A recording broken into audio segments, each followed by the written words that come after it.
We are back again in the new year, looking to find out who are our fastest drone racing pilots, micro drone racing pilots, tiny little ones. We're back again at Bird, here to find out from across the world. We've got pilots coming to race in our wonderful school gym here. And joining me to my right is Carb, one of our previous champions of Bird. He's going to be helping me on the commentary team this morning.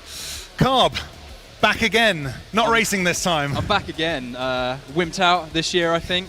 You know, I thought this year, you know, Matt puts a lot of effort into these races.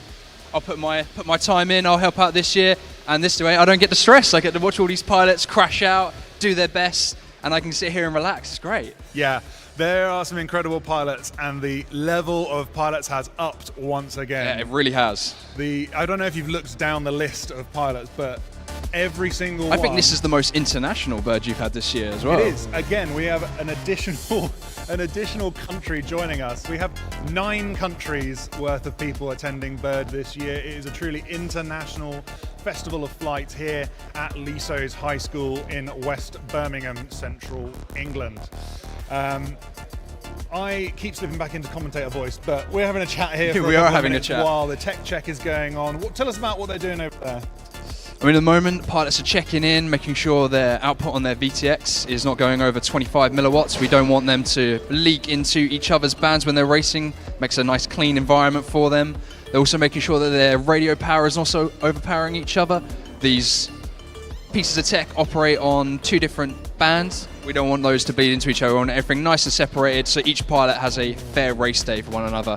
Once pilots are all checked in, they're then going to go start walking around the track. Any questions they have about it, make sure they understand it, and then we're going to get going, getting qualifying.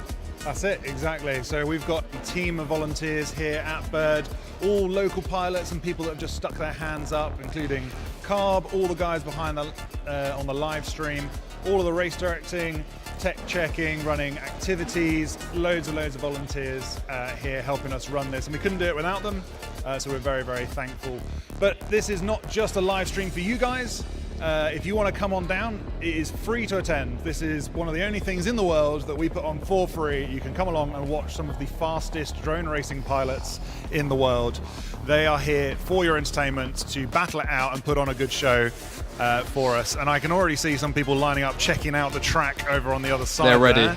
They're curious. Everyone's looking at it ominously. There's some confused faces over there, I think, though. Yeah, so at Bird we have a nice mix of thematic styled parts of the track and technical parts of the track, and that gives our pilots a good range of opportunities to show their skills. But so when we're talking about drones, what kind of drones are we talking about? We're talking about tiny whips, Matt. These things. These tiny little drones. Yep, that's right. These aren't your typical spy on your neighbor drones. These are tiny whoop drones. They are literally the size of your palm. They bounce as well.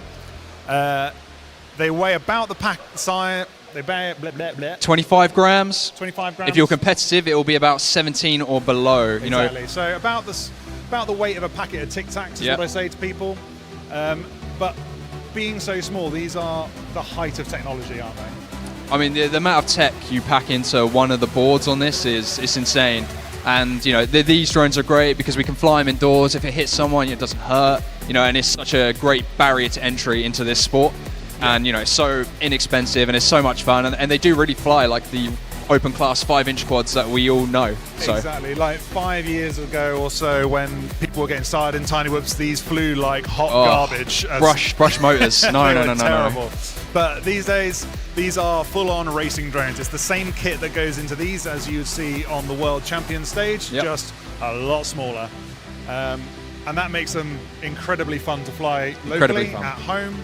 You set up a couple of hoops in your house. You can chase the cat. You can go under and up and over tables, chairs, all sorts. Yeah. And you get a whole racing track in your living room, which is why we love them. You can buy a kit for £100. Get started, get racing, get flying in the house, and then, you know, practice for a year and you'll be racing here maybe next year. Exactly right. And when these pilots go out on track, how are they going to know which way they're going? Which way are they facing? How are they going to see what they're doing? They see with an FPV camera. An FPV camera. So the drones have got cameras on them. First-person view. On the drone, there is a tiny little camera up front.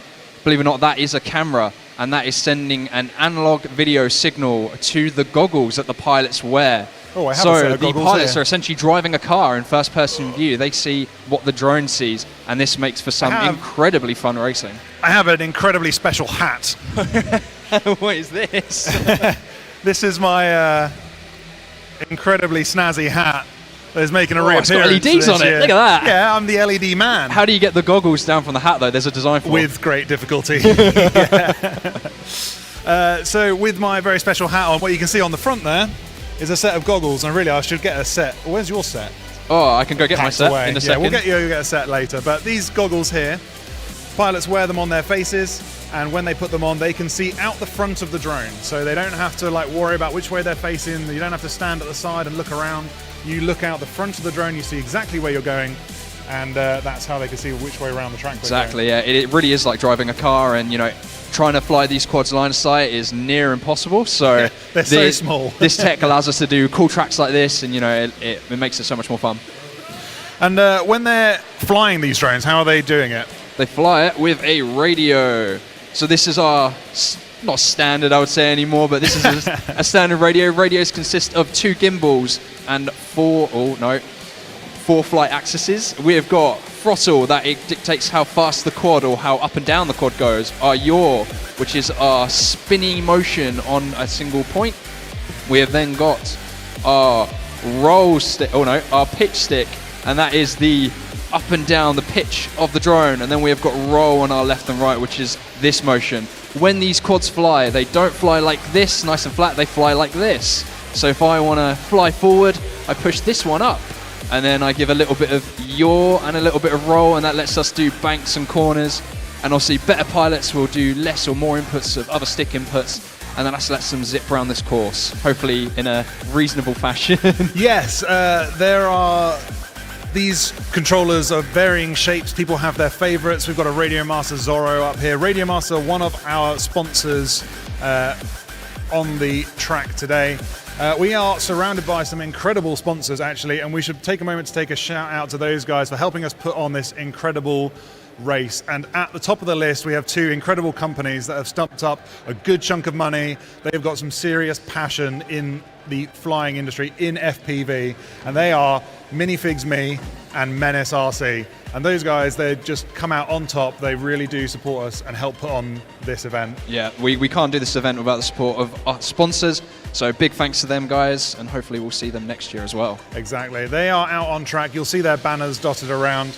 We want to say thanks. We want to say thanks to our silver sponsors as well. They put up some fantastic prizes. We have Happy Model, Radio Master, ViFly, and HQ Prop. They're an incredible bunch of FPV-focused companies that are putting down some money, helping us pay for this incredible haul, all of these lights, all of the setup that you see here, and the incredible interviews we're going to be getting later. So thank you to them. And we have a bunch of supporting sponsors also. I'm going to run through those real quick. We got T-Motor, we got Blueprint, we got HGLRC, the BMFA, Speedy Pizza Drones, VCI Hobby, Drone Soccer, we have Cadex FPV, Fellow Production on the live stream, we have GemFan, Newbie Drone, Beta FPV, and of course, keeping us all fair and racing is the BDRA, the British Drone Racing Association. Being represented here by our lovely Carb. Biased, very biased. Very biased. Biased sponsor on the commentating. So with Carb here looking over our shoulder at the BDRA, we are going to set off shortly onto our track walk. The track walk is where we will take our pilots around and show them which way they are going to be going. While they are walking around the track, we are going to be pointing at which element they're going to be going around, where they've got to go, which bits they've got to hit, and hopefully we'll get an idea of how fast they're going to be able to go. I want no complaining pilots. I have flown this track myself and it is perfectly flyable. Yeah, this track has been approved by an elite level pilot. He won in 2 2020. elite level pilots. That's true, actually. Yeah. 2 elite level pilots. We had Carb taking first place in 2024, and we had Gilbert on the podium last year in 2025. Both of them have flown this track, helping make it absolutely perfect, and that means it's got the seal of approval. So It has got the seal of approval. pilots, No complaints, pilots. No complaints, if you crash out and pilots. burn, it's just a skill issue, I'm sorry. So the gauntlet has been laid down. really Let's has. go over to a track walk now where we can invite all of our A group pilots. So join me over on the track walk. And I'll leave you here and we'll come back in a moment. Yeah, I'll see you in a minute, guys. Enjoy the track walk. I'm going to go over here and we are going to go and talk to the track. So, ladies and gentlemen at home, this is our FPV track. It consists of pylons, which are these vertical elements. It consists of gates, which are these hoop elements. And we have some special elements up in the gods by the dragons that are flying around above us. These are the elements our pilots are going to have to tackle in this race here at Bird 2026. So, if I can invite the Group A pilots to join me for a track walk, that would be fantastic. Group A pilots, come and join me on track. Now, live stream, I've got to run through a bit of health and safety stuff with the pilots. If you want to have a chat with Carb while we do that, and then I will give you a wave when we start the track walk. So we have got, I don't think you can see him. How about you sit here and I'll sit over there. Go on, Dan, sit there.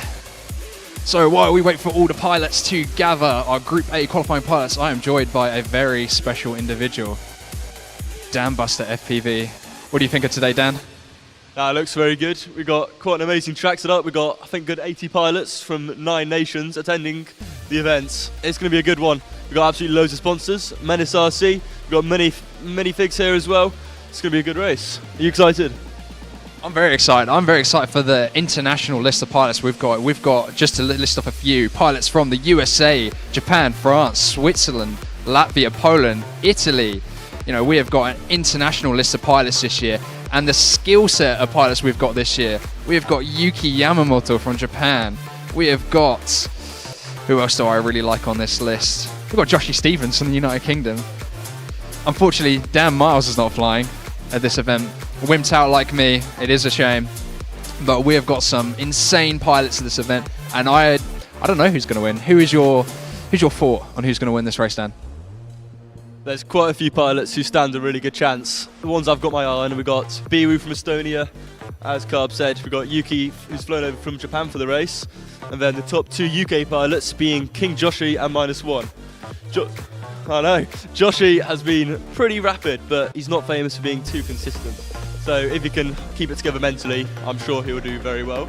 Then we've got -1, who is a new and upcoming pilot. Not sure I can say that anymore, but it's what he's been known as so far. He is definitely on pace to get a podium and maybe even win the event. But it'll be a good battle of King Joshi and Biwu against the 2 rapid international pilots. I don't think Biwu is actually flying at this event, unfortunately. He is on a drop-out basis, so if someone drops out of the event in one of the qualifying rounds, then he will be able to attend.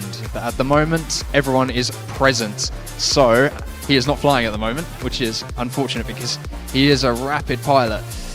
Let's see if we can get the pilot list up and see who we think is going to win the International Race Day. Let's go to qualifying day. From this list, who do we think? Who do we like the most, and who do we want to win? Let's make it completely biased. Who do we like the most? I kind of want ReeFPV to win. I like Ree. Yeah? I don't know if Ree's listening right now. No, he is in this qualifying group. Yep. Who else is a fan favourite? Not our favourite, a fan favourite. In this group or overall? Ooh. Fan favourite the whole event has got to be XOXO FPV. King Joshy's dad. It seems that whenever he does bad, Joshy does bad. There's definitely some sort of thing going on in the family there, some bad luck. They got Dan Carpy as well, 2022 champion, I want to say. Yeah, so he will be fighting as well. He's a popular one. Ooh. Who are you rooting for? Who do you think is going to win? You know, I don't like to give my biased, but I'm going to give my biased. And I personally would really like Yuki Yamamoto to win. He's come a long way from Japan. Well, he's come from Japan to Estonia to meet with Biwu, and now he's gone from there. They flew in at like 4 in the morning, and they are in Group B qualifying. I personally would like Yuki to win. Will he win? I don't know. We'll see. You know, I don't know what he's like with whoops. I've never seen him fly whoops, but I know that he is an astonishing open class pilot. So he's my personal favorite, but anything can happen. You know, today is only qualifying. These pilots have got plenty of opportunities to set a good pace, and I think this track is, you know, more than flyable with a good pace. No too difficult elements, but we'll see how this Group A qualifying goes, and then maybe that opinion will change, but we'll see. We are just waiting on the pilots to have their briefing and get a walk through the track. Some determined looking faces in the crowd.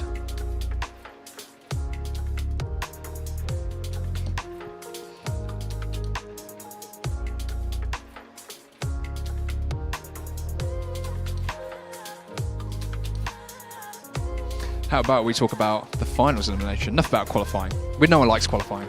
How about finals? So for finals, we are doing double eliminations.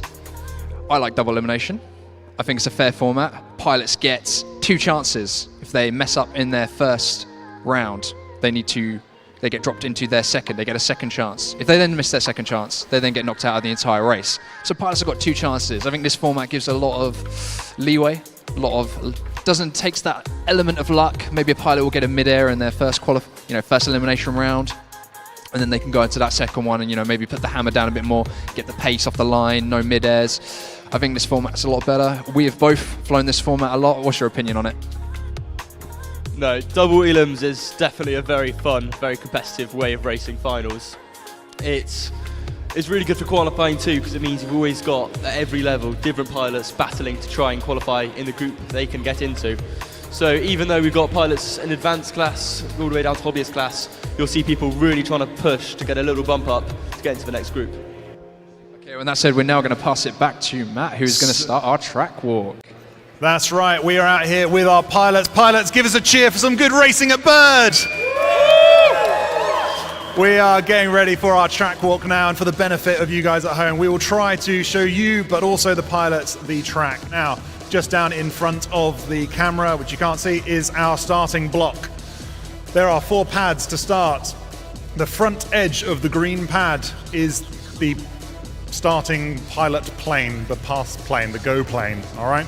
If you pass that before the tone, stay where you are, wait for the tone to sound, circle back around and cross that plane, and that will be okay. If you take off from in front of that plane, it will be a full start, okay? From the starting block, you'll proceed straight towards the Gemfan cube. You will hit the Gemfan cube at very high speed, I'm sure. No, don't hit the cube. On your last lap, you'll proceed straight into the minifigs crash gate at the end there, nicely illuminated. But on your laps, you'll be going up and around to the right. So if you want to follow me, this is your first corner. You have to go to that side of the pylon. It is infinitely tall. We've put a hat to make sure you know which side of it you need to go. All right, so you come around there and you head up, all the way up to our dragons. You go round the back of this big hex gate and you pass through it in that direction.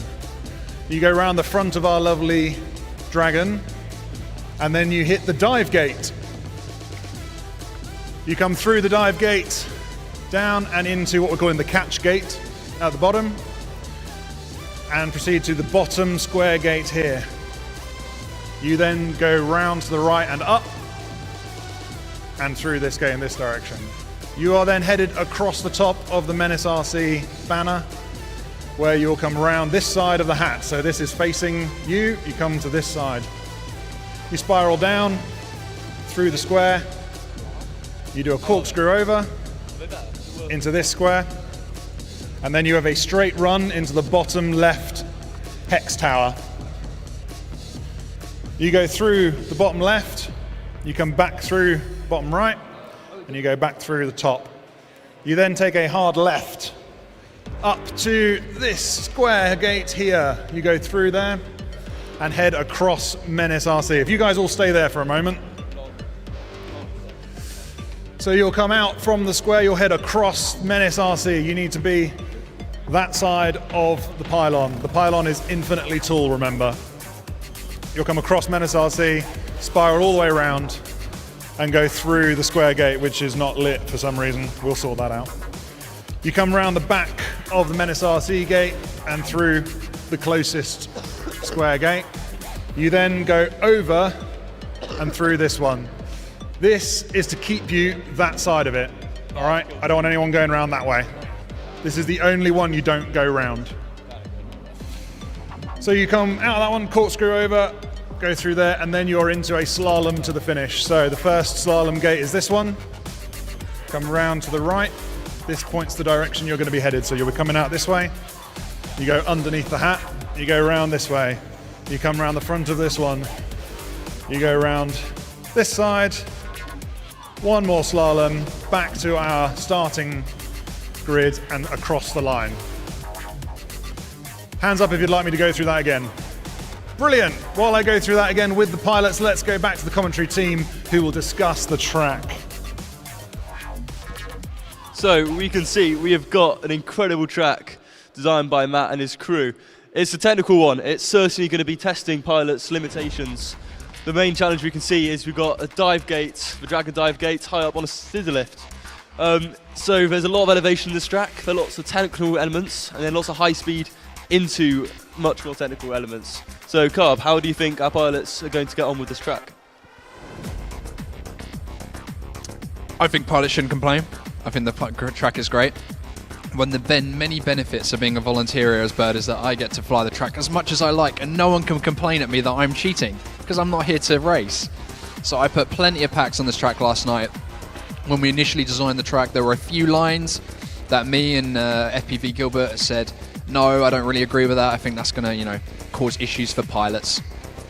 But, I think we put enough packs into this track that I was able to consistently get pretty decent times with it. So I think this track is more than, capable for all pilots of all skill levels. And, it looks cool.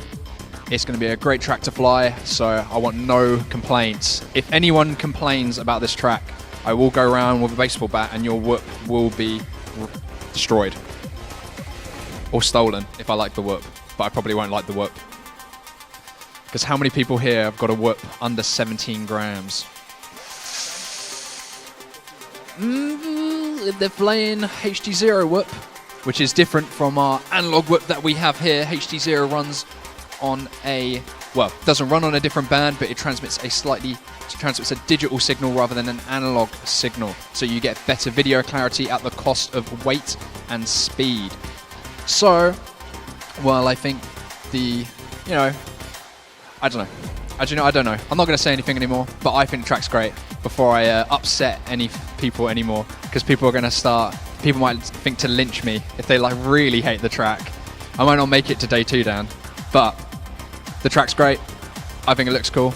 A lot of effort has gone to make it look like this. We were here at 4 p.m. yesterday and we didn't leave until 10:30. So, a lot of effort goes into these tracks. They don't just get put up randomly. So I think these pilots will enjoy it, and I hope to see all the pilots improve their times coming into day 1 and then going into day 2. What do you like the track, Dan? Do you not like the track? No, I do like the look of the track. Hopefully I'll get a chance to fly it soon. I've not had the chance quite yet to get flying. But what I think will be interesting is talking to the top pilots. As Carb has said, lots of pilots going to be flying very different setups. You've got some flying heavier builds, preferring not minding the higher weight if it means they get a better video quality. And then you typically get the very top pilots running very lightweight analog builds. So we'll certainly be catching up with some of the pilots, such as Joshi, -1 and Yuki, finding out what the difference is in their setups.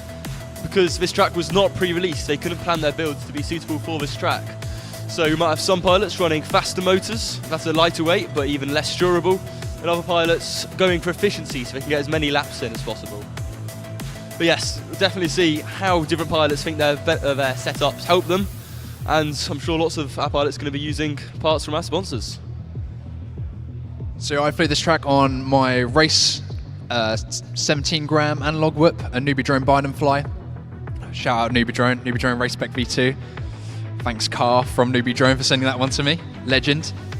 And I also flew this on the Eco Light HD0 AIO whoop. And you know, there is one element in this track that I think pilots with a heavier whoop will struggle because it is a very difficult line to hit. But I think it's accessible for all pilots. You know, it's just going to come down to skill at the end of the day. But you know, I flew it with both whoops. It was very flyable. So I think pilots will manage. But we will see how pilots manage because we are about to come up with our qualifying Group A. First up, we have got, if we go into now racing, we've got Eldorado from Poland, Symbiosi from France, IKV from the United Kingdom, and Anti-Hype from the United Kingdom. They will be the first pilots to race around this track. Well, qualify around this track. Don't get too excited just yet, pilots. We're only here to qualify today, no racing. If you want to race, I'll shout out who came out first. If you want to get competitive with it. Do you think racing in your qualifying heat is a smart decision? Well, I think qualifying is all about strategy. So lots of people will often try and chase getting the top leaderboard time right off the bat, but that is very, very rarely the best thing to do. This qualifying, I believe, is based off the top 3 consecutive laps. So that is your fastest 3 laps in a row across any of your rounds. So it's not about it's not about consistently performing well, but instead setting yourself up so you are not having any inconsistencies in the lines you're flying, but instead can keep on improving using the same method time after time. However, there are some benefits to racing during qualifying and really pushing your limits. This will help you in finals, especially for the pilots right at the top or any pilots fighting to win their group. They're going to want to get comfortable pushing on this track, see where their limits are, and find out in qualifying when any issues don't really hurt too much and they can learn and then move on and be better prepared for finals.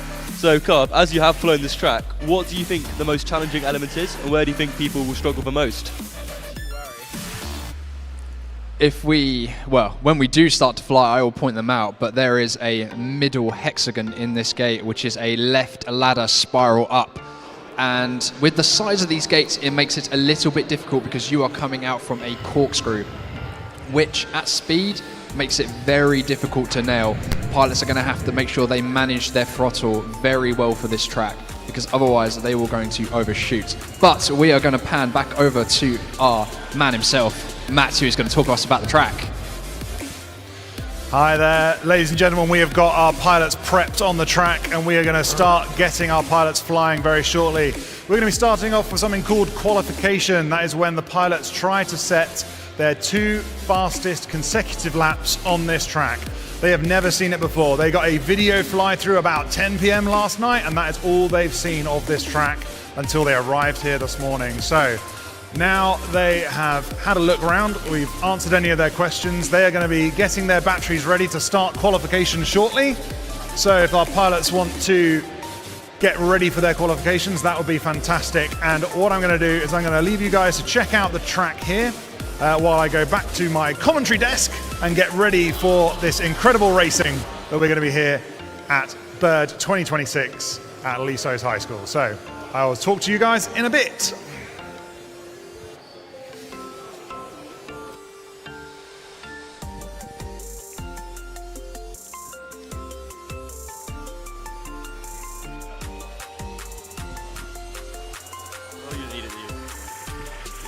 Cool. Okay, we are back in the commentary box. We are out of the way of our pilots and they are going to be setting up now. So I'm handing over to our race directing team and our volunteers who are wonderfully organising all of our pilots. Have you had a chat with some of our volunteers?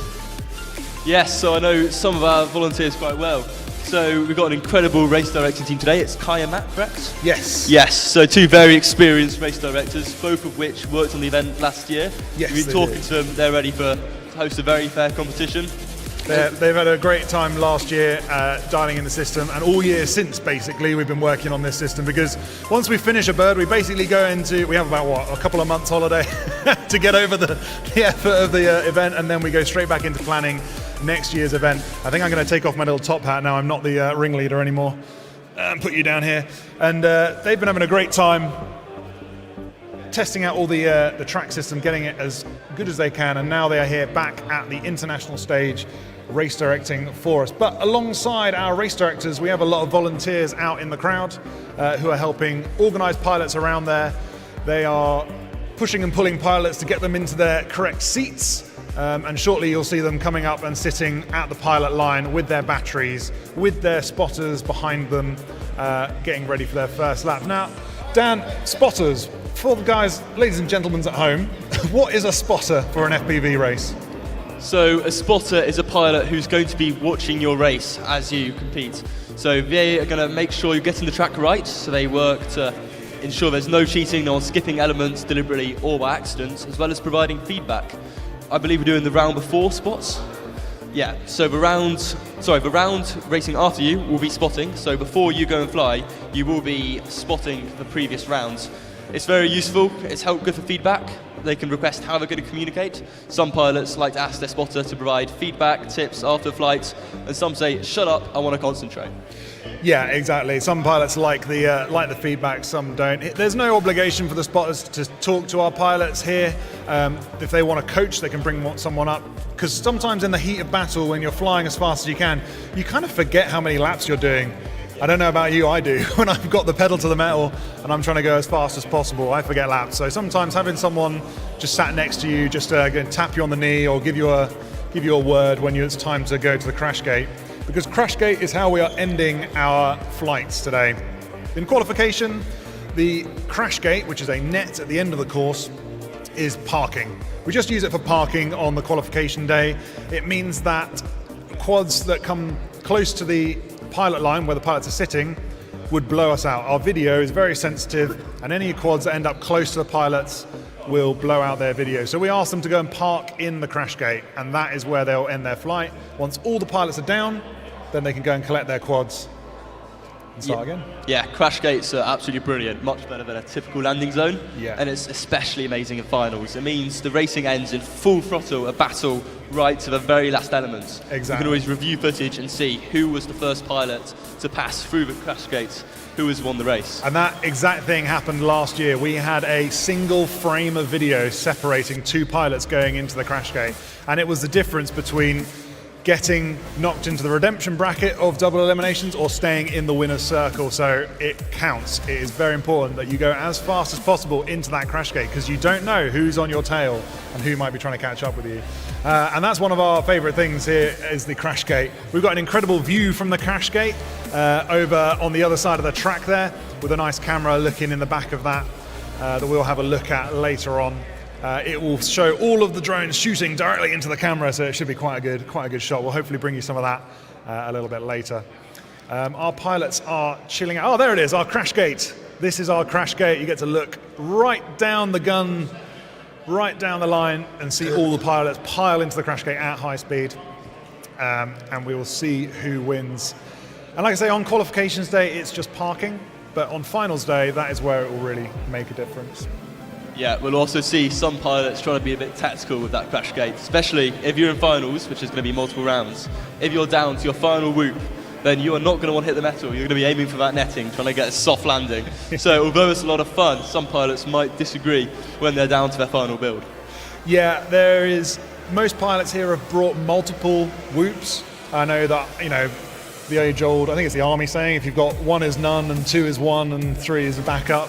So most pilots have at least 2, I'd say, whoops, so that if something breaks, they don't have to worry about right then. They can go and grab their spare whoop, get back into the racing and deal with that later.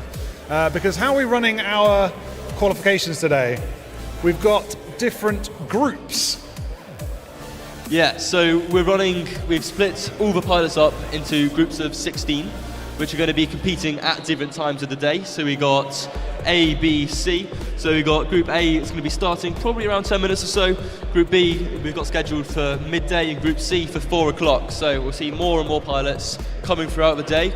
We've also got an incredible whoop house set up at the Cuttlebridge Inn. So I believe you've hired out the function room. Basically the whole hotel and the function room has been taken over by whoop pilots this weekend. We have dominated their hotel, and we're really grateful for them allowing us to do that. It means the pilots have got somewhere to warm up, somewhere to chill out after the races, and to basically hang out and meet all the other pilots that have travelled so far to be here at this international race, because we have 9 different countries taking part, which is incredible. But that means that because we're running groups, some pilots get a lie-in today because they don't have to get up early. We were up at the crack of sparrows here setting up, and the first pilots were arriving at about 8 o'clock, which I know is early for some of the teenagers, going to drag them out of bed. You guys, you young'uns. So we have 3 groups of pilots. Now, as they go through qualifications, like I was talking about out there, they are trying to look for their 2 fastest consecutive laps. That means 2 entire laps of the track as fast as they can. That will be their qualifying time and will put them into a leaderboard table. Of course, with 3 groups of pilots, the first set will be on the table first. And as we go through the day, when more groups come through, they will start shifting around. So right the way from the beginning of the day, we will see some fast laps, because they will want to do as well as they can, knowing that later on in the day, some other pilots are going to be joining, and they are going to be quick. There are some fast pilots here today. Yeah, definitely. There's some rapid pilots flying later, so pilots in early rounds are going to be thinking to themselves, how fast are those other pilots going to go? So even though they might be at the top of the leaderboard, they never know whether the pilots coming later are then going to come and beat their time. So we will see pilots absolutely pushing their limits towards the start of the day, trying to make sure they've banked a good space on the qualifying table. Exactly. Now, our first pilots are up on the line. I haven't seen any movement just yet, but we have some information about them for you. We've got 3 different countries worth of pilots joining us on the line this morning. We've got Eldronado from Poland, representing the Whip of Poland South group. They have got so many pilots coming to Bird this time that they have 2 teams of pilots. So they have 6 pilots competing at Bird this year. They have a South team and a North team. So we will see how they stack up as we go through the day.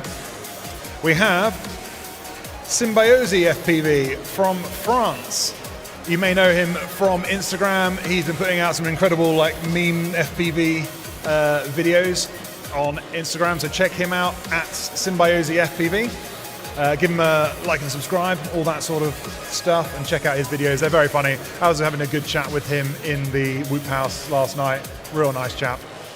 He's come all the way over from France to join us, and most of the time he just enjoys exploring the area, but this is his first ever whoop race.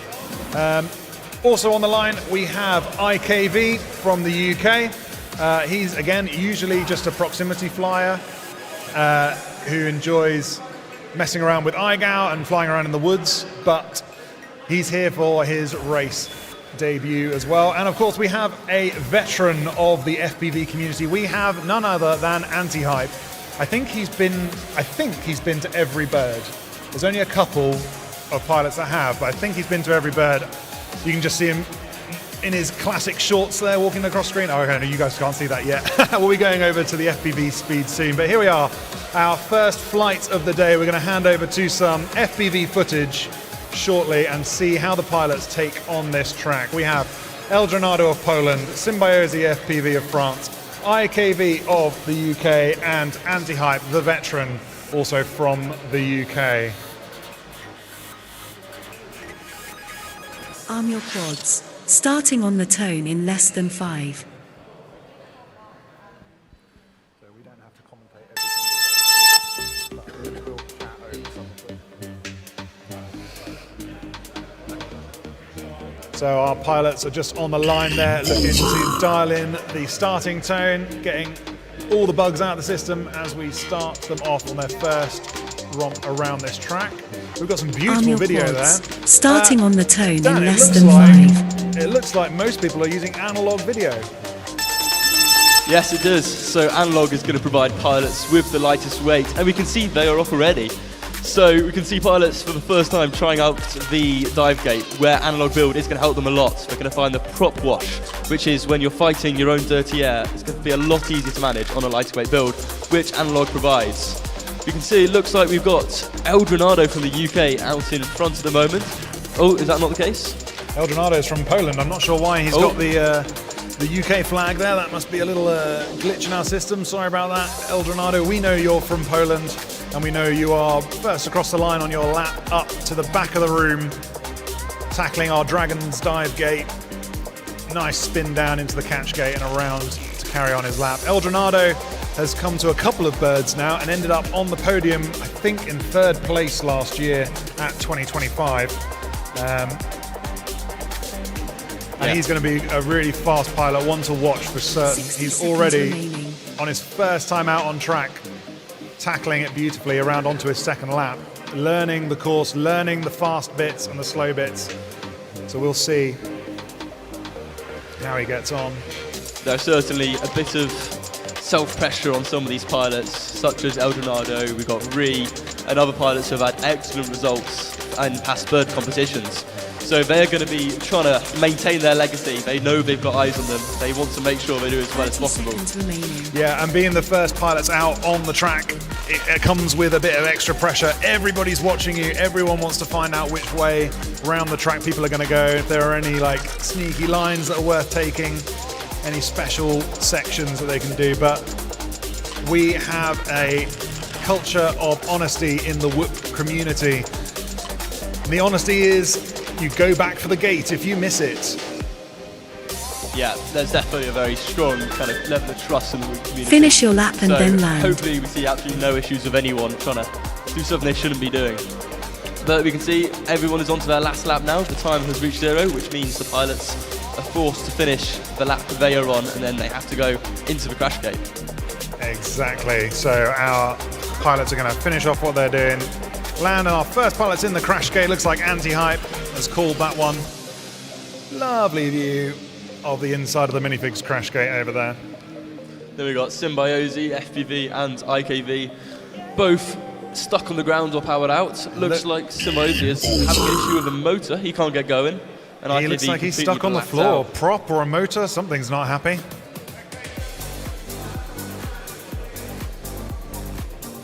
Cool.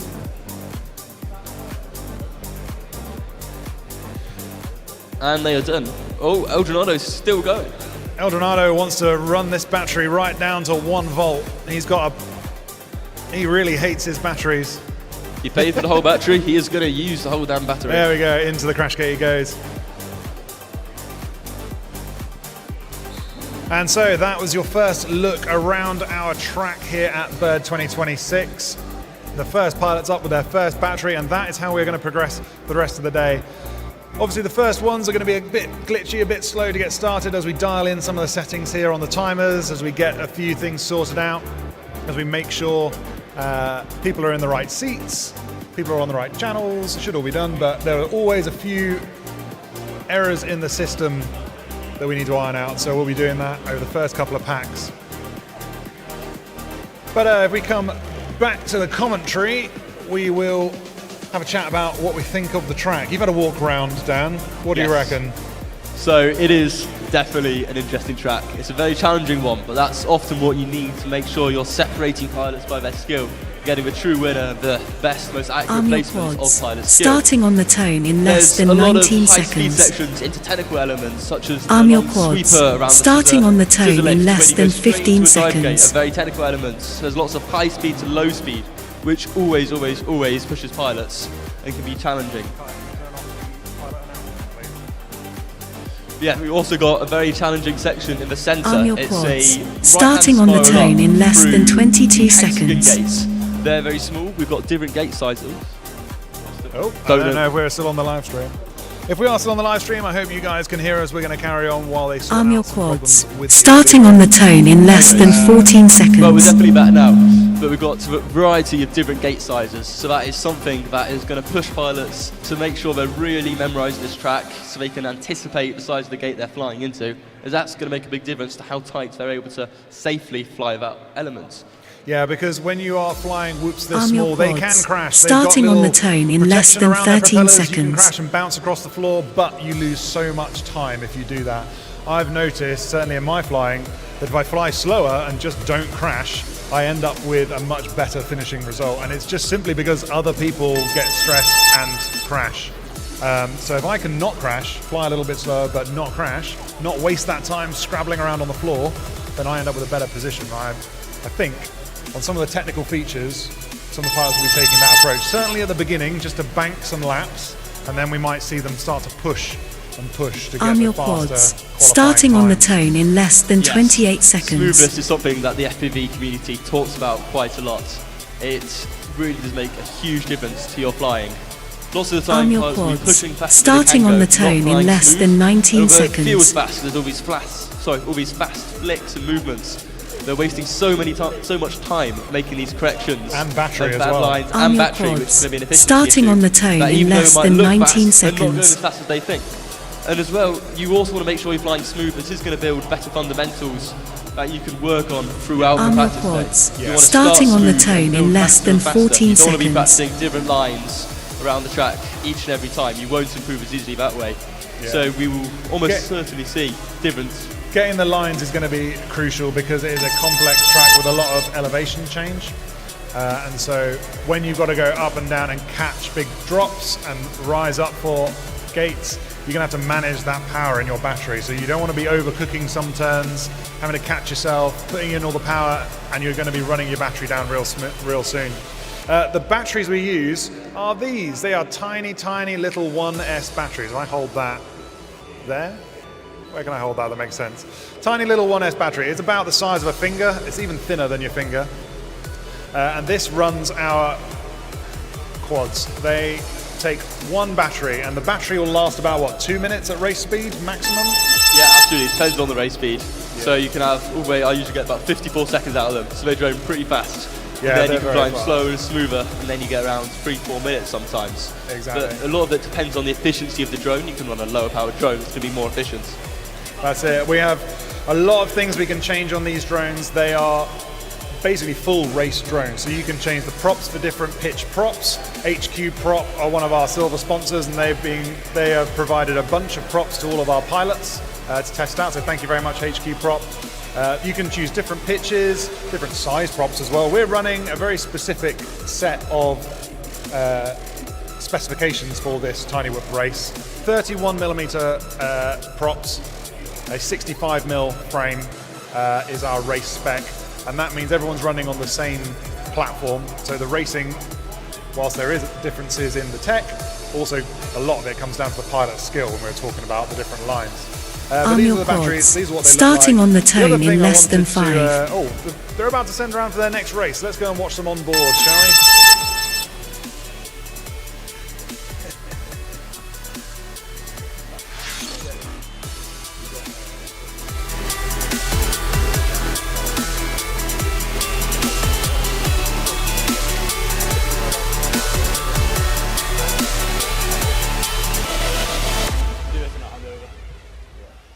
So we can see these pilots are off onto their second round of qualifying. So each set of pilots, so set of 4, so that's first 4, the next 4, next 4, next 4, and the group of 16 get to do 2 back-to-back, which really helps as it means they can kind of have one warm-up flight, then another flight to work.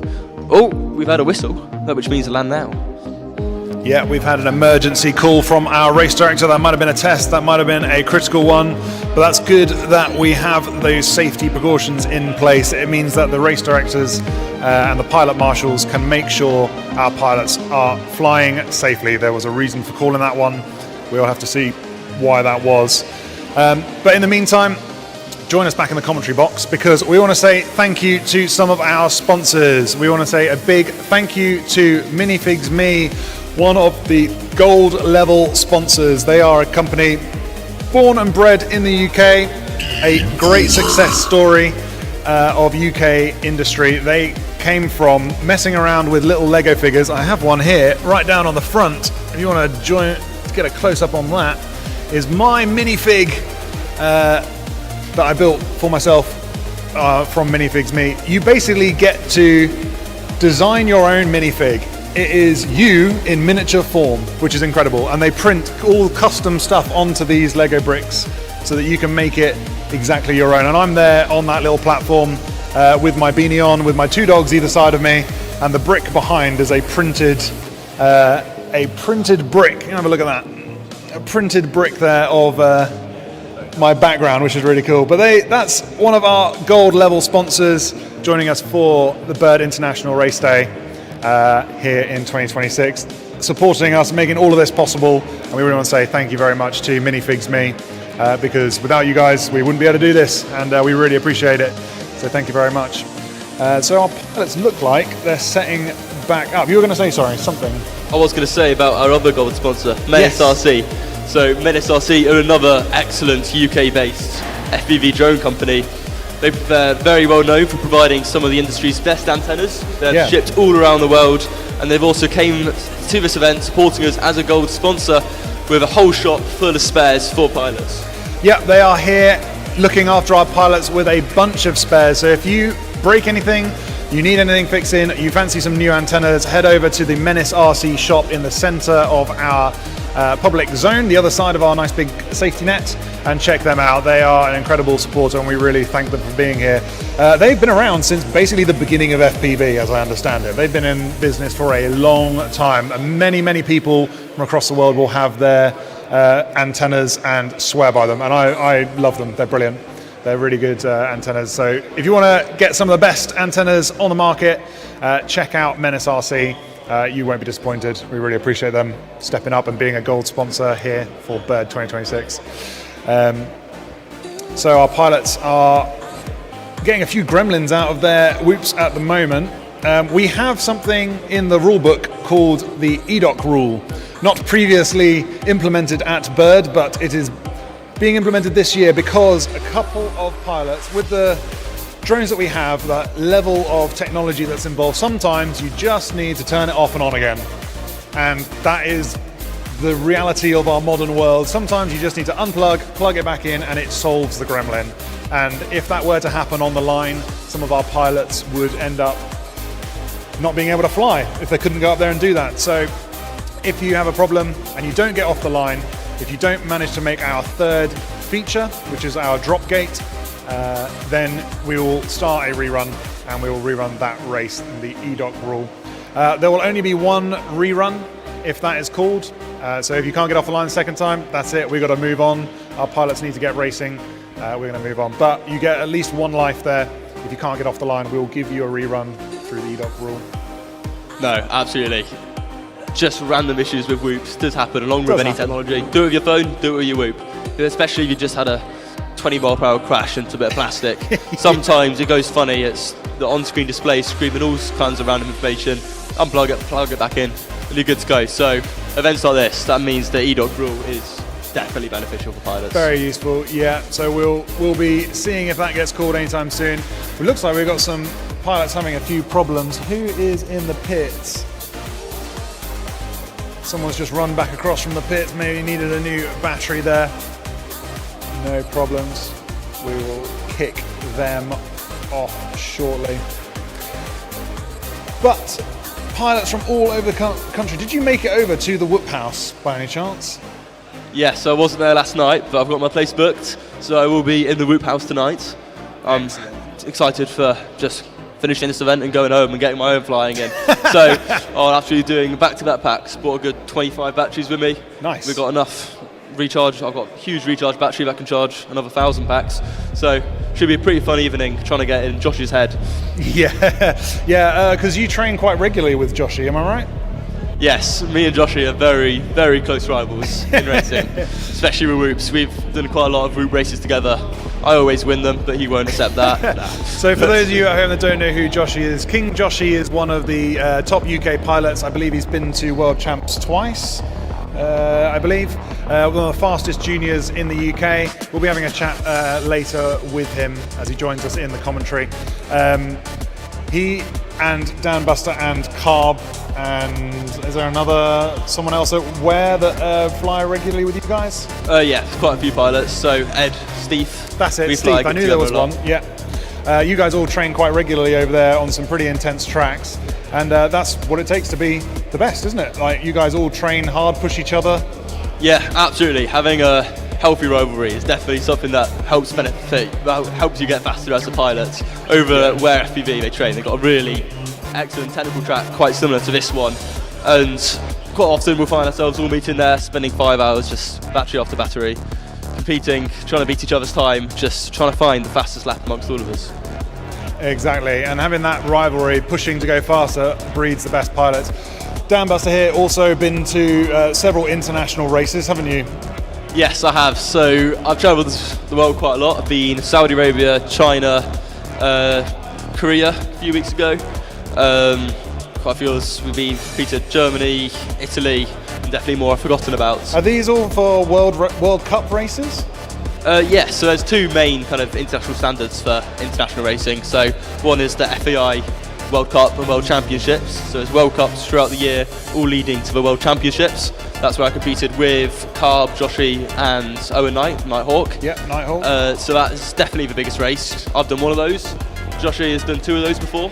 There's going to be another one this year. So races like these, even though they're no gates for world champs for the top pilots, these are excellent opportunities to practice racing against amazing international pilots, get used to flying under pressure. So it all really, really helps. Yeah, the pressure is something that you can't train for in your local club because everyone's chilling out, everyone's got their Mackie D's on one side and their iPod playing over here and everyone's having a great time. But when you get to an actual race, you need to know how you behave, how you work under pressure. And so it looks like some gremlins have been worked out of our system. Looks like our pilots are getting plugged in now on the line and setting their drones down on the starting block. We're looking to see some feeds come through as they go up for their next battery. These are still the same pilots up. We had a few gremlins in the background, but we will work them out.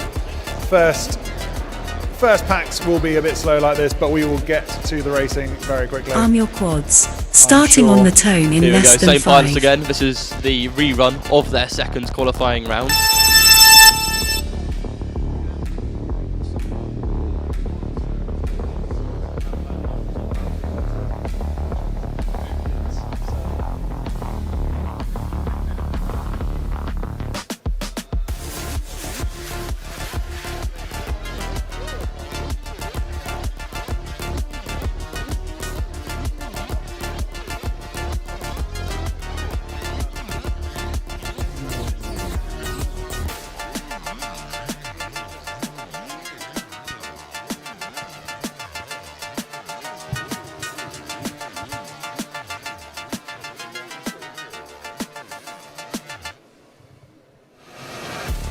And our pilots are off tackling the track for the second time. A couple of gremlins to get rid of from the system, but we are up and flying and they are looking to start to work out the best lines for these tracks. 60 seconds remaining. They're going to be looking to find the fastest lines, looking to get their angles dialed in, work out where the fast bits are, where the slow bits are, how they can push when they need to. We can see that IKV is upside down, so tiny moves have an incredible. Was that not IKV? I believe that is IKV, yes, I believe the names are correct. Oh, it looks like we've got correct flags in the right places. The IKV, yes, unfortunately is upside down, but if a whoop is upside down, what are they going to do? So they're going to flick a switch on the radio and activate turtle mode, which is going to fully ramp up just two of the motors on one side in the same direction. And that's going to create a differential force. That's going to flip their whoop around, ready to exit turtle mode and get flying again. Yeah, these drones can flip themselves the right way up again if they crash. It looks like their IKV's trying to turtle flip. He's having a bit of trouble. Will he be able to get the right way up? Oh, it looks like he's the right way up. That's good. Hopefully he can get back up and fly. Finish your lap and then It land. looks like he's behind the pilot line, but he's back up and running. Excellent. Nice to see him back up and flying again. As everyone else goes around this track, it looks like they've run out of time. They're going to finish off their laps and park it in the crash gate. 1, 2 in the crash gate. Symbiosi finishing off his lap. Nicely done. IKV on his head again. Unfortunate for IKV. We will have to come back to him when he's the right way up. So just Symbio's FPV from France going through the crash gate. They're all done now. That is their first two qualifying rounds done. It's now going to be the next set of 4 in qualifying Group A. Exactly. So if those pilots would like to come up to the line, go into the line. Oh, that's going to be a spotter, isn't it? Our spotters will now come around the other side. They will take their positions on the pilot line and then they will be ready very shortly to get going. So having a quick changeover of pilots. Yes, one pilot I've got my eye on here is Recon FPV. Steve, he is a very, very skilled pilot, quite new. I believe he's been racing for about a year now. He's competed internationally. He's came 2 years, he says. He's competed internationally. I was recently out at the European Championships with him, where he performed excellently. So he's been practicing a lot. He's been posting some excellent DVR, which is flight footage, of his route flying online, and hopefully he's well prepared for this event. Yeah, he's another very fast UK pilot. I've seen him compete at 5-inch. I have not seen him race whoops much, I have to admit. I saw he put out some video on Instagram or Facebook the other day, having a look at him training in his living room. So he has been putting in some packs ready for this event because he knows the caliber of pilots he's going to be up against. So we'll keep an eye on Recon as he goes through the day. My screen here hasn't updated with who is up, which is a shame, but we'll sort that other gremlin out later. So we've got IKV, we've got the Han, we have Woody, and there's another pilot up there that I don't know. I think that might be... don't know. We'll have to check in. We'll have to see why my list isn't working and come back to that later. There we are, Split, that's who I'm looking for. Recon from the UK, the Han from the UK, Woody from the UK, one of the Tiny Whoop Staffordshire pilots, and Split from the Czech Republic. Now Split just recently won at Phobos Poland event over there. He absolutely dominated, and if you watch the video from his drone, you can see him absolutely pushing it to the limit, so much so that at one point another drone was right in front of him here, like they were touching back to back, like stacked dishes on your draining board. They were so close together. His full video feed was full of another drone and takes off. It's incredible racing. So Split is definitely one to watch from the Czech Republic. Yeah, Split is a very talented pilot. I have seen his flying online quite a lot, and I've raced with him once at the European Championship. Says he's 18 years old, he's in secondary school studying as an electrician, and he discovered FPV drones around 3 years ago, and we're about to get the opportunity to watch him fly. So it looks like our pilots are on the line, everyone's plugged in, Arm your quads. and looking like they're Starting heading off on now. The tone in So less let's than watch 5. them go.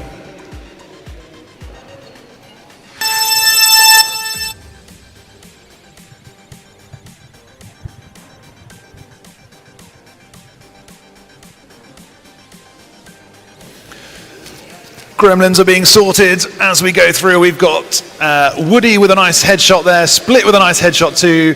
It looks like a couple of the flags are still a bit wonky, but we'll sort that out. But look at Split go. He is absolutely powering through, already around his first lap and up to the back of the Dragons into the dive gate, absolutely catching that. He is going to be one to watch. If you watch him go now, this is him on a warm-up. This is him learning the track. That's how quick he is. Absolutely, this is my first time seeing him fly a whoop, and he is absolutely chucking it around, this is kind of mental considering it's his first round. First battery, and he's already doing, I don't know, what's that, 15-second lap or something? That's mental. You can see he's got quite a flicky flying style. Not that that's bad, not that that's good. But we'll see how that compares to the other top pilots. You can see he's absolutely throwing around the Menace RC corkscrew and around the spiral gates. You can see him doing a great big flip into the dive gates.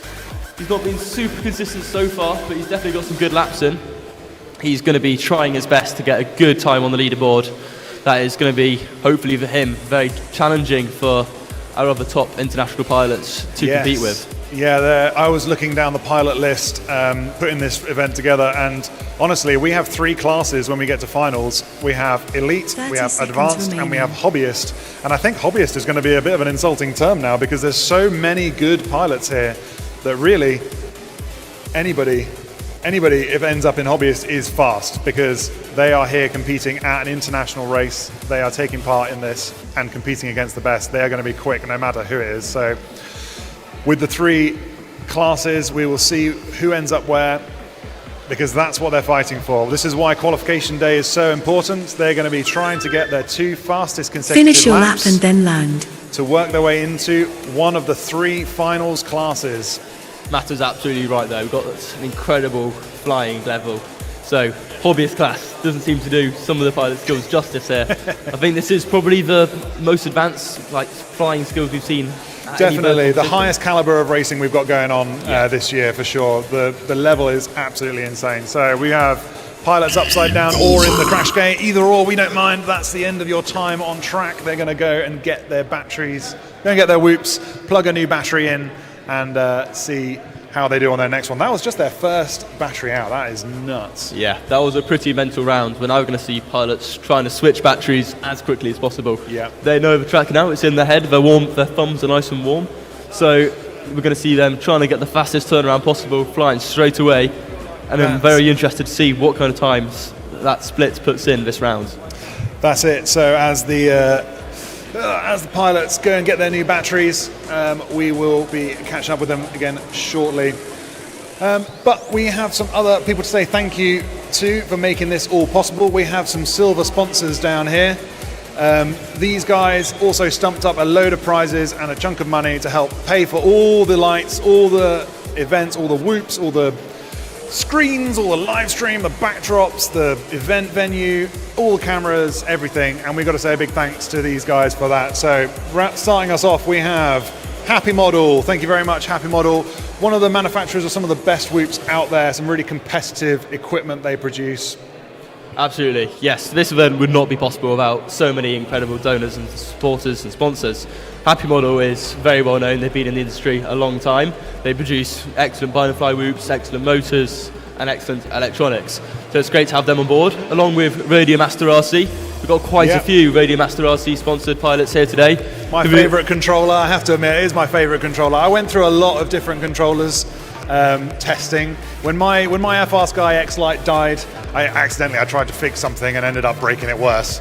So I had to change controller, and I'm glad I did because I tested out a load of my friends' controllers, which is one of the best things about going to a whoop club, is that you can test controllers, test whoops, batteries, find your favourite kit. And I landed on the Radio Master Zorro because I like the gamepad style. So we're very thankful that they are one of our silver sponsors this year, producing some incredible equipment. Yeah, this is one of the brilliant things about Radio Master. They've got such a huge variety of different radios for every pilot's different preferences. So as Matt says, he likes the game style. I prefer like a huge, boxy, chunky one. That makes me feel like I've got a bit more control. And they're constantly getting new releases out. They've just released the TX16 Mark III now, which is got the best specs, the biggest screen, and is arguably one of the best radios on the market. Definitely a brilliant radio, that. So thank you very much, Radio Master, for being one of our sponsors. We really appreciate the support. We have some Radio Master products up for grabs in the prize pool, so we'll be excited to announce those at the end of this event and award those to some very deserving pilots. We also have ViFly, one of our sponsors for many years now. ViFly, known for the best whoop charger out there on the market. That is what they do, and they do it really, really well. Definitely, it's what I run. I've got 3 of them. They sponsor me too. They're an incredible company. It's the ViFly Tooth Store. There's one we use, and the other one is They've got the Tooth Store and they've got the Whoop Store. And the Whoop Store. So the Whoop Store will do the 1S chargers. batteries, these small ones. They charge these 1S batteries up to your race voltage, 4.35. Get it right, Matt? Yeah, 4.35. They charge at 1.3 amps, so you can have one of those. You can get 6 of those charged in a good 12 minutes. Yeah. But we wouldn't always We wouldn't necessarily advise that, but you can do it. If you've got a 1S battery and you need to pump some stuff into it, then ViFly is the one to go for. They do some great chargers. And last but by no means least is HQ Prop, literally lifting our drones off the ground and helping us fly around this track is HQ Prop. Starting on the tone in less than used 5. out on the track now. Here we go. Got eyes on quite a few pilots here. I'm going to be watching Recon start. We can see they've all launched at the same time. Quite a risky move. It's going to introduce the risk of some mid-airs. We've got Recon looking nice and comfortable. He's definitely pushing a bit more than I'd expect him to. And we got Woody is doing... Oh, we switch back to Recon now. There we go. Recon is looking nice and consistent as he goes around the slalom section into the cube and back onto his second lap. He's doing very well around the Dragon dive gate, and he's crashed out. He is in quite an awkward position, so he's going to have quite a lot of fun getting out of that one. We'll now change our attention to Split, who performed excellently in his first round. You can see he's looking a lot more controlled, a lot more comfortable now. Jinxed it, but he is going into that dive gate nice and confidently. It's definitely going to be putting some tough competition on our other top pilots, such as -1, King Joshi, and Yuki. 60 seconds remaining. So Recon's on to his 3rd lap now. He's starting to push a little bit more. He was a bit shaky towards the start of his rounds, but he's looking a bit more comfortable now.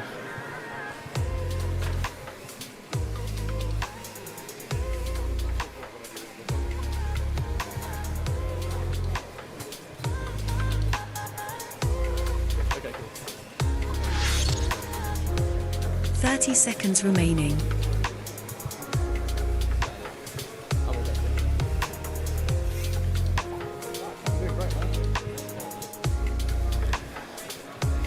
One choice pilot's going to have to make is what battery they're going to use. So you can see Recon here, he looks to be struggling a bit. He's down to 3.2 volts a cell. You usually want to be around the 3.5 to 3.7 volts range as you're flying. The further into your flight, the more your battery drains. You can see him really struggling to get the drone into the crash gate Finish right your at the lap end. and then land. That's it, yeah. If your exactly battery now. gets too low, it gets what we call saggy, and nobody wants a saggy battery.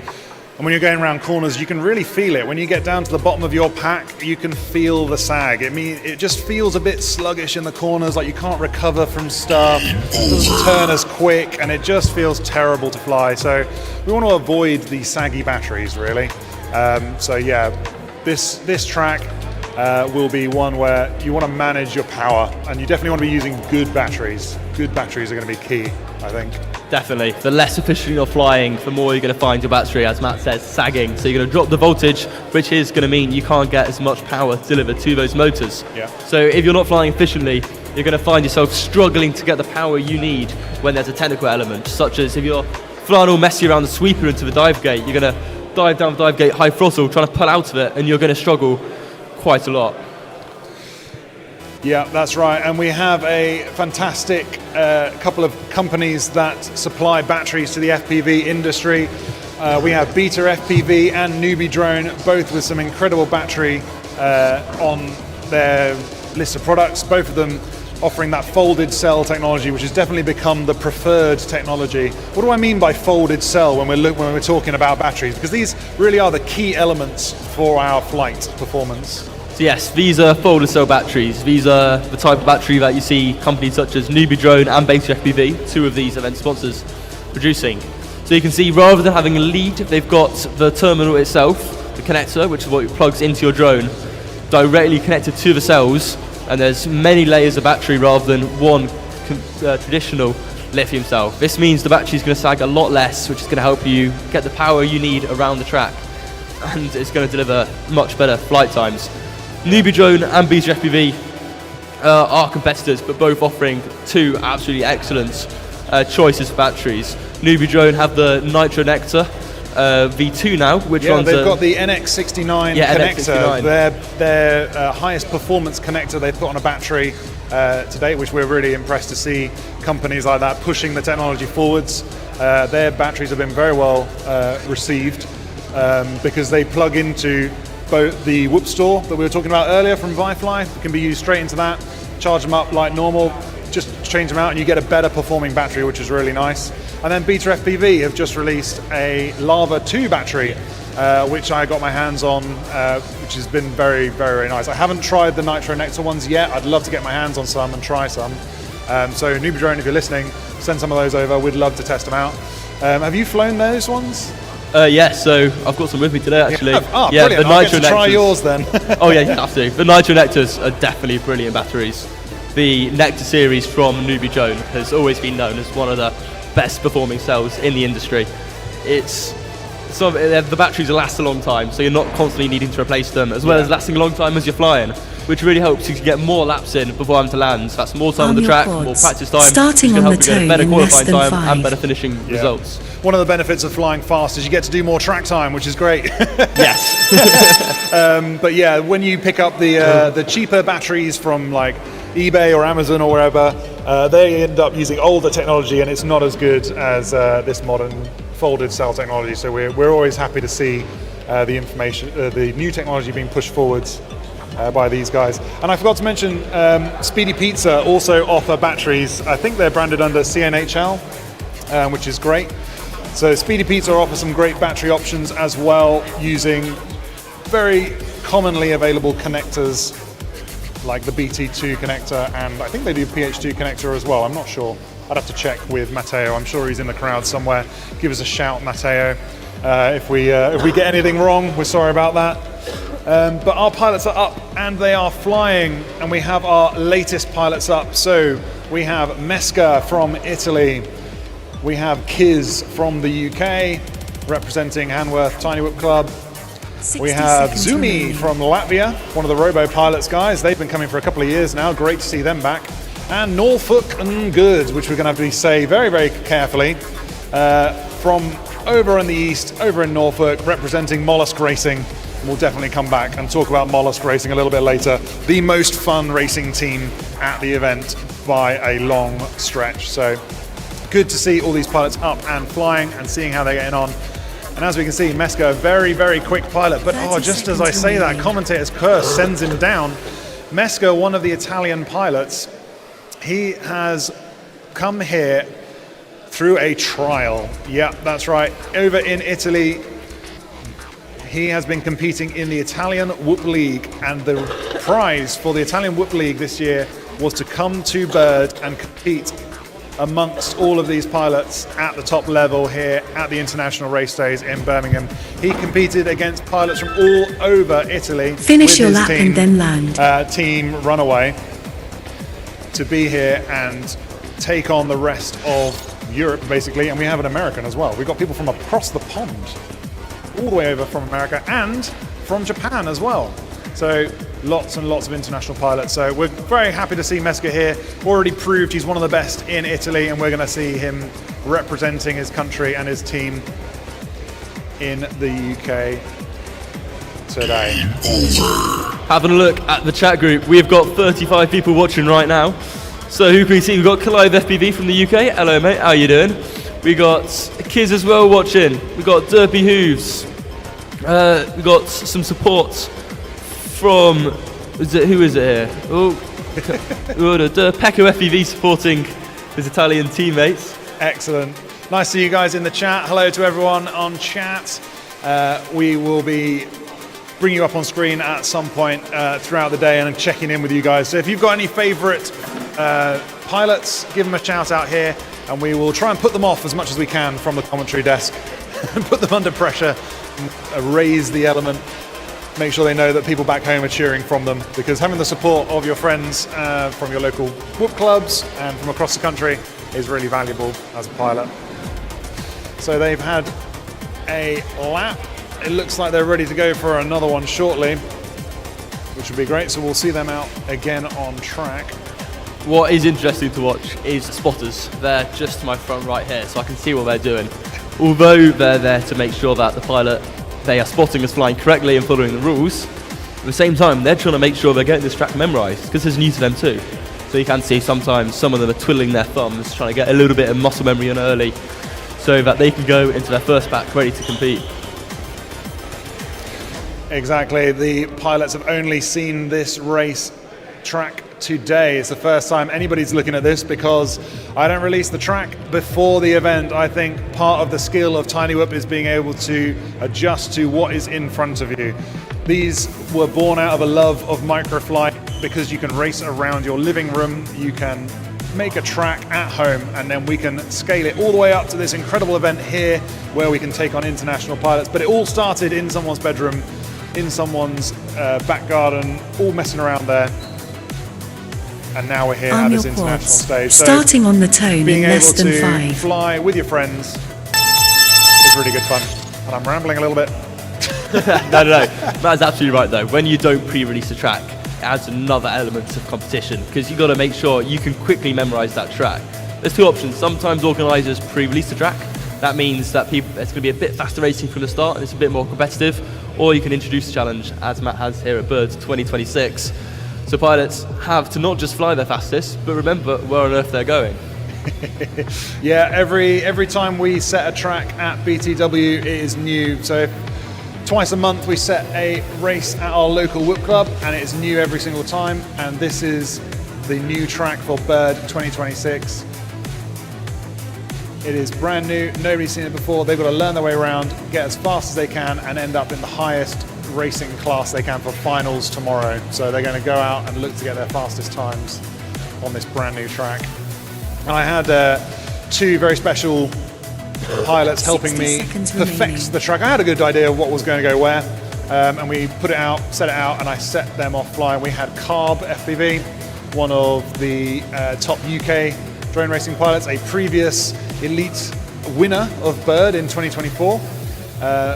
taking part on the track last night as we were setting it up. And we also had FPV Gilbert, who was on the podium in 2025. Didn't quite make it onto the into the medals, but he came 4th in 2025. So 30 seconds all the way up remaining. through 50 different pilots, he made it all the way up into top 4. He was 4th. It was an incredible result watching him fly, and I was very grateful to have their experience helping me make sure this track was excellent for everyone here. Definitely, pilots like Gilbert, he is the national champion, Yes. 2025 BDRA national champion.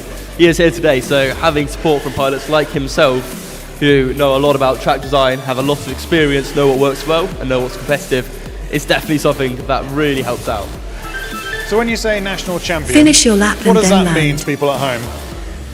So the national championship is a race hosted by the BDRA that is meant to crown the country's fastest pilot. So throughout the season, When they're racing a drone, what kind of drone is it racing? Because if he's the champion, he's racing a drone that's bigger than these, aren't they? well, yes, there are 2 types of national champion in the UK. So we've got the 5-inch national champion, which is Gilbert. So Yes. 5-inch drones are much bigger. They do, They're sort of this size. about that size. They do 0 to 100 miles per hour in Like about a 1 second and a half. Yeah, something like that. If you crash one of those into your head, not going to be the best. Crash a roof into your head, you'll be You'd be fine. pretty much fine. Yeah. So it's Yeah, a there's two classes in the UK. We've got a big class, the 5-inch, we call them 5-inch drone racing. That's about this size. They weigh about half a kilo and they go about 100 miles an hour. Can't fly these around people. They have to be outdoors in a field with gates about as big as a garage door. And they go very, very fast, 100 miles an hour, like you say. So we have FPV Gilbert. He competes internationally racing these drones. He competes in simulators and he competes in whoops as well. So last year he was our 4th place whoop pilot winner in the elite class here at Bird, but he's also the 5-inch national champion of the UK for 2025. yeah. And we've also got the Whoop national champion competing. That's Dan Carpy. We do, yes, Dan Carpy. He competed through our BDRA's Tiny Whoop League event all of last year, and he was crowned the Tiny Whoop champion of the UK. So he was racing this size drone, and Gilbert was racing the larger drone. So we've got 2 British champions competing at Bird here for your viewing pleasure. We'll be catching up with Dan Carpy later in the day. He's in Group C for qualifying. We'll be catching up with him later. So when we've got pilots out there racing, they're going to be putting down the best times. We will see them get faster and faster throughout the day, and as the groups come through, check out Group C. We will have the fastest UK whoop racer taking part in Group C. So we will look to see where he ends up. I'm pretty sure he's going to end up in Elite. He was just Definitely. pipped out of Elite last year. He ended up in Advanced class. I know he's going to be absolutely striving to get back into Elite class this year. Definitely, I'm very interested to see what he's brought to the table. But yes, do have some more information as well from our sponsor, Menace RC. So we are here today with some incredible deals for pilots here right now. So we've got all props doing £2.75 per pack of props, or 4 sets of props for £10. That's including boot props and 5-inch props. So if you do 5-inch Wow. racing too, you want to head over. That's a really That's a good deal price. for 5-inch props. 5-inch props are like, well, that size. They're 5 inches across. So they're big props. So if you get that many for that price, it's pretty good. That's real good. Propellers aren't always the easiest to get hold of. So head over to the Menace RC stand in the middle of the spectators area. It is hard to miss. You should go see what they've got. They've also got loads of batteries in stock today. Really? Yeah, earlier me and Matt were talking about the folded cell technology battery. Yeah. We're talking about Newbie Drones, Nitro Nectar batteries, SpeziFPV's Lava 2. They got them both, as well as the Brilliant. Tattoo 270 and 300 milliamp hour R lines. So That's brilliant. they are, without a doubt, the best 3 Yeah. batteries available. And they've also got a a bargain bucket, which has half price batteries and better tattoo prices. No So way. you definitely want to go have a look, have a chat with Kate and Greg from Menace RC, have a look in their bargain bucket. It's definitely worth checking that out, because you can pick up some incredible deals here, and I certainly will be too. Deals, yeah. No, the deals over on Menace RC are going to be fantastic. Battery, when we live on an island, batteries are really hard to get into the UK, it turns out. It's one of the biggest complaints for all of FPV, really, is getting hold of batteries in the UK. So we're incredibly grateful that Menace RC is stocking those and bringing them to our FPV pilots here, because shipping is what makes batteries really expensive onto our little country. On the continent, everyone can get batteries nice and easy, but over on our little island, they're a bit tricky. So I really appreciate them bringing those over here. So check those out. That's good to know they got there. I might have to send someone over there because I'm going to be on commentary most of the day. I have to send someone over with a couple of 20s, go and get me some batteries before they all sell out, because I know that they're going to sell out today, because batteries are going to be hot. Absolutely. Batteries not easy to get hold of. They are explosive. They're absolutely safe if you look after them well. Yes. As long as you're storage charging them and not being ridiculous with them and not accidentally putting nails or staples through them, then you're going to be all right. But they are still technically an explosive good. So that's why they've got to be shipped very carefully along with all batteries. So this is a very, very good opportunity to get some new batteries. And the other thing is, new batteries always perform better. Yeah, for sure. The more you use a battery over time, it will degrade. Like, we push these little things to the absolute maximum. Like, we're drawing something like 10 or 12 amps or something out of these 1S batteries, which is an incredible amount of power to be pumped out of these tiny little batteries. They're about the same size as an AA battery, but they have an incredible discharge rate, and that's what you need when you're flying, to be able to spin the props up really quickly, put the power down. That's what you need. You don't need it to go on forever like the Energizer Bunny. We're not worried about that. We want to get around we want to use the whole battery, if we can, in the 2.5 minutes we're allowed to fly. Absolutely. We're all using fast discharge batteries. That's why we're using lithium polymer rather than lithium ion. And they weigh just about 13 to 14 grams, depending on the battery you get. So they are about the same weight as the group itself. But having a nice, good-sized battery means you can get the power delivery that you need. It's quite funny you say that, actually. It's literally the same weight. You've got a battery and you've got a whoop. And the whoop is like, 16, 17 grams when you're at a race whoop, maybe a little heavier if you've got some LEDs or you're running HD0. And then you've got the battery, and they're basically 50% each of the weight. So half of the weight of your whole flying craft is the battery. So to get lightweight batteries, like I know our supplier's manufacturer, is really important, but the discharge rate is really important to keep them flying quickly as too. So yeah, batteries are really cool. So yeah, pick those up from Menace RC if you're here today. If you're not here today, you can pick it up on their website, of course. Menace RC, .co.uk, I believe. I believe so, yes. Just I'm search sure at Menace RC, you will find them. Yeah, I'm sure the big Google in the sky will be able to show you where to find them. Come find me and I'll show you. Yeah. Dan Buster, of course, sponsored by Menace RC, so he's a little bit biased, but we're very glad to have him on board here commentating for us, because being one of the best pilots himself, he knows what is going through these pilots' minds. He knows what is being focused on, how they're going to be coping with the pressure, what they're going to be thinking about going into these races, and how they're going to be doing their best. So we're glad that he's joined us here. Thank you. But what I want to do is I want to say thank you very much for joining us, and I want to drag in Carb now, if we can, for a bit. So I'll say goodbye to you and bring in Carb to have a chat with us, because I'm going to steal him away from Anti-Hype. Finally got rid of him. Finally got rid of him. No, I just know he's a man in demand, and he's going to be around with us a bit later on as well. So we will bring you back on, our man from the BDRA. Yes. I know you've been running around fixing things for us. What was going on in the centre of the track just there? We have had some troubles. Some Yeah. absolute troubles. The track is all lit up with LEDs, as you can see, and there is a centralised power unit that, to put Frank for a better word, the bed, yesterday. So we're powering it off a LiPo charger at the moment. Unfortunately, the box we had it under is a thick wooden box, and all the electronics are getting too hot and fail-safing over and turning themselves off because they're getting too warm. I mean, that's good that they're fail-safing. We want them to be safe. Starting So it's on doing the what they're meant to tone be in less doing. than But we've got 5. some racing. I'm excited. I'm keeping my eye on -1 in the top left. Yeah, apparently he's from Italy. I'm not sure that's quite right. I'm not too sure that's correct either. Doesn't look very Italian. No, -1. The picture is correct. That is -1. Little Toby Hughes there. He's been racing for a few years now, and he literally, I don't know, what is he, 14, 15? 15, Real young. 16? He's Yeah. young. And He's a quick pilot, very quick. Already one of the best pilots in the UK, But and we'll be keeping an eye on him. let's not dismiss Lex FPV, because he is absolutely the insane pilot with that HD0 AO. I've seen him at Ware Champs, and he was insane consistently. Yeah, he's a super consistent flyer. Lex has a very smooth style. He gets the track dialed, and then he just keeps getting faster. And honestly, he came up to Birmingham Tiny Whoopers for a race. He came and raced us up there in our little league, and I struggled to catch him. Yeah. It was real hard to catch up with him. I'm a mid-level table pilot, and I started off being able to beat him because I knew the track because I said it, so there's a little bit of an advantage there. But over the day, he got faster and faster and faster. So keep an eye on him for the moment. He'll be 100%. working his way around, but pretty soon he's going to be ripping it. We've also got Jaggers, and I'm going to mispronounce this, Jippy Hess? Jippy Jesus. Jesus? Jesus. Is it meant to be Jippy Jesus? He's meant to be Hippie Jesus, but we get told off for that, so he's now converted to Jippy Jesus.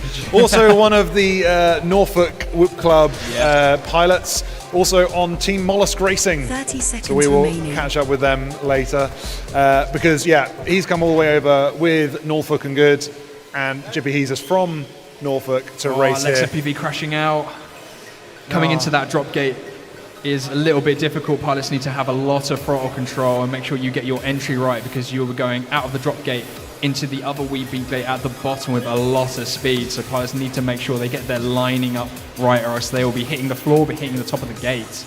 That's it, beautiful dive by Jaggers. That's there. -1 done. Finish your lap and then land. Yeah, -1 has cooked his battery. He's done. He's down at 3.2 and happy about it. So they're going to finish off their laps and end up in the crash gate. There goes Jaggers. There goes Jippy Jesus. Lex is going to come across the line, park it in the crash gate. All the pilots are done. Very well done, pilots. Considering that is their first, is that their first? No. I think that might be their first time up, yeah. If that's their first time around, that's a good pace. That's a really good pace. That's a really good pace, yeah. If it's the first time out, that's really good. I'm going to be keeping my eye on Jaggers because we've both been flying together for, oh gosh, I don't know. I think I first met him at a Wings and Wheels event in 2021 or 22, something like that. And they're great fun. In the summer, they're over, where was that hosted? South London, or Wings and Wheels, that is in Hertfordshire, it's somewhere in North London. North London somewhere, yeah, that's right. And they had an incredible event there. Unfortunately, no more, but an incredible event in the summer where loads of different RC disciplines came, trucks, cars, tanks, boats, planes, drones, anything you can think of was all there. And there was a tiny whoop race going on there. And I met Jaggers, I think I met him there. And we've been kind of level pegging in skill level all the way for a long time now. Who's faster, you or Jaggers?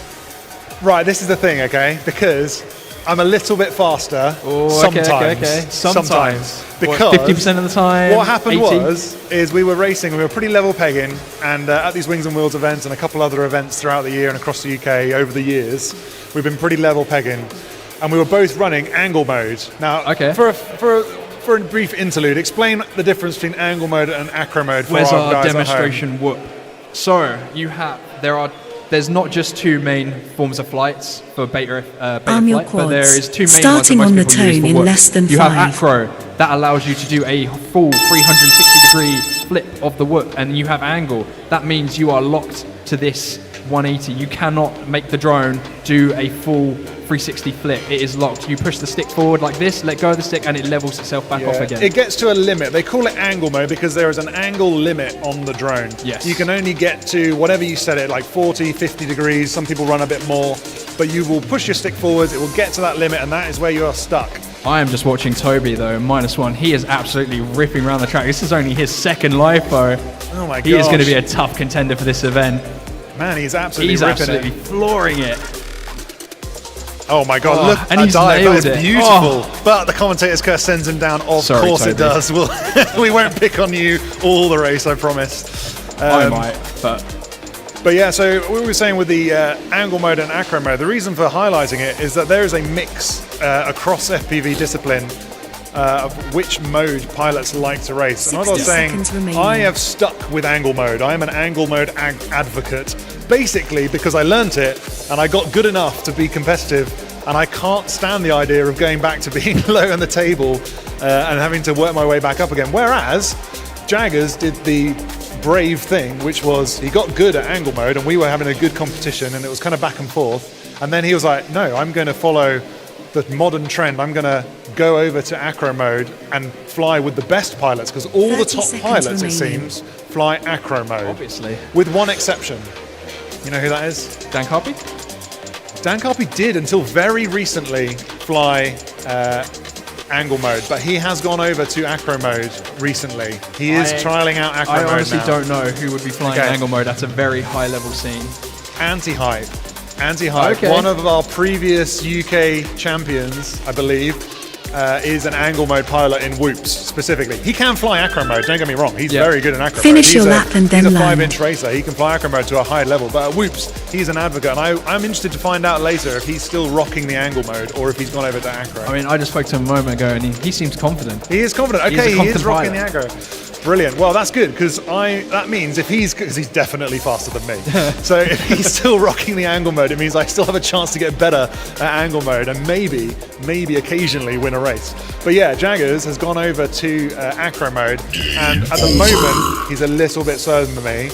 But I suspect he has further room for improvement. Definitely. When will we He's gonna- see Matt FPV getting on the track then? When are you going to set the time at the track? Mini rolls. Mini rolls unfortunately will not be flying at Bird this year. It is a lot of work. I'm not going to complain about it because it's good fun, but it's a lot of work to bring all of this together and get it all organised, and then also race. Now I know AK in America does it, and honestly, he must be superhuman, because I am not sure how he deals He with is the superhuman. stress. You've seen that way that man flies? Yeah, man, he's nuts. He's nuts. Yeah, so big He up to hosts an AK event out there. and then gets the podium at his own I event. know, which is just an incredibly superhuman Yeah. event. 100%. So, yeah, if you want to check out some amazing racing in America, check out AK. He organizes one of the best races in America. He flies at it and he wins at it. So check him out. He's an incredible pilot. Absolutely incredible pilot. And he's flying acro. So, you know, I mean, the writing's on the wall.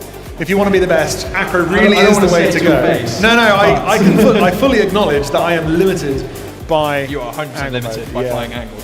At some point, I might try.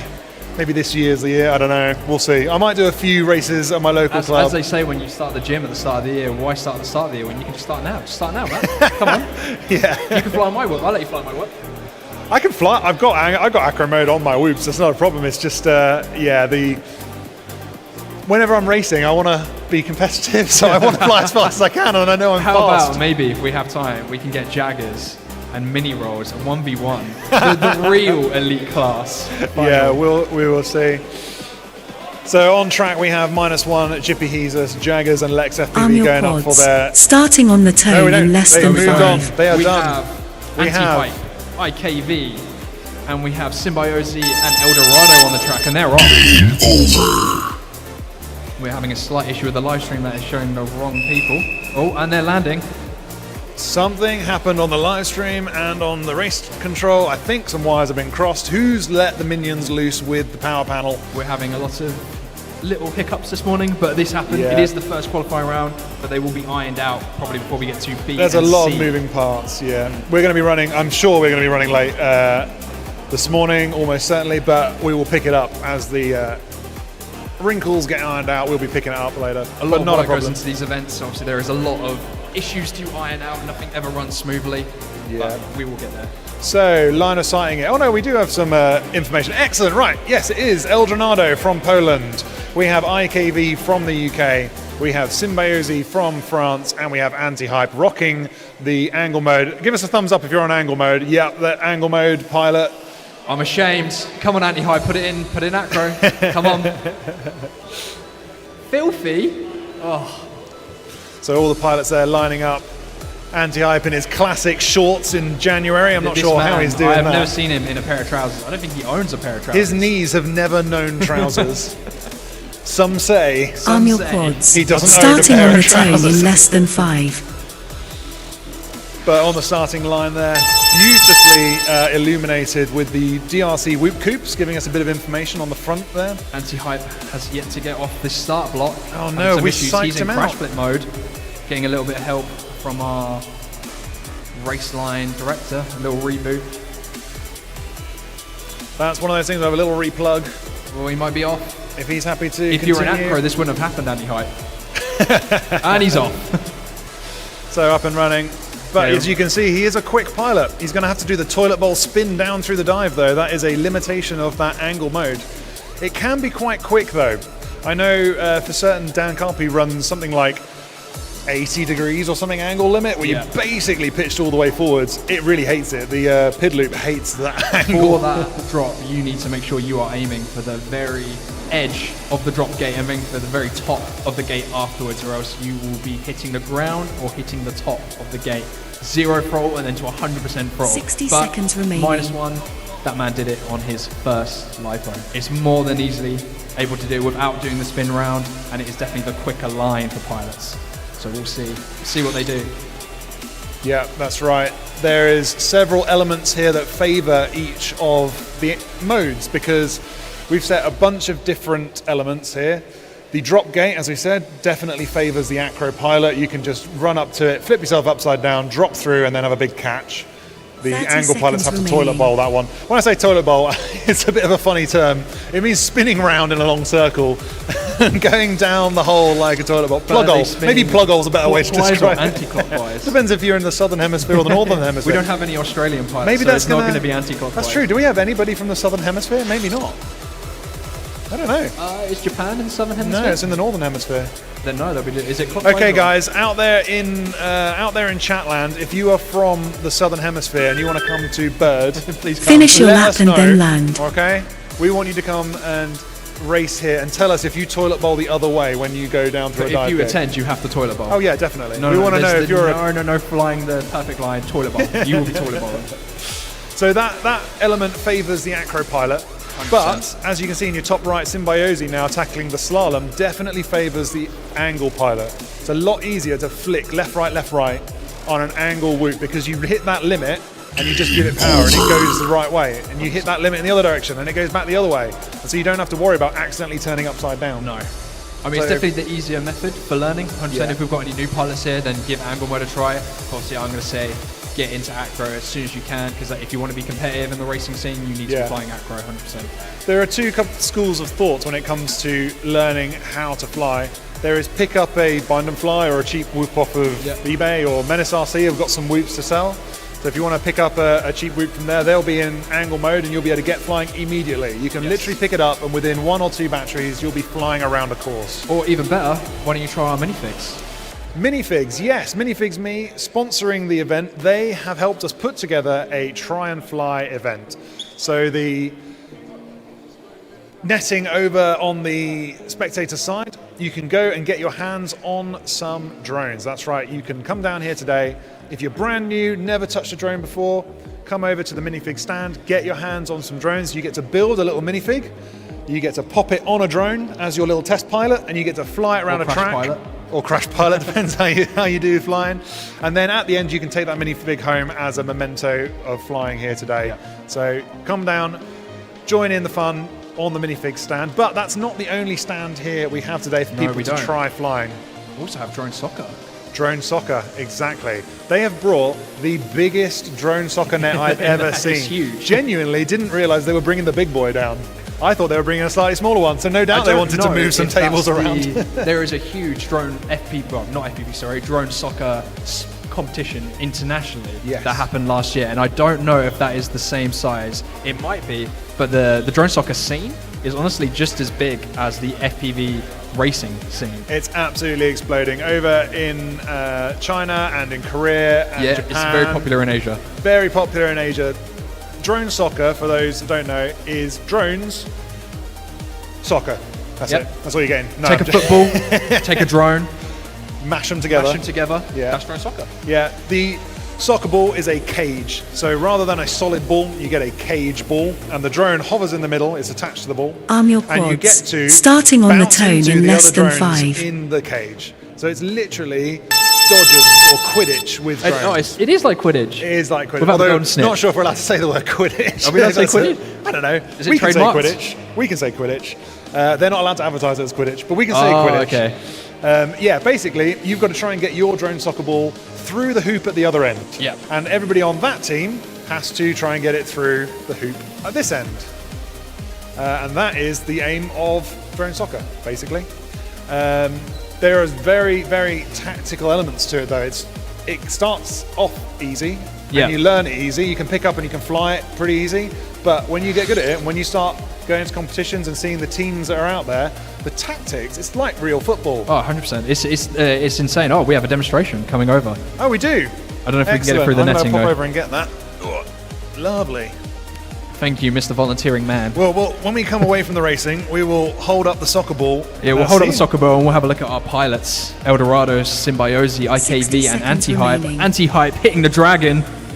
Just as we mention him, the commentator's curse sends him down. Sorry, Anti-Hype. I might as well say your name now, guys, because you're going to have to get used to me in the IKV, finals, and I will be IKV. saying people's names with a IKV. lot more energy. The pilot that's going through the hexagon. As the energy rises, our voices are going to get higher and higher They will get pitched. higher and higher. I can go a lot louder, guys, trust me. See, even Eldorado there picking... was it Eldorado? Yeah, I believe Eldorado. Eldorado 30 was seconds remaining. toilet bowling. But is he going to toilet bowl or is he going to go for the... Oh, it's dive? Eldorado? Eldorado. I think you were right. It was Eldorado, not Yeah. Eldorado. Eldorado. We got me butchering your name, sorry. Isn't Eldorado like where the devil comes from? I don't know. Yes, I think it is. Something like that, yeah. Eldorado, one of our favourite pilots from Whoop of Poland. He is on the Whoop of Poland South team. So, my screen's just gone off. Brilliant, that's just what we need. On the South team, we have Eldorado. He is Finish gonna be your lap and racing then land. Not only here to take the kudos of the winning slot at Bird, but he's going to be competing against his fellow Whoop of Poland pilots. So he's got bragging rights when he gets back to Poland. A little bit of history about Symbiosi from France. He is an FPV pilot who more into exploring the perfect lines and likes finding weird or beautiful spots, flying them with whoops, and turning the chaos into short, funny videos and small stories. Yes, he's a fantastic Instagram pilot. So if you want to hit him up on Instagram, Yep. check out Symbiosi FPV. It's got a Z in there somewhere. I'm sure you'll find him. But I was just handed backstage a soccer ball. This is a drone soccer ball. And as you can see, it's massive. So I don't know if you can see in the middle there, that is basically a 5-inch racing drone. Oh yeah, that is just 5-inch racing drone without the VTX. It doesn't put out an Yeah. FPV signal. So we can have them flying amongst us here because they Yep. don't have a camera on board. All of our pilots out there are wearing goggles. They're flying around using what we call FPV, first person view. These ones don't have cameras, so we can have a great relationship with the drone soccer guys where they come along to the event here and bring their drone soccer balls. And this is what they are. So it is a 5-inch racing drone inside a big plastic cage. And this thing is solid. I don't know if you've ever... It's solid, honestly. That is pretty solid. And the idea of it is you have, I think it's 4 people on a team. I might Yep. need to get a nod from the drone soccer guys because I'm very much all about the racing, so I don't know all the rules. Yep. But you have 2 teams, and you have pilots on one team try to get through the hoop at the other end. Mm-hmm. Pilots on that team try to defend their hoop and try to get through the hoop at the other end. I just had a great idea. What? Instead of you and Jaggers racing each other, you should play Race drone one of soccer. these. That's even better, Drone right? soccer, yeah, we could train drones. I was just wondering if that would actually get through our gates on the track. I don't know if it would. I definitely fit. Whether you get through cleanly, I think is another thing entirely. Yeah, it would be very bouncy. But the thing is because all the propellers are contained, like, you're not going to get, there's no chance of injury. You can't get your fingers trapped up in any of these. It's definitely bigger than a football. It's bigger than a football, maybe, yeah, for sure. But yeah, beautiful bit of kit. And it's exciting to see them joining us here. So if you fancy giving a go at drone soccer, they are taking the UK by storm. They're coming to schools and shopping centres and events near you up and down the country. If you want to give a go at the newest sport in drone racing, or drone sport, then check Drone out... sports? Drone sports, yeah. Check out the drone soccer stand here. You can come along, get your hands on these and give it a go. They are fantastically fun to fly, and we'll be having a chat with the guys that brought it to the UK a little later on. But I believe now we are back up with some more pilots on the line, so let's see what they've got in store for us, because I believe this is their third battery out for these guys. I'm very excited to see how Split gets on with this pilot. I watched his first lap around this track, and this man, the expo on his rates, insane, comes to the gate, flick, goes round into the gate, goes to the next gate. He is looking very quick. But we also have Raycon, the Han FPV Woody, and then Split FPV. Raycon, another potential contender in our elite class if he gets there. We're going to keep an eye out for him. Raycon from the United Kingdom, Hand FPV from the United Kingdom, Woody from the United Kingdom, and Split from Arm the your Czech quads. Republic. Starting on the tone in less than 5. Czech is 18 years old, currently studying in secondary school as an electrician. He discovered FPV drones about 3 years ago and instantly fell in love with the hobby. And he's off. And he's crashed out. Raycon FPV overtaking him, coming up to the left-hand hexagon ladder up. Keeping it smooth, keeping it steady. He's coming up to the slalom, coming up to his first lap complete.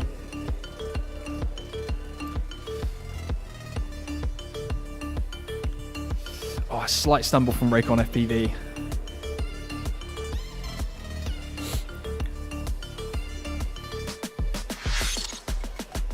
We've got no video for Woody though. Looks like he is down and out.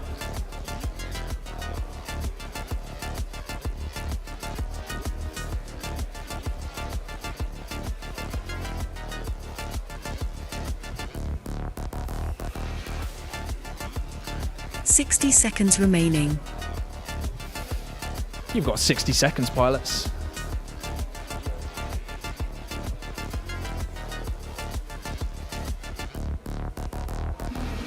The Hand FPV coming up, doing the toilet bowl technique down through the drop gate. Coming up to our Menace RC corkscrew. Going up into the hexagon ladder. 30 seconds He is looking remaining. pretty consistent.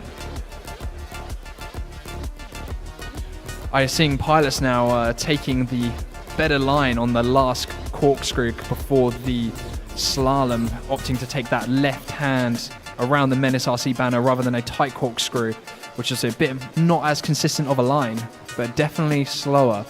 So it'll be interesting to see what the elite class pilots do with that line and see what is actually quicker in our finals coming up tomorrow.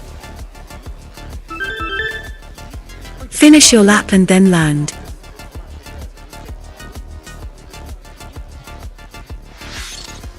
Okay, we have Raycon FPV. He is done. Hand FPV done and Split FPV done. And Woody looked like he had technical issues on that track.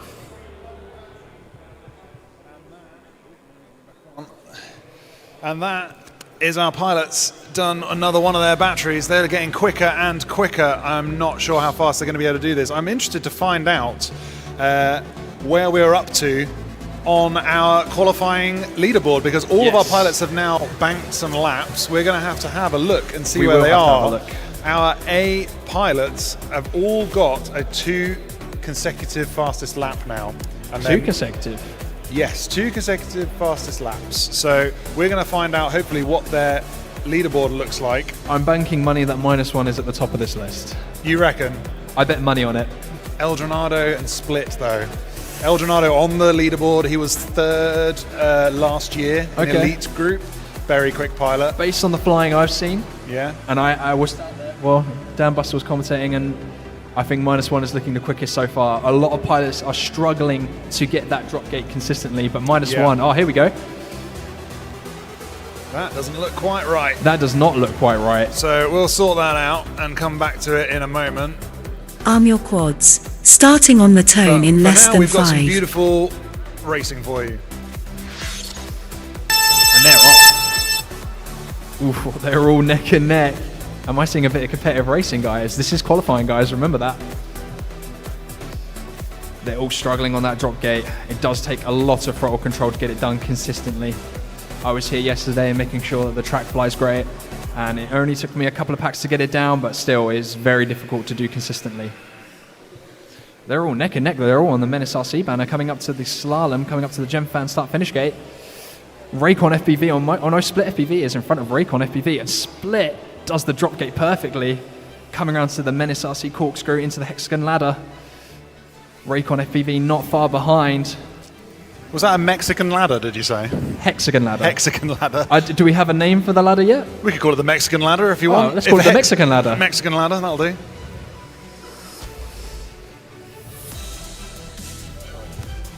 We're having laptop issues. 60 seconds remaining. 60 seconds, pilots. Raycon FPV though, he's tightening up, and as I say his name, he crashes out. Sorry, Raycon. Split though, he's keeping his lines, getting them tighter. These pilots are absolutely sending it around this track, that they do not care about their whoops one bit. They are all gunning to get in that elite class final for tomorrow. They want it badly. Will Raycon, will Split get there? Will Han and will Woody? 30 seconds remaining. 30 seconds, pilots. Raycon FPV is done. The Han looks like he is stuck somewhere. Split FPV coming up. Oh, crashes out on the drop gate again.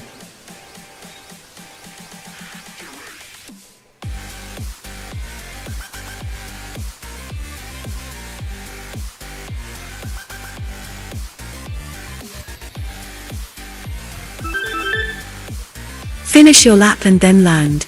Okay, pilots, finish the lap you are on. And if you want to send it into that crash gate, please do, because it makes it so much more interesting. Yeah, absolutely. Here we go. Send it into the crash gate. Come on, send 1, it. 2, 3. Oh, he missed it. Too much power. He ended up in the pit. Hey, there we go. Beautifully done. Someone ended up in the tech inspection pits at the back there. A bit too much power and popped up over it. That's quite funny. So yeah, brilliant. Let's go and have a look back at our leaderboard and see what is going on there, because I'm hoping that with a bit of finagling, we've got... Okay, that looks a little bit better. We so, have, in first place, as I was saying, -1 with a 32.26 in 2 consecutive. Surprised, but also not surprised. I'm not surprised one bit. But Split, I was watching Split earlier. He is anti-hype though. Told you. Anti-hype. Angle has a place in the elite level. Filthy, absolutely despicable behaviour. Telling you, angle mode is where it is at. Raycon in 4th with a 45.62. I'm sure Raycon about to get that time down. I think he's struggling a little bit with that drop gate. But this is still early doors for these pilots. You know, we've got plenty of packs left for them before we get into that B group qualifying, so there's plenty of chances. Up in 5th place, Lex FPV with a 50.27. Considering Lex has only been flying a year, he is an insanely... He's only been flying a year. I did not know that. This is why whenever he comes to our club at Ware, he is so consistent. And I go, how has this man been flying a year and is this consistent at flying? I did not know it was just a year. Some people just built different, I think. Yeah, oh man, he's so chill. He's such a chill guy, and that must help. Keep him calm, cool. He is a chill guy. He's a chill guy. So yeah, maybe that's helping him out, but wow, I'm impressed. 6th place, El Dronado. I'm not going to get your name wrong again, I apologise. With a 54.96. 7th place, the Han FPV with 56.88. 8th place, Zoom Me, 57.61. 9th place, Messica with a 59.0. 10th place, Jaggers, 61.35. Back to Jaggers and mini rolls. Could you do a 61.35? I'm not sure, 30 seconds around the track. That was what I was hoping it was roughly going to be, because I know that the fast guys will, -1, he's getting around the track in 15 seconds, 16 seconds. So that's roughly where I wanted the track to be. So the track's about right. Could I do it in 60 seconds for 2 laps? I think you can do it in 60. Oh, yeah, maybe. I don't know. Don't sell yourself short. I'm going to have a go later. I'm going to have a go on the track. I want to fly it. There were a few years where I was just doing organising. I didn't even get to fly the track. And we were at Millennium Point, the one where you won, 2024. Amazing venue. And I didn't get to fly the track once. And I was kicking myself because that was an amazing track. And Millennium Point is it's like a science centre, right? Yeah, it's kind of a cross between the University of Birmingham, Birmingham City University, BCU, and a business centre. So they've got some offices in there, and also a exhibition centre, and they've got an IMAX screen in there as well. So there's a whole mix of things going on there. It's an incredible building, and they have a 4-story starting on the atrium, tone in less than 5. And we were lucky enough to be able to fly out over that atrium with our whoops out, do a massive dive gate and come back in. It was on sea. It was such a fun track to fly. And the venue and with all the inflatables and all it looked amazing. The photos that came out of the event were great. Yeah, and I can still use those photos today because it was so good. But yeah, the event was really good fun, but I didn't get to fly it because there was a lot going on. I didn't have enough volunteers, and since then I put out the call to volunteers, and so many people have stepped up and helped made it possible that we have got volunteers this year, like myself, absolutely coming out the wazoo. Give me a job to do, Matt. I have nothing to do. And if there's a problem, we're all jumping on it. So it is nice to see. It shows I've just been attacked. Someone's tried to face punch a racetrack live stream guy. Well, I've done that. Thank you very much. I'm taking that personally. Yeah, no, we have some incredible volunteers that have stuck their hands up and have just said, yeah, you know, it's a good event. Like, I'm honoured that they would like to get involved and help us, and it really makes the difference that people are willing to get involved and help out, because without them, this genuinely would not run. 60 Without volunteers, remaining. none of this would be possible.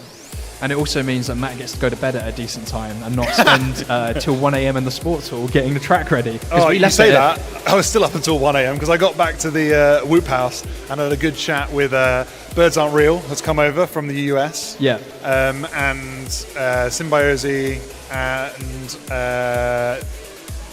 who was the other chap that was there? I can't remember. Not Split. This chap here. Blitz, that's it, not Split, remaining. Blitz. And we got Milky over there in the audience. Hey guys, Maybe we're good going of to you do a join pilot us. interview with those two guys later. We'll definitely be catching up with those guys a bit later on. So if you want to catch up with Symbiosi, Blitz and Milky, you guys can come on tomorrow afternoon about 12 o'clock. We'll be happy to have you guys on to have a chat. That'd be really good. Yeah, we'll be really good. But we have got Messica coming around into the GemFan start finish gates, going up into our Finish your lap Weebly and then drop land. gate, going into the toilet bowl, opting to do the spin technique. Beautiful spin down there. I must say, that was very elegant. He's looking pretty quick. He's The keeping it Italians- clean. The the Italians Italians are are known. good at whoops. They are Yeah. really good at whoops. They are Is very Messica one of our bird winners? good. He is an IWL pilot. He has battled against all the other pilots in Italy to make his way here, which is fantastic. Let me get up my list of pilot information so I can deliver you But all that's the all goodies. our pilots done. Oop. I believe they have got one more lipo. Here So we go. Mesca, there we are.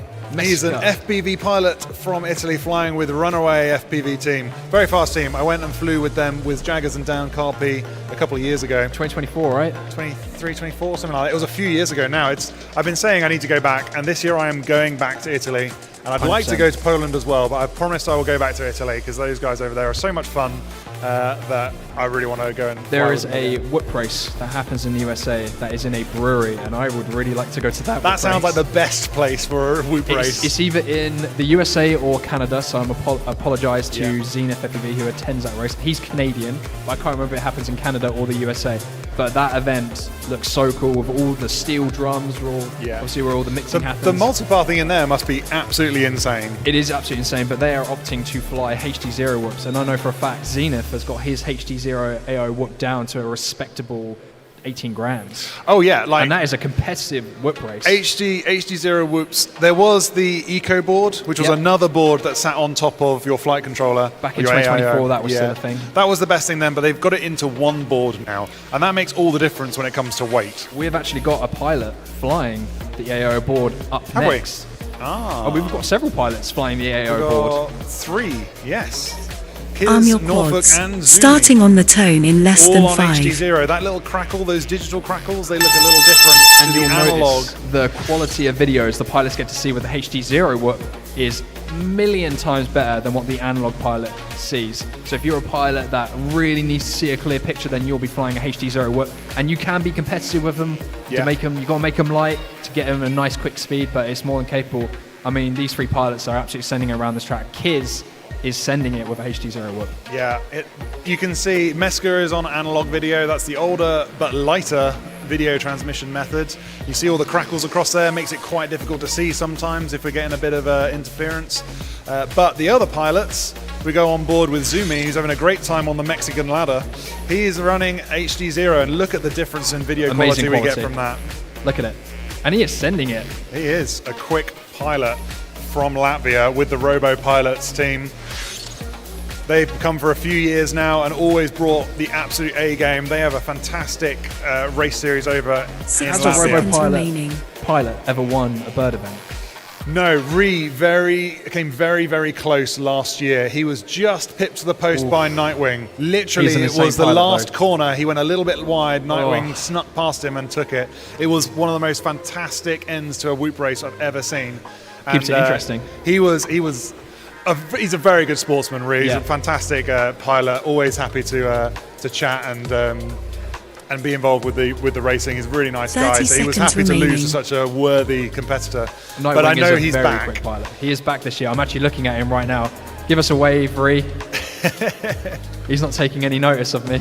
He's in the zone, man. He's in the zone. He's locked in. I think he's just going to be getting as much beta off of this track as he can. 100%. Because he's a serious pilot. He's won internationally. You should look out for. He's going to the World Champions with JM. Yep. He's competing internationally at various Is World JM Cups. here this year?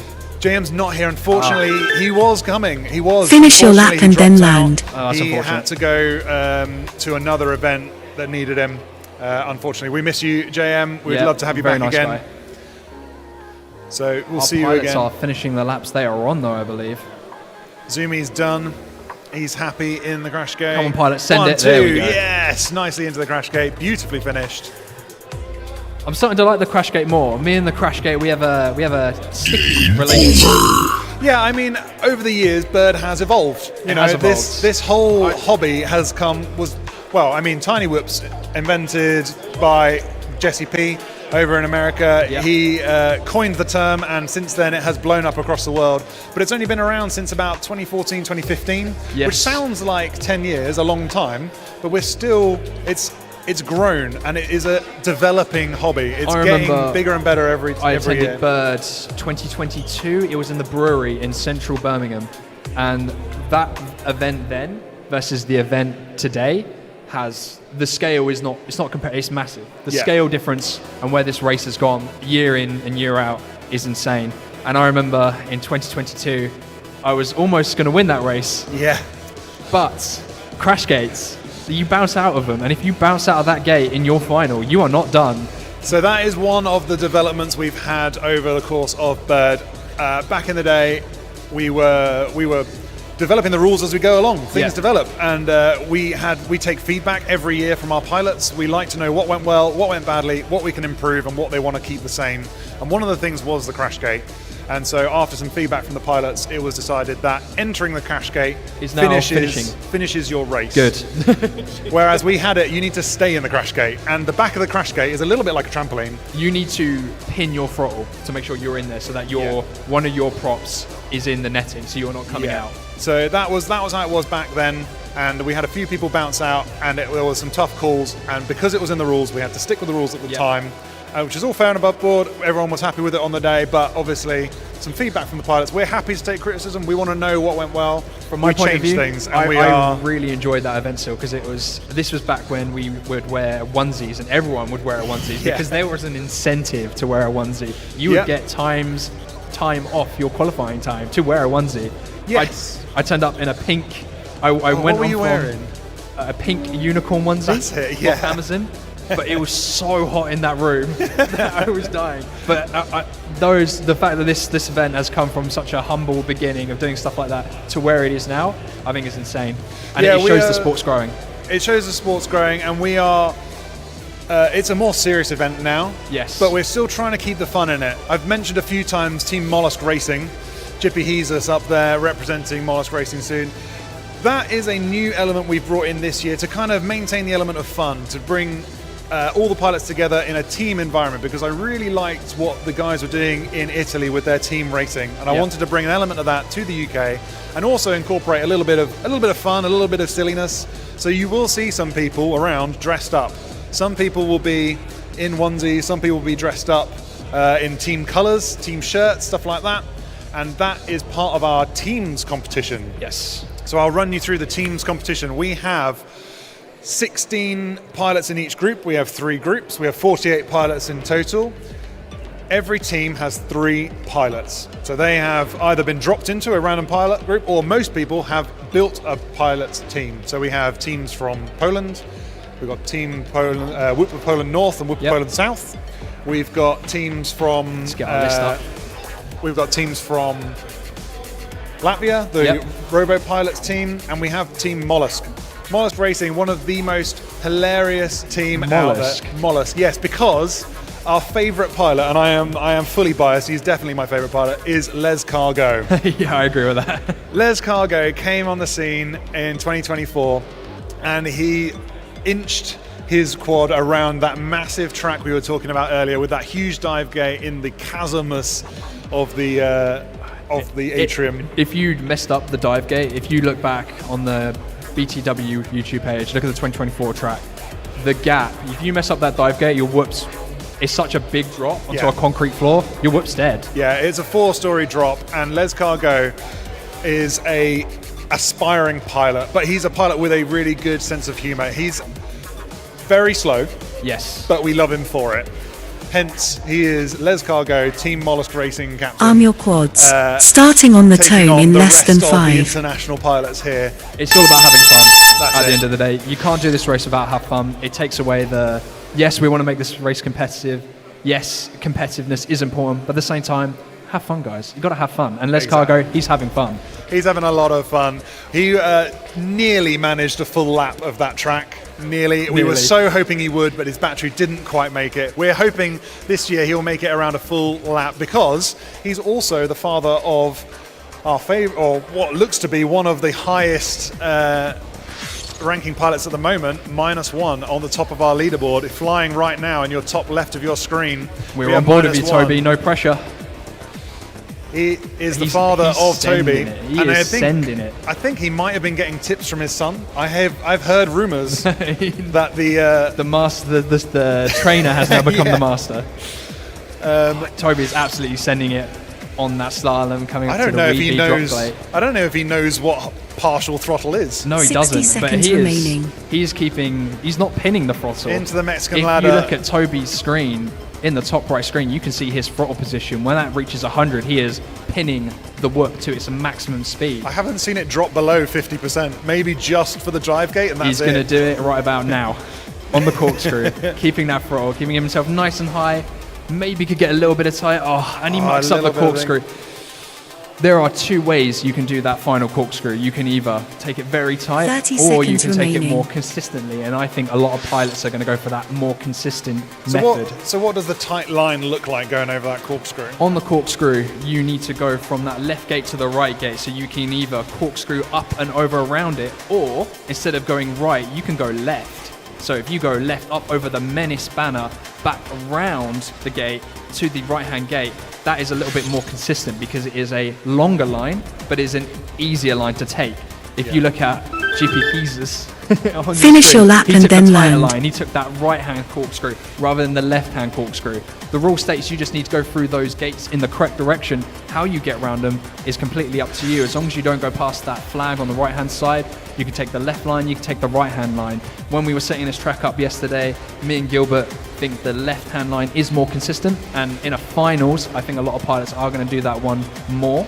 It requires more throttle and is slower, I think, but it'll be interesting to see. It'll be interesting to see. That's one of those things that pilots, when they're on the race line, will get to make that decision. Will Yeah. the pressure force them to settle their nerves and take an easier line, or if they're really gunning for it, are they going to have to take that tight line, try and make up that time, but maybe with a riskier move? We will have to find out. But they are done. I believe they have got one more LiPo to go. Lex is there in his little onesie. What are you dressed up as? You're a Snorlax. Put the hood up Snorlax. for us, Lex. Put the hood up for Lex. Put your hood up. Don't put him off too much. He's trying to get a good Oh, time. oh, he's a There Snorlax. He is a Real. Snorlax. That's got to be one of the best That's onesies here, wicked. right? Yeah, we've got a Look at that. Snorlax and we've got a Charmander, I think, with Jaggers. And I've definitely seen another Pikachu or someone walking around. Yes, Kiz over in pits. Give us a wave, Kiz. We can see you in your Pikachu onesie. There he is. For Team HTWC, that's Hanworth Tiny Whip Club. Their B team. That's a very sexy pose there. Thank you, Kiz. They are here as the Pokemon team. I'm trying to see if there are any other onesies. There's Kiz in the back. I think that's it. Where's the rest of them? Out in Chatland, what do we think of the onesies? Do we think every pilot should need to wear a onesie? What do we reckon? What's chat saying? What's chat saying? Do at I the want to moment? know what chat's saying? Derpy's in the chat. Hi, Derpy. Hi, We've Derpy got Hooves. Levank. Hello. Hello. Will this map be released on Velocidrone or other sims? I have heard a rumor that a sim track will be available. I know Arm for a your fact that there quads. are lots of Starting on the Birmingham tone in University less than students here. 5. And not only are they going to do the track, they're going to build their own simulator. So I'm excited to see what they come up with. Yeah. But certainly last year we had Circles in Brackets was very kind enough to do a track on Velocidrone. So maybe there'll be out one on Velocidrome, but I know for certain that the BCU students will be making some sort of simulator. I'm just watching -1, and if you want to give a go at one of the other BCU simulators, they have one on our homepage. If you go to btwclub.co.uk, you can race a drone. Don't need to download anything, don't need to pay anything. Just go to the homepage, click on Bird, scroll down a bit, and you will find one of the BCU simulator games, which you can just have a go at. I'm just watching -1. I'm so sorry, but this is a pace. He is on form, isn't he? Opting to take that left-hand line. But coming up, we have got Group B at, what time is Group B on, Matt? 60 seconds remaining. Group B will be starting, they'll be arriving at 12 o'clock, so in about an hour they'll start arriving and getting prepared. They'll have a tech check at 12:30 and a track walk at 1 o'clock. And there is one pilot in Group B that I am very keen to see fly this track. Really? Who's that? Yuki Yamamoto, all the way from Japan. Yes, Yuki from Japan. He is going to be one to watch. He competed over at the Wednesday Tokyo Whoopers on their national championships in Japan. Remaining. He won, he took the championships, and he is now here to lay down his skills against our Lay down pilots. the law. Yeah, he's beaten everybody on that side of the world. He's now come to this side of the world. You've attended I've been Tokyo. over to Japan. I've been to the Wednesday Tokyo Whoopers. Yeah. Fantastic group of people over there. They take it pretty seriously. They very kindly gave me a long set of Carb LEDs, but they had shaved all the silicon off the front of it. Oh, so it's lighter. So they made it really light. Finish It your ran lap all and the way then around land. the drone. It made it look incredible. Yeah, the setup they have in that event, it's like in a, what is it? It's in like in a padded sort of sports area they have it in? I think they moved various locations. Okay.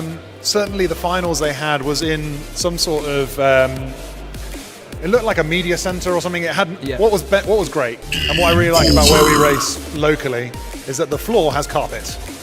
Well, when you're crashing a lot, like I do, having That's carpet nice. on the floor is great. Yeah, the floor here If is you a crash. basketball floor. It's not the nicest thing to crash from. If you're going from that drop gate onto the floor, then you might be having a bit of damage. Yeah, it is. It's a little on the cool side in the sports hall here, and it is a hard floor, so plastics are a little bit brittle, but it does mean that you don't get caught up on anything. Any little stray hairs and stuff, any like little bits of carpet don't get wrapped around the props, so you got a bit more of a chance of not getting stuck, but a bit of a harder floor to deal with. Yes. So Yuki's coming over. We're looking forward to seeing him a little later on, and we'll see what he's got. Will he be able to knock our -1 off the top? So let's have a look at our qualification, because we are interested to see where people are, because they're coming up on their last packs, I believe. 32.26. Wow, he's absolutely going That's a for 4 it. second. That's more than 4 seconds. Yeah, he is 4 seconds ahead of the next fastest, Split. Now remember, Split won recently at the Phobos Poland event, so he is a very, very fast pilot. There were multiple countries worth of pilots competing at that event, and he beat them all, and he's here at Bird going up against -1. He's fast. He is fast, -1 boy. is showing what he's got. But will Split that'll take him before his qualifying is done for today? I don't know. Following up after Split, we've got Recon going to have to make up a good 10 seconds to get ahead of Split there. Recon, a very fast pilot in the UK, 5-inch racer usually, so Whoops is a little bit of a departure for him. Maybe that's what's hampering him a little bit. Will we see him improve? We will find out shortly, because I can just see him on the spotter's desk, so he'll be coming up soon, along with Anti-Hype, who is lining up now. Anti-Hype in 4th. Got to make up a couple of seconds. Lex FPV in 5th. Very close with Meska, very close race there. They are neck and neck, 50 seconds apiece, just a 1/10 of a second separating them. Why don't you explain to us, Matt, how the cut-offs work for elite hobbyists and all those finals formats? So we are running through our first 16 pilots here. The first 16 pilots, we go down the list, we can see the rest of them. We've got Eldronado, the Han FPV, Zumi, Jaggers in 10th, Kiz in 11th, North looking good in 12th, Chippy Jesus in 13th, Symbiosi in 14th, and Woody pulling up 15th. And 16th seems to have gone for a brew somewhere. We're not sure where he is. We will catch up with those guys later. But these are the only 16 of the 48 pilots that are competing here today. So they are our Group A pilots. We do this so that we can give them very close back-to-back batteries so they can get into the It's groove. a much nicer way of qualifying. Yeah. So as they go around, the first 16 pilots will put down their best times. They're looking to get their fastest 2 consecutive laps. Yep. So when they've got those laps, that's it. They've done their qualification. They've banked their laps. They then have to sit back and watch as the other groups come through and try to put through their fastest 2 consecutive laps. So we'll have Group B Arm your from quads. 12, Starting on the starting flying tone in about less 1 than o'clock. 5. And then Group C, they'll arrive about 4, starting flying about 5 o'clock. And we will find out how they do.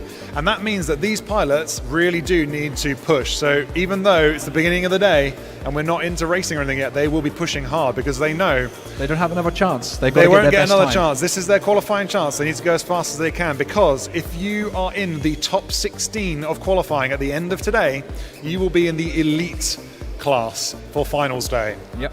If you are in the next 16, you will be in the advanced class. And if you're in the bottom 16, you will be in the hobbyist class. So when you've banked your 2 fastest laps, you will have set your times. You will then get put into a finals class for tomorrow.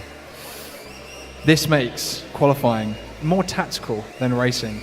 Pilots here need to decide how much they want to push, potentially break all their whoops. We have a very unhappy quad stuck Speaking under... of breaking whoops, Yeah, IKV is stuck. I don't think you're coming out of there, bud. You You're are stuck. You're, my friend, you're. I hope he's able to get out there. I hope he doesn't melt his drone, because lots of high throttle when you're stuck like that is not great. So IKV also. will he be able to get... Oh, He's yawing. running F1000. Oh, I think he's stuck. Is he going to be able to get back up? I think he's stuck. Oh, he's out. No, he's not. Oh. Someone else is. We've lost IKV, video I from think, IKV. is calling it there. What? Is he out? No, he's still stuck. He's stuck on something. 30 seconds remaining. Unfortunately for IKV, this is going to cost him one of his qualification times. He's absolutely wringing the neck of that little whoop to try and get it unstuck. He's determined. He wants this round. Yeah, he knows it's his last chance to get a good set of times on the board, so I'm he's seeing in how he keen is to go. stuck. But everyone else is carrying on around the track. Eldronado, Symbiosi, and Anti-Hype. Eldronado, a very quick pilot in his own right. Also, one of the leading programmers and race Finish your lap organisers and for then Phobos land. Poland. There you've just seen him do the flat spin over the top of that corkscrew. It's the more consistent Oh, line we were IKV talking though, about. he's out. He's done it. He got out. IKV's up. He escaped. Nicely done. That's the persistence you need to be able to finish I off don't your think he's going to be laps. able to do much with it though. No, the timer is over. He's going to have to finish this lap and park it in the crash gate. Time is up. He won't be able We to... commend your effort though, IKV. We honestly, that deserves a round of applause from the spectators, because that relentless battering of that whoop to get unstuck. It paid off. He got out. Well done.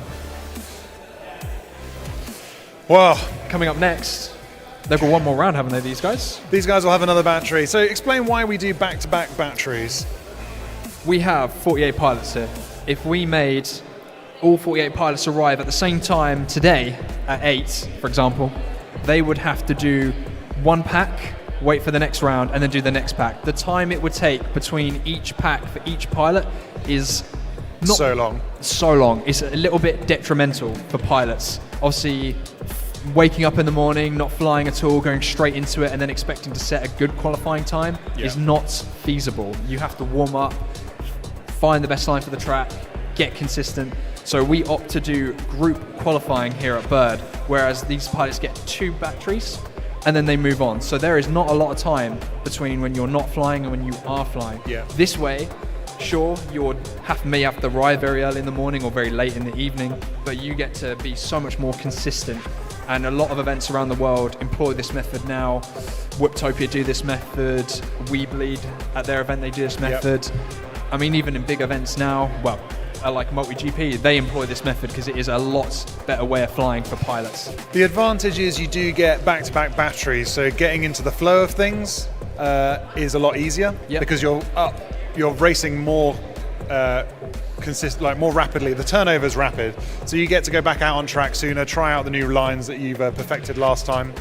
But the downside is if you break a quad, you don't have much time to fix it. No, you need to come prepared. Definitely come prepared. I think like most of these pilots will bring 3 to 4 whoops with them. They don't want to have to do repairs and potentially lose out on precious qualifying rounds. So I know, for example, Raycon FPV has brought 4 quads with him. He's turned around and looked at me. Are they all still working? 2? He's only got 2 quads already. He's down to 2 from 4. It's not looking too good for Raycon FPV. But yeah, a lot better way of formatting for these pilots. That is coming up. good. So they are on the line. Eldronado, Symbiosi again, IKV. Hopefully he has a better flight this time. We don't want to see him getting stuck. Don't get stuck, IKV. We like people to qualify where they deserve to be qualified, because getting stuck like that is unfortunate. Starting there are a few on the places on tone track in you less can than get stuck, 5. and you just managed to find one. We've taped down as much cable and stuff as we can, but you know, these are tiny little drones. We can't make it. You can't be flying in like a swimming pool or something where there's no leaks. Like, there's going to be leaks every here and there. It's down to the pilot not to get stuck at the end there and not crash out. We try our best to keep the track nailed down. I feel like we've got most of the wires for the gates here sorted, but our pilots are looking good. We've got Anti-Hype coming round to the start-finish. He is looking rapid. Come on, Anti-Hype. Toilet bowling down into the drop gate, coming up into our Menace RC corkscrew. He's going up into the hexagon left ladder. I wonder what method Anti-Hype will employ. Opting to do the tight corkscrew. Okay, Anti-Hype. Coming up onto his second lap. He is looking rapid.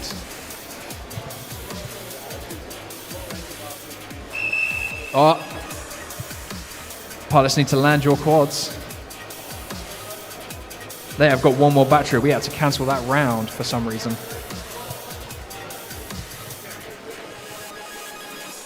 So our pilots have been asked to land by the race director. Something happened on track that means they had to sit them down.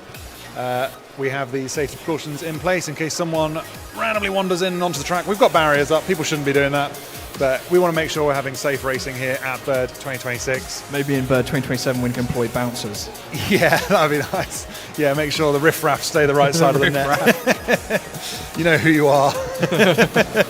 You know what you did.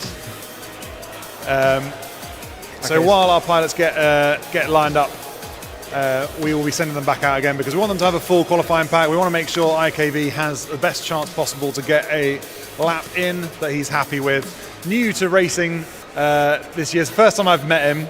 I'm very pleased that we've got some new pilots coming through as well, because this is a fun event. We want to make sure it stays fun. As competitive as it gets, we want to make sure it stays fun so that new people feel like they can come along and get involved. Because that is what Whoop Racing is all about. It's my favourite part about Whoop Racing. Yeah, it's the friendly part. Everyone at any skill can get involved. You know, this track is not just competitive, it's for any skill level. And I feel like you've done a good job of making sure it is like that.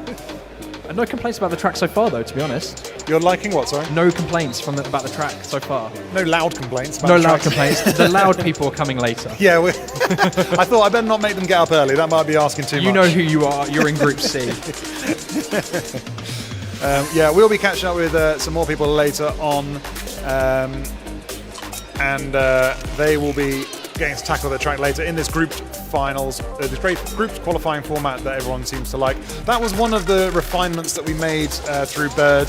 When it was a small event and we had 20 pilots, that's fine. You can get through everyone and go back to the start. You don't have to wait too long. But as we got up to 48 pilots, now you'd have to wait for a good 2 hours before you got your next pack. So the refinement that was asked for was group qualifying. I know a particular pilot that was very pleased that he was put into the Group C format, and that was Joshy FPV, a potential first place winner of this race. We'll see how he gets on. But he was very pleased at the Whoop House last night that he didn't have to get up early like the rest of us to come here. So we will see him in our Group C. Yuki Yamamoto, though, he's in Group B. He's probably still asleep, actually. I'm sure he's going to roll out of bed and get straight onto flying. They arrived at 4 a.m. in the morning today, so he is probably going to be I don't even know if he slept, to be honest. Apparently he did. I spoke to his chaperone, Biwu FPV, and Biwu apparently didn't sleep. Yuki slept on the plane, on the taxi, and he's still asleep apparently. Yuki only being 13, 14 years old? Yes, I am hoping to get some information up about him when we get to his races. I've got a little cheat sheet here. One of the best pilots in Japan, and the fact that this kid has gone to China, Japan, Riyadh, and all these international places and race at such a high level really speaks for his skill as a pilot. Yeah, so we'll be, like I say, catching up, seeing his racing a little later on, and interested to see how he does. But at the moment, on the track, we have Eldronado, Symbiosi, IKB, and Anti-Hype looking to get their best I'm consecutive really impressed. packs. Anti-Hype is He's sending quick. it. I told you, he's quick. And as I speak his name, he crashes out. Can't say their name. I've We're got going to have to come up with code words They've got to something. get used to it now, because when I do the commentating for the finals, like We can call him Anti-Acro. Anti-Acro, yeah, that's a Yeah. good name actually. Anti-Acro. Anti-Ac. Anti-Ac. Yeah, if we start calling him Anorak, you'll know why. Yeah. IKV though, please don't tell me IKV has got stuck You're again. not stuck again, IKV. Oh no. This is where he's stuck on his head. Now, I feel usually you can stick it into what we call turtle mode. Finish your lap spin and up then some land. props and flip him over, but he seems to be stuck. I'm having a suggestion for IKV. He is running a version of ExpressLRS, which is the protocol we use on our radios to talk to our drone. He is using a version that is not so good for this sports tool. He's using F1000, it's called. And these modes dictate how fast the link is between your drone and your radio. The faster the link, the not as robust link you get.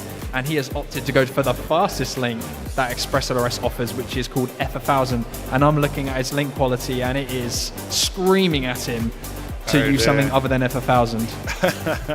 Well, maybe he'll take some of the comments on board from one of our top pilots. It's still blinking. I'm looking at the screen. Is it? Where is it? Oh, the top right, link quality. Yeah. Oh, we're gone. Okay. Or maybe I'll make the suggestion to him later. Maybe we'll see him a bit later on. We'll see. Yeah. But next up, we've got second place so far, Split. Yeah, Split. He may be looking to dethrone Toby, or -1, sorry. I mean, he's a few seconds behind 4 seconds so far. a clearly elite pilot. Now in racing, 4 seconds, if you've That's a watched lot. any racing, that is a lot. Particularly in drone racing, when these things can go so fast, 4 seconds is a long time. Now, I know how quick he is. He's a quick pilot. We saw him on his first battery out, absolutely dominating this track. Yeah. And I'm wondering if he's going to pick up on that 4 seconds, or if he's going to maintain his whoops, make sure he doesn't break anything, play it a bit safe, and just gamble that he's still in the elite pilots by the end of qualifying. I think he has to make a judgment call, right? He needs to decide as a pilot, is 36 seconds going to be enough for him to stay in that elite bracket? As you said, I personally don't think it is going to be enough. I think once our Group B and Group C pilots are here and they've set down their times, then I feel like he might be pushed just outside. So if I was him, I would opt to push. Yeah. You have all of today. We've got Menace. They've got so much stuff for sale. You could build an entire fleet of the stuff they have for sale here. And speaking of Menace sponsors some of the top drone racers in the UK. One of them standing right next to us, looking to come in. Dan, if you want to come and sit next to Carb here, you can join us. Change the camera And have a good little cuddle on camera. Do you want to swap over for a moment? We'll have a little chat with the other Dan. I guess you're both Dans, aren't you? We are both Dans. That's going to be confusing at all. We'll let Carb go off and have a cup of tea. You all right, mate? You back? I'm all right. How you doing? Yes, good. Have you gone over and cleared out Menace of all their bargain stuff, or have you bought me some batteries? Talking about some top secret, exciting stuff. Ooh. Can't say anything. Well, maybe I'll try and twist Greg's arm later and get some exclusives. But as one of the top pilots, from 5-inch and whoops as well, what do you think is going on in the heads of these pilots now? Would you be in Split's position? Would you be pushing to get that 4 seconds, or would you be playing it safe, thinking you're going to be in the elite class? So yeah, as you said, well, as we can see, the main rivalry right now is Toby -1 against Split. So yeah, as you say, 4 seconds in it. It's going to be Split pushing to try and close the gap on him between Toby. Yeah. So I think his strategy right now, rocking. Toby's absolutely sending it, but I think Split really needs to smoothen out. He needs to fix his style. I think that's his priority. So calm. We're going to see some calm laps, you reckon? Fast, but calm On laps your rather quads. than pokey laps. Starting on the tone in less than 5. I hope so. It depends. There's 2 ways you can go. He can either keep on going as he's going, just sending it, trying to string together 2 really good laps, or he might take some inspiration from Toby's flying and improve there. You can see now, here we go, see what he's doing. Looks like he's gone for the sending it method. You have Split in the bottom right corner, Woody bottom left, Raikkonen in top left, already upside down. Raikkonen, another one of the fast UK pilots, and the Han one of our pilots from the Midlands. Raikon there looking to pick up some speed. He's really got that dial. Look at that beautiful corkscrew into the slalom, back across the line and up to the dragons at the top of the room. Oh, a bit of a flat turn into that dragon dive gate. And you just spotted there Raikon missing a gate and having to go back round for it. That is one of the things you've got to make sure you're doing, is hitting all of the gates. They are all important. You have to go around all of them or your lap won't count. So going fast is not the only thing to do. There is going through gates, and then there's Raycon's new method, which is hitting gates. So hopefully he works on that. Does that mean? Am I allowed to say that? I don't know. I think it's a bit of a commentator's curse. There's a bit of a joke in live streaming where if you commentate on something, immediately that person must have some sort of extraterrestrial signal and it sends them down. So if you say their name, they're going to crash immediately. So we'll try not to do that too much. Let's pick on someone called Woody. Woody coming in from Tiny Whoop, Staffordshire. He is the only pilot taking part from Tiny Whip Staffordshire, a very recently formed group. So if you are in the Midlands and you're looking to get into whoop racing, if you think this looks fun, or if you've come along here, had a go on a drone and you want to get into this and have a go flying FPV, if you are living around Stoke-on-Trent, Staffordshire, you know, Cannock area, North Birmingham, South, you know, Macclesfield, all that sort of area, come down to Stone. That is where they meet for Tiny Whip Staffs.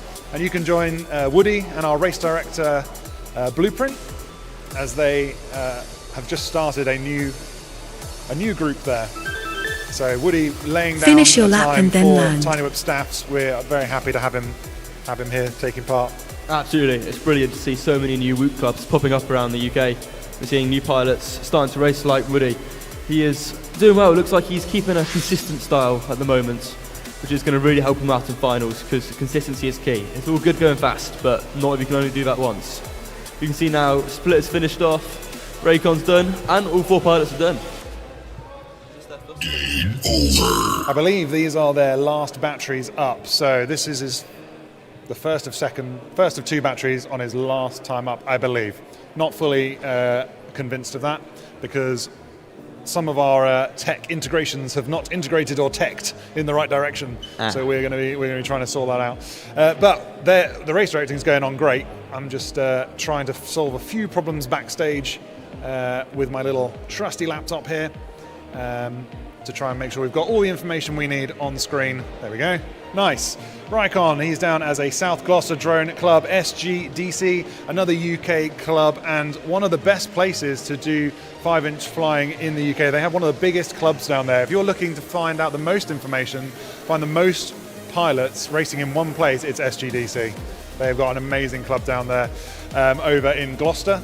They train at a sports field, really, isn't it? Yes, it's Yates Sports Complex where they train. They've got a full summer series going and a winter series going. So yeah, if you're looking to get involved in that area, SGDC is undoubtedly the place for you.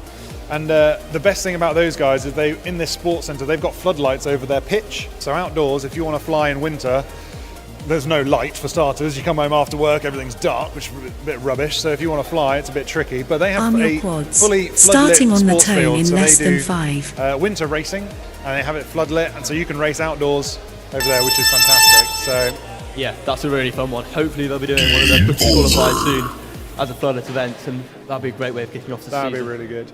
But not only 5-inch, they also do whoop racing as well. They have a whoop league over at SGDC. They have their own local league, which is fantastic to see. We encourage all of the clubs across the UK to run their own little competitions in-house and then come together for the BDRA Tiny Whoop League, which is across the UK. Every club in the UK can run one Tiny Whoop League competition in which you can score points, and that will lead to the BDRA Tiny Whoop League finals race in Buckminster at the end of the year, or in summer. Starting on the tone in less than 5. Where we'll find out our next winner this year. We ran it.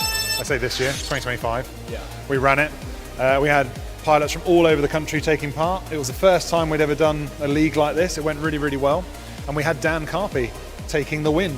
So he is our first ever Tiny Whoop League UK champion, which is fantastic. So we'll see who wins this year, but SGDC running 5-inch and whoop races over there. If you're in that area, go and check them out. They're a fantastic group of guys and would love to help you get racing down in Bristol, Gloucester sort of area.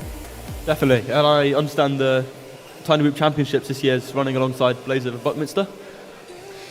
Yes, we're going to be doing the finals for Tiny Whip League at the Blades of Buckminster event in the summer. I think it's in May some point. So for the ladies and gentlemen at home, if you're tuning in, thank you very much. We really appreciate it. I'll explain. Indoor racing, these tiny little ones, really good for winter. Definitely. Fly them in your living room. 60 seconds Yeah, they remaining. are very lightweight, very fast, but they're best indoors because they get blown around by wind. Whereas the big stuff, outdoors is where you want to put them. You don't really want those indoors. They're a bit dangerous to be flying around indoors around people. So they fly outdoors, but that means you're kind of limited to only flying in the summer unless you've got something like SGDC where you can stick the floodlights on and have a race outdoors in the winter. What is going on with my mic? 30 seconds Yes, looking at the remaining. pilot speeds, we can see Split is still trying really hard to gain 4 seconds on -1 and try and change from second place to top qualifier. You see him flying now, he's having some inconsistency issues, but he's actually gassing around the track, trying to get another lap in before the timer comes to an end. Raycon as well, you can see, is also gassing it. He seems to be doing quite well, keeping it together, getting it tight with a couple of wobbles, a little bit of commentator's curse, so sorry about that one, mates. Willie looks like he's up the pace a little bit too, and the FPV is also doing brilliantly. Finish your lap and then land. All these pilots absolutely pushing it to the max. They really want to get these times in the bag because they know this is going to be their only chance to do it. They're going to have to sit back and watch and feel the pressure rise as everybody comes up behind them and tries to take their position from them. The Han, oh my gosh, he's looking a little bit weak. What's going on with his drone? He's looking a little bit slow. Maybe he's just nursing that battery home, feeling a little bit low on charge. Didn't quite make it, just outside the crash gate. You can see it there. I think he was a little low on charge. What's his battery saying? 3.4, oh, it's okay. Maybe he's having other problems. I don't know why he was going so slow there.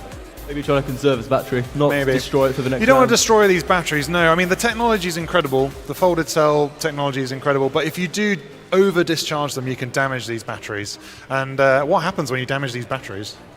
They fly terribly, to put it nicely.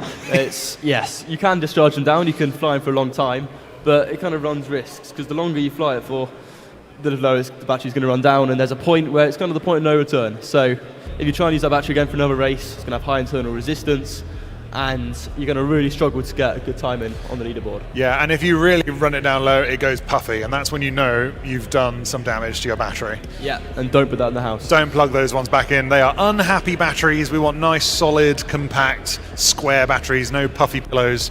No pillows of death, please. We want nice, easy racing on nice, well-maintained batteries. Because you've got to look after them. Like I said, they're hard to get hold of in the UK, so keeping on top of your batteries is important. And the best way to do that is using something called a ViFly Whoop Store charger, one of our silver sponsors. They are the best way to charge and maintain your batteries. Pick up one of those online. Every pilot pretty much here uses a ViFly Whoop Store. Yeah, absolutely. They are definitely the standard in the hobby.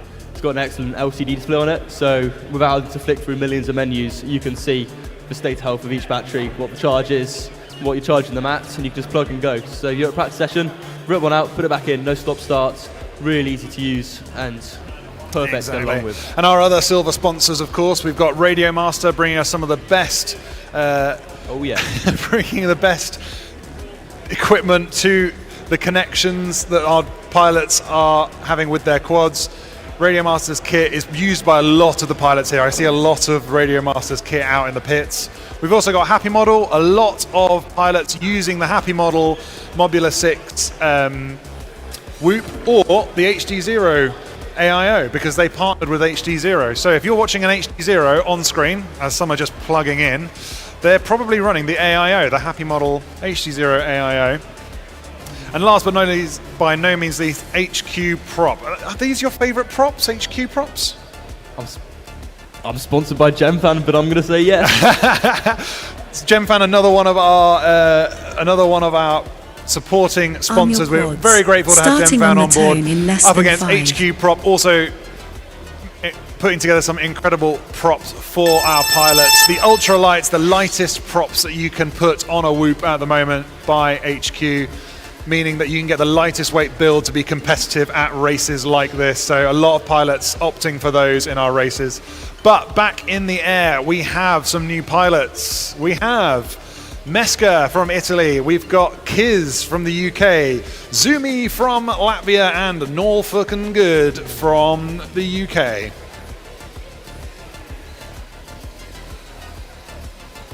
You can see the Happy Model HD0 boards are performing really well here. Although they come with some extra weight, you can see you've got a really clear digital image. You can have better video quality, and rather than being 30 FPS, which analog is, you're going to get 60 frames a second with HD0, which can make it easier to get those last-minute corrections in.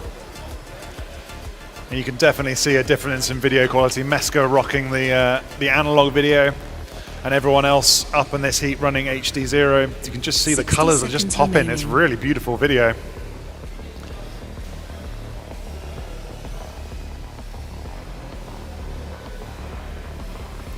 So we've got Kiz battling Norfolk and Good in the Mexican tower.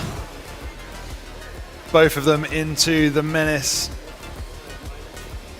at the back of the track and into the slalom as they come around to start their next laps. Going across, they are up to the back of the room to the Dragons, chasing each other through the drop gate. 30 seconds remaining. This is where having LEDs on quads really helps. You can tell that those pilots can easily see each other. They know there's a battle. It means nothing, but they don't care. They want to win. Yeah, if you see LEDs in front of you while you're racing, you're going to be chasing them. And that's one of the specifications for Bird, is that all the pilots need to have LEDs on their quads. It makes them more visible for you guys at home. It makes them visible for the spotters and for the spectators here. And it makes it more fun for us watching from the sidelines and commentating, because you get to see all these wonderful colours zipping around the course. Land.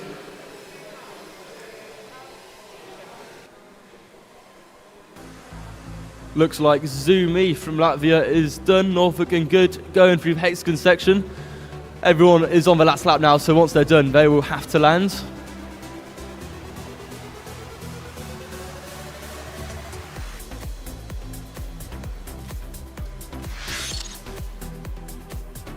And there we go, just Meska now. Oh, no more Meska, and that is it over.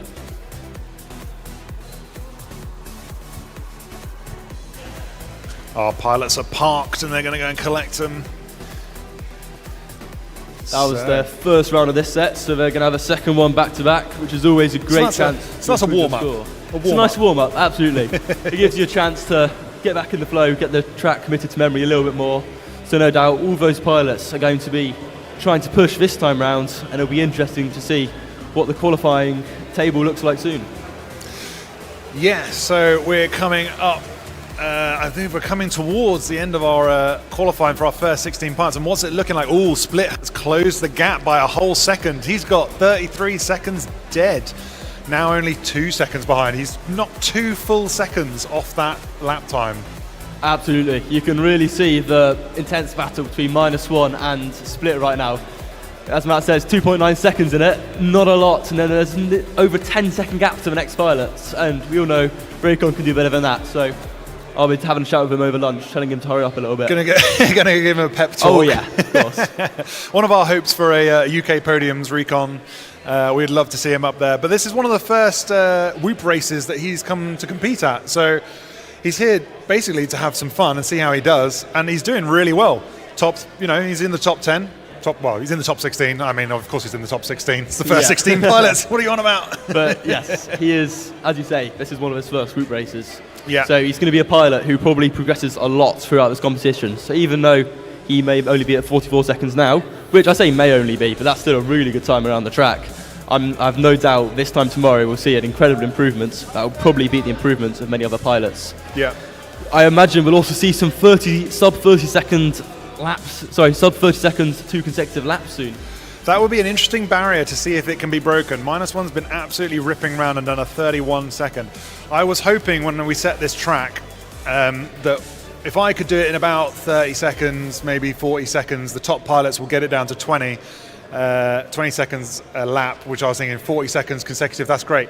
Been smashed. We're down to near on 30 seconds. I'm wondering if any of the pilots are going to break that 30-second barrier. Starting on the tone in less than definitely. 5. It's quite a challenge for these guys. They don't know how much to push. And usually having someone to beat motivates you. Yeah. But these guys have no idea how Joshi's going to perform, how Yuki's going to perform, or Biru if he makes it to the race. Yes, so they're going to be pushing as hard as they can now. They've had their warm-up battery. They're now into a proper hot battery. No excuses now. Absolutely send it. Meska in the Mexican tower in the center of our track there, but goes down with the commentator's curse. Let's see if we can do the same to Kiz and Norfolk and Good, also in the Mexican tower. Norfolk and Good across to the back of the room for the Menace corkscrew.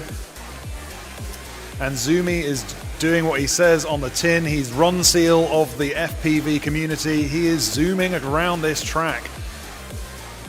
From Latvia, representing Robo Pilots, he's absolutely going for it. It's interesting to see lots of the pilots doing the Menace RC hurdle corkscrew maneuver with a left-hand corkscrew. It's quite a challenging approach. So although typically, if you're doing a gate left to right, you're going to do a right turn around that. It seems people are trying to get a nicer entrance into that gate by doing a left-hand corkscrew, which is when you go through one gate, flip around over it, and through the gate next to it in the same direction. I'm interested to see when Joshi comes and some of the pilots that are known for doing lots of corkscrews and able to get that drone inverted reliably, how they're going to tackle that, because it's a shorter route to do the corkscrew, but it's a riskier route because you're upside down. Definitely. I am quite surprised to see top pilots like -1 and Split doing the 30 left-hand seconds corkscrew. remaining. Even though it's easier, it's not fastest. And these guys are competing for seconds and soon to be probably milliseconds. So Norfolk and Good taking the right out of there before she goes into the slalom. One of our only female pilots here today, Norfolk and Good, laying down the law, showing that anybody can take part in this. We are all inclusive. We want everyone, genders, races, abilities, speech impediments, different countries, nationalities, the lot. All of you can come along and join in FPV racing. We want to have Finish fun your with all lap of you and here. then land.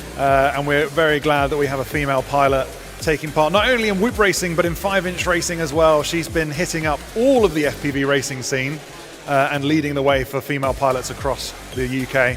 So we're very glad she's here with us at Bird 2026. Here we go, a lovely shot of some crashing into the gate. Taking it easy, but don't want to destroy anything. A bit boring if you ask me. Beautifully parked in the crash gate. Well done, pilots.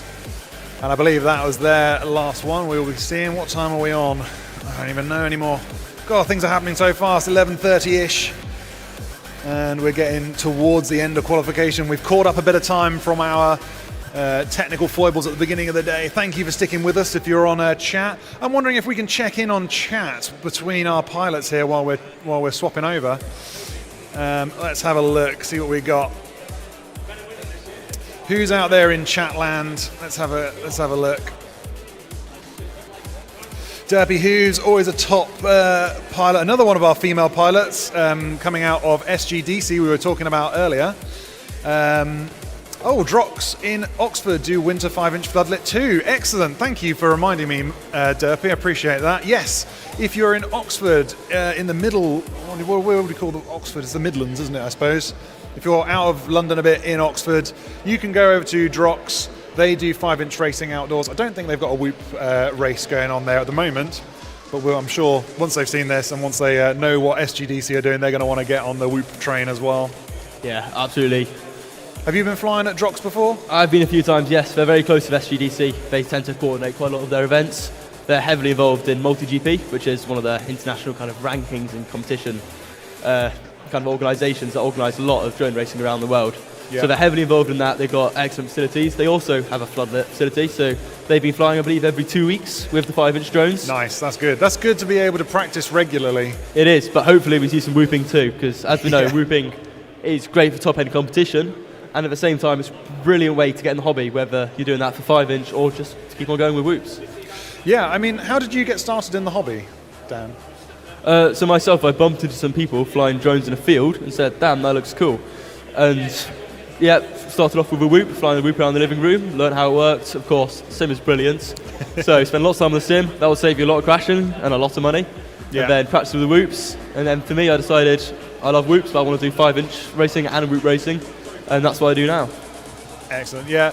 And it is a real easy way to get into the hobby. I know that Menace RC have got a couple of drones on their stand. They've got a line of sight drone where you can do it. You can sit there and look at the drone directly. If you're a fixed wing pilot, you might get along better with that. I know you guys are really good somehow at knowing which way the craft is facing, and when it's coming towards you, left is right and right is left. I can't do that. I'm an FPV pilot. But they've got line of sight drones there. If you want to pick up a drone real cheap and have a go, just get behind the sticks, give it a go, then they've got some drones there for that. But if you want to jump straight into FPV racing like you're seeing here, they have a starter kit over there from Beta FPV that you can jump on. And that'll be everything you need. Goggles, controller, drone, battery, charger, instructions, carry case, like it's a really good little set. So get started with those guys and you'll be racing like these guys in no time at all. Absolutely. Menace are stocking some of the Beta FPV Setters Pro kits. So that is an excellent way of getting started. It comes with goggles, radio, batteries and the drone, all ready to start racing. And Beta FPV, of course, are one of our bronze sponsors. So back on track, we have -1, Jippy Jesus, Jaggers and Lex FPV, all UK pilots here. All of them have been racing together across the UK at various events, all taking part in the Tiny Whoop League in the UK as well, which is good to see. I'm interested to see how these pilots have got, if they are going faster now than when they started it. It looks like they are. The lines are starting to get dialed. -1 is absolutely killing it on the track. He's keeping smooth, he's keeping consistent. I've seen barely any corrections. Trying my best to not commentators curse him. But oops. The Skygate just after the Mexican ladder takes him down. He's resetting. Having little mid-air with Lex FPV as well. Was that a mid-air? Yeah, it was. No way, yeah. You'd be surprised how infrequently that happens. Like, these whoops are flying close together through these hoops. They're trying to get as fast time as they can, and when you get two well-matched pilots, you'll see them in the goggles, you'll see them in the feeds one after another, but they don't crash into each other very often. But when it does happen, pretty much both of them are going down. Yeah, definitely. 30 seconds remaining. Interesting to see how -1's playing this. At his speed, he can easily get loads of laps, maybe 5 or 6 laps within 1-2 minute rounds. So even though he's had some mistakes, he's got plenty of opportunities to improve his flying. And you see sometimes he'll start really fast in one lap, make a mistake, no, all right, that lap's not going to be used, and take it easy, conserving his battery so he can get more flying in. Little bit of a bump there on one of those Menace gates, but he's back up and running. Doesn't slow down at all. I don't know. Finish your lap and then land. I don't know if I dare say it. Is he? You know how like T-Dog, he can like crash but remain in the air and then carry on flying and not even touch the ground. He just recovers. He somehow like hits reset in his brain, gets the right way up and carries on.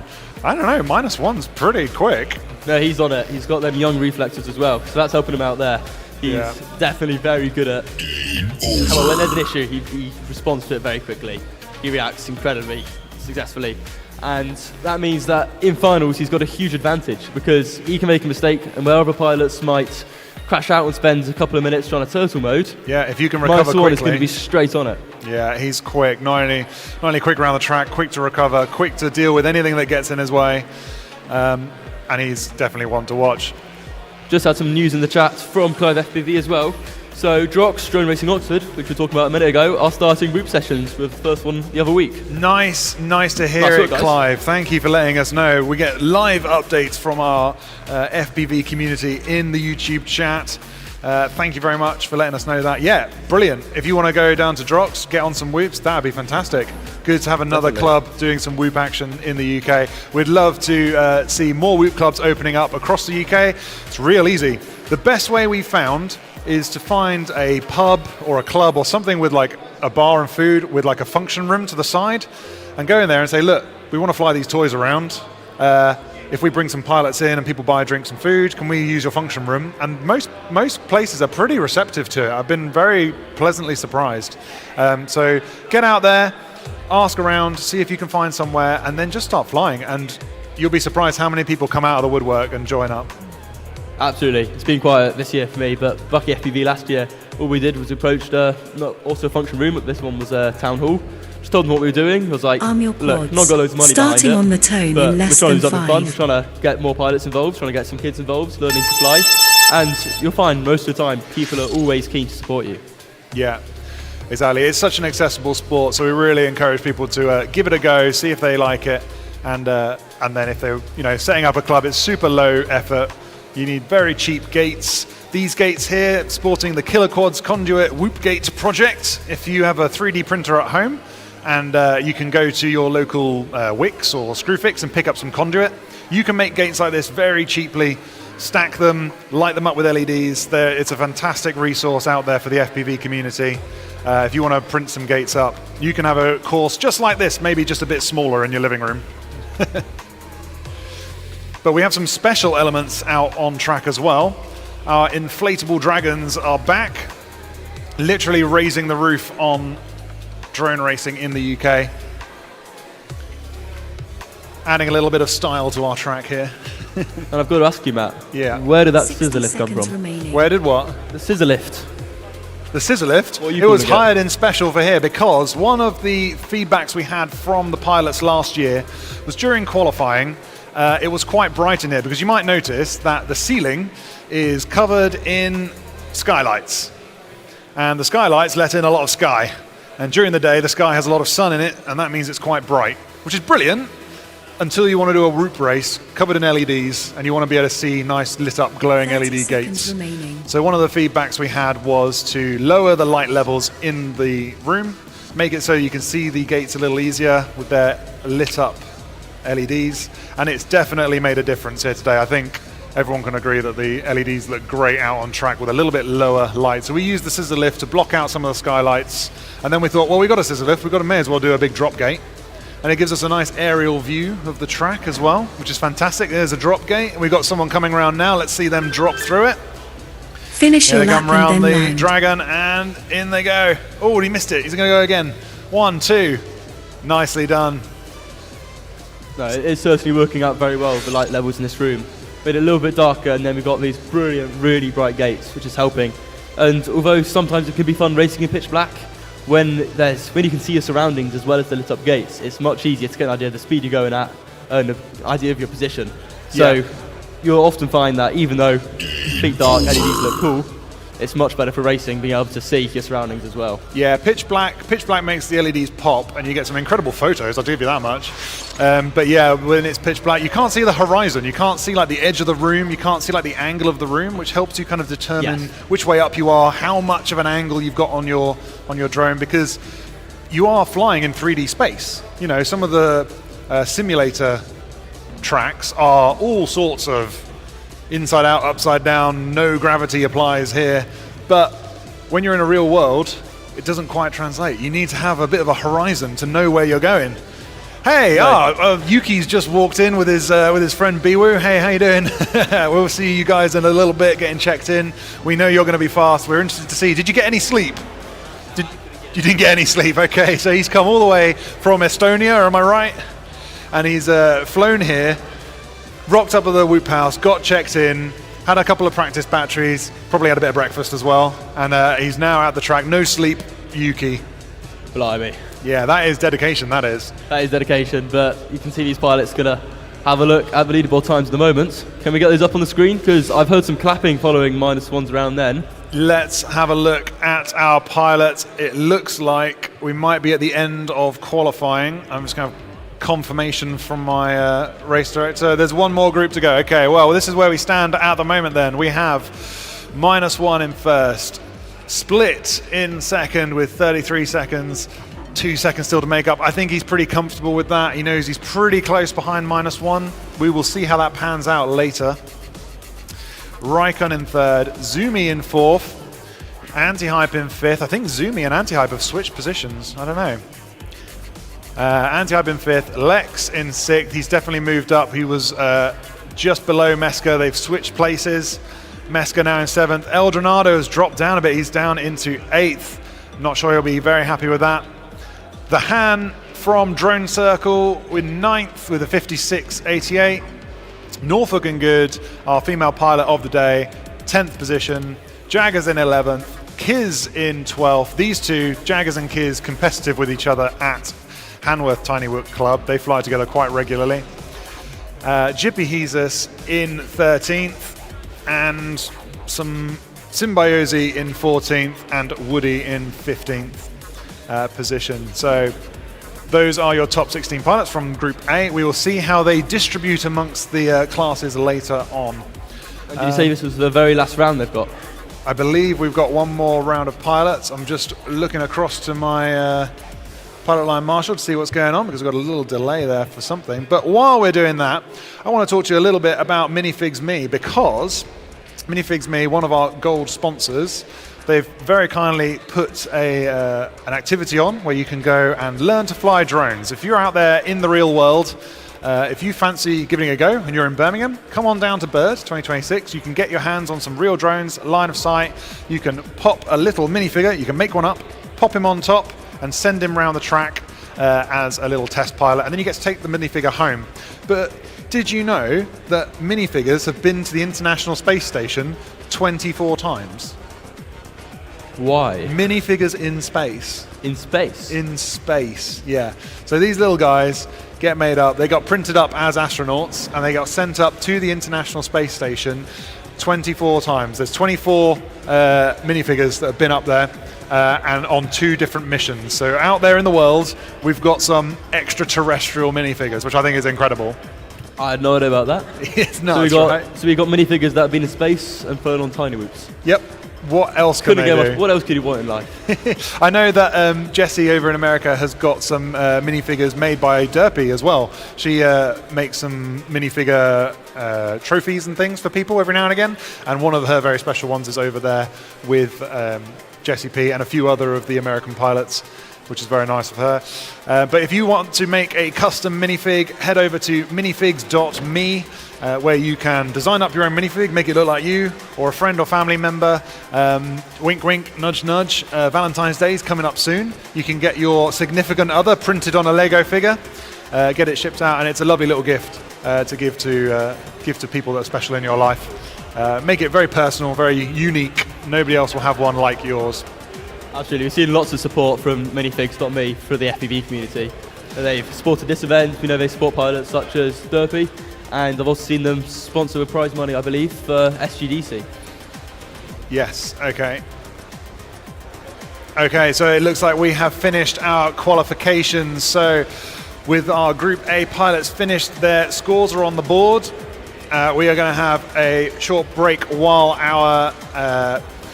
our Group B pilots get checked in. We are pretty much at the top of the hour, which is nice. We have caught back up, which is lovely. It's really nice when an event actually ends up running on time, I have to admit. Oh yes, it is. So our Group B pilots will be coming in shortly. We'll be catching up with some of those in a bit when we go around again and do another track walk. But in the meantime, let's carry on thanking our sponsors for being here. Of course, Dan Buster, sponsored by Menace. Give us a thanks for Menace, Dan Buster.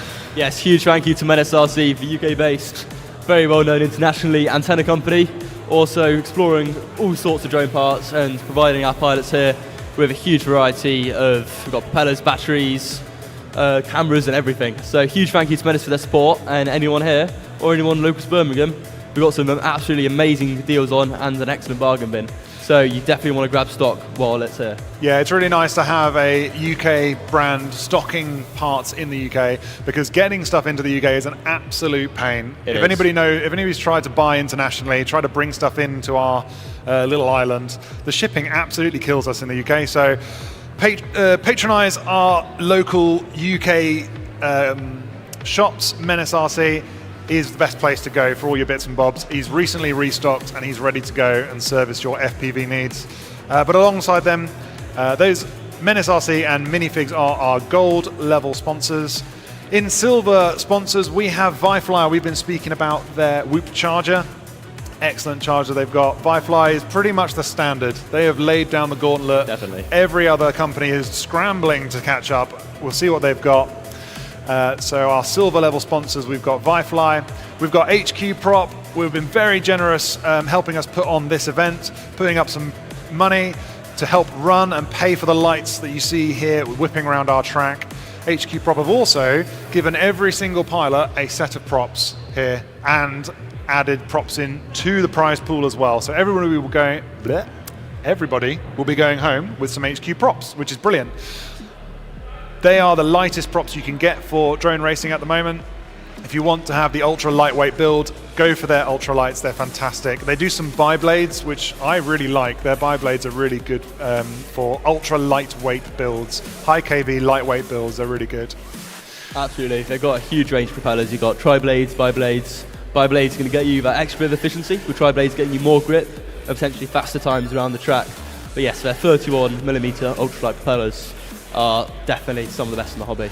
Definitely. Alongside them, as another silver sponsor, we have Radio Master. We've spoken about the Zorro, which is my favorite one of their controllers, but they've got a lot of other equipment out in the pits.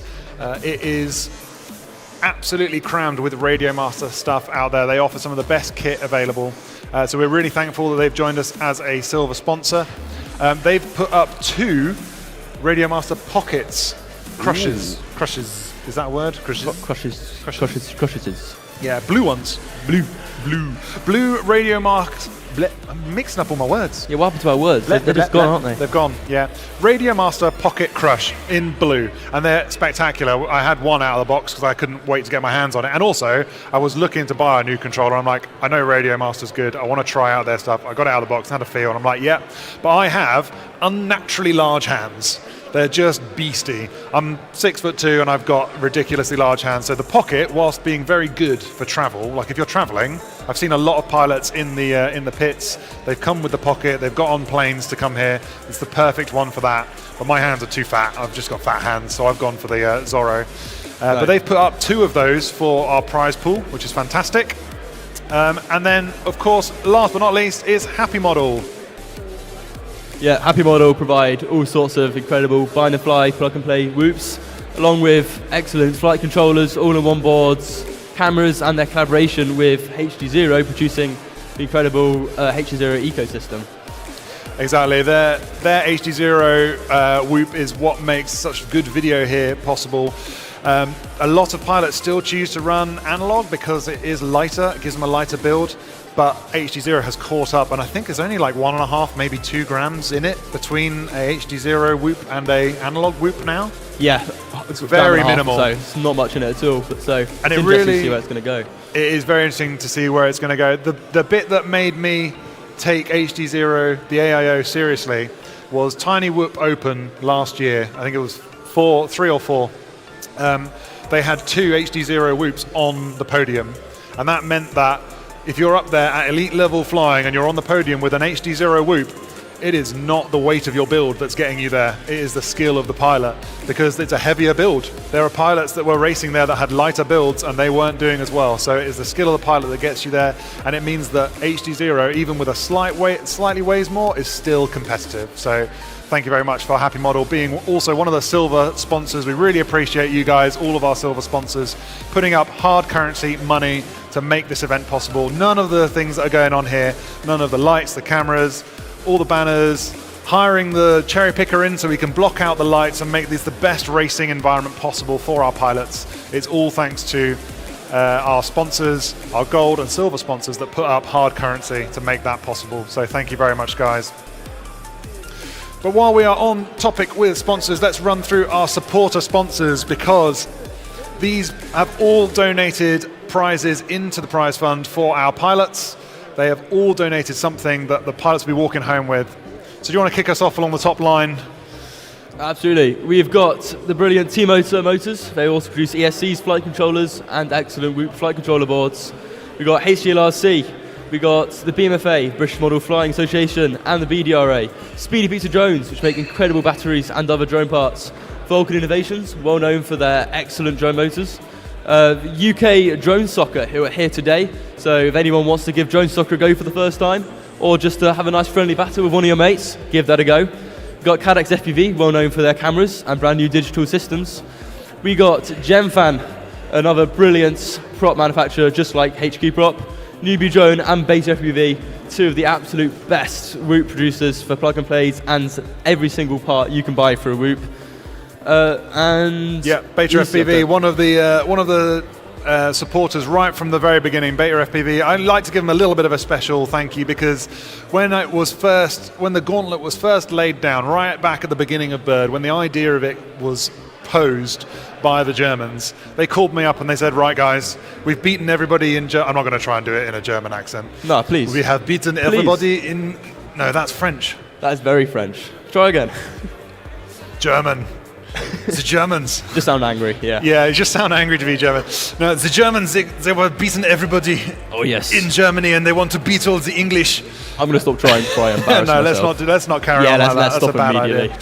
idea. Because actually, to be fair, if I insult them, they're not here this year. Unfortunately, the Germans, Come on, they're taking guys. a year off. But maybe if I insult them enough, they'll come back. Yeah, that always works, right? That always works. No, they laid down the gauntlet back in 2020. They said, we've beaten everybody in Germany. We want some more pilots to fly against. We want to see what you guys in the UK have got. So they challenged us to a race, and out of that was born the Birmingham International Race Days. It was none other than our favourite monk in a habit. It was Spezilover himself, who laid down the gauntlet, came over to the UK in 2020 and absolutely dominated. Kudos to him. He came over here, he challenged everybody, and he walked away with the win. And since then, Bird has grown. But from that very first race, ReeFPV supported us. I reached out to them and said, look, we're putting on a race. We've got some guys coming from Germany. Would you mind putting in some prizes? And they did. And I was pleasantly surprised. And ever since, they have been sponsors of Bird. And I hope that going into the future, they will do as well. So we're very happy for that. And the last one that's not mentioned, basically because you can't read it, is the little blue square or white square on a blue background in the middle there. That is Blueprint 3D. That is our race director, Blueprint. He has a 3D printing side hustle.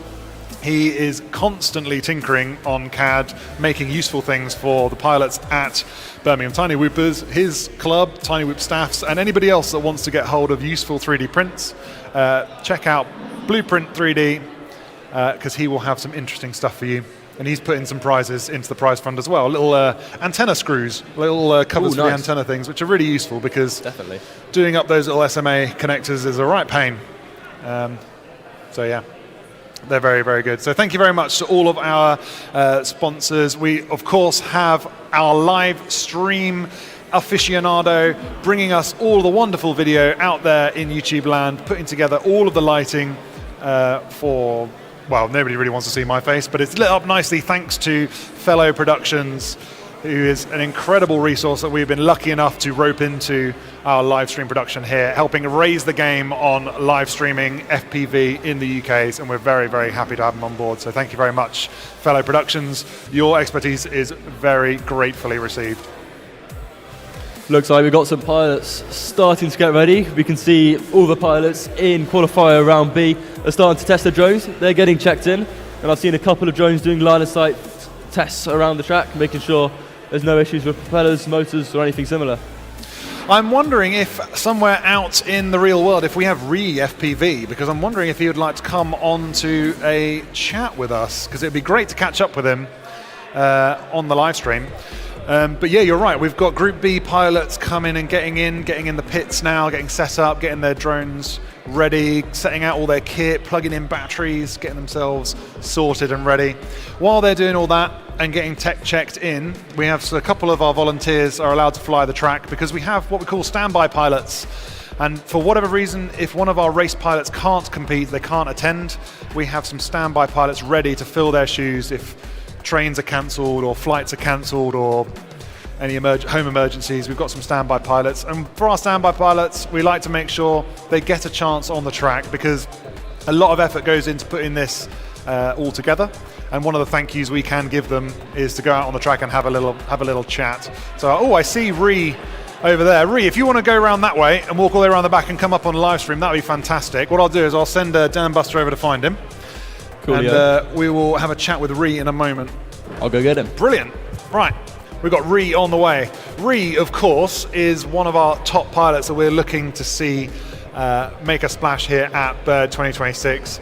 He was a elite level pilot last year battling against Nightwing. Hi, there he is. Good to see you, my friend. Here's a little microphone for you. How you doing? Great. I mean, great atmosphere. I've already been here from the start of the morning, but the track looks sick.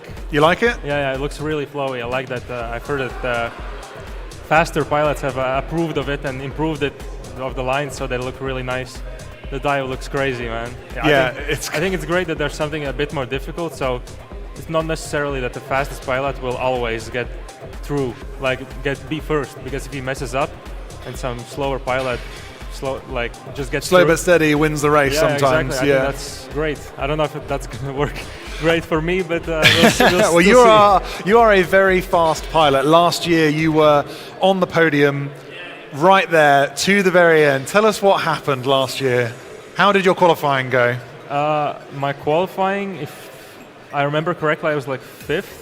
You were right up there. You were very fast. But it was pilot. really close, I think, with the top times. But in the finals, I didn't go easy. But no, you didn't. You're a top pilot. Everyone just crashed out in the finish gate.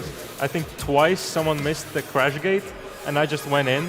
Yeah. So I got a little bit lucky, but that's part of it. That got you through to the finals. Exactly. You, I think you dropped into the redemption bracket and had to battle back. I think the first flight I dropped into the redemption bracket. At that point, I just thought I just got to finish. Yeah, it's all important to finish. You don't finish, you're definitely coming last, and they can't afford to do that in redemption bracket. I'll take a moment to explain to our live stream how we run our finals. On finals day, we will be running double eliminations. Double eliminations is where you have, there we are, double eliminations up on screen. You can see the green boxes, that is the winner's side. Really, all the pilots want to stay on that side of the screen.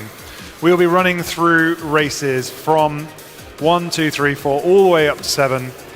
That is the winner's side. Keep winning races. Keep coming in first or second, and you will progress through. We've got some example data on there at the moment that will just show you how it runs.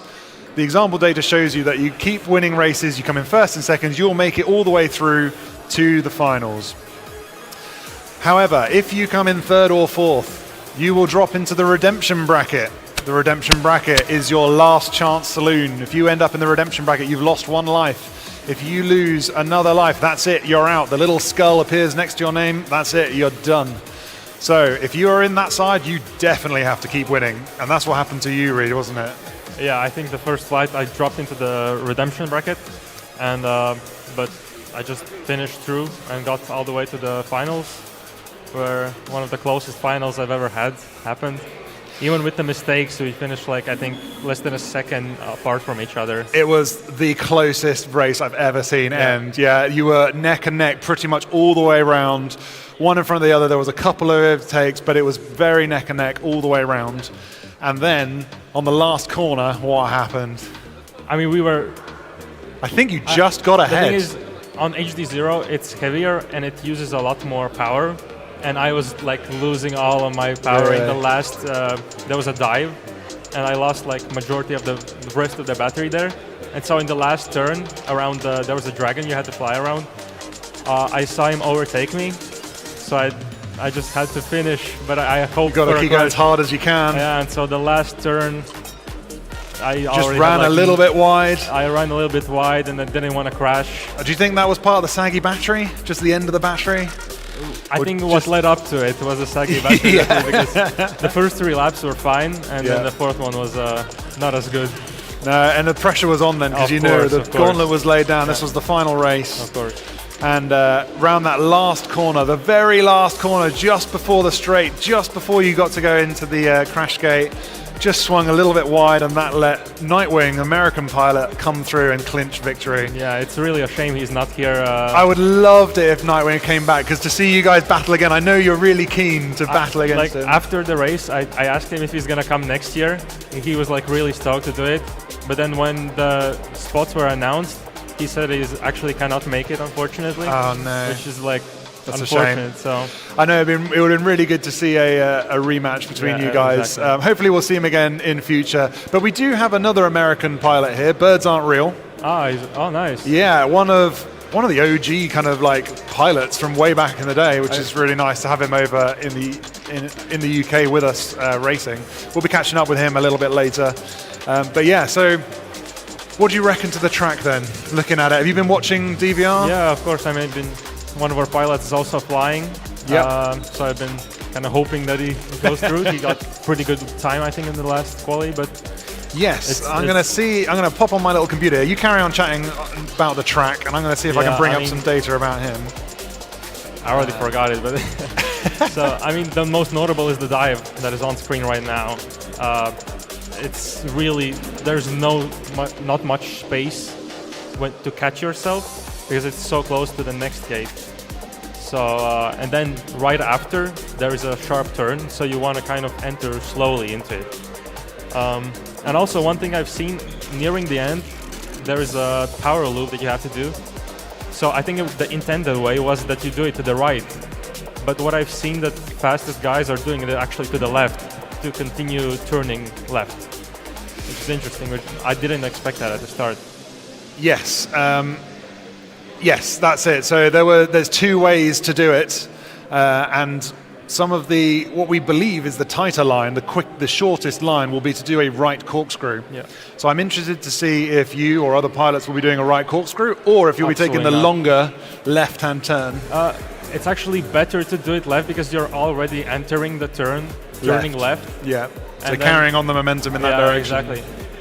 I think you exit left too. Oh, you actually exit straight. But still, I think going left is fast. It's much safer. Safer, and yeah. And that is not key. Worth it, yeah. That is key because so much time can be lost scrabbling around on the ground upside down, or getting stuck under stuff that you just don't want to crash. Sometimes, like I say, slow and steady wins the race. Just finishing is important, especially when we get to finals. Finishing is important.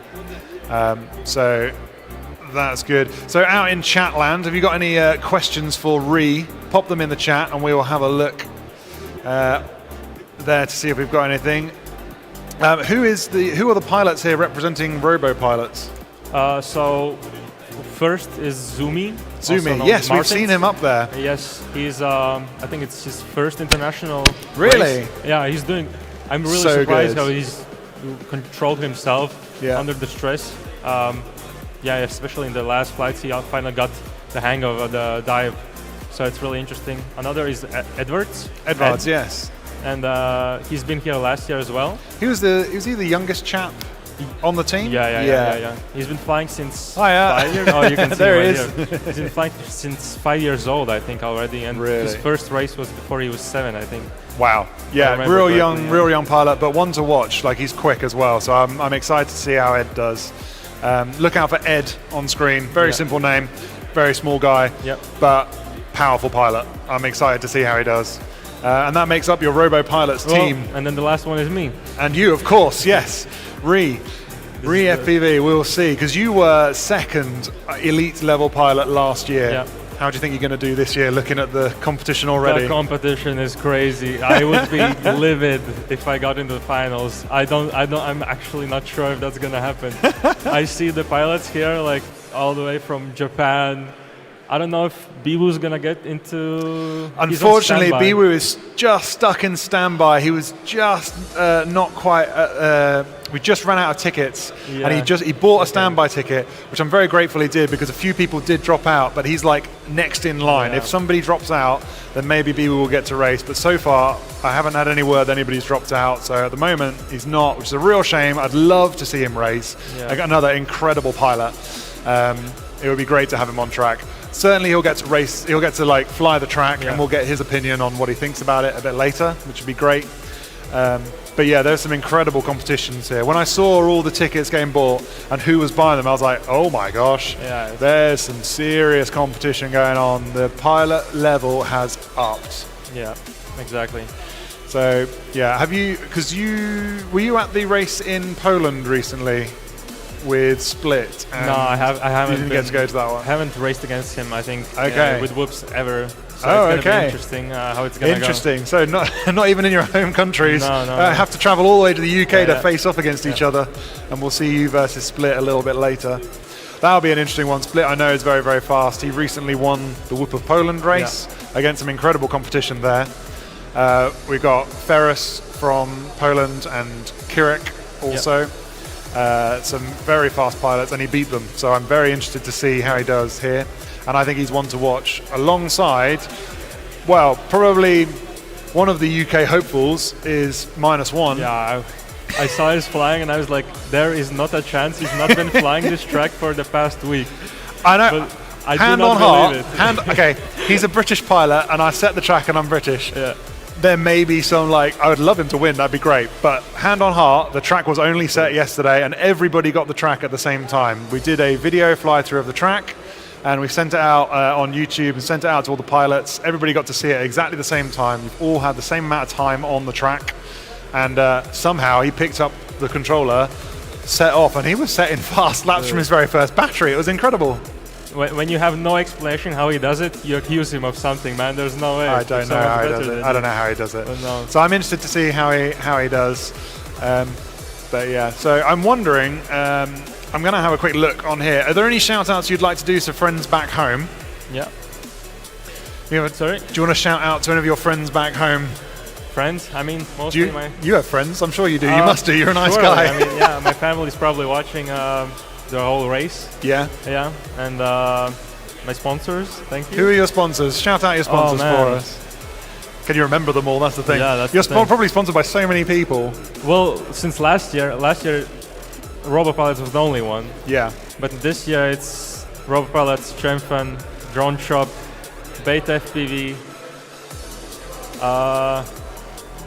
Drone Shop is a local shop to you guys, isn't it? It's a shop in Netherlands. In the Netherlands. So it's really great for me because I'm studying there for now. Right, that perfect. It's really handy, and it always has everything in stock. Yeah, they're great. You got loads of shops with lots of stock. That's fantastic.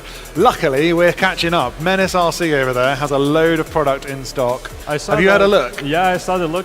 The prices are really compelling, honestly. If I run out of batteries, that's definitely the first thing I am going to. Yeah, Lava 2s. I think a lot of people will be. Yeah, for £16, that's a steal. Yeah, they've got some good prices over there. I think they've bought a lot of batteries to get a cheap price, which is good because the UK pilots need some batteries. It is the hardest thing to get hold of in the UK. But yeah, you've been supported for a long time by RoboPilots. Yeah. Do you want to tell us a little bit about RoboPilots? What do they do over there? So it started out as like quite a small group, like where just two guys taught some children how to fly. But now it's like been already like across the whole country. I think there's more than 400 pilots. Wow, training, that's awesome. Ranging from 5 years old and all the way up to me. And you guys go into like schools and do workshops and have drone camps and stuff like that? Yeah, exactly that. There's they teach you how to solder and fly, and that's what you need for racing pretty much. Do you have a competition there? Yeah, you have to get into the team. You have to compete to be worthy of wearing the jersey. Yeah, and it's a beautiful jersey as well. I remember in 2024 when you guys first came across, all of you were in beautiful bright blue and white jerseys and bright white trousers. It looked so good. Honestly, having a good team colours like that was great. And being on the team, you're now here representing Latvia for RoboPilots, and I'm wondering if we can pop onto our team's points scoreboard, because at Bird this year we've started a team points challenge. The team points is something we are bringing on to encourage everybody working together to be part of drone racing, because when you fly on your own it's great, but when you fly with friends everything is better. And we have a bunch of teams competing, and we will have to see if we can get up the team points on screen. I'm wondering if we can get that up there. Might have to come back to that one. Maybe have to come back to that one, no problem. But we asked for a shout out in chat recently. Let's see who's out in chat. Give us a shout out in chat, guys. We've got Small Yuki, Smile Yuki. Taka FPV says Smile Yuki. We've got Gorzonzorus. There we are, we're up on screen, excellent. Might need to scroll to the bottom of that chat. I don't know if that's quite up to date. At the bottom of that chat, we've also got Mr. Skyzerdio giving us a heart. Thank you, guys. Appreciate that.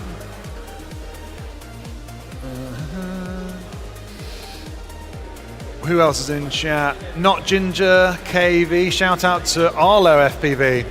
Arlo FPV, if you can hear us. Not Ginger Kev says hi. Gonzoros, only tattoo batteries. I'm sure they've got some other batteries there. I think the tattoo batteries are up on the Menace RC stand, which is great. Hagios, I'm wondering if that's haggis. Is that Hairy Haggis? Maybe, I don't know. Hagios says hi. Hi Hagios, nice to have you on board. Don't play with lava. Hi, don't play with lava. That's an excellent screen name, by the way.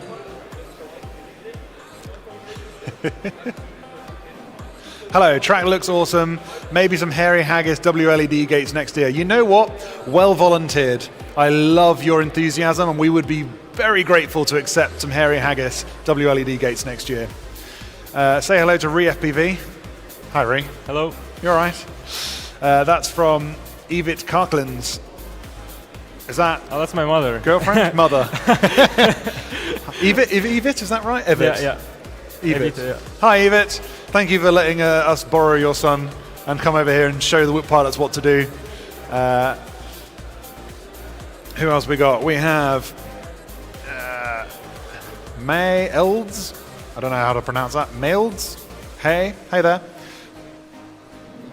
Pune, but I'm not going to pronounce any of these right. There's just a collection of letters. Maybe the internet has run out of names for people. Just a collection of letters. Go La France, I understand. And Haggis, yes it is. Okay, brilliant. We'll get some Hairy Haggis WLED gates. Well volunteered. It is Haggis. Okay, cool. Nice one. Well, thanks very much for joining us here, Ree. Great to chat with you. I really appreciate coming on stream. Thank you for hosting again. I'm going to really enjoy watching you get going. Are you in B or C? I'm in the final group, yeah. You're in C team, Yeah. cool. So you've got a bit of time to prepare, get yourself level, Yeah. and we'll catch up with you a little All bit right. later. So thank All you right. very much. We'll Thank see you. you again soon. All right, thank you. Cheers. But I'm not going to be on my own for long. You don't have to put up looking at me for very long, because off to my right here we have Bleeks, who's going to come and join us. Hey man, Hello. have a mic. Hello. Hi, Bleeks, how you doing? Good and you? Good. We've not met before. Yes. So, hi, how you doing? We briefly met this morning at the Whoop House, didn't Yeah. we? Or last morning. night. It was this morning. Morning. It was late. Yes. How are you getting on there? Everyone settled in at the Whoop House? Like meeting all the pilots? What did you say exactly? Did you enjoy meeting the pilots? Yes. At the Whoop Everyone House? is so kind, and there are a lot of people from everywhere with a lot of knowledge, and it's so good to see all these people flying Whoop. Yeah, there's a lot of pilots at the Whoop House. We've basically taken over the whole of the hotel. There's something like 40 or 45 pilots there, so there's going to be one hell of a party tonight. Yeah, tonight, and yeah, it will be insane. So have you got yourself settled? You got all your kit set up and batteries charging? Yes. Excellent. And who are you hanging around with in the pits area? I came to Birmingham with Symbiose from France and Milky FPV Yeah. from UK. And yeah, that's the people with I stay the most, and hope to meet some new pilots. I discussed with some of other pilots. Don't remember the name, but No, that's what this is for. Everyone comes along and meets new people. And Symbiosi and you and Milky have been friends online for a long time. But I guess not a long time. But I guess you don't meet up very often because you're in different countries. So it's the first time Symbiose and me meet Milky. Okay. And I met Symbiose one time 2 months ago. Excellent. Because I understand you guys have been. Is this Milky's first race? No, it's Milky first race. Milky's first race. Symbiose, I think, is first race. And also my first race. It's your first race. Well, Yes. brilliant. We got some brand new racers. Excellent. I thought you had raced before. My mistake. I mistake. have tried to take part at some in a race go this year. I How have did to that do go? a few trike, but What do you think of Race Cow? It's a brilliant competition. yeah, but how to say that? It's hard to see people doing a lot better than you and seeing you at the bottom of the list. It's happened, but yeah. Yeah, there's a lot of people taking part across the world in Race Cow and iGal. It's an incredible competition. If you haven't heard of it, iGal, the international game of Whoop, out in Chatland in YouTube world. If you want to do a quick Google of that, have a look at some videos. It is one of the best ways to get involved with learning FPV at home. It's where I learned FPV. I started FPV with iGo. Wow, okay, brilliant. Well, you heard it from the horse's mouth here. iGal, best place to learn FPV. Yes. Because you go through a load of different tricks. Yes. And the more far you go, the more tricks you learn, and yeah. Yeah, it's the format of Aigao is a bit like horse in skate. If you've ever played that, if you're a skater, you might understand horse. Where you try, everyone lays down a trick, you all try and do that trick, and it starts very easy. Everybody gets a few like easy ones, and then slowly the difficulty comes up. Yes. And eventually you have to start really pushing yourself to learn new tricks. Yes. I pushed too hard, but it was worth it. So yeah, there's a lot of pilots out there in the world, and this is something you can take part in across the world. So where do you come from? I'm from Switzerland. So actually in the French part, it's why you hear my French accent, I think. And very good. And so from Switzerland, that's one of the other countries that's joining us. We have 9 countries of people That's in insane. Bird, which is incredible. I'm so happy to have so many different countries joining us. So we've got, you're from Switzerland, we've got Rowan, so Symbiose, he's from France, and Milky is UK, I Yes. think. So all 3 of you guys, friends online, are now meeting at Bird to compete in your first race. Yes. How do you feel about racing together? we are here for fun. Yeah. Yes. If we met because we share the same passion for tiny whooping, more specifically for guerrilla whooping and freestyle stuff. And the mindset is just have fun, do it. And we are not, I won't say we are not here to win because yeah, we all want to push, but we just want to have fun. And if we have fun, we have win in our way. Definitely, that's the spirit of Bird, is that having fun is the most important thing. Winning is also the most important thing. But yeah, so our pilots are very happy to meet all of you guys. It's really, really cool. What do you think of the track out here? Do you like the look of it? Have you been watching the video? Yes. Yes, that look insane. I really love the dragon as decoration. It's so nice, and also really love the dive. You like the dive? Yes. Because if you guys gorilla whoop a lot, you must be doing dives. It's not the same kind of dive. It's not the same height, but yes. Yeah, this is a little bit smaller than some of the dives I've seen you guys doing. Yeah. Where's your favourite place to whoop then? My favorite. I think at home in my room. In your room? Yeah. If you go on my social media account, you see. I think more than half of my content is in my room. Yeah. I love just doing tricks with myself. Yeah, I've seen a lot where you're like standing and doing tricks around you. It's really good fun. That's something, because I fly angle mode. I can fly acro mode, but I'm kind of a racer and I've been kind of stuck in angle mode for a long time. And I haven't really done Aigao and tricks and stuff. It's not really something I've done very often. I go 6 starts soon. Yes, I know. One of the Aigao is good. You don't need any specific equipment. Racegow, I quite like racing. Racing's my bag. And Racegow is what I would want to participate in. The slight challenge for us in the UK is our houses are very, very small. And so setting up a Racegow track can be a little tricky. A few guys have done it outside and that works. My house is kind of small. So setting up a Racegow track is a little tricky. I really want to give it a go. I'm wondering if we can set one up at our local meets and we can do a race track somewhere and we can do a Racegow track at our meets because we've got a bigger space to set it up. So I'm thinking that might be a way that we can participate in Racegow. Yeah, I'd be quite interested to do that. Are you thinking of taking part in Racegow?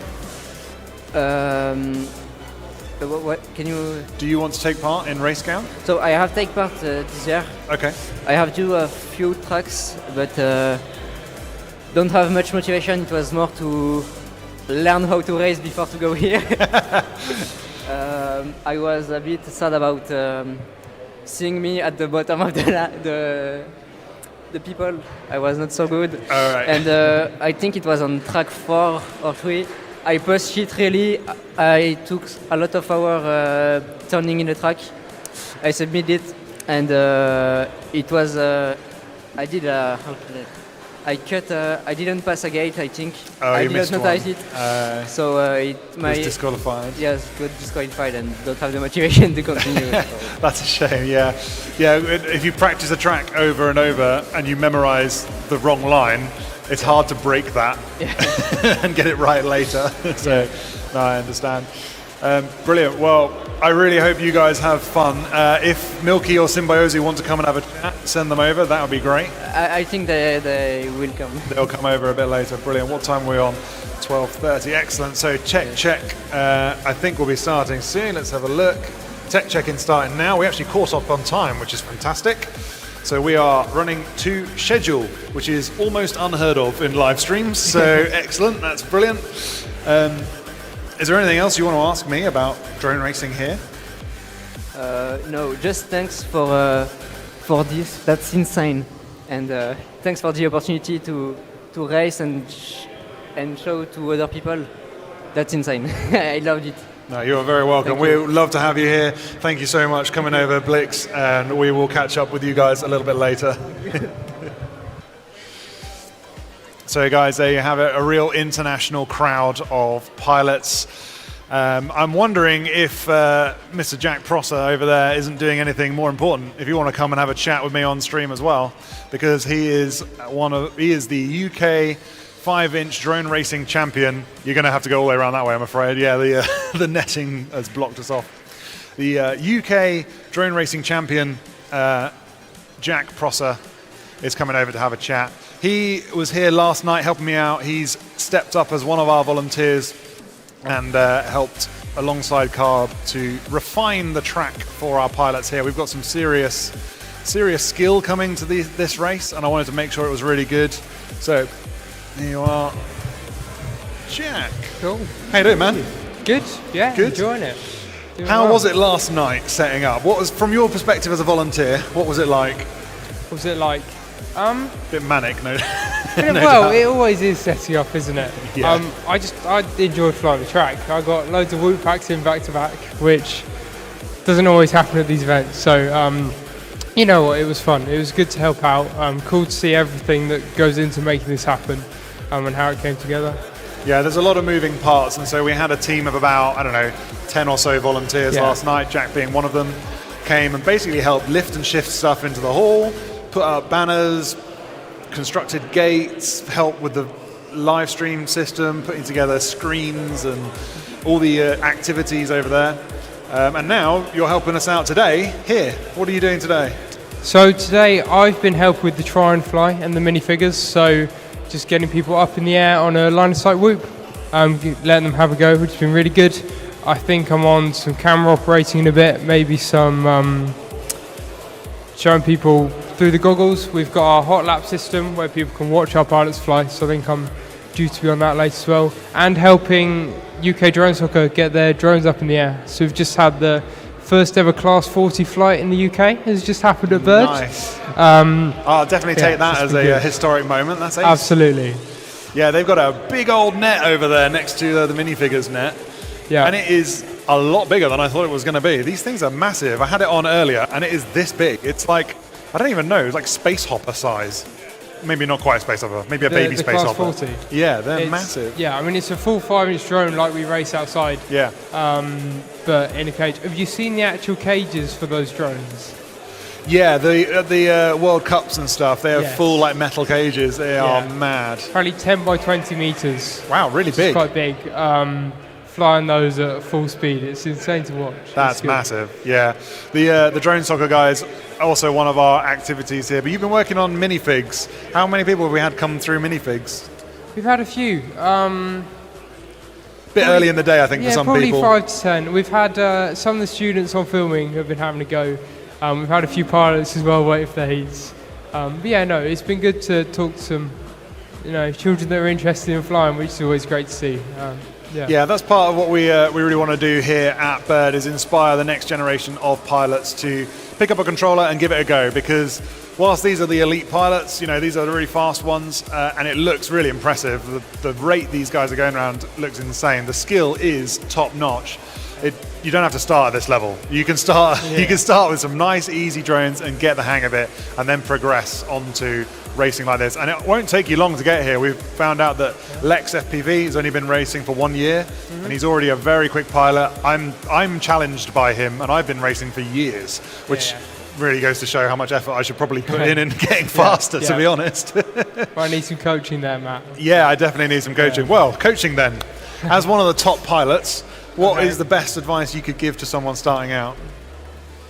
I think best advice is, one, look for advice, listen to people. Yeah, definitely. Watch other people fly, watch what they do, listen to what they say. And I think something like a simulator is such a great tool. I've learned so much by analysing lines of other people or putting my lines against the world's best and just seeing where are they gaining time on me, and learning lines in that way. I know last night we had a lot of line discussion, but I wouldn't know what I know about racing lines if it wasn't for that experience. Yeah, certainly line choice becomes really important, and being a bit humble, like you say, and asking for help, because nobody knows everything. So you collect information from various sources, see what kind of lines up, what everyone kind of agrees is the best strategy for stuff or best line for certain features, and taking that on board and then going ahead and trying it. You know, nobody knows everything, so be humble, take advice, and be get willing better. to choose a line that's wrong. I mean, I spent for a long time, what I normally do is I fly a track with the line I think before watching other people, just to get in that mindset of actually thinking about it. And then the more times you do that, the more times you realise you're wrong. The more people correct you, the more you can then be confident in your own decision and then teach other people. It's good. Yeah, exactly. And we were just talking with Blix there about... I've got a Wally in the background making funny faces at me. one of our volunteers putting me off. We were just talking about iGal and RaceGal. Have you competed in those? So I did a little bit of the last season of iGal. I stopped after 5 weeks because I was working long hours and ran out of skill. Yeah, the competition on there is hot. I just had a note from Generic on YouTube saying, yep, iGal is tight in the UK. I know Generic's very hot on iGal, which is really cool. iGal is coming very soon. Thank you, Derps. Yes, it's coming soon. We're looking forward to that. Derpy says hi, Gilbert. Ask him if he's having chicken for dinner. I have got no dinner plans. I'm heading to the Whoop House and copying what everyone else does. Well, there you go, Derpy. Chinese, there you go, Derpy. If you want to take Gilbert out for dinner, he'd be gratefully received. So we were here yesterday setting up the track. Made a few refinements and stuff. How do you think it's looking now? I really like this track. I was flying it yesterday. It's fun. It's got nice flow to it, good technicality. There's plenty of space for the top pilots to make up time. There's plenty of space to separate them out, but it should be some close racing. Yeah. And there's a good mix of challenge and full speed, I think.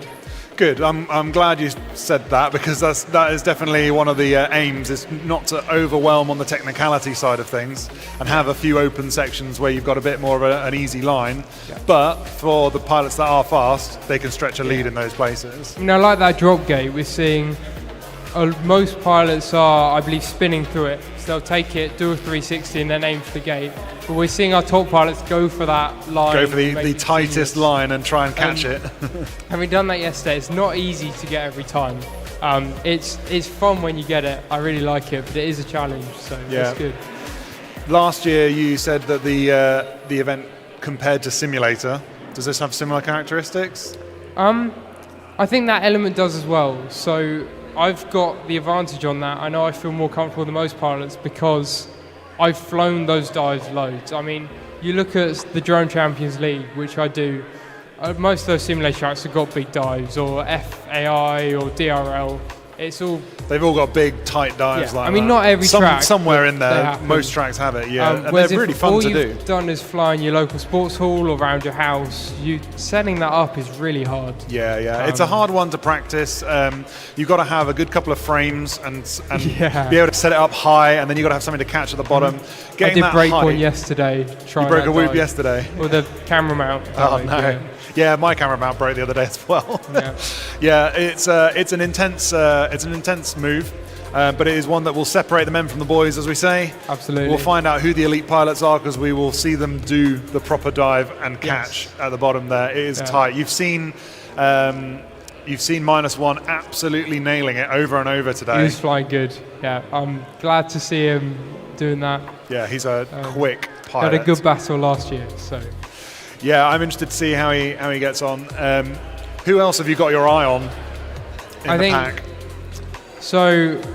I think I'm camp -1 for the win here. But Yuki, very quick. He's sat over there, seeming chill and prepared. We've got Ree, who was second last year after insane battle in that final, if you remember. Yeah. So he could have won it last year. I think he can win it again. I think there's going to be a really good battle going on between King Joshi, Ree, and -1. I think those are, and Yuki, yeah, those. Oh man, I could keep naming pilots as well, because I was looking, like I said, I was looking down the pilot list, and I was like, fast, really fast, really fast. I'm like, these are all fast pilots, all of them, and you've seen. Cool to see. Yeah, you've seen a bunch of them this morning. We've got more of the fastest pilots coming up this afternoon. All of our team are taking a little break. I think tech check is going on at the moment. Pilots are in the pits looking to get started soon, which is great. But yeah. Yeah, looking forward to watching it. It's going to be interesting. Yeah, it's been mad so far. Always some upsets in elimination brackets. So. Yeah, so we're running double eliminations tomorrow. You like double eliminations? So I've only done them in real life twice. Okay. Once was Bird last year. That was my first time ever trying them. I think it's. I don't know. I don't mind it. Yeah. What would you prefer than double eliminations then, if not that? I can tell on the you. Spot. I like the different formats and trying them. It's just a bit of a different ball game. Yeah, it makes consistency really important. I think last year, often double eliminations you can kind of cruise through for a bit, especially when you're aiming for the top final.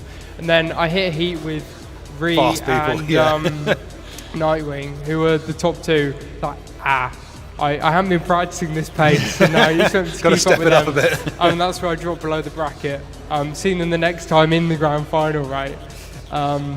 So I think in some ways I like the kind of groups or heats because you're always flying fast pilots. You always push yourself at the same pace, but it's just a different format. I like the variety. It's always good racing. Double elimination seems to have been settled on by most of the drone racing community as the way to do a finals in drone racing, which is great. We have taken feedback every year, and like I say, double eliminations was one of those things the pilots wanted, so brilliant, we can give you that, no problem. That's what we're doing. We did it last year, it worked really well. We're doing it again this year. We are also adding in this year a Chase the Ace finals, so it's not just one and done.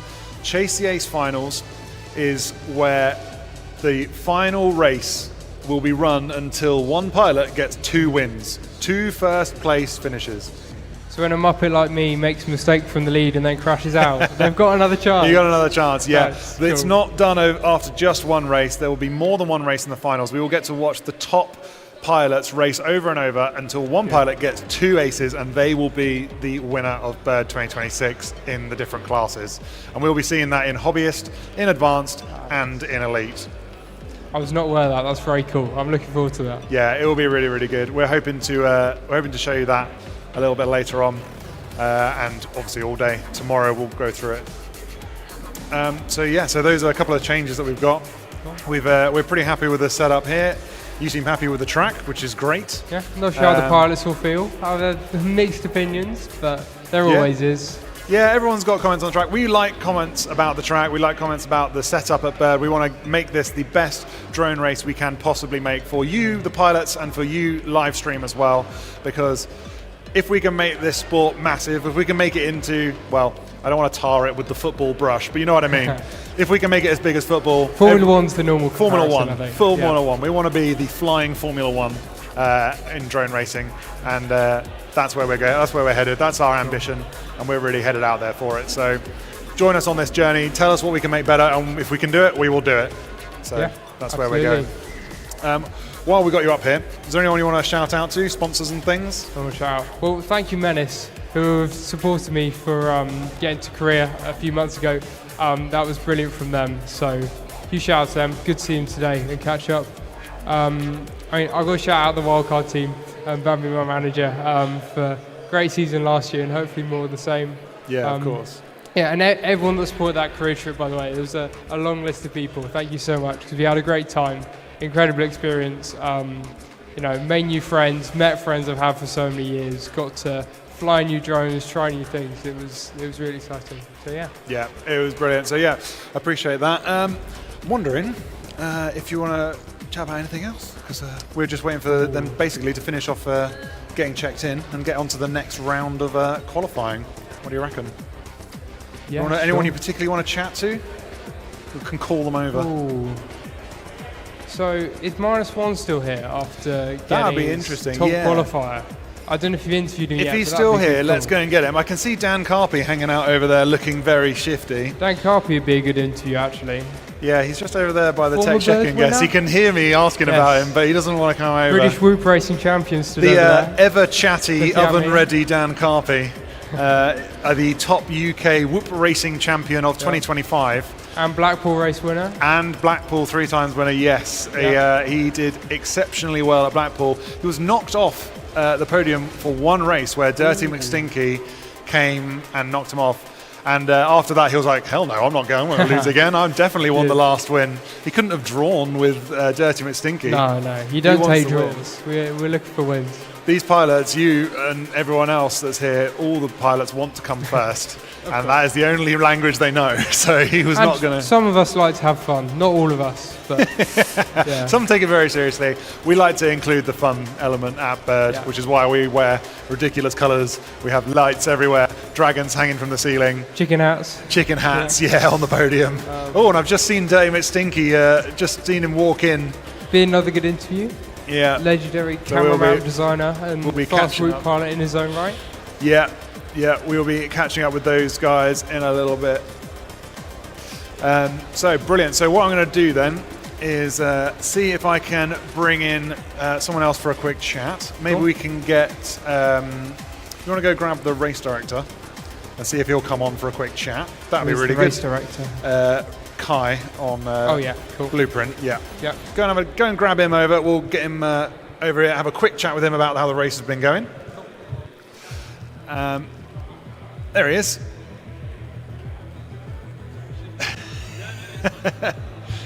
Hey, Art. Oh, hello. Hey, buddy. How's it going? Not too bad. Busy. Stressful. Yeah, busy. I won't keep you long. I know you're about to get ready for the Yes, the next round, but just wanted to say hi and just put a face on camera of our race director, Kai Longshell, Blueprint 3D. Have a look for him on Tiny Whip Staffs. That is his club in Staffordshire. You can hit him up there if you're local. He does all sorts of 3D printing stuff. I do. And has made some incredible cases. I'll go and grab one, and you can talk I about was that. going to say they're just there. You can grab them. You might as well grab the two. Hey, there we go. And done in Blueprint Blue and BTW Green. There we go. So I'll hold this one up for the camera, and you're going to tell us about it. So this is a Whoop case, and you look down the barrel of that, you can see, well, I hold it that way up, you can see a rough Whoop outline, and I have a Whoop here. Oh, got the light's hard, isn't it? I put that in there. Your little Whoop slides inside like that, That's the one. and it is a Whoop case. So which one is this? So that's what I call the ready-to-fly case. So Yeah. the reason it's a ready-to-fly case is because you've got space for 6 batteries to go in the sides. Put a couple of One batteries to go in in your Whoop, and then you put your Whoop in, and then if all your batteries are charged, you are literally ready to fly. Yep. Nice, sweet, simple. If you've got LEDs on the edge of your drone, it'll still fit in. The Yep. whole point. And then the lid is designed to not come off, because I don't like loose lids, and I don't like some of the online files where you print them and there's such a loose fit. Yeah, this is a nice, tight, Yeah. solid fit, But the idea is, it doesn't come off. and it's robust if you drop it. Yeah. So Blueprint's been messing around on 3D for years now, and these are some of his own designs, like iterated from other designs we've seen, but made a little bit wider so you can get LEDs on there. If you've got LEDs on the side of your quad, they'll fit. Batteries in this one, and a nice slimline version there. I'll leave that one just And there. then, it's something I do. The reason you've got such a deep lid is I end up putting good batteries in. So it'll be sitting there. I'll put my good batteries in there, dead batteries in the case, and then I can grab a good battery straight away.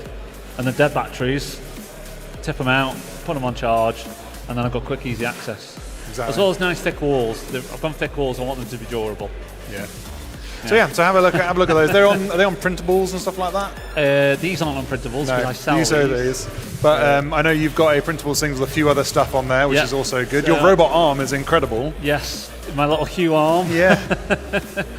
I've got a little robot on there. It's a 6 degrees of freedom arm for desktop use. It's only about this big, called Hue. I've got a little typical arcade coin pusher. If you're a UK resident, you might know it from like Tipping Point. Yep. That's another little desktop version. So simple little motor, little switch, some batteries, and then you're good to go. Nice little fun design. Spent a couple of days designing it, making it, testing it. It's a good little side project, isn't it? Yeah. So you've been messing around with that a lot, and now you're turning your attention to FPV, which is great. Yeah. Not only are you designing 3D products, but you are running the event here at Bird. So basically, all the race directing is going on here. A few foibles at the beginning. We had a little bit of technical. Yeah, a couple of tech fudgery, issues this morning. but we've actually made up time. Yes, we have. Yeah, which is incredible. So we're running 6 qualifiers now. We wanted to run maybe 7 or 8. But time constraints and tech issues means we're running 6, but that's the minimum. Yeah. So and the pilots are happy with that now. So cool. And the next pilots know it's going to be 6. So we're running smooth again. Good, excellent. So we made up time, which is nice. Nobody ever likes running really, really late because the venue here at Lisos High School have been incredibly supportive. They did all of the work of covering these skylights, which was so much work, honestly. With the cherry picker, the scissor lift, going around covering all these lights up for us. They've been incredibly accommodating here at Lisos High School. Invictus Educational Trust, Lisos High School. They have quite a long name. I'm going to try and get it all out there. Yep. But they've been so supportive. We were here last year. We're back again because it's just such a good venue, and we're really thankful for them allowing us to do all this. But obviously, with setting up anything in a night, there are tech issues that slow us down. And it means power supply's melting and dying. Oh my God, I know that power supply. That power supply is my power supply. That's been super reliable so far. Honestly, it's been running for maybe 2 years now. Yeah. And has worked flawlessly. You put it in the middle of on race day, and all of a sudden it goes, nah, I'm not doing that. So this morning, very early this morning, before anything started, I replaced it with my own power supply, another 3D print. And then I made 2 brand new cables for it because we didn't have the cables to connect. But we've kept it all lit. It's all out there working. Yep. We're happy. Nothing's going to overheat now, which is great. So we are carrying on. That obviously is a Pokeball. Yeah. No, I really like it. I'm assuming cool, isn't it? because of the slot, it's like a.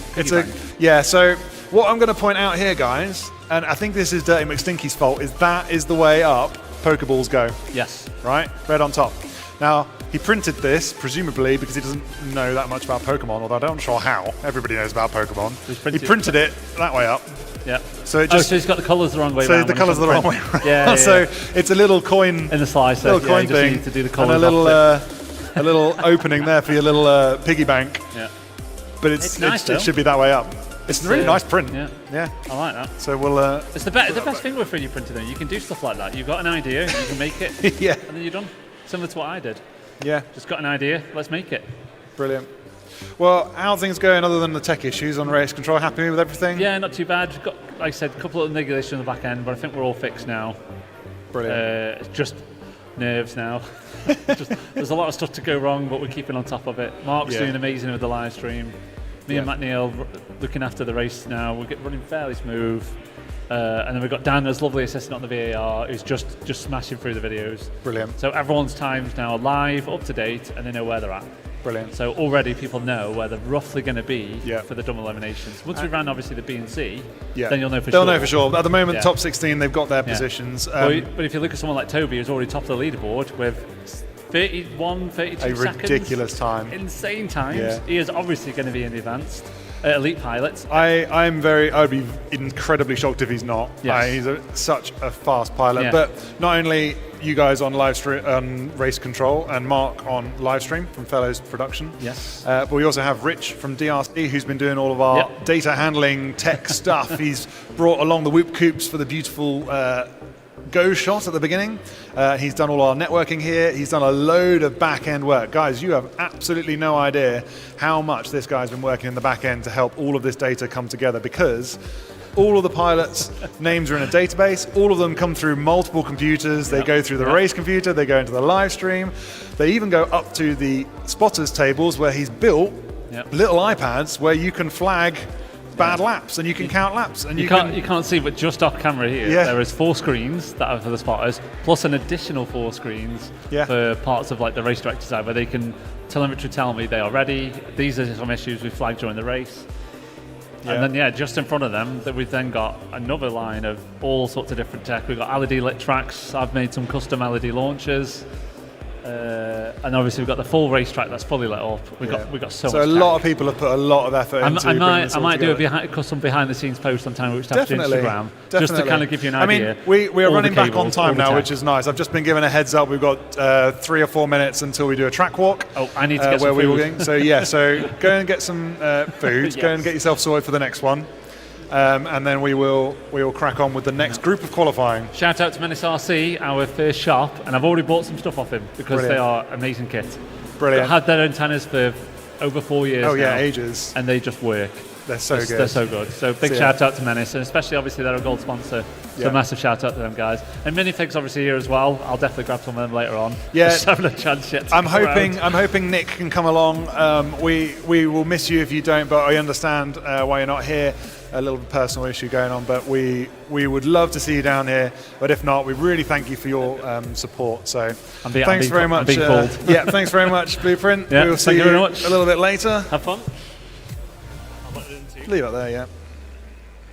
So that is our race director, Kai Longshaw, Blueprint 3D. Check him out online. We've got a couple of minutes before we start doing a track walk when I'll be going out and showing our next group of pilots what's been going on. But in the meantime, let's have a look at that qualification table one more time. We need to take a look at it and see where people are so we know that when the next pilot comes up, what they're looking for. Now remember, this is only the first 16 pilots. The first 16 pilots will of course be in the top 16. At the moment they're all sitting pretty there, but very soon they're going to be starting to be pushed down by our Group B pilots. We are going to be going for our top 2 consecutive laps. That's right, you need to do 2 consecutive laps around the track and get your fastest time doing that, and that will land you on the leaderboard in your position. When all of our pilots have done their top 2 consecutive laps, that will qualify them into one of 3 classes. The classes are elite at the top. The top 16 are going to be in elite. Then we will have advanced, and then at the bottom we will have hobbyist. So if you're in the top 16, you're in elite. If you're in the middle 16, you're in advanced, and if you're in the bottom 16, you are in hobbyist. So our Group A pilots, they've set their times. They're looking to see where they're going to end up. So I'm going to look across at the pilots. We are just at 3 minutes 2. So what I'm going to do is I'm going to ask Jack to follow me with the camera as I walk out onto the track. We're going to get all the pilots gathered around. We're going to do a track walk and we're going to get them ready to send them off for their qualifying run here at Bird 2026. Group B coming up soon. Cool.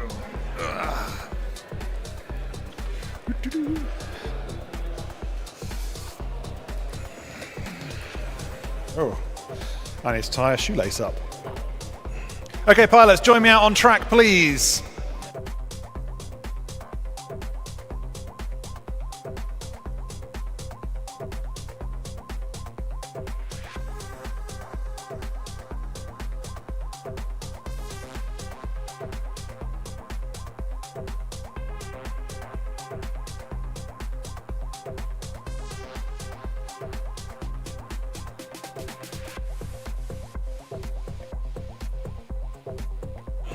Okay, pilots, thank you for joining me around the track.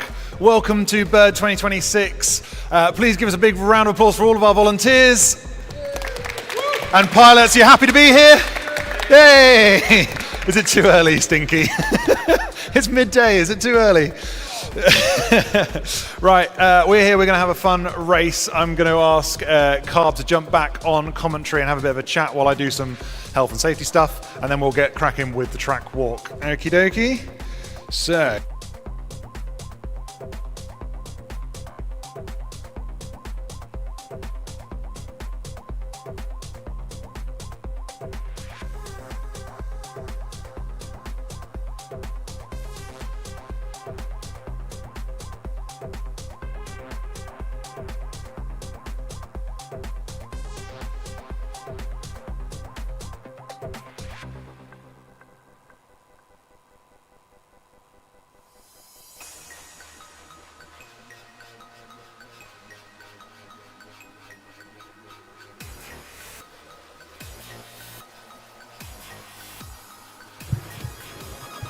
technical issues, we're back. So while we wait for Matt to do some boring health and safety stuff, we have got our Group B qualifiers coming up. And in Group B, we have a lot of fast pilots that I'm very keen to see race this track. More importantly, I want to see who's going to take -1's TQ spot, which is currently a time of 31.1. The closest to him is Split in second place with 33 second, and then third, Raycon, 44.85. Sumi in fourth, 45.36, and Anti-Hype, the nemesis of Acromode himself, with a 49.93. So those are your current top 5 pilots.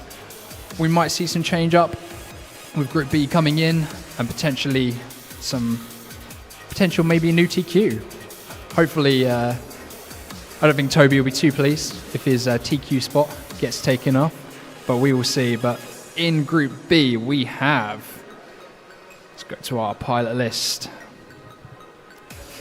We have got one pilot I'm very keen to see, Dan Carpy, coming from the United Kingdom. He is in Group B. We've got Small Yuki. He's another real fast contender. We've got Lightsail, Rich, Blix, some amazingly fast pilots. And we are waiting for them to finish their health and safety and track walk. And then Matt will rejoin me and we will get started with Group B.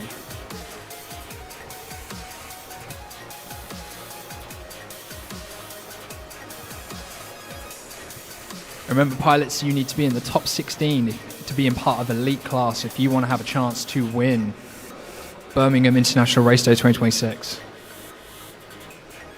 So far, all the pilots we had in our last group are in the top 16, but obviously I'm suspecting we're going to have quite a bit of change up with Group B coming in and then Group C in the evening.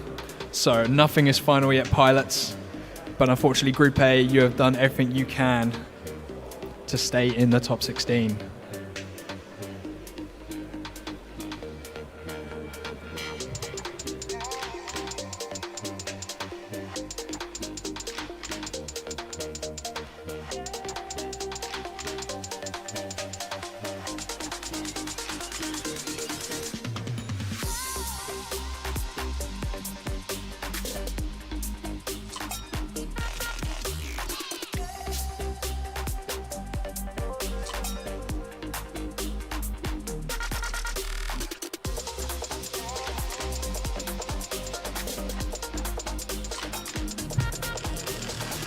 So on the screen now, you've got Matt going through the health and safety requirements. Obviously, we do fly tiny whips and they are not that dangerous, but still we have to follow health and safety for everyone's sake.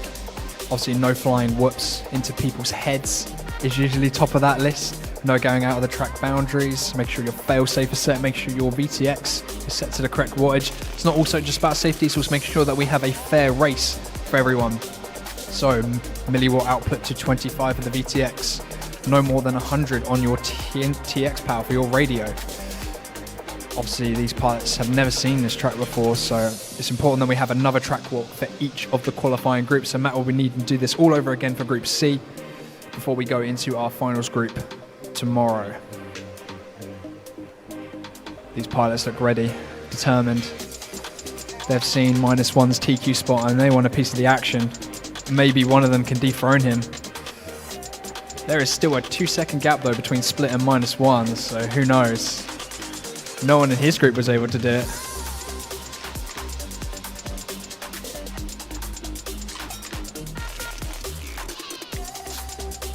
Okay, Matt is now going to start walking over to the track, so I'll pass back to Matt. So we are ready to start our track walk, guys. If you want to follow me around the track, we'll run through it first, then you can ask any questions and we'll go back around any questions. Questions?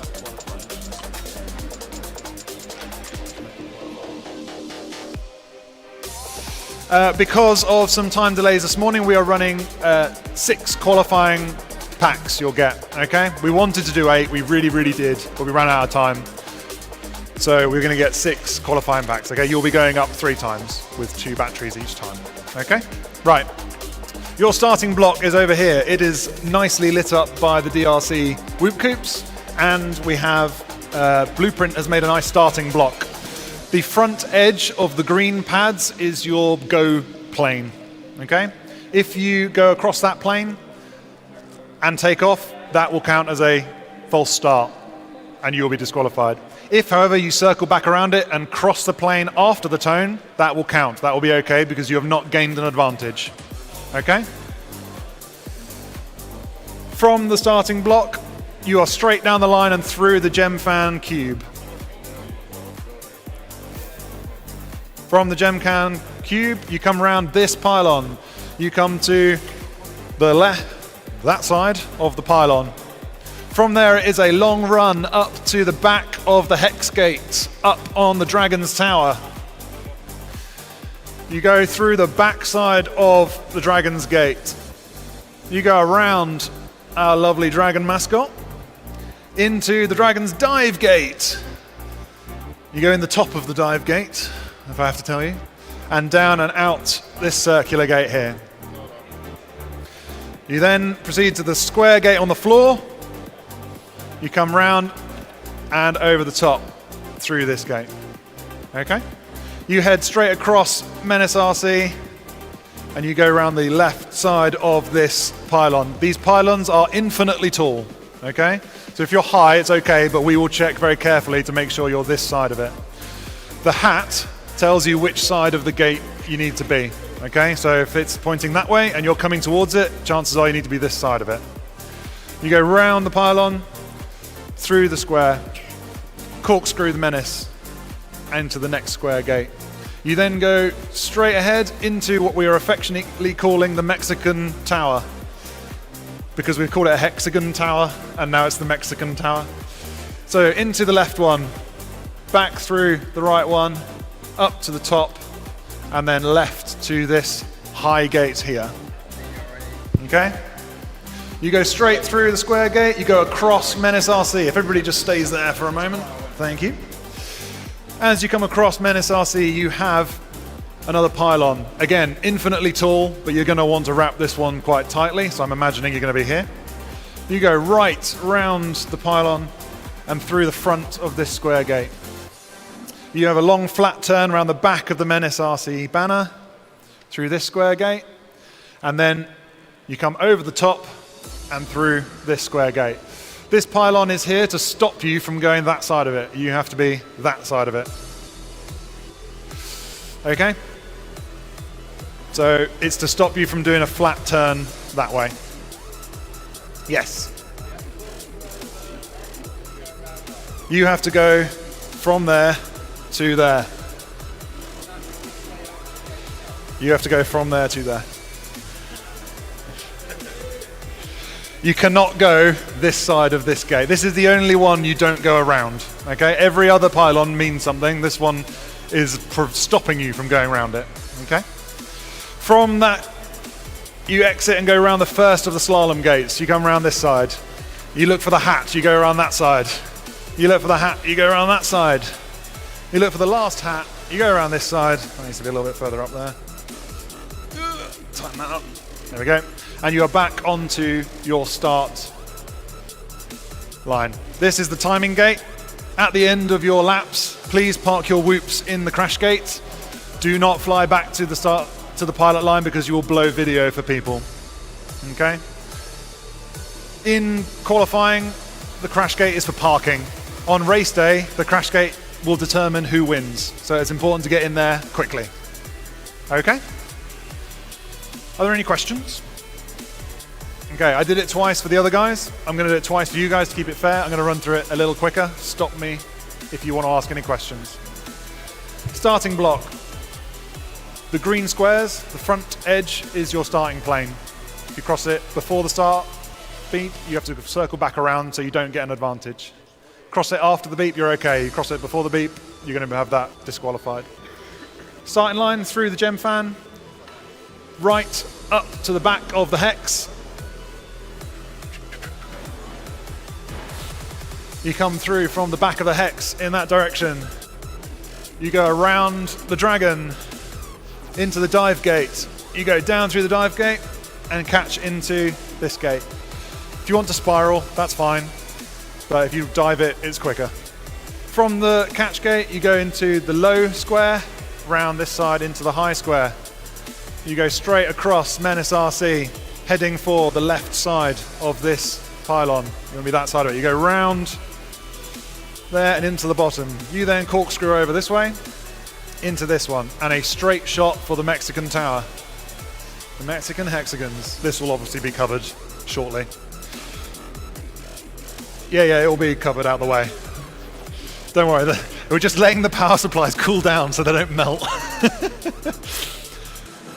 Into the left one, switch back, into the right one, switch back again, into the top one, sharp left into the high square. From the high square, you go across the Menace RC banner. Come through here, you spiral right and down into the square. Flat turn along the bottom, back through this one, and then over and through this way. Do not go that side of this gate, okay? From there, you're into your slalom. You go around right side of the hat, around the left side of the hat, around the right side of the hat. This is the really easy bit to show you when you're walking. All the way around, and you're back to the start. Sorry, I have a question for the racing tomorrow because I don't remember. Yes. Once you finish the laps and go through the crash gate and you bounce out. Okay, we'll deal with finals tomorrow. Today, everything's done off of the timing. Just park your drone in the crash gate. Okay, brilliant. Everyone happy? Cool. Okay, pilots, make yourself ready, and you'll be called up by Eddie when you're ready to fly. Okay? Happy? Cool. Okay. Thank you, guys. Thank you, Matt, for the track walk. Slightly more questions on that track walk than the previous one. So we will see. Okay, Matt's going to go for a quick break. He deserves it. He's been on the mic since 8 this morning. It is now 1:15. So Dan. Yo. We have -1 with a TQ of 31 seconds. Who in this list do we think can beat that? I mean, -1's got a very challenging time to beat in already, but I think the one name that stands out the most here has got to be Small Yuki from Japan. We know he's one of Japan's fastest pilot, maybe the second fastest pilot, and I've not seen what he's like with whoops, but if his whoop flying is anything like his 5-inch flying, he's going to be absolutely rapid. Yeah, if I was a pilot in this event, I'd probably be very worried at this point. I'd especially be worried if I was -1. But even if Toby's time does get knocked off TQ, while that's annoying, he won't be pushed out of elite class, I don't think. However, we only had 15 pilots place times in that previous one. So those 15 pilots at the moment are in elite class. I think we're going to see a lot of change up in that top 15. A lot of change up. So who in this list, other than Small Yuki, is our next favourite? I kind of want to see Drono Jad make it into the top 16. We met him in Ware Champs. He's a lovely guy. What do you think? I mean, the name I'm looking at is Dan Carpy. I think he's going to mix things up quite a lot. He's the current Tiny Whoop UK national champion, and I believe he was the Bird 2022 winner. So I think there's quite a few pilots here with their eyes on him to see if they can beat him. Who else have we got? We also got Lex FPV. He's been Oh no, sorry, that's the previous round. I'll be lying to pretend I knew many more people. What do you think? Oh, Lightsail. Lightsail's rapid. I don't know if he's been practicing much, but he is definitely going to be in when I elite spoke class. to Lightsail a moment ago, he seems confident. He seems confident. He seems like he's top 16 material. And if we know anything about Lightsail, he's a confident man, and he's not a slow pilot. He's a quick pilot. Yeah, I think he was top 5 in the UK last racing season. Yeah, he was. He's a fast guy. He's a fast guy. So, yeah, Lightsail, Small Yuki, they're going to be mix things up a bit along with Dan Carpy. Maybe in the C group, if any of the pilots drop out, we might see Biwu enter the chat. Yes, as it were. Estonia's fastest pilot. That's bold claim. Oh, sorry, Chirp. Please don't hurt me. Sorry, Chirp. Sorry, mate. But we have got jam-packed racing coming up. We've got pilots on the flight line. We've got spotters in chairs. Hopefully I will see who is up next. Is it going to work? I don't think it is working. Okay, they're plugging in and getting pilots on the line. I would like to tell you who is actually up, but it's not loading for me.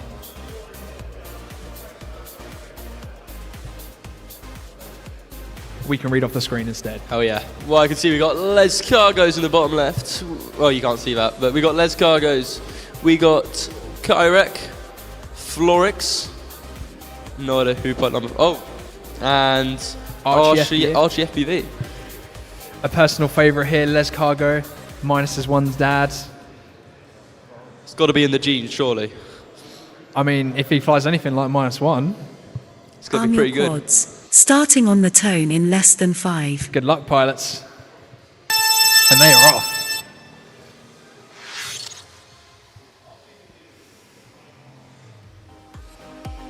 Okay. Waiting for my screen to update. There we go. So, out in front of the moment, looks like we have got Archie FPV coming in, going through into the Mexican ladder, as we're calling it now, not the hexagon ladder. The Mexican ladder? Yeah, I said hexagon and Matt thought I said Mexican, so it's now the Mexican ladder. Cool. We're inclusive here at Bird. We like to include, it is an international race day, so we like to include as many countries as possible. So it's the Mexican ladder. And he's coming around, he's done his first lap already. He's going up into the drop gate, coming up through, opting to go for the toilet bowl technique, as it's been named. Coming up into the first menace corkscrew. We can see Les Cargos is doing a -1, keeping it smooth and consistent. But when he get the pace up, this is his first time flying the track, of course, so we're not going to be too tough yet. But we've got some good flying across the board from all 4 pilots. Kidek, though, absolutely pushing it with that HD0 whoop. The video looks so much better with no multipathing on the screen, no flickers. Looks clean. Oh, Kidek just missing that gate, though.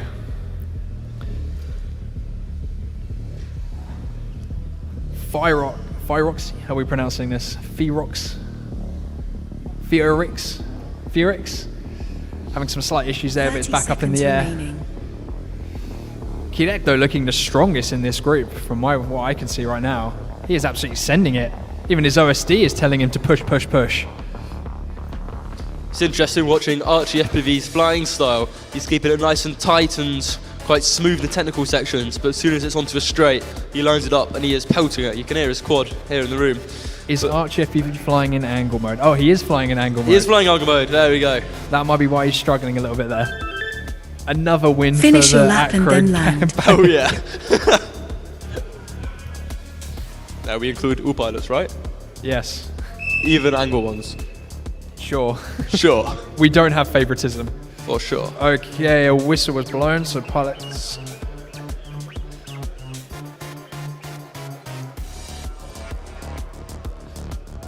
So they will be running again. A whistle was blown at the last second there.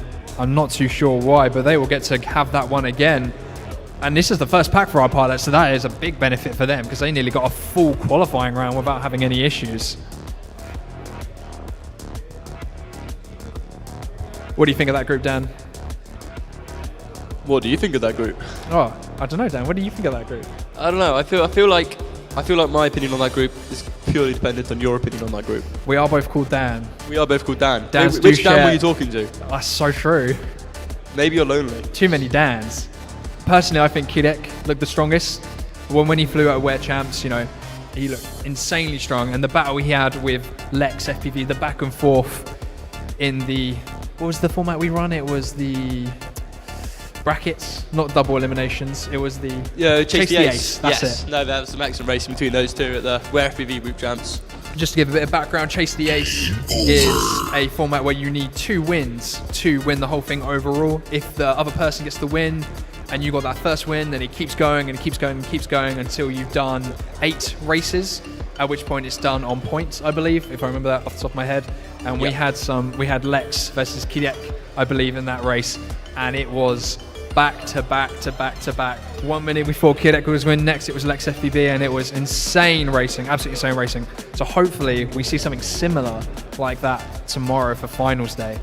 Always absolutely love it when you got everyone watching the race, all cheering, clapping. You can see everyone nervous watching to see what the results are going to be. So it's always nice to see some close racing, bring some excitement to a race, and some friendly rivalries, hopefully. Yeah, the energy from these days definitely come from the pilots. So the finals days is something special where these pilots will be pushing it to the max and trying their absolute best. We're just getting some pilots to iron out some technical issues.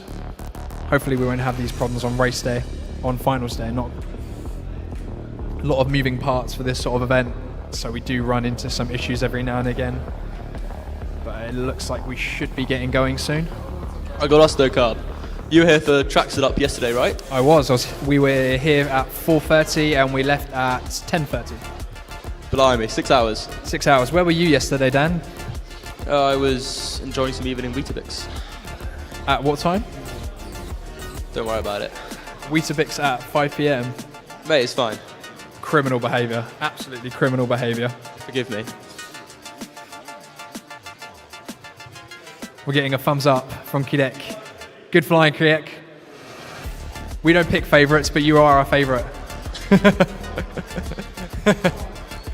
We love our Polish pilots. Alright, looks like they are getting plugged the hell in. Quads are being put down, batteries are being plugged in. These pilots will have this LiPo and then another LiPo after that, since we had that rerun of the previous round. They're looking ready.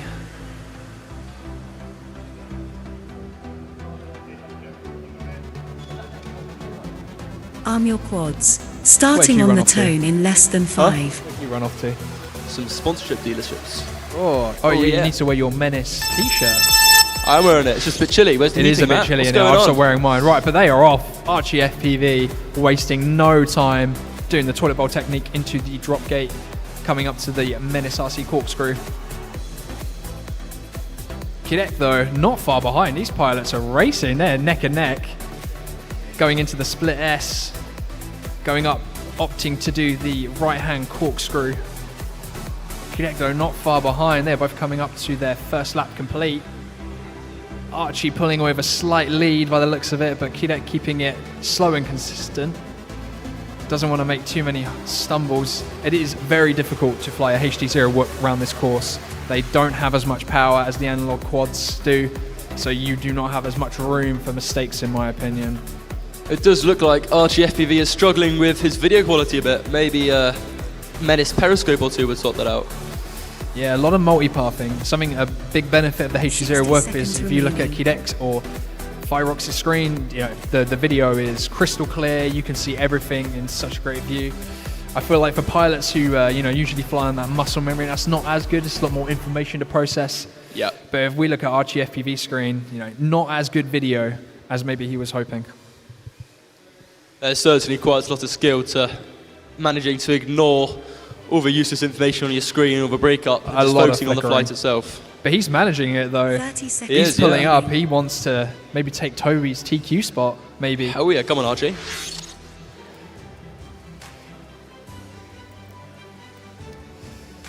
Les Cargo making it work. Maybe -1 has been teaching him a few ways to fly, a few skills, tips and tricks. But he's making it work though. He's getting around the track.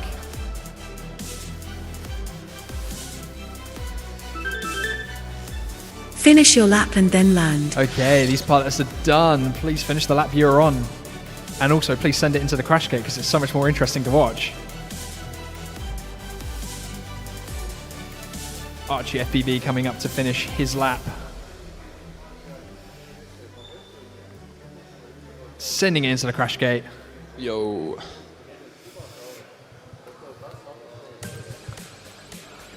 Okay, so these pilots have one more pack to go and then we'll be moving on to our next round.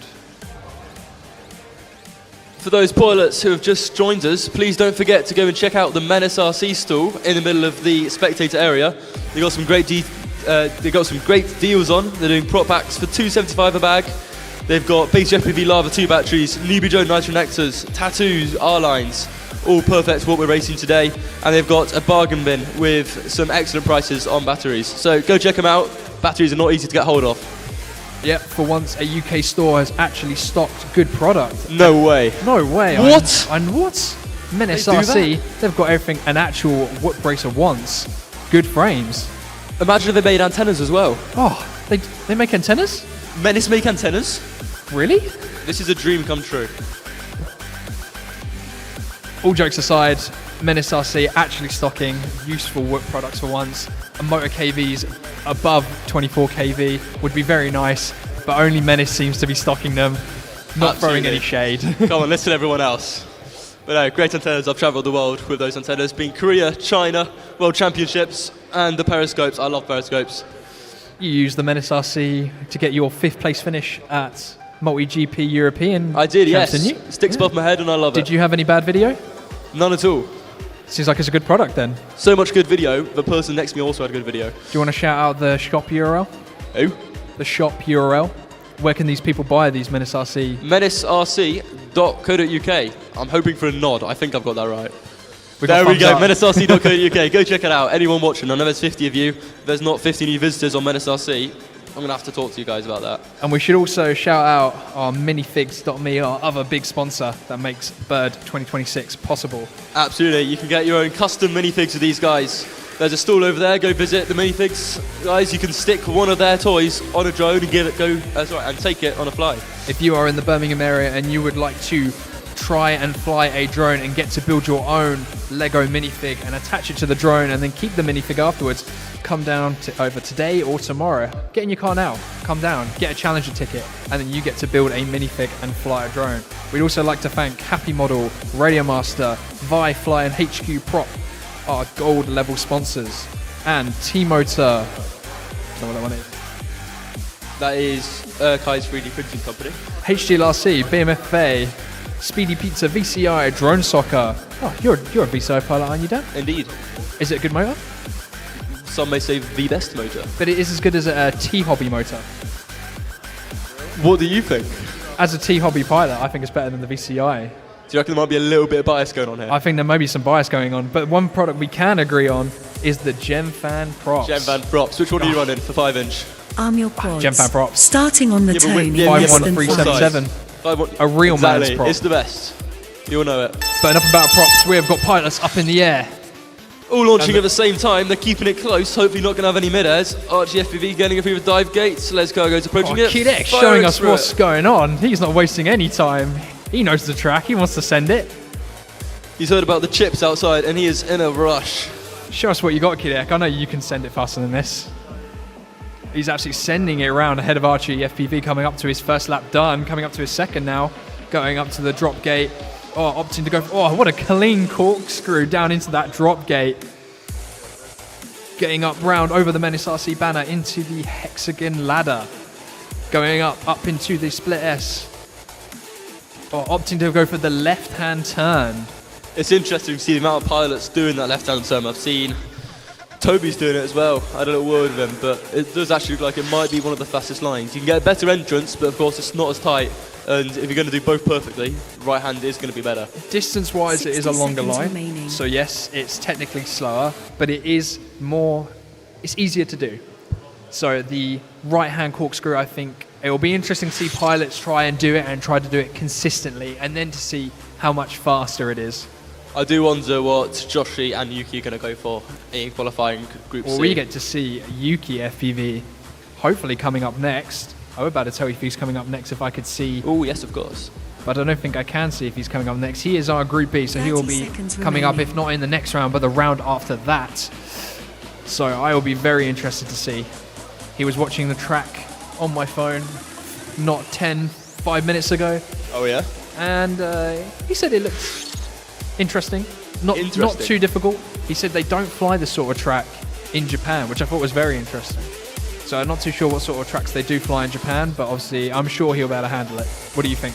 I mean, it's quite amazing hearing about just how different track design is across the world. Finish your lap and then the kind of land. tracks here have a lot more elevation changes than they're probably used to.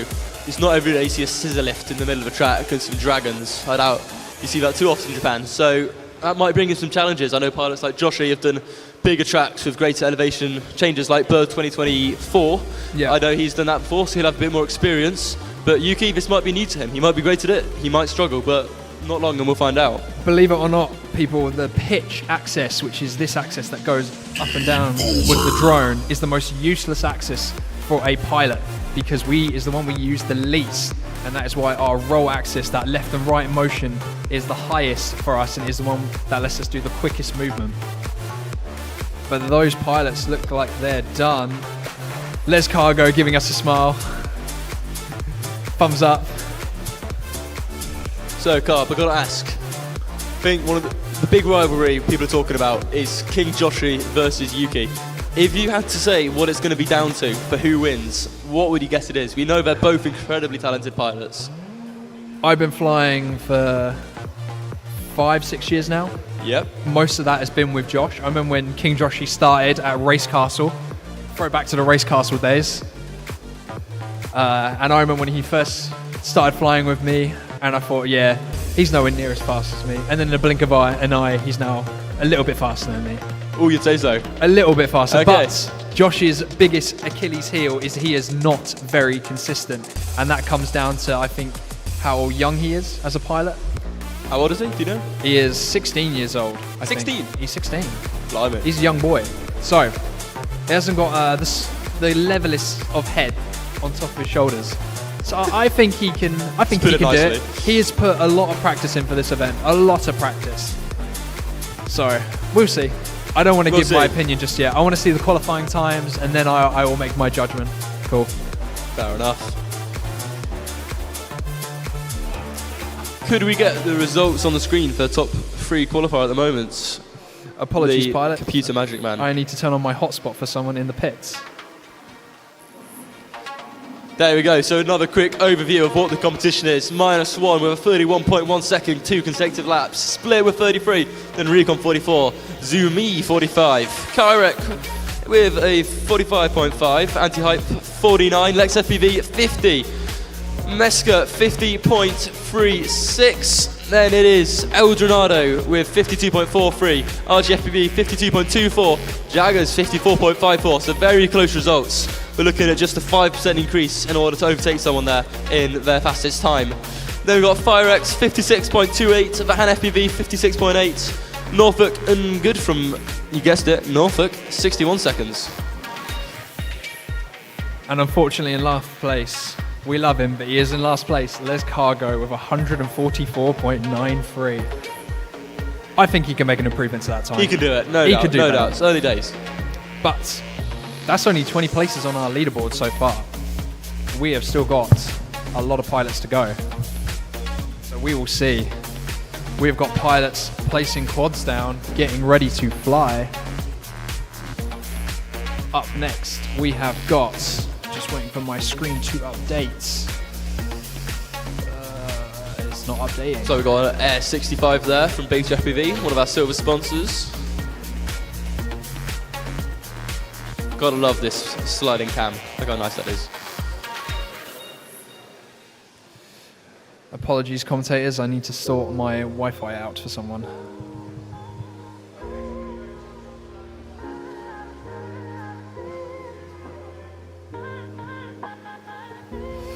We've got goggles down. Pilots ready. I've sort of 2 pilots here rocking the HD0 V2s. Arm your quads. And with the brand new Starting antenna on the system. tone in less than 5. Oh, what a baller. Lovely Radio Master TX15. Oh, and they're off. And off they go. We got Ed from Latvia, Jono Dad for Poland, JFPV from Italy, and Dirtwing Stinky from the UK. I hope I don't get any of those wrong. All these pilots, though, they're absolutely sending it. They know what's up. They know they need to make top 16. Oh, look at that shot. Brilliant. With the TX15 Boxer from Radio Master, rocking the Bumblebee yellow. Hell yeah, cameraman locking in right there. Out in first, though, I believe we've got Ed, but he is neck and neck at the moment with Drono Jad and Joe FPV. They're all coming up to the start-finish. There's nothing separating the 3 of them. Drono Jad and Ed, neck and neck. Drono Jad, though, pulling a slight lead ahead of Ed at the moment. Let's go on board with him. Also flying the HD0 whoop. He is sending it with this whoop, though. Coming up into... Oh, and he makes a mistake. 60 seconds remaining.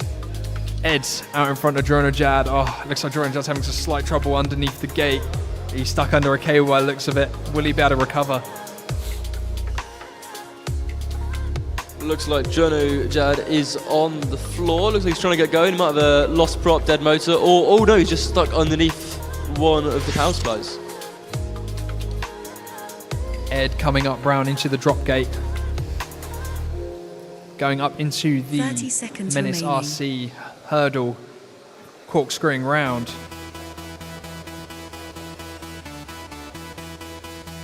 Dirty McStinky keeping it consistent. Also running the HD0, but that looks like the Eco Light camera rather than the Eco Lux camera.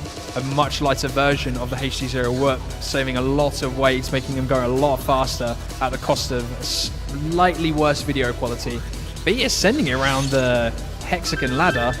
Yeah, Dirty Finish your McStinky lap really and then representing for land. the UK right now. He's keeping it consistent, he's keeping it clean. And that's His lines are ReeFPV pretty done. much the same. Bosh.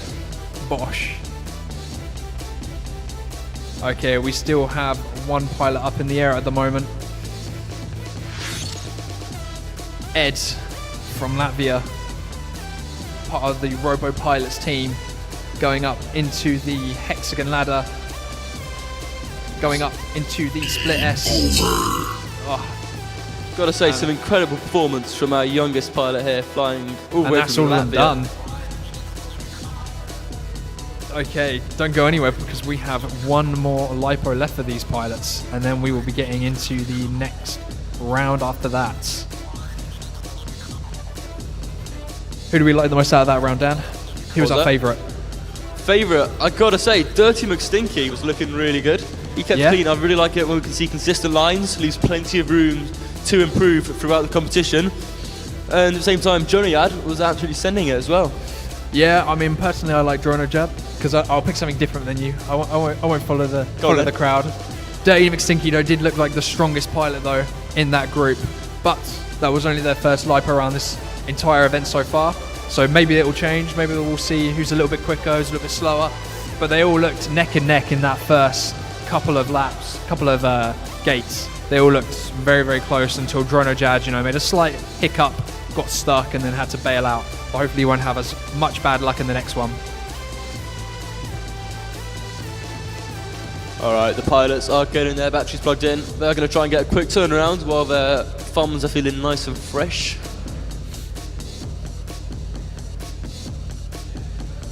Great to see the Robo pilots back in the UK again. We've seen the team travelling quite a lot. They've got quite a brilliant Instagram presence. And it's great to see their team expanding with some new pilots. I've seen Robo pilots in a couple of events now, and every time we get to speak to them, they're a really nice bunch of guys. So it's a shame we couldn't see more of them this last year, but maybe this year we will. But they are off. They are absolutely neck and neck though. Dirty McStinky though. ReeFPV, Drono Jad, then Ed, then Dirty McStinky going through the dive gate. Let's go on board Dirty McStinky. Oh, commentator's curse. He was absolutely ripping it though. That whoop looks incredibly well tuned. No prop wash whatsoever. Oh, and he makes a mistake again. Stop making mistakes, Dirty McStinky, because we will continue to call them out. We are currently on board with you. But if we go over to ReeFPV, running an analog whoop, coming up into the split S, going into the corkscrew, opting to go for the left-hand corkscrew round, doing the hurdle. Oh, makes a mistake on the gem fan on gate. the cube. And we have Ed from Latvia. Oh, missing that corkscrew gate, going in between the gates. Not having the best of lucks for this round for pilots. But Dirty McStinky though, he's slowing it down a bit, keeping a bit more consistent, going into the slalom. Oh, and he makes a mistake again. This really is commentator's curse. Blimey. You need to get used to it, guys. We're not going to shut up during your finals tomorrow. On board with Drono Jad. Drono Jad came to Wear Champs not too many months ago and was a very fast pilot. So we're glad we can meet him again at this event. 30 seconds We'll see if he can make it into the top 16 group. Opting to go for the corkscrew down technique, seeing that to be a very big limitation for pilots who are either running angle or are not used for that pitch down motion. A lot of elevation change in this race. They're coming up round. Oh, mistake from Ed. ReeFPV though, coming up into the hexagon left ladder, going up into the split S. Finish your lap and then land. And they need to finish the lap they are on. That looked a lot better than the previous round they were on. Probably not as good as they might hope for their second lipo, but it is also their only second lipo. They've got many more to go, so hopefully they can make improvements on their times coming up. But that is them done and finished. Next up, we'll be seeing Yuki race. Oh, finally. With Dan Carpy. I don't think we are seeing Yuki race because he is not in a spotting seat. So he will probably be the group after this. My bad, the one after. No one has taken -1's TQ spot just yet. No, imagine -1 is sitting there shaking and sweating, watching pilots try and chase him down, but so far, so good. Give us a wave, -1. Give us a wave. Toby, with the cameras on you, give us a wave. Toby, give us a wave. Give us a wave, Tobes. Give us a wave, Toby. Big toe. Oi, big toe, give us a wave. There we go. Hey, there we go. Give us another wave. Right there. Give us a wave. Wave, please. Oh, and he's shy. He's not happy. He's not the most social person in the world. By the way, we do know this guy. This is okay. We don't like to bully our pilots, but it's good character building. Character building, of course. Okay, we are getting pilots with drones. We're missing a few spotters at the moment, so bear with us while we wrangle some pilots.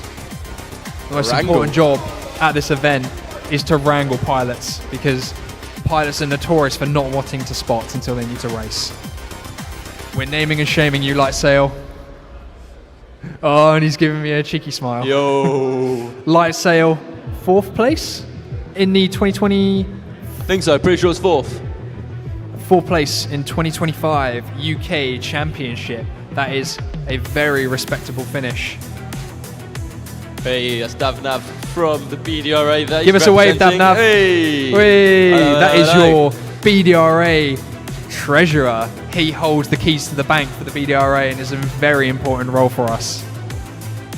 Who else can we pick out from the pits? Mr. Cameraman, pick out someone else from the pits, please. Who else can we find? Who else can we find?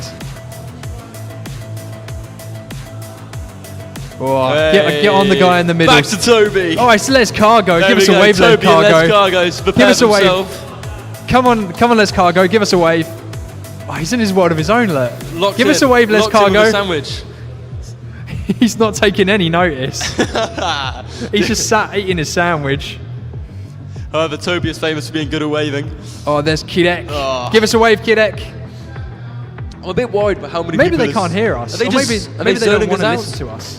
Maybe they're just zoning us out. I don't think they care. They must be zoning us out. But that means we can shout out their names when they're flying. And if they crash, of course. It's Clearly, not our fault. Of course. Okay, enough bullying pilots though. One pilot I'm very interested to see right now is Dan Carpy fly. Starting on the tone in less than 5. He is the Tiny Whoop UK champion at the moment. And they're off. Will we be battling Toby? That's how it is. Dan Carpy, P God, Mike FPV, the Red Matty. Dan Carpy though, absolutely sending it around the track. Obviously being the Tiny Whoop UK champion, he is no slowpoke. He's keeping it pretty smooth, quite consistent so far. His lines are a little bit off, but first pack is just going to come through the track. He's probably not flown all day either. I was just about to say there's not too much separating these 4 pilots, but they seem to be struggling with that corkscrew before the slalom. Oh, Dan Carpy making a mistake on the drop gate. He is up round into the hurdle. Let's go on board with him. He's coming up into the left-hand hexagon ladder. Going up round, split S. Going for the left-hand corkscrew. I have not seen a pilot do the right-hand corkscrew yet, and it's making me very upset. It's shocking, isn't it? It really is shocking. Come on, guys, you could probably knock off maybe 0.5 of a second by doing that right-hand corkscrew instead of the left-hand corkscrew. Mike FPV, in his lovely purple monster onesie, is also keeping it nice and tight as he goes through the cube gate onto his, what I believe is his second lap. He's coming up round into the drop gate. Oh, not getting the right entry there. Coming up, dropping round. Oh, not enough throttle. Bounces on the floor. I've got to say, it is interesting seeing how the angle mode pilots are approaching the dive gates. Of course, acro mode, you got no stabilization, no limits. You can just throw it right in there.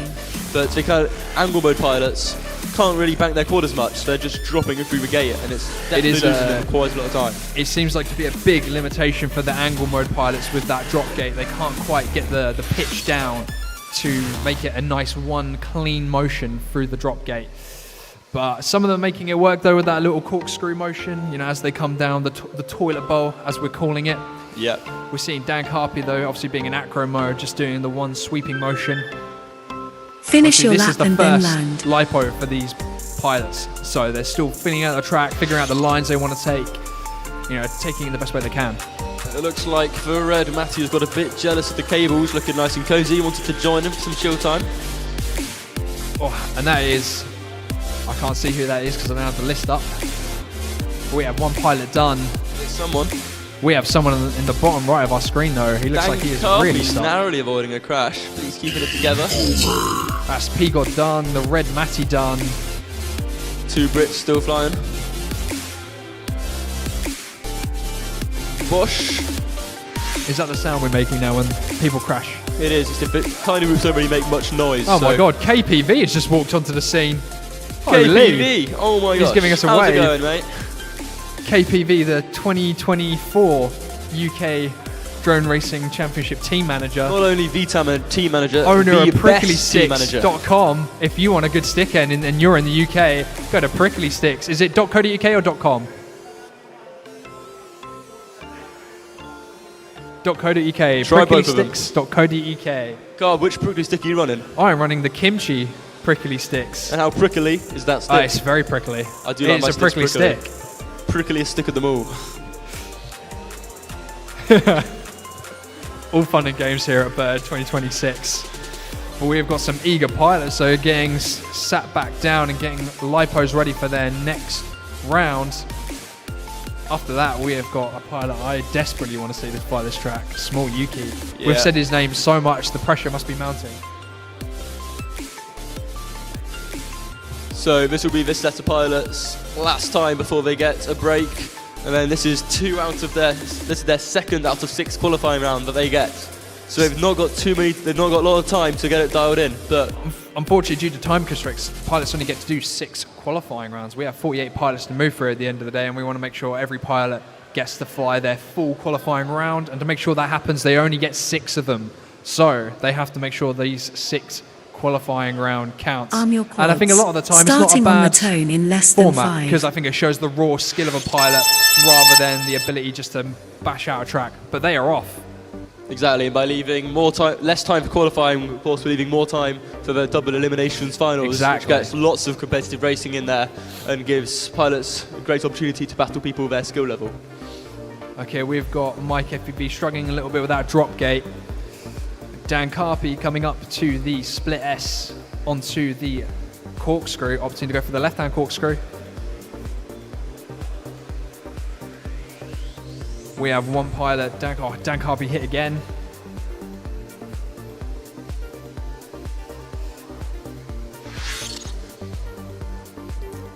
Gotta say, Mike FPV is looking nice and good on the track. Dan Carpy as well. Always missed a gate, but he's going around, he's getting it, he's got it, he knows what he's doing. P-God though, he's keeping it quite smooth. It's interesting, a lot of pilots aren't really struggling too much with this track, but they're struggling to apply throttle to this track. 60 If you keep it seconds nice and remaining. slow, tight, I feel like you're going to save a lot more time than if you were just to pin the throttle. Exactly, it's all about carrying momentum as well. Why fight your own quad constantly? Just keep smooth lines, stop breaking your momentum, and you'll find it a lot easier to manage fast lap times. Okay, they're coming up round. Dan Carpy coming up into the left hexagon. Struggling a little bit there. It is a difficult motion to do. We don't do it in too many tracks, so it does keep this 30 race seconds interesting. remaining.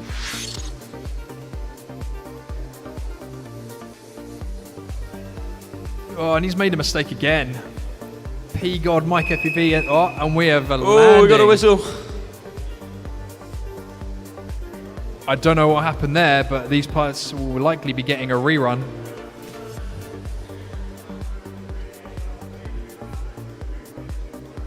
So they get another lipo. Lucky pilots, that They was get that right for- towards they the get end. that for free. Oh, The tech they've done gods well there.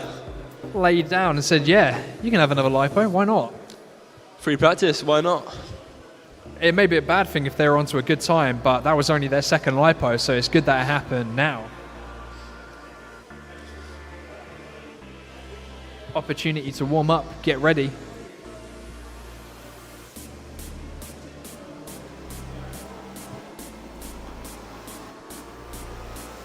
There's always an interesting list of FPV goggles these pilots are using. We're seeing the white HD0, we're seeing some Sky Zones, loads of bits of different kit. Our Polish pilot here rocking the white HD0 with the analog module on the side. I haven't seen anyone fly with a box goggle yet. Oh, Lex Cargo flies with a box goggle. Does he? He does fly with a box goggle. Nothing wrong with a box goggle. I'm waiting for these pilots to get the technical issue ironed out, and then we will be moving on to their rerun. It's interesting seeing pilots choose between a dedicated analog system, such as the Sky Zones, compared to HD0 with a module, or what you've got. Do you want to tell us about the V2s? I've got the HD0 V2, so I don't need the big bulky module on the side.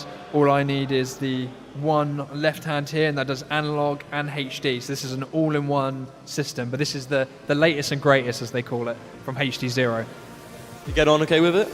They're good. I wear contacts. I'm very blind without them. And the new HD0s have got metal diopters, so you can change the focus. Nice. So even if you're blind as a bat, you'll still be able to see with the HD0 goggles. Shameless HD0 plug. Hashtag not sponsored. Yeah, just good. If you are in the competitive open class racing scene, you will not be flying anything less than HD0 if it's not a whoop. If it's a whoop, still analog. If it's a whoop, analog's alright. But 5-inch, HD0, Nano 90, all the way. Okay, they're getting whoops plugged in. I think we'll get some close-ups of the whoop. There we go. We got green, white, blue, and red. Some very sporty colours going on. I'm liking this red quad. The red Matty, very fitting. See how Dan Carpy does here. Yeah, this is their third LiPo now. Obviously that last one doesn't count, it's a rerun. But they get that one for free, basically. So this should be a pretty quick one from them now. They should be nice and warmed up. Starting on the tone in less than 5.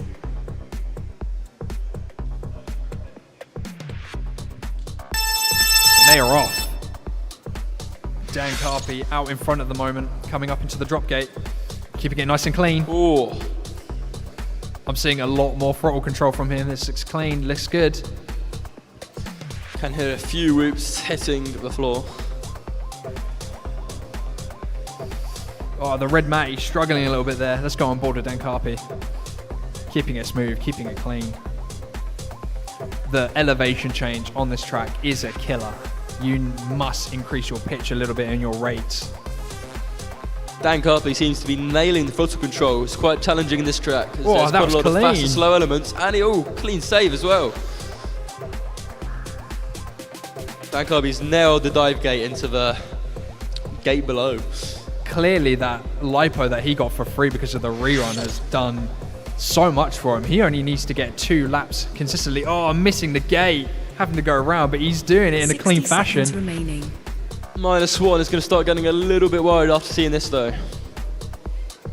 It'll be interesting to see where Dan Carpy places. Obviously, maybe definitely top 16, I think, with this sort of speed, but it'll be interesting to see what time he gets.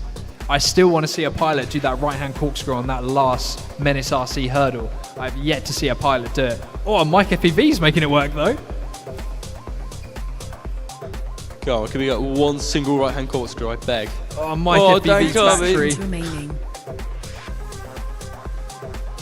3.3 volts, it's screaming at him. Gotta say, we can't ignore Red Manti absolutely throwing it around the hurdle section. There you see, he's had a bit of inconsistency issues. Oh, slow it down, the red man. He's slow back it up, down. but he Making is way too many mistakes. sending it.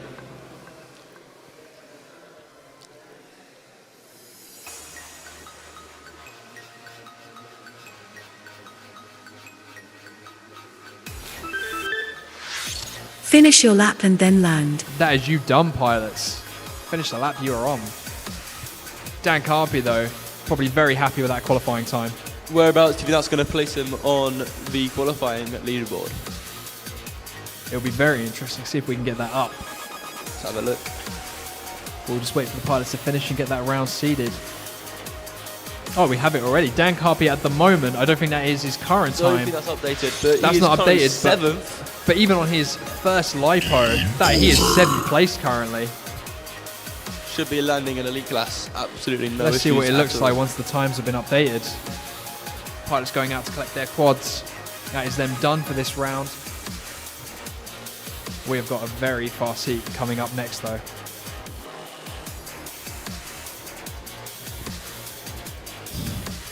Next up is the man, the myth, the legend, Small Yuki. Everyone's got his eyes on him coming all the way from Japan for this race. We've seen he's absolutely incredible with the 5-inch. Can he do it with the whoops? Small Yuki. So much pressure on this kid. I know, Jesus. sorry mate. Sorry Yuki. Don't crash. You got so this. confident. You got he this. won't crash.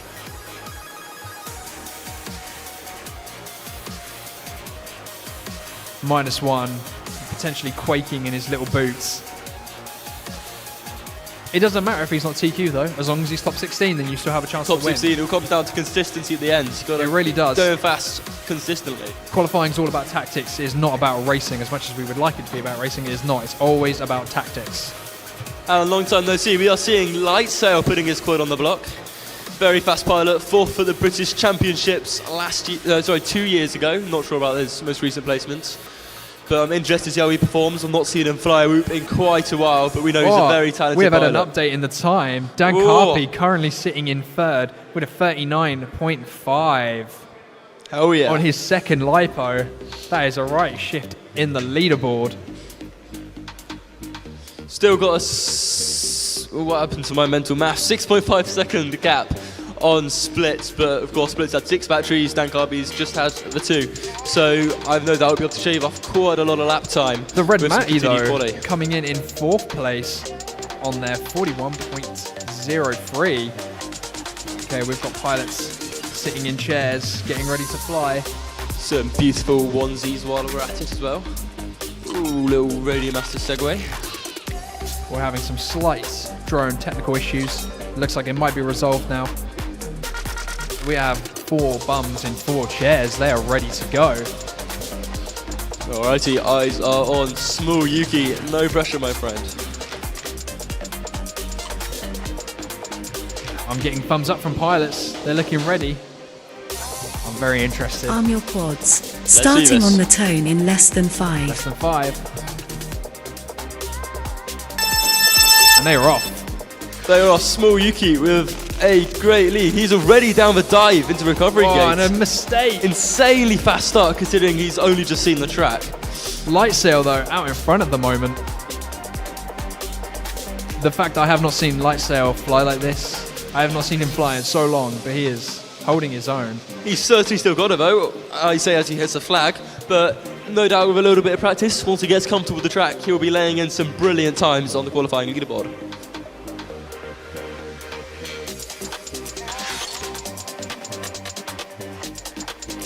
System Favelas from the UK is keeping it fairly consistent. He's just had issues crashing. His flying is looking quite nice overall. Small Yuki is back at it. You can really see the speed there. There we go. He is gassing it. Perfect pre-turns into the dive gate. Oh, he's doing a little roll down to drop his altitude even quicker. Not seen that from any other pilots yet. 60 seconds. He's keeping it tight. Looks like he's got a pretty damn powerful quad. I think he missed the gate, but that's for his spotters to figure out. He's opting to go for that right-hand corkscrew. He's the first pilot I've seen do it consistently. He has no stop. Insane time. It needs to be a little bit more consistent, but that was just his first lipo. So we will see how he goes on the next one.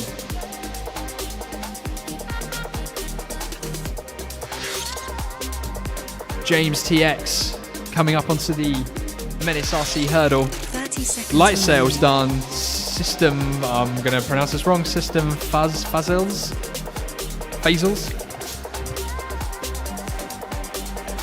Struggling a little bit there.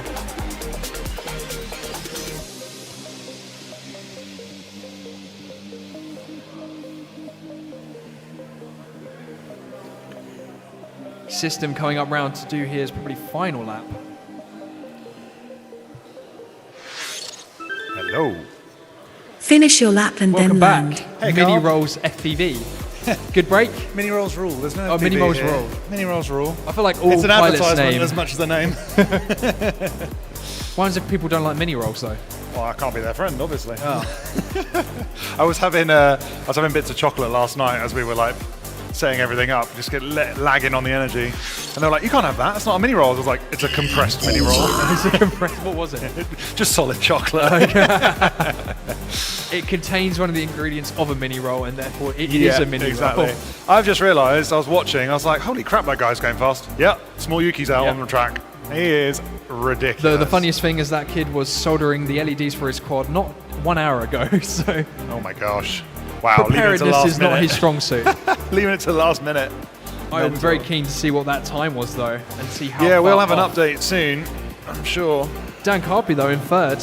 Yeah, I told you he's the fastest in the UK. He was going to lay down. And he is there, so we'll see what he's got. Dan Carpy with a 39.5, so he's got a bit of a way to catch up with -1. I want to know if he's an angle or an acro mode, though. Acro, it's an acro at the top of his OC.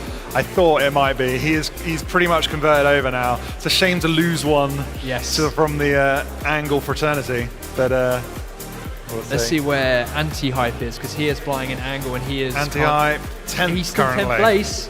We could still have anti-hype in the elite class final. We've just had an update, and it looks like I was right. Small Yuki's absolutely rocking it. First battery out, and he's already up in 4th position. Qualifying 4th to his first battery. That is nuts. First battery, 4th, and he's already topping the leaderboard. He's about to go out and do his second battery, though. Will we see TQ? He's taken away from -1. I can't see -1 in the crowd. I'm sure he's trying to act very probably nonchalant. hiding in a corner with his eyes closed. Arm your quads. might be crying in a starting second. on the tone in less than 5. And they are off.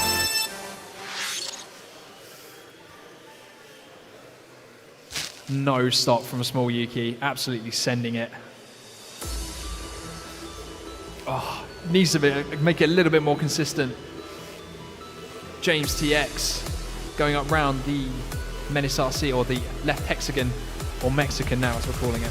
The Mexican. The Mexican. The Mexican tower, doesn't it? Hexagon tower, Mexican tower. It just trips off the tongue. Light doesn't sail though. For someone that I haven't seen flying so long, he's keeping it consistent. Only the second lipo for these pilots, so they still have 4 more qualifying rounds to go after this one. So I should think this will still not be their fastest. They still need to feel out the track, get used to it. Small Yuki though, absolutely sending it. Let's go on board with him.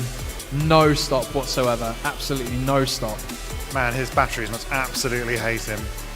What a... Going for the right-hand corkscrew. Oh no! Remaining. Whoa, I think that was just a video on dropped our out there, end. but he's obviously still going. He's just doing it on memory. After 1 battery, he can already memorize this track. Obviously, remember, these pilots only need a 2 consecutive lap, not 3. So No. he only needs 2 decent laps. Yeah, and he's just realised what his battery's doing, and he's slowed down, if you noticed. So he took that one a couple of times. The It's okay, battery Yuki. sagged. Menace RC will have you covered. They've got enough to build a whole fleet of drones there. Yeah, exactly.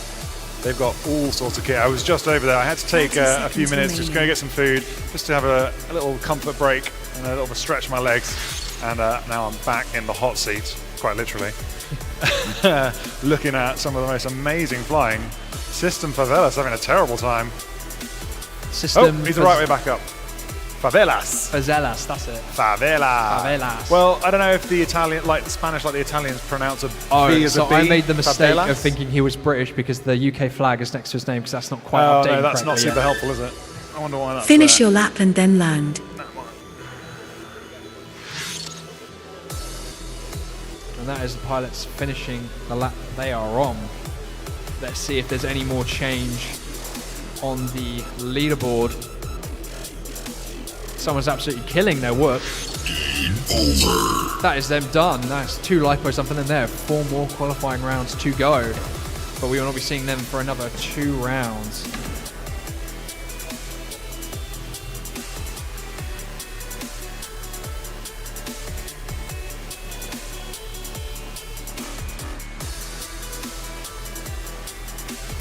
Next up, we have Kidek, Archie FPV, Les Cargo. Les Cargo is definitely one of my favourite pilots. He is unfortunately sitting at the bottom of the leaderboard at the moment. Oh no, Les. It'll change on the next one. Les Cargo, one of our favourite pilots. He has arrived here knowingly going to make sure nobody else gets last. No. He is ensuring that happens. First and last place going hand in hand, you know. Yeah, he's making sure nobody else has to suffer that injustice. He's going to take that bullet and make sure he's last because he's got such a good sense of humor about racing. He is father to the fastest guy here currently sitting in TQ. So I think he's going to like enjoy that as much as helping everyone avoid last place, which is great. So let's go with Team Mollusk. Mollusk. It's such a good name. Yeah, I've been waiting for him to come up because when my system updates and I get his little notes, I want to read you what he sent me as his pilot notes. It's so funny. I don't want to build it up too much, but honestly, I was sat in my room, like looking at the screen, and I couldn't stop laughing. I'm also reading Archie FPV's little blurb. Oh, it's gone now. So, Les Cargo. Les sent me this text. He said, Les is delighted to be back again this year, hoping to continue his unbroken run of making sure no one else comes last. Standing up for mollusks everywhere. He thought of taking his Whoop's shell off, but is worried it will make him a little sluggish. That's brilliant. Honestly. I'd love to know how much thought you put into writing now. That just came straight from the heart. So funny. Good man. And man, look at those LEDs on the start line. That one in the black with the big bright red LED, that is beautiful. That wins top marks for LEDs so far. Starting on the tone in less than potentially at the cost of weight. Yeah, but we've talked about this before because the HD0 board, a little heavier. Weight is not what makes you win races, like being light. So, you know, it is true. Just because you've got the lightest quad doesn't mean you're going to be the fastest. And he's off. I wonder if it's Forex. Look at that little glow around his camera. Must be, because he's got the clear camera mount. I reckon it's that one, and he is going quick. He's really taking nice, neat lines around there. It's funny because the HD0 flyers are looking like the most consistent so far. They are, yeah. I'm wondering if that's because they've had a bit of time. You know, it's been out for a year and a half, I think, the board. I think it's because people have realised if you push it too hard, it drains the batteries quickly, and so they're used to flying it. They're used to flying it smooth and consistent to get the longest time possible, and that clearly is working for them. It is working. Like Kid X also looking absolutely clean. Lex FPV might be getting a little bit worried. We should make a leaderboard just for HD0. Oh, and someone just crashes after that dive gate, goes down hard. Looks like Kirek couldn't quite make the catch. But he's up and flying again, not trapped on anything. That's what we like. Beautifully into the Mexican gate. We're back up on the dragon dive. Lovely drop down through there.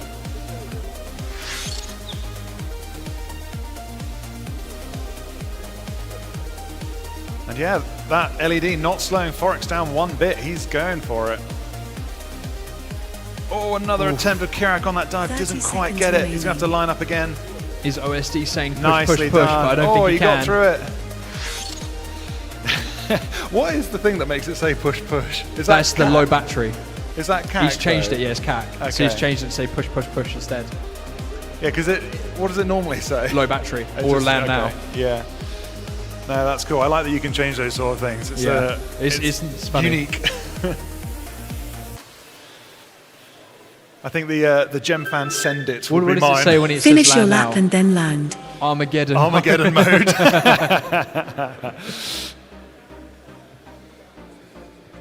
That is Kudek done though.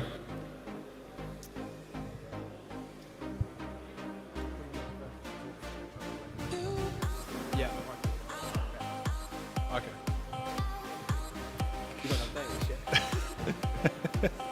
And coming into the crash gate, who is next? One. We've got another one. This will be Les. Into the crash gate he goes for Team Mollusk. I don't know, Les. Nicely I done. think if you keep it up like that, mate, you wonon't be last, in my opinion. No, that was pretty good. Slow it down. That was pretty good. He's been taking tips from his son. He must have been. taking tips from his son. Must have been taking tips from his son. -1 has been going, Dad, you're embarrassing me. Speed it up. Normal dads embarrass their kid by picking them up from school in like a pink car or something. It's like, no, I'm going to be the slowest FPV racer. It's going to be an ironic dad moment. Yeah. -1's dad embarrasses his son by coming last, but I don't think he will. You're looking smooth, looking consistent. He's looking good. Looking good. I really have to say, of all the pilots out there so far, he's the only one with a BTW sticker on the front of his goggles. Oh yeah. Appreciate that. Oh, repping the merch. He's got a big front box goggle though, so he's got the surface space for it. Yeah, to be fair, I had the same goggles and I absolutely plastered them in stickers. You need to make smaller BTW stickers. Oh, this size would fit. Mini one. That's the size he's got. Oh, is that the size? Yeah, That would fit on a HG0. Yeah. Maybe I should do some small ones, some stealth stickers. There is a shiny gold BTW one on the electronics box. That's the one to have. That's the keeper.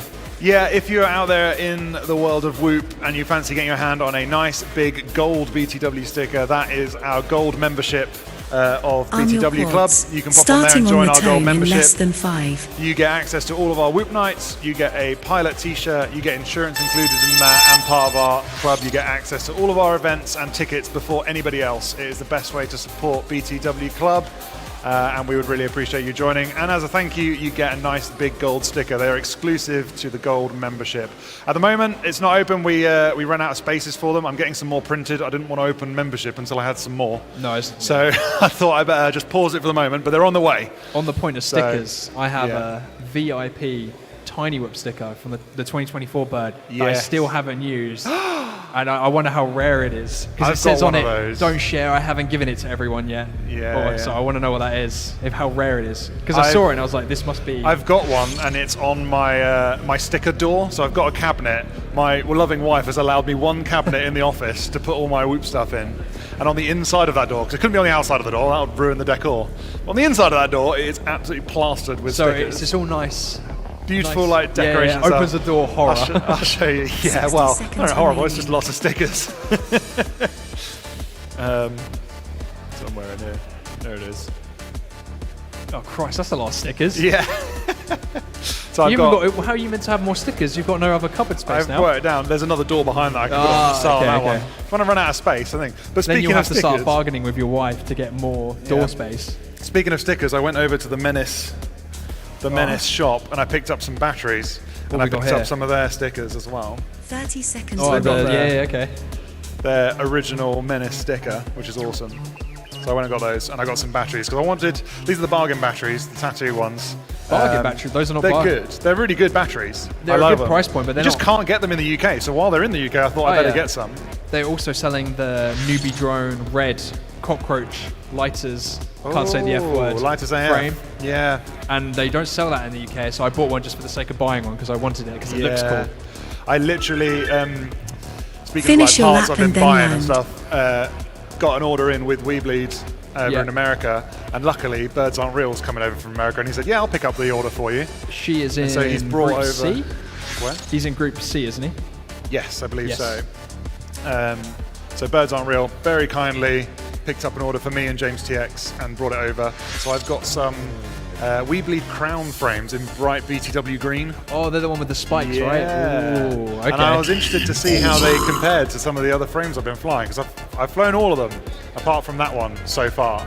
So I'm interested to the see how it spikes goes. don't do you any favours, I'm sure. It just looks really cool. It looks really cool, although I wonder, because sometimes when you're upside down and you're scrabbling around, you're right, yeah, it's got stick less into it's like less surface edges. area and stuff as well. So surely it's. I don't know. Like I imagined those spikes sticking into the carpet and helping you just flip over, or sticking onto an edge of something. On a hard floor, I don't think it'll make a difference, but you're right on carpet. That'll definitely help you quite a bit. Yeah, and it also holds the top of the prop off the floor a little bit. Yeah, so it doesn't pick up any. So you might not suck any stuff up. You might, keep you off anything that's on the floor there. Do you think that's an intended design decision? I think it is. Or they just think they looked at it. No, I think I remember reading about it, and I think it was about a year ago they came out, and I was like, I can't afford to spend 20 quid on shipping to have a £5 frame, So it's not, it doesn't but yeah, I'm work rocking out. the Menace RC hat, which is lovely.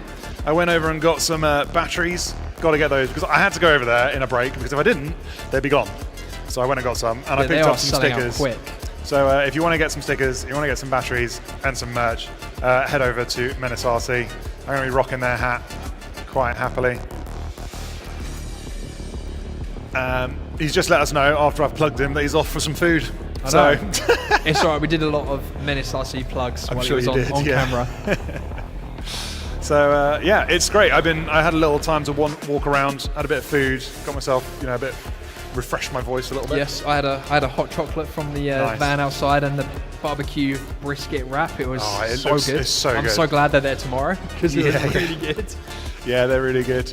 They're heading off a little bit early today because they've got another gig to go to. So if you want to get some food in, get it in before 3 or 4 o'clock. He said 4 p.m. to me, but I should think he would probably want to finish before then. So if you want to get some food, if you're in the house and you want to get some food, go out to the, what's it called? Pool Does You Like It? Yes. Stuff Does You Like It truck.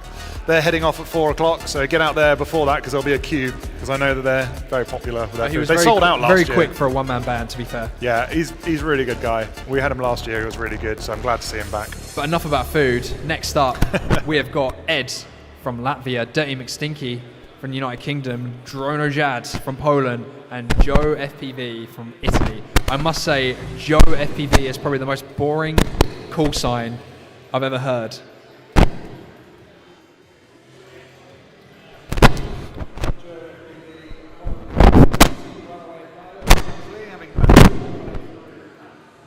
Having battled all the way through their Italian Whoop League racing, and now we've got no sound, and we've lost video, but we may still have live stream.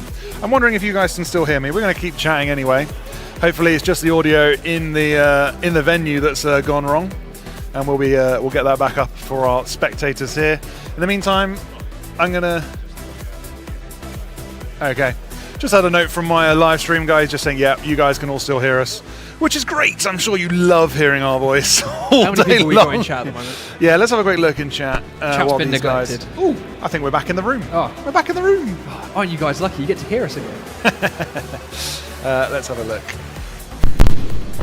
Live. Oh, someone's unhappy on the thing. But in chat, Props Off has joined us. Hi there, Props Off. Derpy's still here. Really appreciate the ongoing support from Derpy. Dr. Prop, what about the race, gentlemen? Do you have any favourite pilots? Are you rooting for someone or your own teeth? My own teeth? Team. Own teeth? Team. You Must vote mean for your own team. teeth? I mean, I love my teeth. They're very dear to me. I wouldn't like to live without them. I don't think you need dentures just yet. No, not just yet. Tell you what though, I've tried to stop drinking so much coffee because But that only stains your teeth, right? It doesn't. I don't know. I don't want to have brown teeth or Fizzy anything. drinks So. like Coke. That's the Yeah, one. speaking of Coke, I've got one down here. I really want to tuck into it. But yeah, so we are lining up the next pilots now. Ed from Latvia, one of the Robo Pilots team. He is one of the youngest, he's the youngest pilot we've got competing here at just 9 years old. Just 9? Just 9. 9 years old, real young pilot. He's got, I think it's his father here, or what? Coach. Robo Pilot's coach, apologies. Robo Pilot's coach here is looking after Ed, helping make sure translations are all understood and he's happy and racing. And we love having such young people taking part at such a high level because he's quick. He's Just a quick reading guy. the history here, he's been to FIA World Championship in Korea and China. I attended in China myself, and to be 9 years old Arm and your going all the way to quads. Korea and Starting China on is the insane. tone So in less than 5. thinking, a couple of years he'll be up on the top level, but they are off.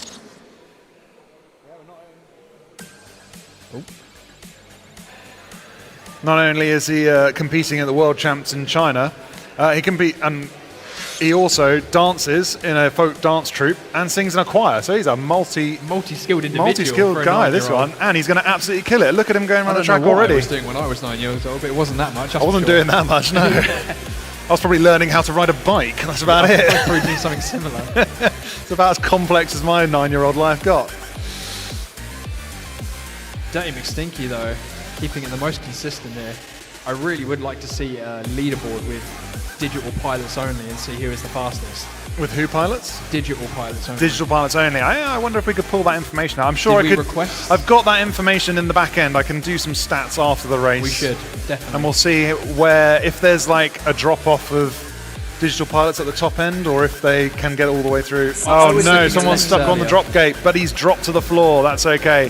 Hopefully he'll be back up and running. I thought we had someone stuck on the cherry picker, but he seems to have freed himself, which is good. Surprisingly, no one has actually got stuck on the. Oh god, touch wood. don't touch. Yeah, Touch wood. This is plastic, but touch wood. Paper. That's near enough. Yeah. We have Bartlomeer Jurbach. I have no idea how to pronounce that. 30 seconds remaining. We need a translator. Drone is some. What the Bartolome? Did you just, when you were creating your YouTube handle, did you just smash the keyboard? Just rolled his head on the keyboard. I was like, yeah, that'll do. Dronezjad is Mr. Anti-Acro. Oh, is he flying in angle mode as well? That's interesting. I'd love to know. Maybe, I don't know if I collected that information. You should have collected. That's such wasted data. Yeah, I need to collect that information the next time. spreadsheet after this event will be... Honestly, you know how most people, go home after a hard day's work Finish and your lap and crack then open a land. jigsaw or, have a beer Excel or spreadsheet. whatever. I do recreational spreadsheets, genuinely. It's how I relax after the end of the night. Probably a bit too much of an insight into my spare time. Daily life. Maybe if you went practicing with your whoop mat. Yeah, then you'd better it's true. overtake Jack. The thing is, right, I love flying FPV. I just really enjoy flying FPV with people. I get that, yeah. I find myself so much more motivated to fly and put effort in a social situation. And it's the same I found in like climbing or motorbiking or any of my other like hobbies. I like doing it with people. Doing it on your own is great. And I do fly on my own. But I'm more motivated when I know there's people to hang out and chat. The only time I ever fly on my own is when I need to test something desperately, and Yeah. then I'll get to feel by myself. But if not, I think this sport is so much more enjoyable with the people around you. Yeah.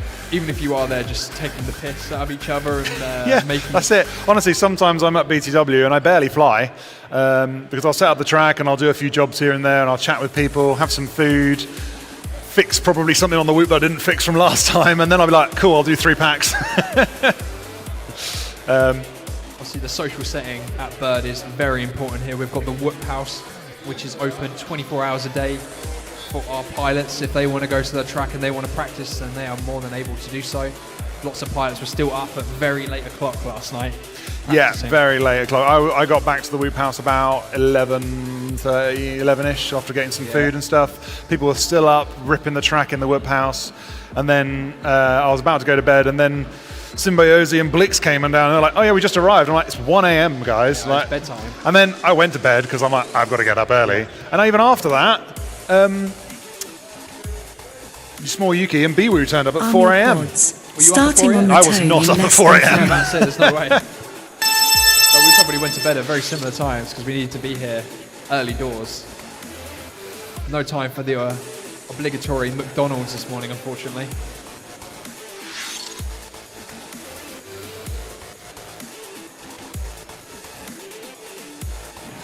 We have got Dirty McStinky out in front at the moment. Go on board with him. I think Dirty McStinky is more than capable to be able to do that right-hand corkscrew and save a lot of time.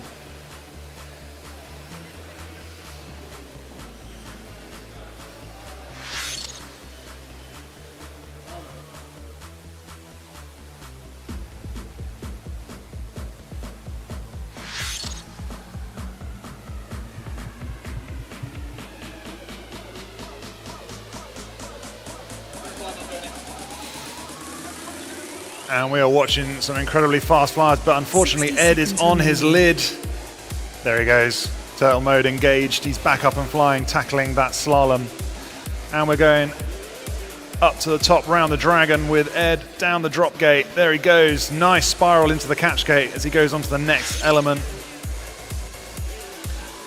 Across the Menace RC with a nice little corkscrew there into our Mexican stack. That sounds like a Subway, doesn't it? A Mexican stack. It Mexican probably is. stack. A Subway. I wouldn't be surprised. God, when was the last time I had a Subway? When's the Subway van coming to Bird 2027? Subway van. Honestly, Subway is great, but the guys here with Stuffed Any Way You Like It, No, that I was think really they good. would. I think It they was would really, top really Subway. good. They top Subway for sure. The Cadbury's hot chocolate I had was good enough. Yeah, they actually put enough chocolate in. I found like Yes. some vendors and stuff, they're real bit stingy on the stingy. chocolate, but no, they actually fill it right up. It's real good. Not bad pricing either. Finish your lap and then Everything land. I know is expensive in London, so coming up north it seems Yeah. like cheap here. Dronezjad doing a nice exit into the crash gate. Beautiful flying from him. Another one bites the dust at the back Still of the got net. Ed up in the air. Oh, and just just, missing out. clips the edge of the crash gate. Well done, pilots. What great flying. Game over. That's the end of their We lap. have a look at the leaderboard. Let's Ooh, see. Let's we have look for an update. So Small what do we got? Yuki, hang on. Ooh. Let's go live to the scoreboard and see where we are, because we've just had an update. We're looking at the data. But next up, I don't think the next up is quite right. We're going to have to refresh that and come back to it. Hey, look at that background. We're here. Hi, guys. We're back. The data's all over the place. There we are, the qualifying. We've had an update on the back end, and there has been some movement. Dan Carpy's been pushed out of 3rd position down to 4th. Small Yuki stamping his mark on Bird 2026. 2 lipos in, 34.37. Look at that. That's Dan incredible. Carpy, 4th, 39.5. Joe FPV, 40.55. And you can the see Red Matty, 41.03. Yeah, you can see some of the Group B pilots now getting up into these top spots. Joe FPV and the Red Matty, both very fast pilot. Joe from Italy and the Red Matty from Whoop of Poland. I can't remember if he's Whoop of Poland North or South. Is he going to be our highest qualifying Whoop of Poland? South, you're South Whoop of Poland. Okay, I've had the nod from him. So currently leading the team's bragging rights for Whoop of Poland is the Red Matty. He's an exceptionally quick pilot. But they're sneaking up into the top spots. They're pushing some people down. Raikkonen now down in 8th. Dirty McStinky just ahead of him. Dirty McStinky and Dan Carpy, both incredibly fast pilots. But there's 5 seconds separating those two at the moment. Yeah, that is a lot. There is actually a lot of seconds separating these pilots. It's only really the Joe FPV and the Red Matty where there's only about a second between them. The rest of them, we're talking 2 to 3 seconds. Which is an age when you come to racing. Oh, I made a mistake. Split and Small Yuki, 1 second. Well, 1.7 seconds. Yeah. I mean, we're right up at the top end of the sharp end of elite there. Yes. So I suspect we'll be looking, I think, -1 split, Small Yuki, very comfortably in elite. Dan Carpy, a little bit of a gap there, but I think he'll be comfortably in elite as well. We'll have to see as the day goes on, because these pilots are just going to get faster. And they're off. P-God, P-God, my man. One of the Italians, very good guy. What's the name, the thought behind P-God? Why is he called P-God? I'm not sure. I need the explanation. I honestly don't know. I don't know if it's Pig-Odd, as in odd pig, or if it's P-God. Surely it's P-God, not I would have thought it was Pig-Odd. P-God. I'm saying P-God. It would need another D if it was Pig-Odd. Pig-Odd, it would need... I don't know, but it's Italian. We'll let him off spelling. We'll let him off. Yeah, P-God there for Italian team. He is part of, I believe, Runaway? No, Deja Whoop, my bad. Deja Whoop, Italian Whoop League team. Flying on board with him now. Beautiful flying. He's so fast. And this is why he ended up here at Bird. Winning his races at Italian Whoop League has led him. And he just, right in his video there, you saw someone go down in front of him. He's kept it cool, and he's away and leaving them in his dust. 60 seconds remaining. I wonder who it was. Wonder who it was that went down. Judging by it was Dan Carpy making a mistake. A lot of pilots struggling on this drop gate. It is very unforgiving. It's an unforgiving gate, but this is what separates the men from the boys, so to say. And we'll see how many manage it. The wheat from the chaff. But for one person we haven't mentioned yet is Mike FPV. I'm just going to give him the commentator's curse right now. He is one of those like quiet chaps that just kind of gets on with it and is real quick. Remaining. He's a very smooth pilot. He's very quick. I'm and loving the Gengar. the commentator's curse sends him down. Zone us out. Don't think that we're talking about Yeah, it. put some music. Put some music in your ears or something. But he's back up and flying. Yeah, I was just saying he's very fast. He's fast enough to put the pressure on Carpy. And I know during Tiny Whip League they were battling in the final races, Tiny Whip League, and he did very, very well there. I can't quite remember his finish position, but he was right up on the podium, which was incredible. So he's a very fast pilot, one to watch, one that goes a bit under the radar, but certainly a contender. Well, that is Dan Carpy done in the crash gate. Red Matty taking a slight knock there, coming up to finish. 1, 2 into the crash gate. Here's the next one. Can you make it? In we go. Very nicely done. 4 pilots safely home. That was the incredible racing. I'm loving it. This is great. Yeah. This is great. I've had a little bit of time to relax and actually like step back and look at the racing and what's been going on here, and it is very rewarding to see all this come together. No complaints from pilots about the track so far. So Not that I've heard. Not that I've heard. I'm sure. I don't know. We haven't got an ear in the whoop house. No, we haven't. I'm sure some pilots will have some reservations. Yeah, we will see. We'll see how it goes. Please leave all reservations and comments about the track. Until you've at least flown it. Yes, Yeah. someone else. Yeah. But yeah. So here we are at Bird 2026. We are at Invictus Educational High School Lisos. There's so many words in that title. I'm literally going to have to sit down and get it right. I was about to say, that's Invictus a bit of a Educational mouthful. Trust Lisos High School, I think is the full title. They need an acronym. We're in their sports hall here. We've taken over the entire place here for our racing event. We have half the hall dedicated to just pilots. They can set up all their pits, get themselves sorted. We've got the racetrack, we've got the dive gate, we've got the VAR station, all of the live stream and race directing behind us here, all separated from a public zone behind a great big safety net. And that means anybody in Birmingham, or anybody in the world that can make it here, I suppose. Anyone who wants to come down can come down to Lisos High School, check out what we've got going on. It is not just for the pilots. We've got plenty going on for everyone. Spectators, give it a go, the lot. Yeah. Have you had a go over there? I've had a go. I haven't had a go on the drone soccer yet, which I do want to have a go on before the day's out tomorrow. I've had a go on Sims, had a go on the minifigs. It's all good fun. What else have I have? I just wanted the drone soccer, to be honest. Arm your quads. Yeah, the drone soccer ones look Starting on the nuts. tone in less than 5. They've got that massive one we brought on live stream earlier. Apparently they had it flying. It was the first Type 40 or Class 40 that they've ever had in the UK flying. Oh, so it's a class. This is the premiere demonstration of that size drone soccer ball. And all 4 of those pilots off the line very, very quickly. You saw them streaking up to the top of the Dragon dive. But now they've separated after a couple of crashes. The Red Matty already across the line and up for his second lap. Look at him go. Straight through the dive. Not a problem for him. I think he's been talking to -1. But he goes down with the commentator's curse. I must admit, stop looking at like the FPV screen and looking at flying over there with the Yeah. It always looks so much cooler to watch them fly, not on the FPV screen. Yeah. Watching these things line of sight is so good because I cruelly make all of our pilots put LEDs on their drones. Yeah. That is something pilots do complain about. It's fine, it's just a bit finicky. It's just a little bit of more effort than they would like. Yeah. But they manage it, so. It means that a drone is no longer stock. You have to do a little bit of soldering. Yes. Get some LEDs on your drone, and it means that everybody here now, in the slight dim light of the sports hall, can watch the drone zip around the course, see them taking on the Dragon dive. Look at the Red Matty go with that nice red drone. What a beautiful dive that was.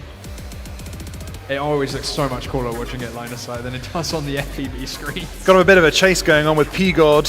We go on board with him. Oh, look at that.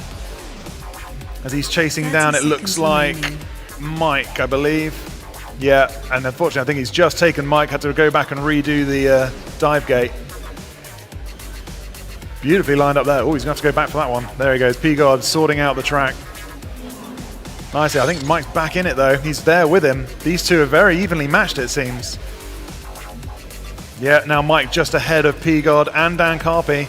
P-God goes down.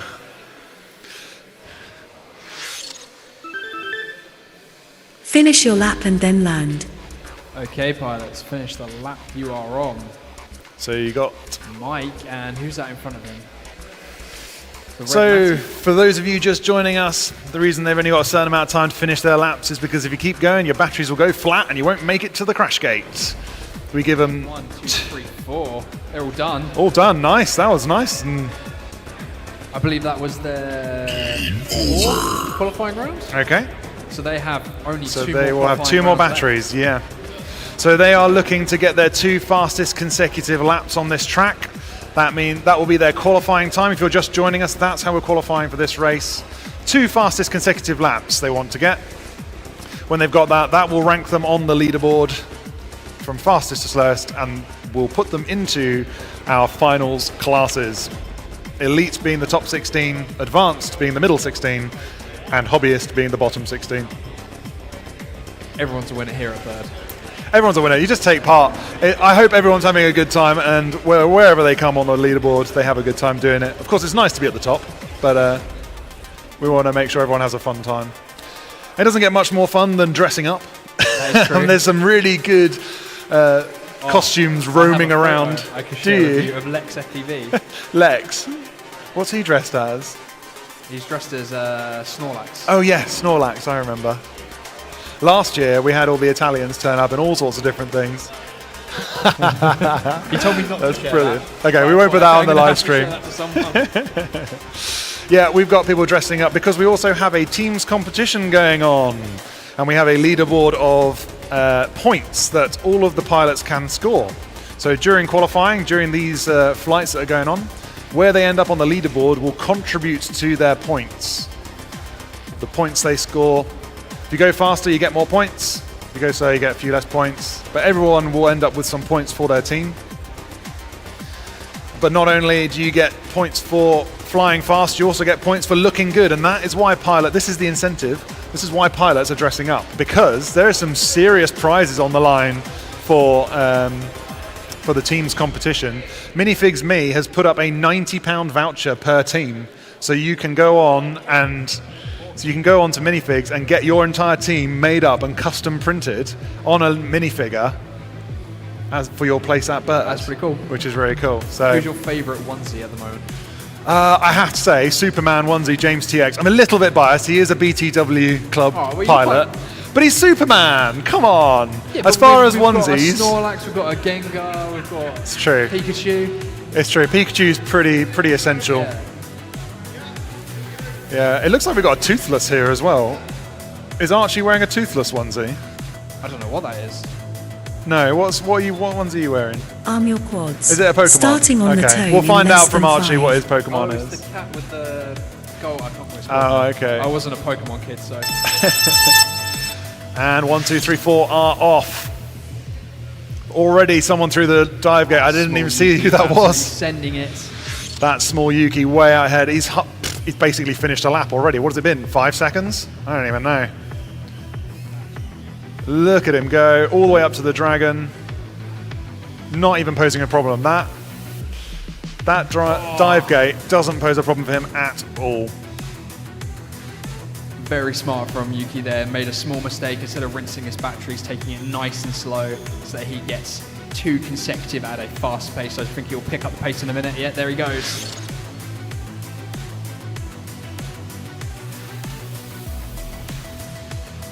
It's going up round left hexagon, coming up to the split S.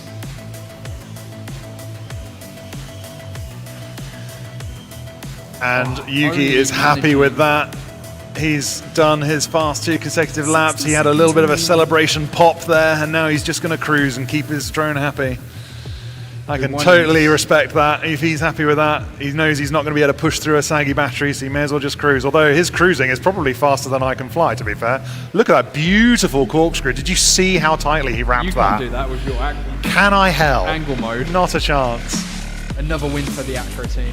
Yeah, don't get me wrong. Acro is where you need to be if you want to be flying this sort of speed. 30 seconds remaining.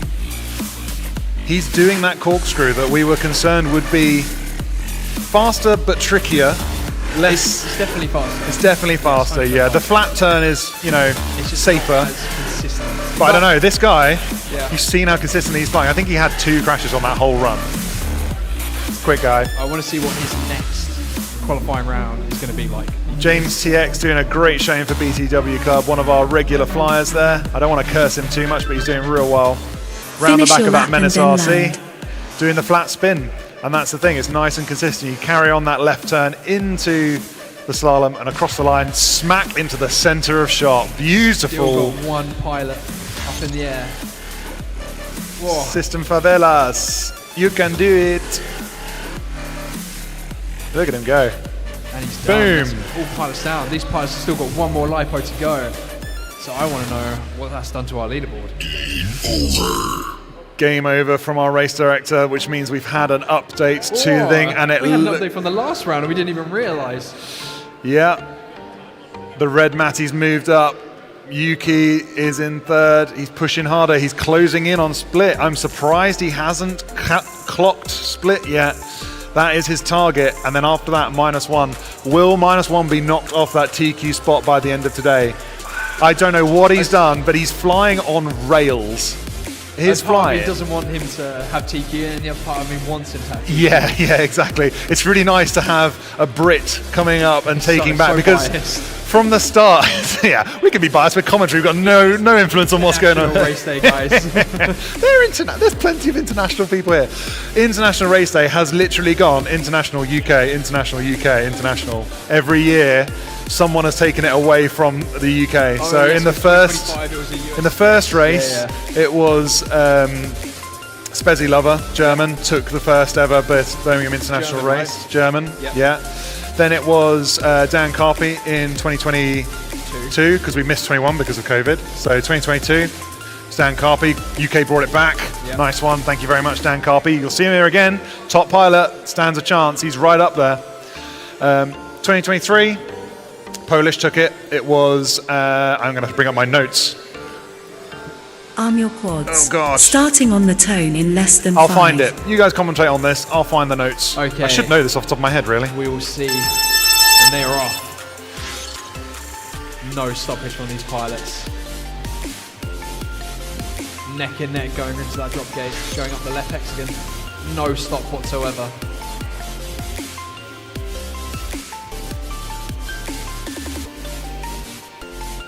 They are absolutely sending it around this track. No stop whatsoever. They want that TQ spot. Small little bobble there from small Yuki.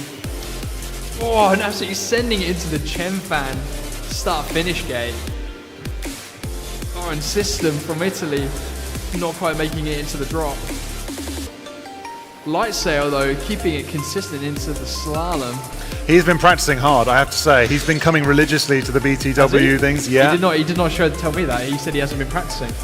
He's been religiously coming to BTW, his home training ground here in the centre of Birmingham, and he's been pushing hard for it. He's going to show us what he's about. So we'll see how Lightsail does. Again, one of our fastest UK pilots, and you can see how he's doing into that dive gate. Beautiful spiral down, nice and safe. Little clip on the exit, but he got away with it, and he's carrying on a nice clean line. He is such a smooth pilot. Well, one of those things, he's got nice bright blue LEDs on it, so I take great pleasure in taking photos of his whoop zipping around our gates, because it brings a nice light trail out in those photos. And into the crash gate, he's happy with that. James TX and System Favelas out on track. A nice toilet bowl from James TX. Such another really consistent pilot. We have a lot of consistent pilots. Yeah, he wraps stuff tightly, and he's consistent, and it just means that he does well. Yeah. You don't have to be the fastest. You just have to be very consistent. Don't crash. That's honestly. Consistency wins races. Being the fastest gets you TQ. Finish your lap Being and then consistent land. wins you finals.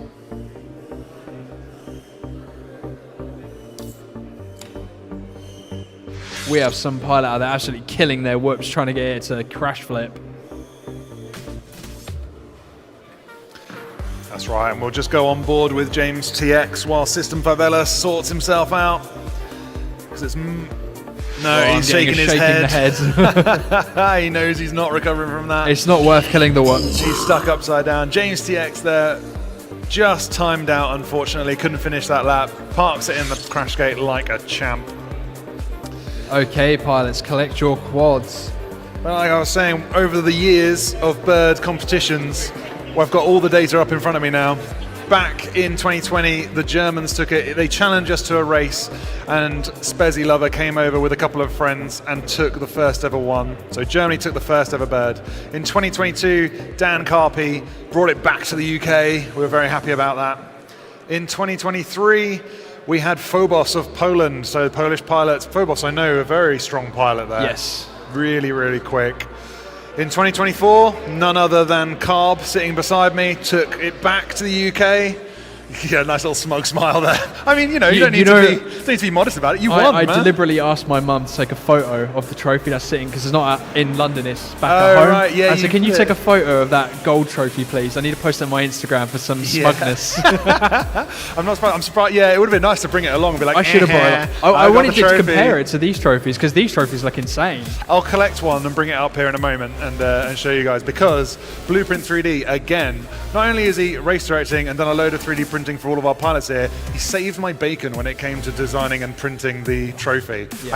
I had a designer lined up. They did a god-awful job, completely unprintable, useless design. And so Blueprint came out and was like, you know what, I can do that. And he Was that absolutely for smashed this it. year, or? For this year, yeah. Oh, okay. So the designs of the trophies are all Blueprint 3D. Check out what he's done in a moment because it is awesome. Well, that was in 24, you won. If the last person, oh, that's 24. So we need a UK person to win So this that's year. it. So you won it in 2024. 2025, Nightwing came over, and we were talking to Ree earlier how they had the most close battle in that finals race I've ever seen in Whoop racing, and just pipped to the post by Peter Rudman, Nightwing from America. So the Bird Championship title is out in the wind. It is away from the UK. We want to bring it on back, and so far, -1 is looking good. I mean, let's have a look at the leaderboard, because I don't know what time Yuki got on that last one. We might have a new TQ. It's true. Oh. On the leaderboard, there it is. New TQ, first place, small Yuki. And not only TQ, but breaking the 30-second barrier. For 2 consecutive laps. We have small Yuki sitting at the top of the leaderboard. A 29. What an incredible 26. run he must have had. He made a mistake on that one as well, I'm pretty sure. So I'm pretty sure we can get down to 25 seconds. You reckon a 25 seconds possible? I think a 25 seconds You possible. want another 4 seconds off of that? Yes. I think we can do it. He made a few mistakes. I think some areas that could be improved. Do you think he can get better on that? I think he can do better on that. I'm not sure about 25 seconds. Maybe 27 seconds? 2 seconds off. 2 seconds off. Maybe 2.5 seconds off. Yeah, I think that's doable. All right, you got Carb, a previous Bird champion, rooting for you in the commentary box, small Yuki. So let's see what you got. 29.61 seconds, breaking the 30-second barrier. That's incredibly impressive. And he doesn't even care. He's running around. He's just seen him run out. Yeah. He's like, I need to go tune it. I need to make it better.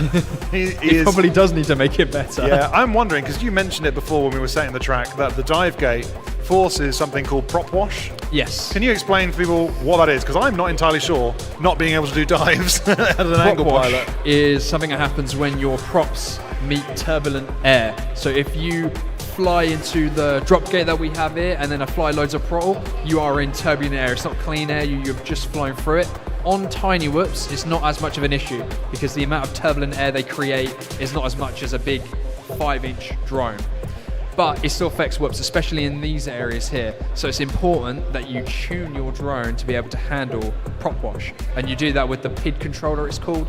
You need to increase whatever values, typically an I value, on your roll, whatever axis you're getting it on, and then that'll make the drone fly a lot better. But it's a balancing Starting technique. on It's the too tone much, in it'll less make it fly than worse, 5. not enough, too much, vice versa. You can overdo a tune, and that's not what you want either. You want it to be tuned to the limit, to the point where it will be able to cope with it. Yeah. Looks like Archie's bowing out of this one.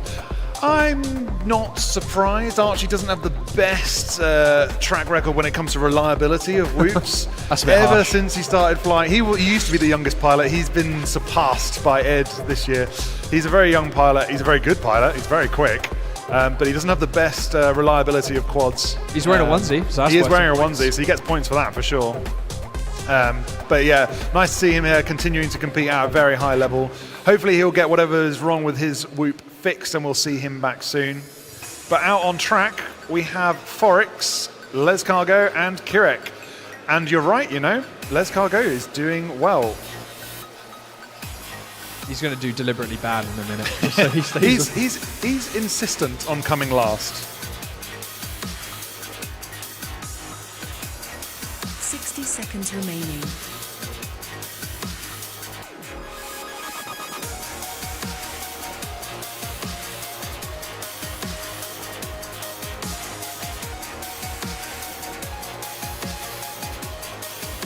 So as they're heading round, they're working out their best times.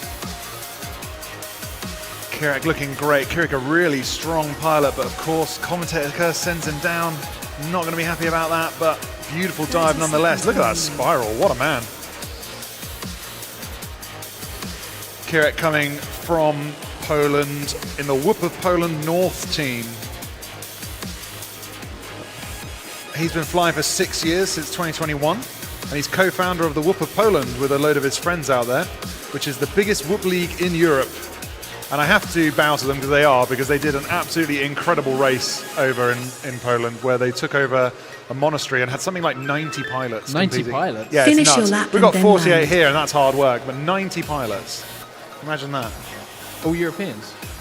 No, did I any Brits go I to don't that? know if any Brits went to that one, to be honest. I really wanted to attend. I'm going to make an effort to attend it at some point because it is a spectacular race. That's a lot of pilots. It's a lot. I think they also run groups, so you don't have to be waiting around a long time, but they've got it dialed. And Kirek and Eldronado and Ferris, and I think there's a few others, I think Phobos as well, all sort of work together with the Whooper Poland team to put on an absolutely spectacular race out there. It's really, really good. They are pretty much leading the way in Europe. They did a really good new feature on their race course at their most recent race, which is like over Formula One racetracks, they have the gantries, and they've got them all branded up with like Bridgestone or whatever. Yeah. He's done one of those, but with a little LCD screen all the way over. So you've got a U-shaped screen like this, and it's all nice and colours at the beginning of the race, and then it goes 3, 2, 1, go, and turns green. It's so cool. Honestly, it's the best thing I've seen in Whoop racing for a long time. Other than, of course, our Whoop Coops.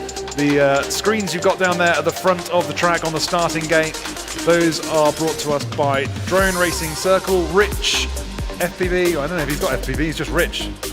He's such an early adopter of FPV that he just claimed Rich and was like, I'm going to be rich, everyone else can deal with it. We have a Joe FPV, you should just be called Joe. Yeah, so those nice screens down there brought to us by Drone Racing Cornwall. Look at them all there, showing us who's on what channel, who's up flying, and a beautiful launch pad. Now the launch pad, another one of Blueprint 3D's creations, created specifically for this event. They've got little fans in the back there to keep the drones cool while they're sitting on the launch pad.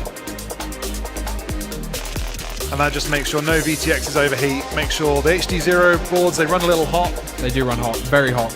And but a little bit of fan helps keep them a bit cool. They have a power safe mode, so if they do overheat, they do reduce power, which is not great, but hopefully those fans will keep them nice and cool. I haven't seen any pilots have any issues yet with HD0 Whoops in terms of video issues. Arm your quads. Starting on the tone in less than 5. We are getting some pilots arriving now for our final group of the day.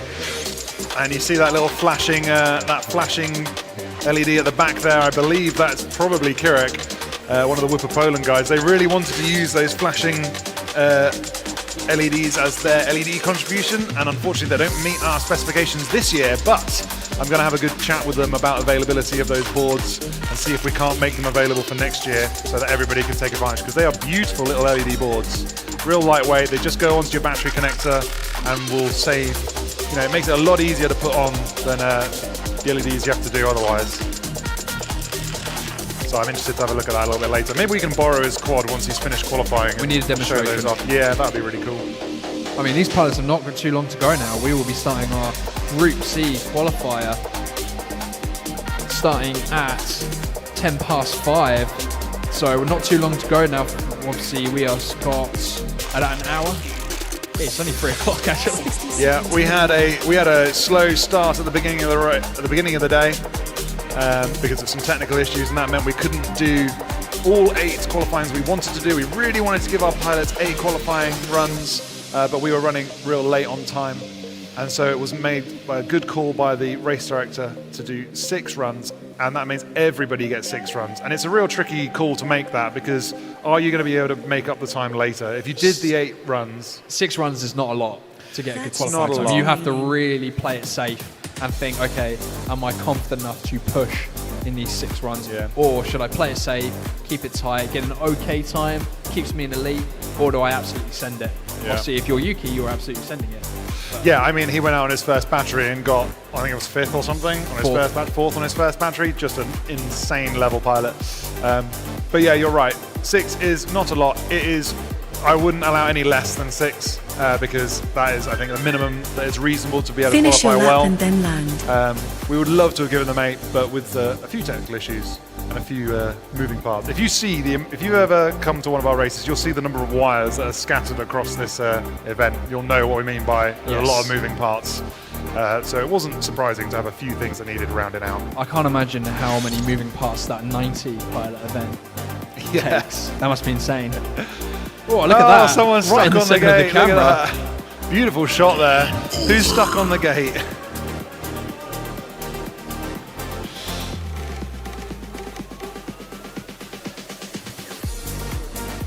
Well done, guys. That there is Adam from Hearts FPV, making sure all of the spotters and pilots are where they need to be on the pilot line.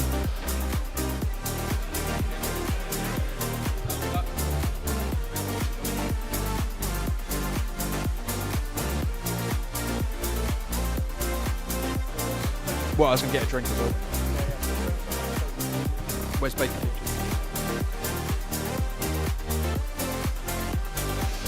So we're going to say goodbye to Carb. Cheers, guys. We'll catch up with you a bit later on, and we'll have Bacon Features come and join us for a little bit of commentary at the end of this. You got the sheets, excellent. That all worked out, lovely. You got the sheets sorted, excellent, brilliant. Yeah, like I say, a few teething problems. Hey man, take a pew. This one's for you. You might have to turn it on. There we go. This is our resident DJ, Bacon Features. Coming from us from Tiny T's way up in the north. Yeah. How you doing, man? Not too bad, not too bad. We're getting there. It's we've had the couple of issues, but I think we've got around it now. Everybody's having fun. Yeah, man. Bacon Features here from Tiny T's. He's on our audio and live stream side, helping out, doing all that, but also DJ, bar, experience, enterprise. I don't even know what to call it. What have you got? You got so much stuff going on up north. Tell us about it. So we've got the Tiny Whoop, T's Tiny Whoop. We've got a couple of members that are quite often in there, and that's at the venue that I've recently bought in. So we've got a dedicated venue with collection of tracks that we've got up. That's always good fun. And yeah, working full time. Working a lot of hours, it looks like. And then flying quads every now and then. Starting on the tone in Yeah, less the than bar 5. up there looks incredible. You've done an amazing job setting that up with like loads of like graffiti patterns on the walls. Yeah. Loads of really good kit for audio and bands and all sorts going on. Yeah, we've got a lot going on. But yeah, it's all the better. It all started from me flying drones there. So. Yeah. Coming to Bird last year, and basically it all kind of started here, really. Yeah, we're very grateful to have Bacon Features on our volunteers team because he's been very helpful sorting out some of the technical issues and running jobs and running wires. He's an audio events guy by trade, and it really pays off having someone with that knowledge. We're riding on board with Dirty McStinky as he goes into the Mexican stack, and of course the commentator's curse strikes again. He goes down, but he's back up and running, no time at all. Beautiful over that, into the slalom he goes. Some of these guys really sending it. This competition has been some insane laps. 60 seconds remaining. Beautiful flying on board with Stinky there. We go back to all four and check out who he's flying against. Dronojad looks like a good competitor for him. He's very quick, very smooth. Nicely into the slalom. That was a very quick slalom. Impressed with that. I think someone said in the live stream chat that he's also running the acro mode. So that's interesting. I'll have to catch up with him later and find out. Let's check on our live stream in the background. 30 seconds remaining.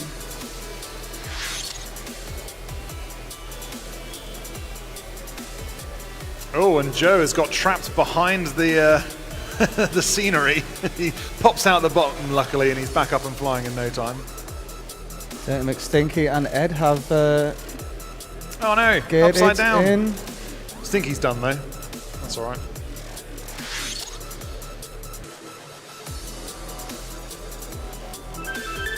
And it looks like we've got Finish a few your more lap people and then joining us land. in the chat. We've got Mac Attack FPV, new subscriber, sweet track. Thanks, man. Appreciate that. That means a lot to me. A lot of effort goes into this, so I appreciate that. Thank you for the subscribe. The Drift King 15. I wish I could be there, dude. Drift car. If you're the Drift King, have you got drift cars? You've got RC drift cars. Have you seen those? Yeah, so we've got an RC drift club near us. And we've been and done a bit of chasing, as you do. We've had a couple of people come down, which has been quite good. It's always good to chase drift cars. I'd quite like to chase actual drift cars, but yeah. But honestly, I've went to the local drift car club in the Midlands called Drift Warehouse in the Midlands. Really good place. If you're into your like drift RC cars, go there. They've got an amazing setup. And I chased around a RC drift car with the Whoop. It was so much fun, honestly. And I've had that video, that DVR for a while now, and you really need to put it out there because it is so much fun. But dude, if you're a drift king, bring along a drift car. Show us what you got. We got space for you somewhere, I'm sure. It'd be great to see you do that, and I'm sure some people would enjoy chasing you around. Absolutely, a drone pilot chasing drift cars is always a winner. Who else we got in the chat? Derpy sticking it out. Hey, Mac Attack. She says we got Jesus. Hey, man. Zeus, you silly goose. You're in the chat. Nice to talk to you. We've got Neska667 showing some love for Kirek in Poland. Got a fan there, Kirek. Fresh Bread, hey man, Fresh Bread. Good to see you. I've been following you guys since like the Tiny Whoop Opens or the Tiny Whoop Invitationals way back in like 2020. You and Birds Aren't Real were like, and Dio GTS were like the guys I was like rooting for. So I'm really like happy that Birds Aren't Real is able to be here. We'll be seeing him come up in Group C shortly for qualifying. So cool, man. Thanks for dropping into the chat. Got a really nice bunch, everybody here.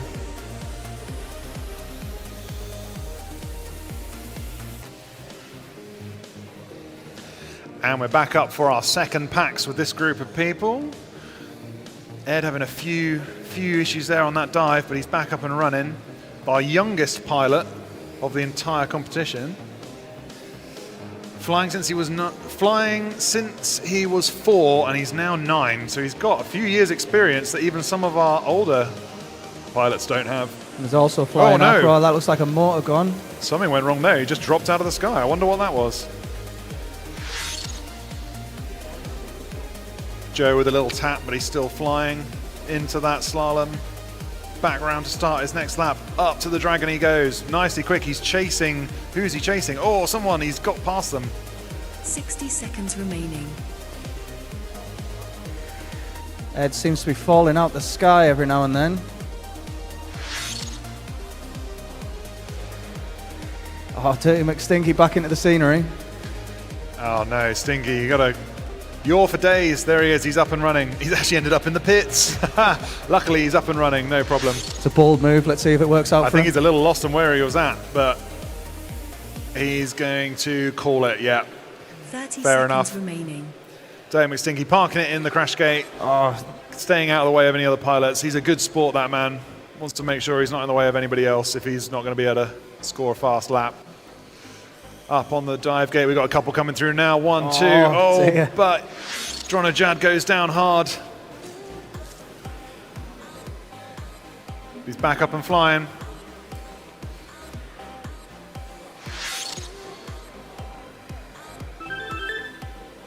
Finish your lap and then land. Joe's throwing it in. You heard the digital lady.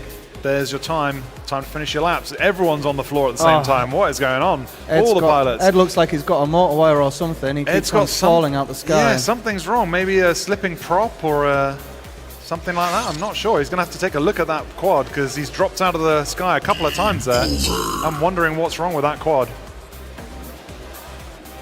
So our pilots with a race, or with the qualifying times, that was their second pack. So we'll see how they go. Let's see if our times have updated, because we now have, it looks like our times have updated. Lovely. And we're going to read down, because we now have 2 sets of pilots all having scored some points. So your top 16 pilots are Small Yuki sitting in TQ with a sub 30 second qualifying time of 29.61. -1 in second. He set a real fast qualifying time in Group A, but he's been knocked off that top spot by Small Yuki. I know he wanted that top qualifying spot, but he is not going to be sad to lose it to Small Yuki. What an incredible pilot. split right there with them. The red Matty, Dan Carpy being pushed down to 5th, Joe coming up, and Lightsail moved up onto this top 8 we can see on our screens now. Lightsail getting faster and faster. Good to see him pushing up the leaderboard. Dirty McStinky in 8th, and as we scroll down, we'll look at the rest of them. We've got Recon in 9th, Zumi in 10th, Kirek in 11th, Dronajad in 12th, P-God in 13th, Anti-Hype in 14th, and Lex FPV in 15th, rounding off our top qualifying positions. Currently sitting in elite class for finals day is Mesko in 16th. But if we look at the next 16 pilots, these are going to be your advanced pilots at the moment. So from 17th, we've got Mike FPV. He's only just been pushed down into the advanced class. Mike FPV. Eldronado was on the elite podium last year, so he's not going to be happy about being in advanced class this year. He's going to want to push hard on this next one. He's got to make up at least 2 seconds. How fast he has to go to get back in? He's got to lose 2.5 seconds, 2 seconds and a tenth, and then he will be into the elite. I think he can do it. I think he can do it. I think he can do it as well. He's a very quick pilot, Eldronado. Archie FPV at the top of the one of the top of the advanced leaderboard in 19th. Jaggers in 20th. System Favelas in 21st. 22nd is Forex. The Han in 23rd. James TX, our BTW pilot, in 24th. Norfolk and Good in 25th. Ed in 26th, the youngest pilot here. Kiz in 27th. Jipahesus in 29th. Symbiosi FPV in 29th. Woody, our Tiny Whoop Staff's pilot, sitting in 30th. Les Cargo in 31st, and IKV rounding out our advanced level pilots. Les Cargo, you've got competition for last place. I'm not sure, you're going to go and have words with IKV about that, because I know how much you wanted that last position, protecting all the rest of our pilots from coming in last. So up now we have P-God from Italy, Dan Carpy from the UK, the Red Matty from Poland, and Mike FPV from the UK as well. Now everybody, take a look at Mike when he's flying. Keep an eye on him and compare him to Dan Carpy. He might not look as quick, but he's up there on the podium with him and Tiny Whoop UK championships. He is a very fast pilot. He's deceptively fast. He doesn't look like he's moving fast, but he really is. So keep an eye on him. All it takes is one mistake, and that can get you time. So starting on the tone in less fingers than crossed 5. they'll get round the track with some tidy times here. Dan Carpy with his signature start, super fast. Mike FPV is right there with him. He's just dropped behind, but you can see him in his goggles. Look at him go. Dan Carpy just out ahead. Oh. But it is the Red Matty leading the pace at the moment. Who's going to be first into the switchback? It is the Red Matty crossing the line first. Up to the Dragon already he goes. He's really pushing to make sure he gets the fastest times he can, because these are going to be the last batteries they're having out on this track. And Dan Carpy now in acro mode. He is taking on that dive gate with ease. Not a problem at all. One of the top pilots in the UK, the top pilot in the UK as it happens. But Mike getting a little bit caught up there on one of the Menace banners. He sorted himself out into the slalom before he's back up to the Dragon dive gate. I can't even speak fast enough to keep up with these guys. Oh my gosh. Red Matty's, catching that reverse on the top of the scissor lift there. Some beautiful video from P-God at the moment as he's chasing down Mike FPV, but Mike goes down, P-God gets through, and he's into the slalom. Oh, neck and neck. Dan Carpy now chasing him. P-God's slightly ahead. My mistake. Dan Carpy's ahead now as P-God has a rejection on the dive gate. Dan's down. 30 seconds remaining. Some serious flying going on here, guys. Everyone pushing it to the absolute limit, and unfortunately mistakes coming to the front because they know this is the last time they get to score on the leaderboard. They've seen the pressure from the other pilots. Mike's looking a little bit confused, and someone just zips past him. Who was that? Red Matty caught on the back of the dive gate coming out. It is full send, definitely full send. Everyone is absolute full send, you're right. Finish your lap and then land. But Dan Carpy's upside down in the timing gate. It looks like he's flipping over. Is something wrong with his quad? Maybe he's lost a prop. Yeah, he's on the ground, he's not moving. So fast he broke it. And a nice little slowdown for the Red Matty there before hitting that dive gate. Keep your whoop in good condition. I wonder what's up with Dan Carpy's quad. He was absolutely cooking it around there, but at the end, he was stuck in that timing gate. Yeah, it looks like he's lost. He must have lost a prop or a motor. We were getting a runaway.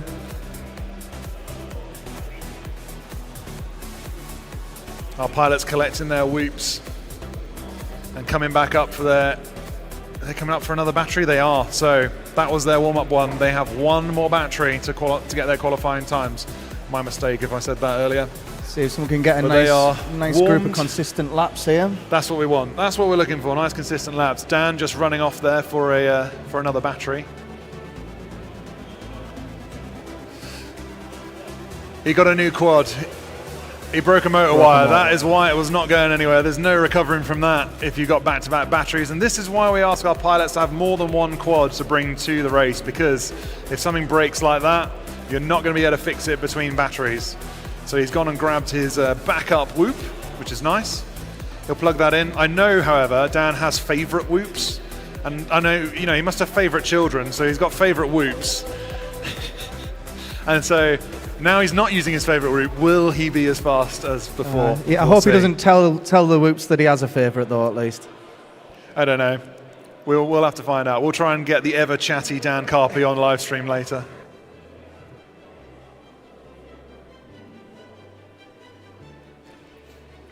So we've got 4 whoops lined up on. All of the LEDs looking beautiful. I really like the cob going up and over the canopy like that. It's a real good look. Nice and bright. Are we going to see the commitment that we've just had there? All off and running. Dan Carpy with a traditional fast start. But the Red Matty is just out in front, having a little bit of a tumble. Lets Dan Carpy go through. He's into the corkscrew and into the Mexican stack. Who's first out of the Mexican stack? It is Dan Carpy, already across into the Menace hurdle and into the slalom. Round to start his next lap. Who is on his tail though? Who is going to be chasing him? It looks like P-God and Mike both across the line and up to the back of the room. Mike just taking a little bit easier through the dive gate. He is an angle pilot and he's competing at this level so fast. You can do it in angle, that's the thing. So Dan Carpy had a bit of a rejection there. But lining up into the Mexican stack, he goes 1, 2, 3, and across to the back of the room over the Menace barrier. Nice flat spin before he tackles the slalom to cross the line and start his next lap. Lovely dive gate there. 60 seconds remaining. The Red Matty's video going a little bit funny there, but he's still going, so he must know where he's at. P-God on his roof. What is going on? Mike on his roof as well. We got drones falling out of the sky, but they're back up and running. These guys are absolutely turning up the heat. A very quick race from every single pilot, really showing what these little whoops can do.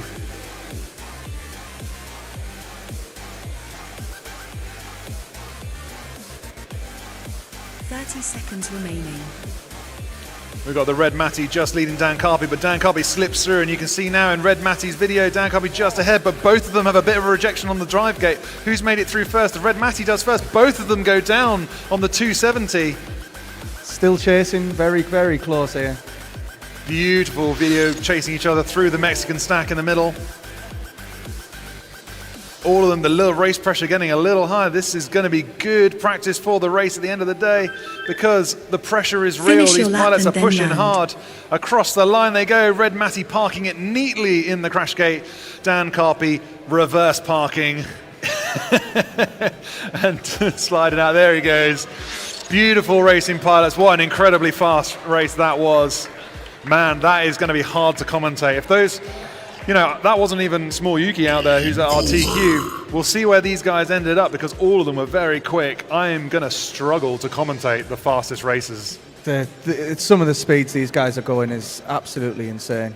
And the commitment that they're putting in, obviously with more commitment comes more mistakes. But that's it, yeah. If you commit to that dive and try and hook that real close to that catch gate, if you don't quite get it and it just hooks your canopy, throws you off and that's it. That will ruin that line for you. But next up, we have James TX We have System Favelas, we have Light Sail, and we have Small Yuki.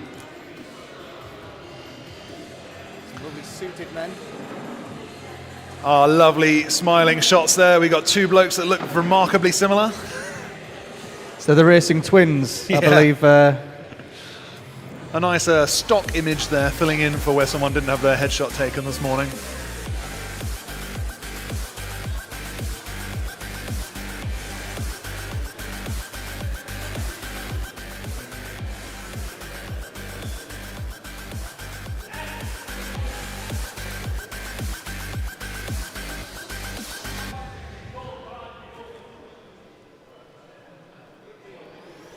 So now you're going to be watching a race with Small Yuki in it. He is our current TQ.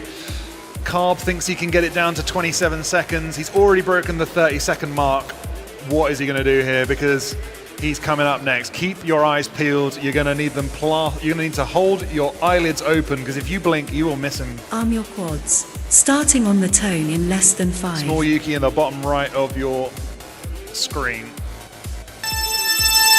And he is off, full send.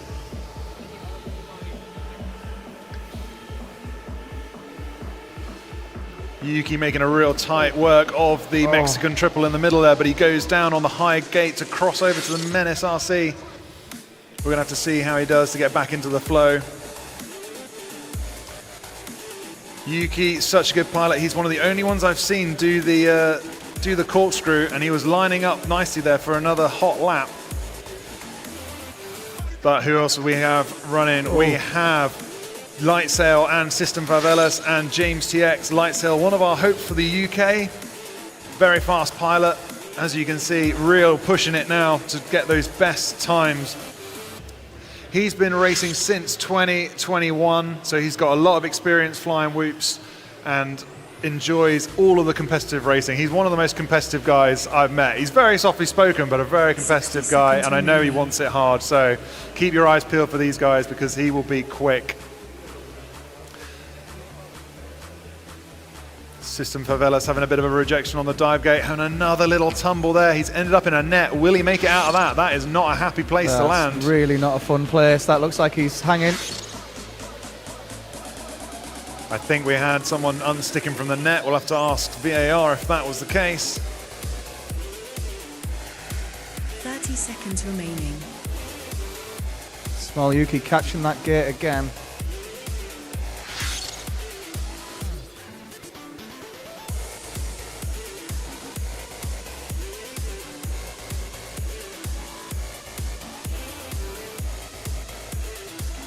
Crashes galore here.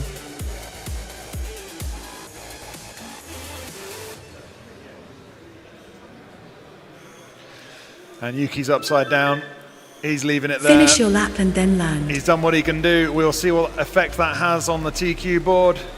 Light Sail absolutely zipping around the slalom before parking it in the crash gate. 1, 2. Oh, and a little bit of a ricochet. A little bit of a ricochet at the end there.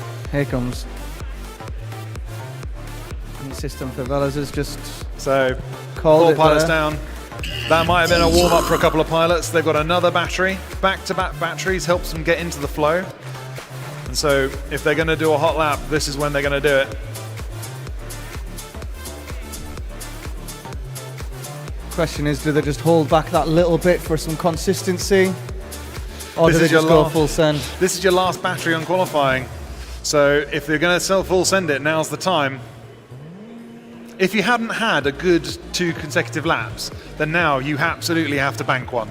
Absolutely. Because if you've crashed on any of your fastest laps and you think you could go without crashing, do a safe one. But if you've got a good time like Yuki has or like Light Sail has, now's the time to push. Now's the time to really lay the metal down, push it out there. So we're going to see some very At least that's what I would laps. do. We'll see. I don't know. I don't operate at these guys' level. Not even close. Not even close.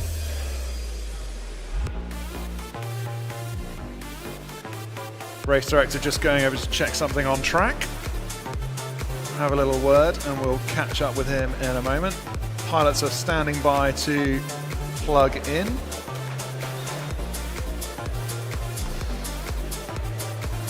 So let's have a quick look on the YouTube chat. Who's been watching the Drift King? Yeah, I do race RC drifting. Oh, awesome.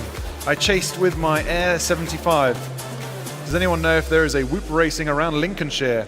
That sounds like you volunteered to host a club to me. Don't know. That's how we all start. That's how we start. Yeah.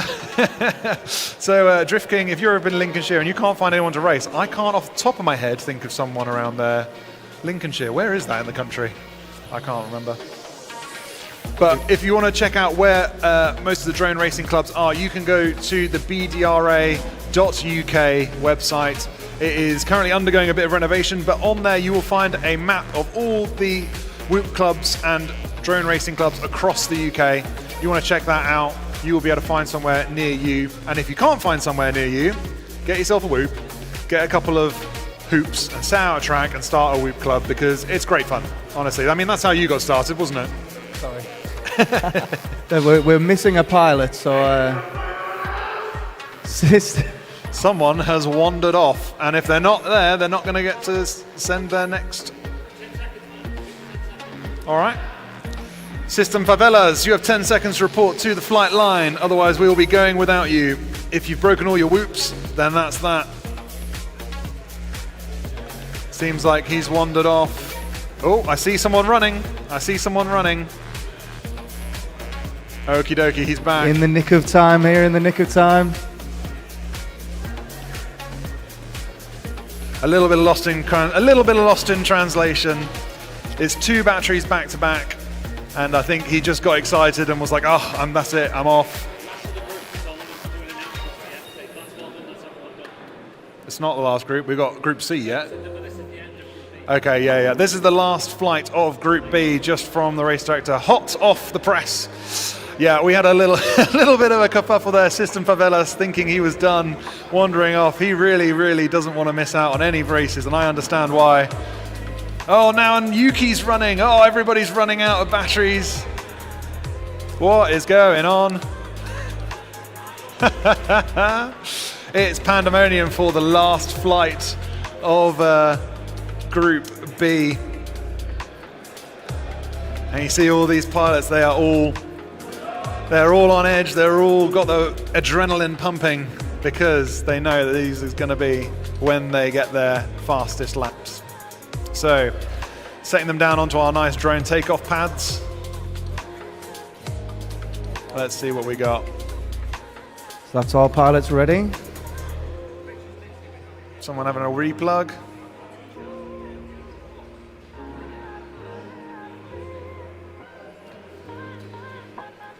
A little bit of panicky battery going on there. Get that slotted in, get it plugged in. Luckily the starting block does have a little fan on it, keeping our drones nice and cool. Looks like he's connected. He's on the line. And the panic has worked out, because he is ready to race. Everybody take a deep breath and watch these ones fly. Let's see if this adrenaline carries over. Starting on the tone in less than 5. And they are off. Yuki and Lightsail are just gone. Oh. James TX and System Favelas is gone. Goes down, camera off. That's it. He's done. Unfortunately, after all that, he is out. But it is all eyes on Yuki at the moment, as he is pinned to 100% throttle, taking on the track here at Bird 2026. Into the Mexican triple he goes. We're riding on board with James TX now, taking a little tumble. But let's step back to the 4-way feed as we get a side-by-side with Yuki and Lightsail, who are going to be your fastest pilots out today. Lightsail making some beautiful passes over the Menace RC barrier into the slalom as he comes around to start his next lap. These are going to be hot. Yuki is on another planet. He is absolutely sending it through that Mexican triple. How he does that corkscrew, I don't know. And as we spoke about earlier, the corkscrew in that position, a little bit tough. System Favelas back up and flying. Nice to see him out on track. It's good to see him finishing off his group qualifying with style. Nice tight lap from Lightsail there. He's got the consistency down. Yuki is done. Lightsail is up into the Mexican triple across the Menace RC barrier. He's making short work of that as going for a nice line across. Very nice. Back up to the dragon he goes. Oh, he's so good at that. Nice toilet bowl through, but just clipping a gate at the backside of the room. How will that affect him? We'll have to check up on his time after this. James TX, however, meanwhile, just steady all the way around, making nice progress. I've got a little bit of a soft spot for James because he's a BTW Whoop pilot. But he goes down with a little tap there on the high gate. Lightsail parking it, Yuki parking it, System Favelas is looking at people, I don't know where he's at. Oh, he's still flying, we're good. And James TX rounding out his last lap into the crash gate. Here comes System Favelas, into the crash gate he goes. Beautifully done, well done pilots. Just as much drama as we expected, I think, there.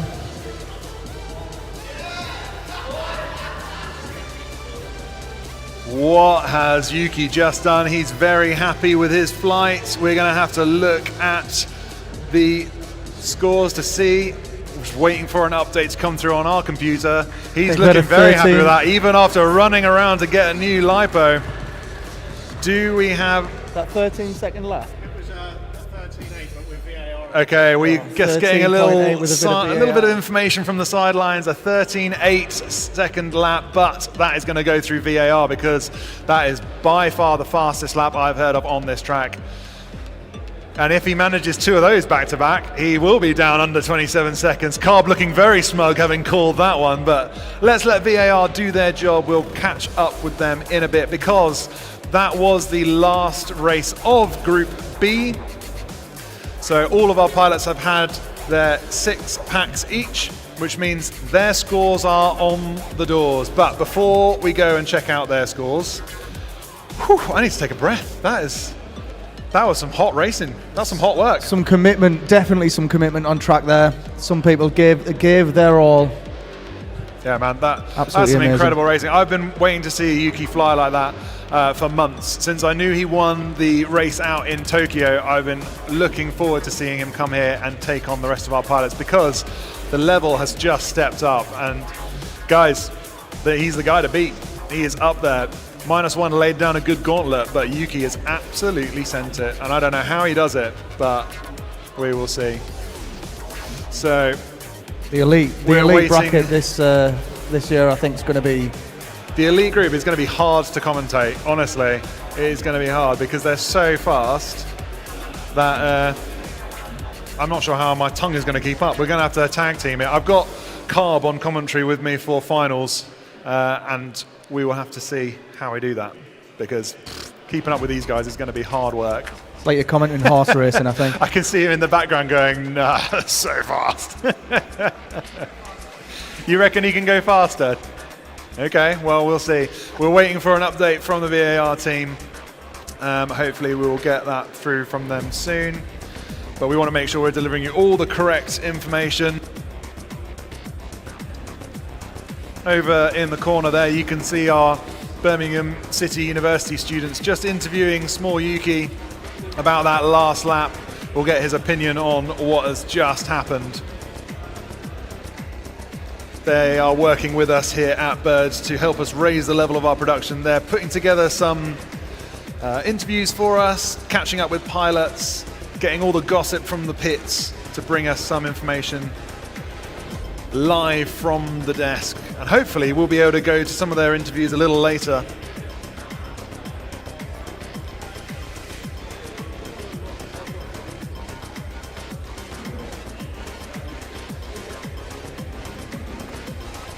So that's the end of Group B. Yep, Group B is done, that's it. We're just going to finish off VARing their scores and check that everything is right before we commit those to the system, because that was so hot, we definitely want to make sure it's right. I'm confident he has the ability to go that fast, but was it a legal fast or was it an illegal fast? I think anything can be described by him as illegal fast. He's so quick. So we'll catch up with those shortly. My name's Stephen Gibbs. My pilot handle is ReeFPV. I've been flying for 2 years now. whoops is a bit of a side quest for me. I mainly fly 5-inch. I got second place in the UK Championship this year. But yeah, really loving this hobby sport. is brilliant. I try to practice twice a week. 5-inch, I practice twice a week. With whoops, I practice whenever I get the chance because you can practice at home. That's the brilliant thing about whoops. You can just practice them wherever. Yeah. So obviously the scale here is crazy. You got 60 pilots from all around the world. It's a lot bigger, and yeah. I've been practicing quite a lot over the past week. I'm hoping to get elite class. We'll see how it goes. I'm finding the track kind of challenging. The dive especially is very difficult. But I think once I get that down, I can definitely secure a place in elite class. Better turn my mic on, that'd be handy. So we're back. Yes, thank you, Recon. It's good catching up with you guys. Like I say, one of our university student interviews there. We'll be catching up with some more of those as time goes on. I can just see them out of the corner of my eye chatting with Yuki. So we'll hopefully get a catch up with him about his results. We've just had confirmation from the race director's desk. He did a 13-second lap. My gosh, I want to see the result of that. That is nuts. If he can do that in finals, I don't know. We may as well all go home. Is he done? Like, is that the winner? Anything can happen, though. Anything can happen. All it takes is one wrong turn, and it could be all over for your race. It could be. I mean, you saw Dan Carpy there. He was absolutely sending it. Very quick pilot again, but break a motor wire, one tap too many, break a motor wire, you go down, you're not getting back up again. So it can come down to just one crash. And Yuki does crash. You've seen it here. He does crash. So will he be able to keep it together, or will he be able to do that in finals? So I'm waiting for the information to update on our system before we bring you a leaderboard.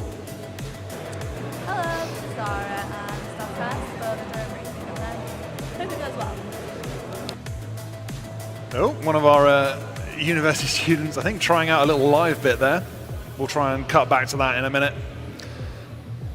But that was Group B. So now you might see in the background we have a few whoops flying around. We've got a few more pilots joining us.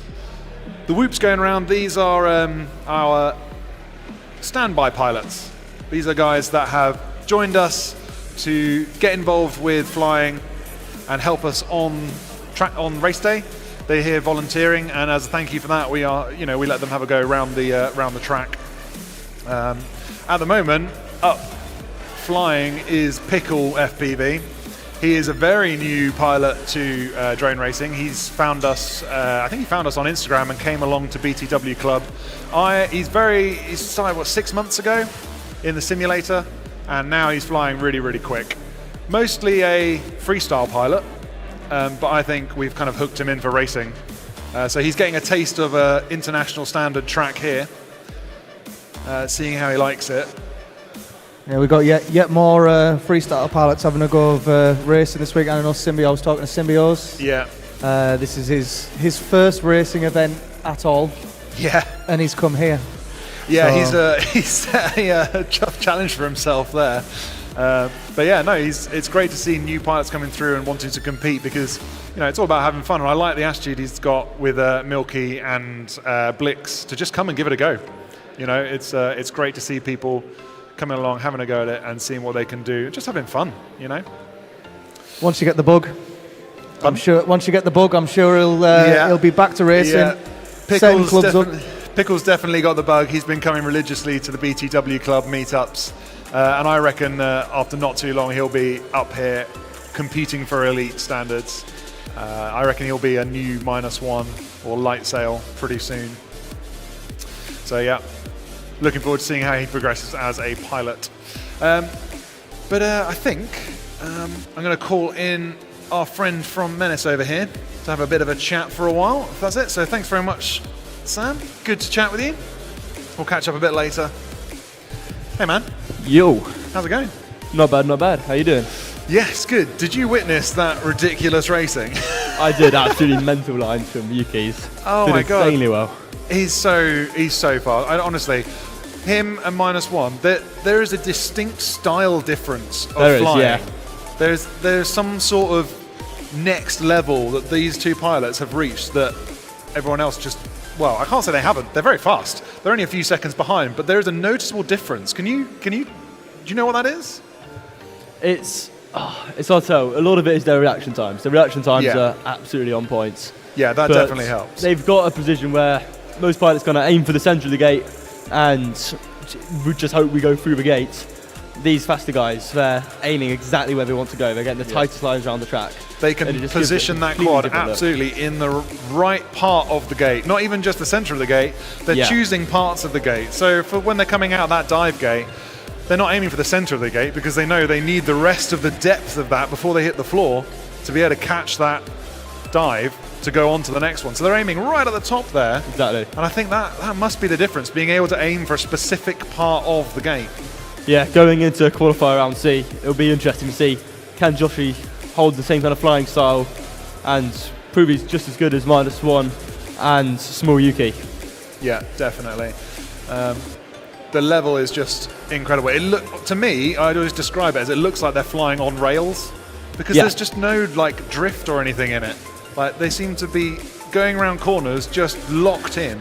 Yeah, no, that's the word to use. They're absolutely completely locked in. It's the amount of practice these guys do as well. Like, look at -1's DVR on his Instagram. He's clearly been practicing loads. Same for small Yuki. Yeah. So the practice all pays off, and you can really see it in their flying style. Yeah, they are incredibly fast, and practice does make perfect. I mean, it does help that these guys are young, and so don't have like old person things called jobs. Yeah, it does help. But yeah, stick time is what does it, and stick time on a whoop. You know, like the simulators are great. They're a very good training tool, but I think you agree, nothing beats getting actually hands-on with the whoop. No, definitely. Sims are a great tool for trying to push without costing yourself so much money, but if you want real world practice, you've got to practice in the real world. Yeah, exactly. So, looks like Carb has decided he's not happy with Yuki's time and he wants to go on the track.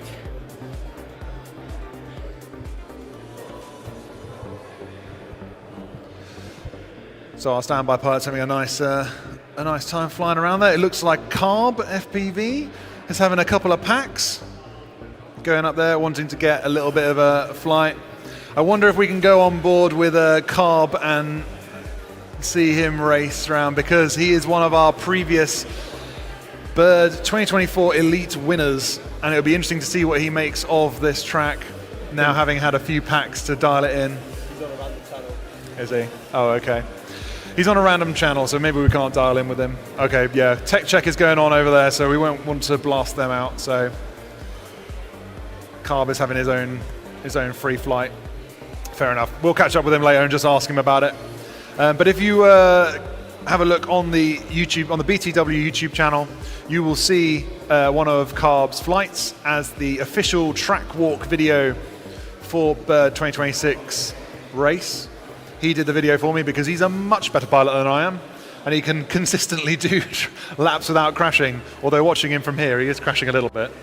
No pressure, Carb, we're all watching. Yeah, no pressure at all, mate. He's shouting some sort of complaint. It's just all garble. Come on, Carb, come on. Faster, please. Get your left thumb, put it up. Shouldn't laugh. He's having fun with it, and that's it. We're here to have fun and fly whoops as fast as we can. But in the background, you can just see Pickle FPV there, having a good time, sitting next to one of the elite champions. Pickle, I reckon Pickle will be one of our elite pilots in years to come. Lightsail over here chatting with our cameraman, distracting him from his job. Pull focus on Pickle for me, would you? Lightsail, come up here, man. Let's have a chat. Let's see how that went. Cheers, Dan. Sorry, I'll just bump you off if he's up here. Let's have a chat. I'll come back for racing. Grab that one. Excellent. Yeah, come back for in a bit. That'll be great. Hey, man. Hello, Matt. Good to see you. Good shake. Well done. Thank you very much. Watching closely. Yeah. I'm not going to lie. there's a few BTW pilots out there that I'm keeping a close eye on, and you are one of them. Well, thank you. I appreciate hope it. for bringing the UK champion, the title back to the UK, shall I say, for Bird. Well, thank you very much. I'll try my best. There's Yeah. some strong competition today for sure. Certainly some strong competition. The field is absolutely stacked with some incredible pilots. I mean, you're going up head-to-head with Yuki. Having him there to chase, what does that feel like? Oh yeah, it's definitely a big weight. Yeah. It's definitely I a big mean, weight. you're like the fastest guy at BTW by like a long stretch. No, when what's his name comes down? KPV comes down. Yes. You and him have some fantastic races. Yes. But certainly I reckon you're one of the fastest guys that's regularly coming to BTW. Well, thank you. And now you've got someone to chase that's faster. Oh, absolutely. There's many pilots here that are showing an amazing level of skill. And it's going to be very good to race against them. Yeah, man, it's incredible to see what is possible. -1 setting an early gauntlet, throwing it down and saying, look, here I am. Yep. Because he's not been racing long. No. And he's Couple of doing years, very well. couple of years, I think Yeah. he's 15 or something. Yes, Yeah, a young pilot. Young pilot. Yeah, Whereas us old boys, trying to stay in the game.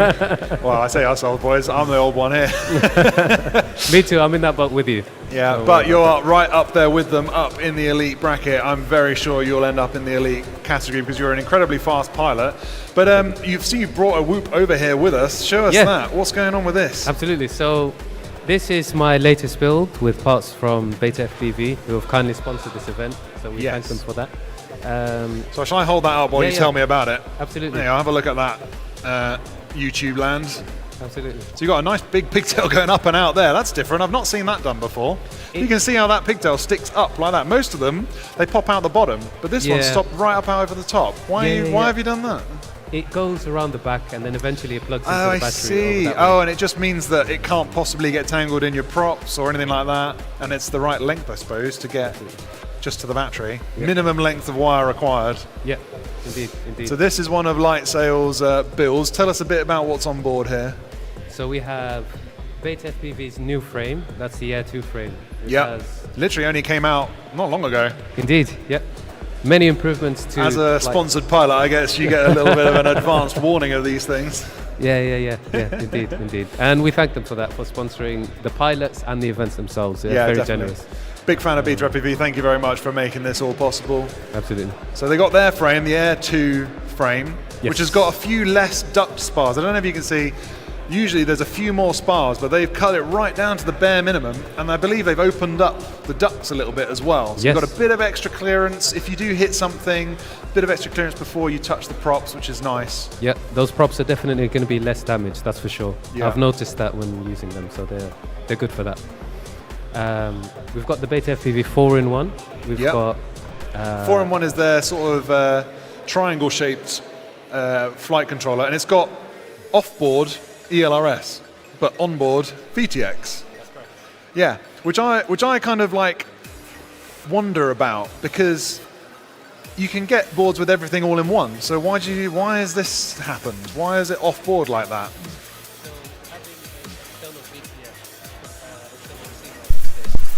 Audio good? Yeah, we're good. Having an external receiver might help with the robustness of the signal.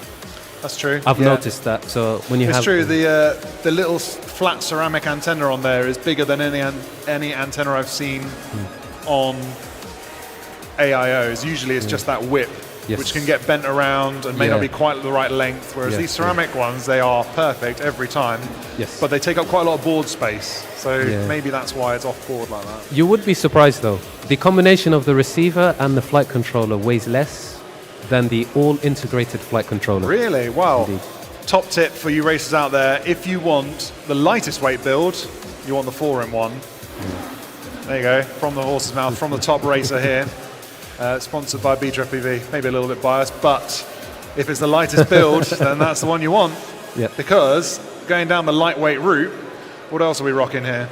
So we have Gemfan's 1207 props. Propellers. Those are new props as well. Those are also very new. They are lower pitch, and they are mentioned to be the lightest that they offer in this. Lightest props that Gemfan offer that you're rocking. They're very new. I think that those props only came out like literally maybe a month ago. Indeed, only a few weeks ago. Yeah, a few weeks ago. So I've not managed to fly with these yet, and they are distinctly different shape Yes. Yep. They're slightly narrower, and they've got a curved end, whereas some of the other ones have been a bit more pointy on the ends. Yeah. Yeah. Which is good to see innovation like that. Absolutely. Yeah. But so you got GemFan Props, brilliant. They're one of your sponsors as well. Yes. Excellent. Yes. They're sponsoring the event here as well today. So thank you very much, GemFan. Really appreciate your work. Again, donating a load of props to all the pilots here, so really appreciate that. And a load of other prizes that have all ended up in the prize bags. So we'll be giving those out a bit later, at the end of Sunday. And you've got a very nice looking canopy there with some lovely LEDs on it. I've been saying to the guys how bright your LEDs are. Yep. Nice bright blue light sail LEDs, yep. Which is great. But what canopy is that? So that's the Brain mount by Bri5. Bri5, yes. Brain, yes. I've seen a couple of those. I don't think the one I had printed very well because I broke the front spar, probably from crashing, I'm not going to lie. I crash a lot. And I think it's a lightweight, flexible mount, which is good because it absorbs some impact and doesn't crash back into the flight controller. Yeah, exactly. So that's good to see you running that. And I like the color combination as well you got going on there, which is cool. So yeah, very nice little build there. I guess we can find out your full build on your videos, or where can we find out what it's all the list of all the parts? So it will be on Facebook, on Instagram, and on YouTube. All of those channels. Lightsail on Instagram. Wicked. That's where you need to find it. ReeFPV. That's right. Excellent. Wow, brilliant. Well, we have finished the B group qualifying. We have indeed. How did it go out there for you? What do you reckon? So it was a slow start. I always start as I take my time usually to get into it, but the track is an amazing track. And in the end, I was able to get used to it and set a decent time. Yeah, the track is a mix, I think, some people have said. How have you found the different elements? So there's nice parts of long turns and You also enjoy some those? tight and technical. Yeah, absolutely. The dive gate is the trickiest element that you have to be really careful, but there's a technique that you can do to make it more consistent, just to turn around. Oh, okay. Well, I'm not going to ask you for all the secrets. If other people hear them, you won't get that advantage. But if you've got a little technique, then that's good to hear. Maybe we'll get that trophy back in UK hands. Because there are a couple of UK pilots here. Is anyone making you nervous? Who's going to be at the top there? What's your top picks? Oh, there's going to be many names, but -1 for sure from the UK is going to be up there. Dan Carpy is also a UK pilot that's up there. Fastest UK pilot at the moment, Dan Carpy, competed in Tiny Whoop UK League, came out on top, so I'm very excited to see where he ends up. Sometimes suffers a little bit with race nerves. Same with Dirty McStinky, exceptionally fast pilot, race nerves just absolutely cripple him. Yeah. How are you feeling about the nerves? You seem to be pretty cool out there, even when you're sitting, sitting out on the front there with all the fast pilots. You seem pretty cool and collected. Yeah, I think it's a skill, it's just practice, but it's still about how you execute on the track. Yeah. So let your fly and do the talking. Exactly. You could be calm and make as many mistakes as anyone, but yeah. Yeah, exactly. Matt, can I have an update from race control? I want to know if Yuki's lap stands or not. It does stand. Okay, have the updates gone through online? Cheers, Lightsail. Sorry. Thank you very much for having a chat. I just wanted a quick update because I'm waiting for a little bit of news so I can deliver it to our live stream. It's all updated. Okay, brilliant. Well, let's take a look at are you going to go have a fly? I've not flown in. Come and sit down for a second. I'll just borrow you for a moment. Let me turn stuff off then. Matt is part of the BDRA, the British Drone Racing Association, and has been very busy over the last few months, really, since being elected to Secretary of BDRA, aren't we? Yep. Very busy getting the new rule set out, ratifying all the results from last year, making updates to the website, conversing with all of our clubs around the UK. Lots of work going on behind the scenes. Lots of work going on. And now you're here with us. I am indeed. Good evening. It is evening, afternoon. Honestly, with the lights blacked out, which is what the pilots wanted, it's a little dimmer in here, so we've completely lost track of time. It really is. So how's things on the race director's desk? Busy. Busy Been is the busy. word. We think we've sold trackside. Good. So we have been pushing the result through after each race, and that seems to have resolved it. So hopefully, excellent. Hopefully, because it's not crashed since, has it? So no, but we've got all the times saved and validated. Indeed. All of the VRR has been gone through. We're happy with the time. So if we can have a look at the qualifying times now, we've got two of our three groups up there. Let's have a look, because I've had confirmation that time stands from Small Yuki. Yeah. So let's take a look at the scores on the doors at the qualifying times. Doors.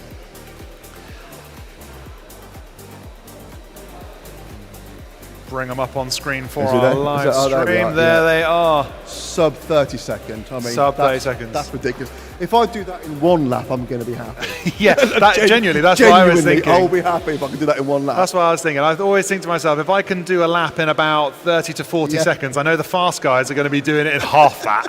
so yeah. But yeah, Toby's absolutely killing it. So Toby's come over to 5 inch as well, and he's made a statement there as well. So yeah, Toby's only been on the FPV scene for a few years and is absolutely killing it. So we're glad to see him here at Bird 2026. Split in third. Red Matty's pushed his way up to fourth. Very fast pilot, keeping down Carpy from making any progress. Yeah, Joe is in sixth. Lightsail, we've just been having a chat with him, in seventh with a 41.38. Dirty McStinky hot on his heels. Raikön holding strong in ninth. Zumi in 10th. Kirek in 11th. Dronojad in 12th. Mike FPVR, steady pilot. Mike is deceptively fast. Yeah, he's smooth. Very smooth pilot, smooth. yeah. And I think that makes all the difference. Goes a long way. Definitely. Is that how your flying style goes? No. Mike FPV in 13th, P-God in 14th, Anti-Hype holding on to 15th for an angle pilot. Come on, Anti-Hype. Lex FPV rounding out our current elite board. They will be qualifying in elite, but being pushed down into the advanced category, we have to look for 17th, which is Mesca. Eldronado in 18th. Eldronado is not going to be happy about that result. No. He was an elite pilot last year. Archie, however, looking very happy there at the top of advanced pilot. Doing all right, weren't he? Archie in 19th. Jagger's also going to be very happy with that result. He's top table in advanced at the moment. James TX in 21st. We've got System Favelas in 22nd. Forex in 23rd. The Han in 24th. Norfolk and Good in 25th. Ed, our youngest pilot, competing here at Bird 26th. Incredible flying from him. How old is Ed? He is, I can tell you, I think how he's young 9. is Ed, I should How young say, is really. Ed? Yeah, he is 9 years old. 9. That's mad. amazing. Kiz, a long-standing member of the FPV community, coming in 27th. Chippy Heesus in 28th. Symbiosi 29th. Woody in 30th. Les Cargo being beaten to last place. IKV down in 32nd. But these are not the final qualifying results. Not at all. Not at all. I think we're going to struggle to beat Yuki. I think he is on another level. He's so fast, honestly. He's got, 2 seconds on -1, who I already couldn't keep up with when he was going around. Yes. So it's incredible. I'm hoping. Oh, did he manage it? We've got 4 pilots, all of them absolutely ripping. I'm interested to know who's up there. I think we've got Biwu, we've got Carb, we've got Dambuster, and we've got Pickle, all up on flying right now. But I won't keep you any longer from having a fly, because there is only a short amount of time before we go back up. It was nice to see Biwu. So we flew together many years ago in TBS spec racing. Really? Sort of pre-COVID times, basically. And wow. Oh, that is going back a bit. Face to a name. Yeah, because exactly. Having so many international pilots. Yeah. You don't get to meet up with them all the time. So events like this, where you can come across. Especially when you're not a fast pilot yourself. You didn't think you'd ever see him. So. Yeah, lovely. Well, thanks so much, Matt. I'm going to see if I can have a fly, see if I can remember how to fly. Yeah, cheers, Matt. That is M4TT. He's rocking the ground station. Nice. So there you have it. We've had an update from the race director's desk, live from the horse's mouth himself. Matt helping Blueprint out there. He's going to go and have a few packs while we line up our next pilots. Whoop. Biwu's up and smashes straight to the ground. No, Terrible. They're having fun with it, and that's what it's all about, having fun. I'm wondering if we can have a look at the team scores, because we've got a lot of pilots now that are scoring some points with their qualifying. I'm interested to see how things will change on the team scores front. Here we are for the first time. Let's look at some team scores. So we have a lot of international pilots coming from all over the globe. The Northern Monkeys are looking like they are in first place for team points currently. Northern Monkeys in first with 1,390 points. Then we've got a playoff for Hanworth Tiny Whoop Club A and B team. In second and third. That is going to be a hot challenge to see who can take the win there. Then we've got Whoop of Poland South beating out Whoop of Poland North. The South is winning. The Polish team from the South with around 1,000 points. Team Runaway in fifth, 990 points, tying with Whoop of North. There's only 10 points in it. So all the points are going to be needed to see who comes out on top between those two. Team KLM in seventh with 930 points. BTW Bandits, come on BTW, you can do it. They're in 8th place, well done guys. Robo Pilots, we've got 860 points, well done Robo Pilots. Quantum Quad sitting happy in 10th. Mollusk Racing, not at the bottom of the pile, number 11th. Mollusk Racing, headed up by our favourite pilot, Les Cargo. We've got Deja Whoop Team in 12th. Gorilla Whoopers, which is an international mashup of pilots. I'm going to get a list up of who's in which team shortly. And then a team which I'm going to really struggle to pronounce. Lanzikinecki. If any of the Italians are out there and I've absolutely butchered it, please let me know. Team E Lanzikinecki. I was taught how to pronounce it by ChatGPT, and I'm not sure. Apex Air Raiders in 15th, and Team DRC in 16th, but we are only through 2/3 of the pilots, so these places will change as more pilots qualify in Group C. I'm going to have a little look at my order of play and what time it is. We are coming up on 4 o'clock, which is pilot prep time, so the pilots are all arriving. Our standby pilots are having fun out there, and I can see some pilots milling around, getting all their whoops on charge. Going through tech spec. We've got some very fast pilots coming up in Group C. I am missing a page to be able to tell you who's coming up in Group C. Hey Davnav, do you want to come up here and have a chat? He's doing something on his phone. Yeah, you can come up here and take over if you like. That'd be great. I don't mind. Now, come and have a chat for a bit, and we'll catch up with you. Another one of our BDRA, committee members, our treasurer, looking after all the money from BDRA. He's just setting something up on his phone. He's doing a little guerrilla live stream, I think.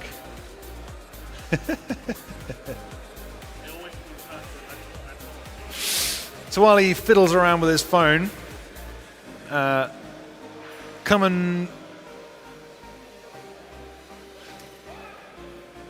You got it connected? No. Well, let me talk to you a little bit about what else is happening here at Bird 2026, because whilst we've been watching the racing, there is more than just racing going on here.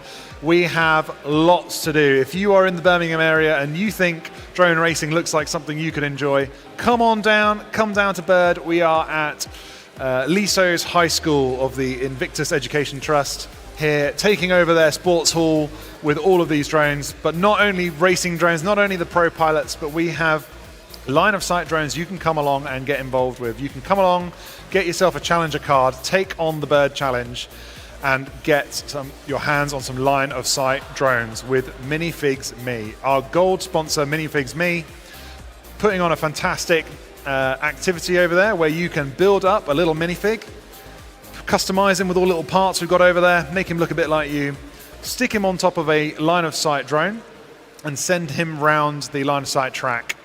And you can use him as a little test pilot.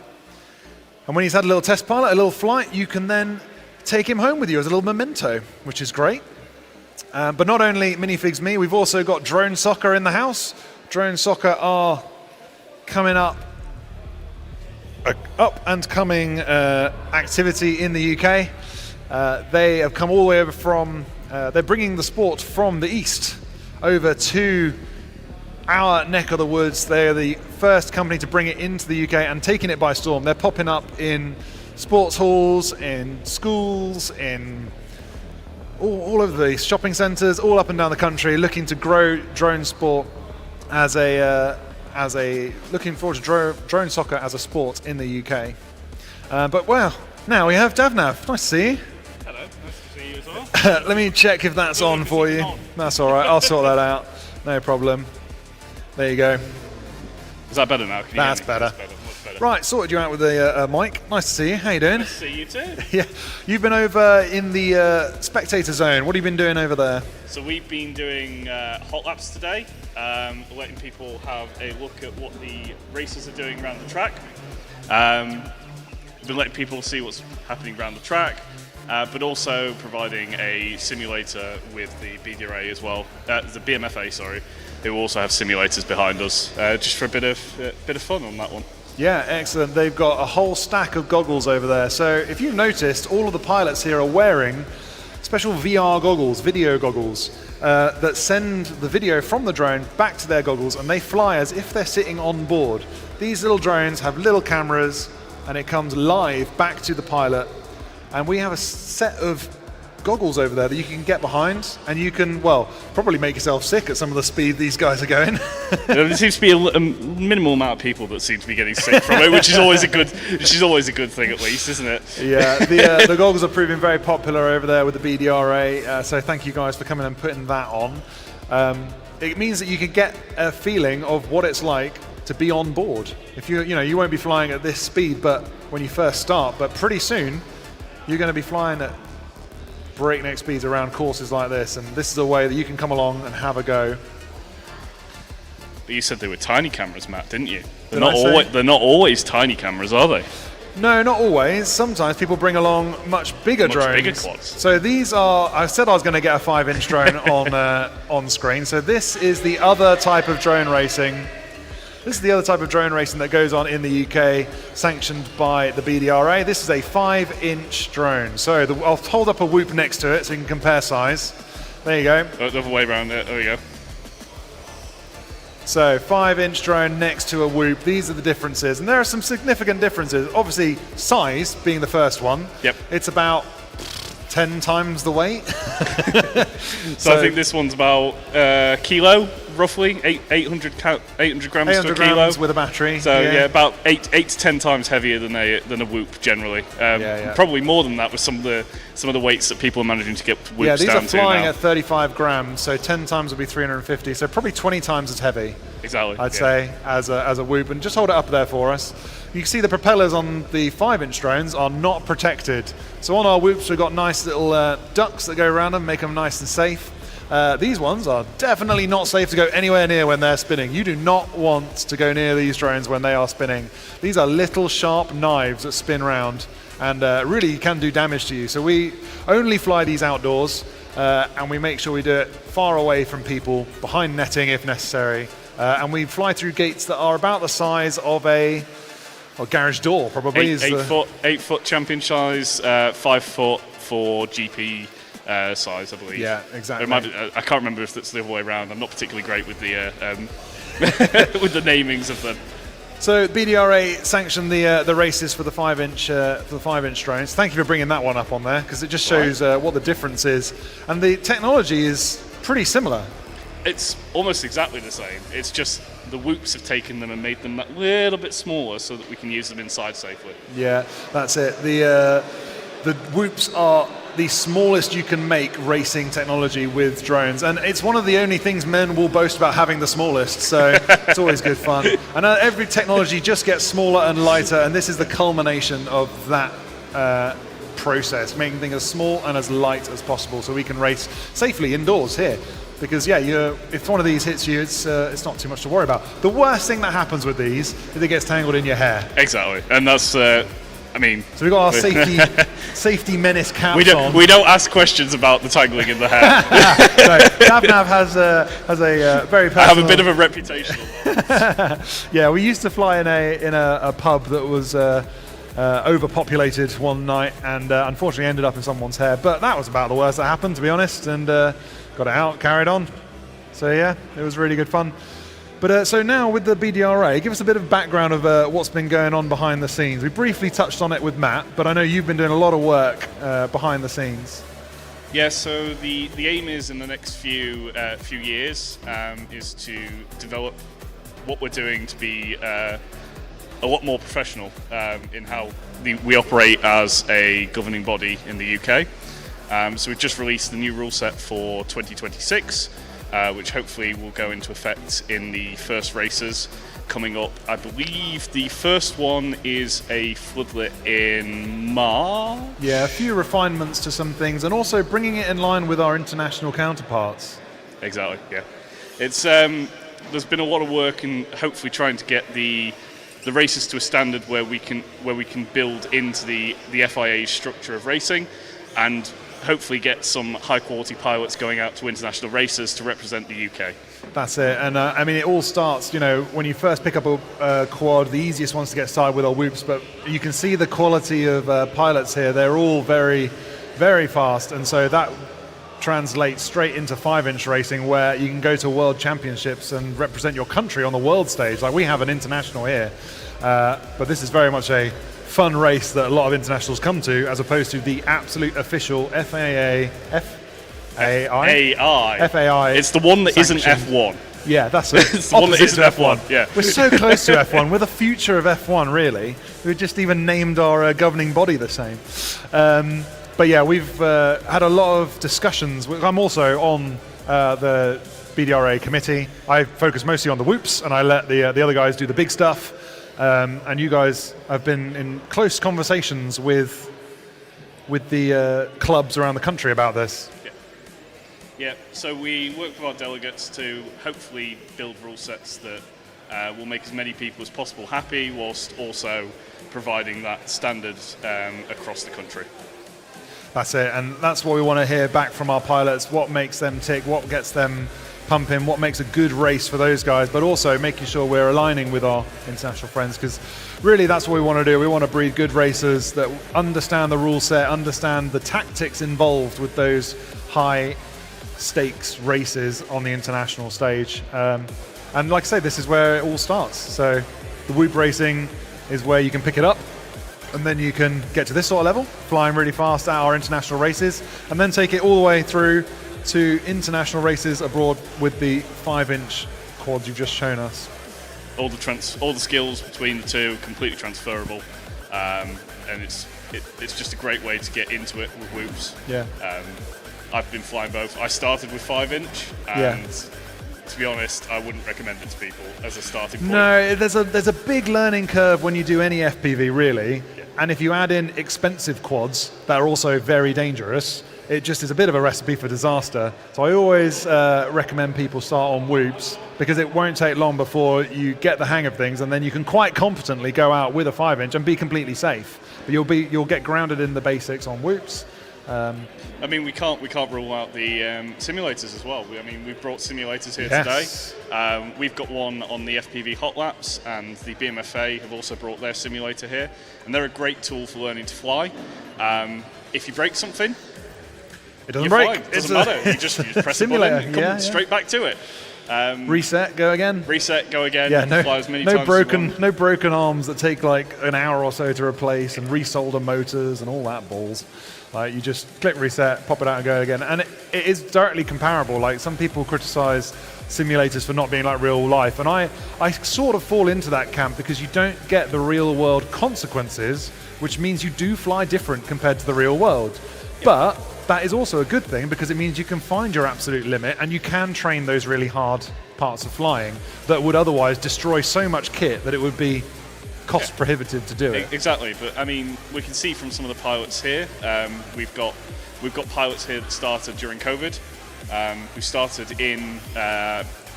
on simulators, working their way up into the top levels of 5-inch racing, and into whoop racing as well. Yeah, exactly. And once... I lost my train of thought. Don't know, just completely gone. That happens. But yeah, so the pilots here, when you get onto the 5-inch, you can go back and forward between them. But that's what I was going to say. When it comes to simulator racing, it is completely transferable, and the proof of that is that last year at Bird 2025, FPV Gilbert, landed on the podium in 4th, admittedly, but he went from not having competed in whoop races at all to landing on the podium in elite class from simulator racing. He's a big DCL racer. And he's the 5-inch champion currently as well. Exactly. So this year he's a 5-inch champion. Last year he got a podium of Bird, and then this year he did 5-inch champion. Why starting at simulators is such a great idea. Exactly. You can build it up, you can get as good as you want to get before you feel comfortable to go out, start buying that equipment, start breaking equipment, because that's inevitable at some point. You only have to look at the stuff that I fly to know that equipment is generally broken. Yeah, you have an unhealthy relationship with overpowered VTXs. But yeah, that's it. And so the simulator is completely transferable, and it means that you can do all that practice in your bedroom. So no one can tell you if you're playing in your bedroom on your own that you're not working at something and making progress in drone racing, which is great. So let's have a look at what time we're on. We're at 4:10. Tech check is powering through. I can see all the pilots over there. Tech check. Davnav, talk to me about tech check. What do we mean when we say tech check? So in terms of tech check, we're taking the competitors' quads and making sure that they conform to the rules of the race, essentially. So we need to be making sure that each pilot's on 25 milliwatts. That's the legal standard in the UK. But also it means that we're not blasting over each other's videos as we fly around. Yeah, that's very important for the video particularly, because everyone wants to have clean video, and if one guy's on 100 or 200 milliwatts and everybody else is on 25, he's going to have fantastic... Tech check going off there. Yeah, there you go. You can see them checking the video on screen there. If one guy's blasting 200 milliwatts and everyone else is on 25, nobody else is going to be able to see what they're doing. So we want to make sure everybody has got a fair setup for their quad. We need to making sure they've got fully ducted whoops as well, because that could be an issue. As we say, the main concern with any drone is its propellers. We want to make sure that those propellers are nicely enclosed. Again, doesn't help if it hits you in the hair. No, but they're ducted, so they do most of the time bounce. They bounce. It protects the propellers. These are tiny little spinning knives, basically. Exactly. Even the little ones can do some damage, but having the prop guards, having the ducts really does help. And that means that everybody's flying the same size quad as well. So that's important. So here, what size are we racing?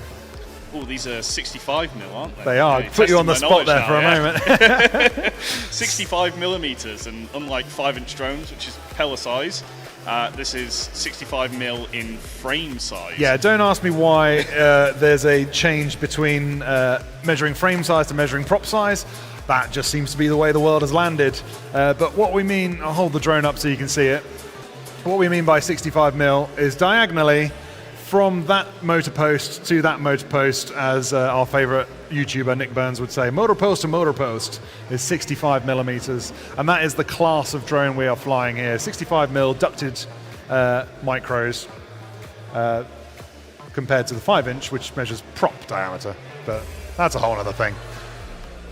The other thing we've got on our tech spec list is the LEDs. Yes, the controversial application and requirement for LEDs. Now I have a very LED'd drone right down the front here, and I'll plug it in for a little while just to show you what the gold standard LED configuration looks like.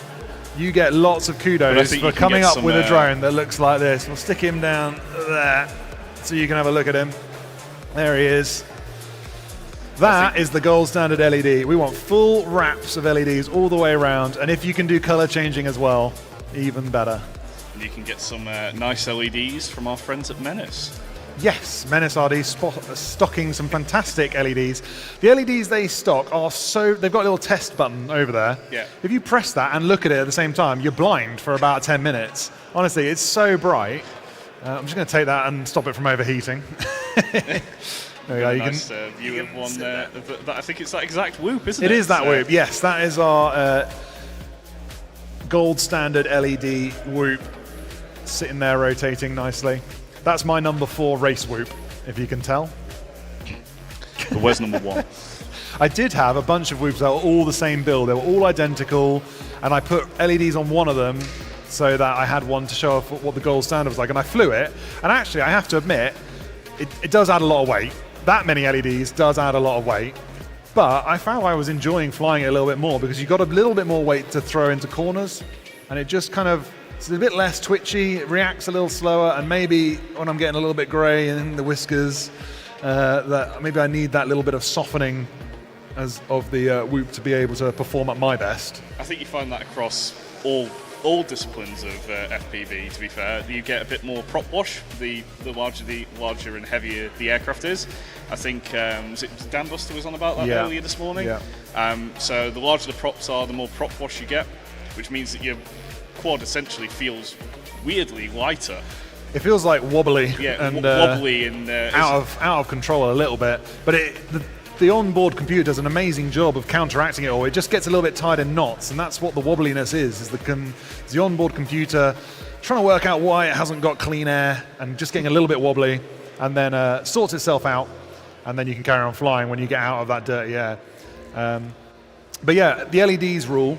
The LEDs are great. Menace RC has some fantastic LEDs. You should definitely go and get some. I got some and put it on a 3-inch quad, and it was you could view it from miles away. Honestly, it's so bright. But they are big. They offer bigger drones. You don't want to put those ones on a whoop unless I have seen someone use them as headlights. Oh yeah. So if you go flying around like the woods at night, or if you like inspecting your loft with your whoop or something, then my microphone's gone a bit funny. If you like inspecting your loft or something in the dark, then you can put one of these bright white LED cobs on the front and use it as a bit of a headlight, and that's really quite good fun. Have you seen the video? I think Jesse did one where he's going in and out of a tree with a headlight, with headlights on his whoop, and it lights it up just in front of you. It's like you're going through fog or like a snowstorm, because all these petals on the. There's a few videos online of people trying to fly at night with drones. With FPV, especially in analog, it doesn't work great. No, analog really suffers for it. You can get a feel for the brighter the light, you actually suffer more because of the bloom into the camera. Yes, exactly. So we've got LEDs here that are hidden inside a nice plastic conduit that just diffuses it, so you don't have to look directly at some LEDs. Only over by the crash gate do we have some nice scrolling LEDs to make sure you're going in the right direction. But we've got some nice diffuse LEDs on our track there. So tech check's going on. We've got, I think another 10 minutes or so of tech check. It's good, make sure all our pilots are up to date. Let's have a check in with the chat. Who have we got on chat? It looks like Derpy's taken over the chat. Hey Derpy, thank you for sticking around with us. Nice to have you online. There is a hosted sim race every Wednesday at 8 p.m. GMT called SSS. Oh, yeah. That'll be SGDC Sim Series. Sim Series. I've taken part in that myself actually a couple of years ago. I think it was the first series they put on. It's a great set of races. All of the tracks are generally custom made, I believe, unless it's changed since I flew it. All the tracks are custom made, and it's different track every time you go on it. Yeah. It's just all around good fun. Pilots from all around the world. Literally all around the world take part in this sim series. So the SGDC guys do a really good job hosting a fantastic series online there. And as we just said, simulators is a really great place to get started because you need one thing, which is a controller. You plug it into your computer at home and you can take part. And you don't need the biggest, fastest computer going. Medium, normal spec is pretty good, and you'll be able to take part in these series. So shout out from Derby Hooves for the SGDC Sim Series, and Mr. E, who, hang on. No, just Mr. E, not linked to SGDC. Sorry, Derby, I want to make sure I get it right. Thank you for correcting me. Just Mr. E runs it. Mr. E does do a lot for SGDC. He's intertwined with those guys over there. But yeah, he runs a great series. Well done, Mr. E. We appreciate the effort that goes into these things because we understand, it's all on a voluntary basis. It's all putting effort out into the community to bring the best racing possible, basically, to drone racing. So thank you so much, Derpy, for correcting me. I want to make sure I get the right information out there. Matt Clark says it's very good fun. I would definitely recommend the sim. Yeah.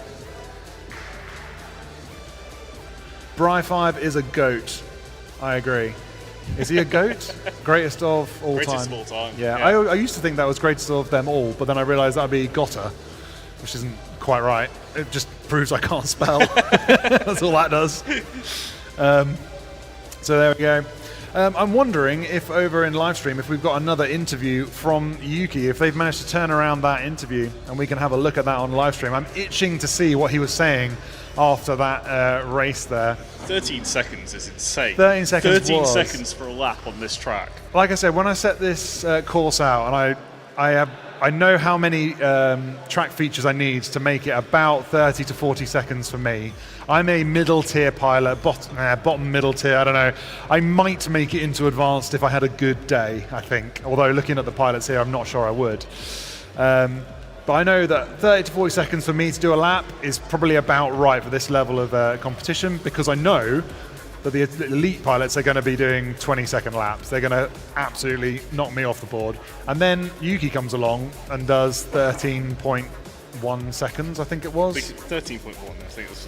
It's just nuts. One lap, 13.1 seconds. So incredible. Was it sub 27 in the end, or was it? It was. I don't think it was 27 and a half, something like that. I don't think it was joined up with a second fast lap. But he did get a single very fast lap. I will double check that with the race director later. I'm hoping that we can go to a interview with Yuki shortly. I haven't had a nod from my livestream guy because our comms has died, but I'm hoping we have an interview coming up. So let's see. Hello, this is Zara and Star Test for the drone racing event. Hope it goes well. Nope, seems like the BCU students didn't quite get that one together. I don't know what's going on there. We'll have to come back to them later. I'm sure they'll get that sorted. No problem at all. Oh. I mean, they're doing a great job walking around. They are. These They're doing a lot of interviews. They are doing this as part of one of their courses for multimedia tech. They've combined several different disciplines from graphic design and games design, filmography, photography, and some other courses. And they've basically come up with their own media company in the Birmingham University. And when I got in touch with them and say, hey, do you want some students to come and do some video? They were like, hell yeah.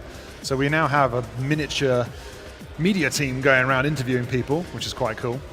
Hopefully we'll be able to catch up with those guys later.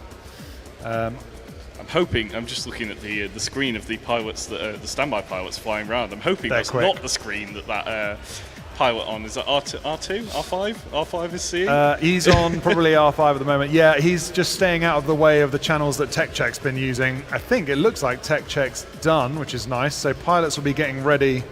Hi, my name is James. My call sign is James GX. I'm part of the BTW club, so I fly with Matt every other week. It looks like a good course. Bit apprehensive because I've not been on the sticks yet. But some courses you look at, they're quite long.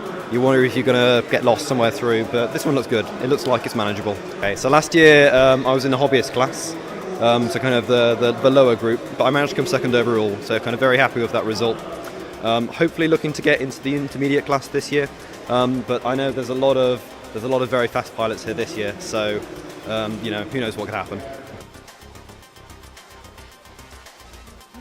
I was just having whilst that was playing, I was having a look at my my lovely Whoop box here and realised that the drone racing Cornwall guys have managed to sticker bomb me.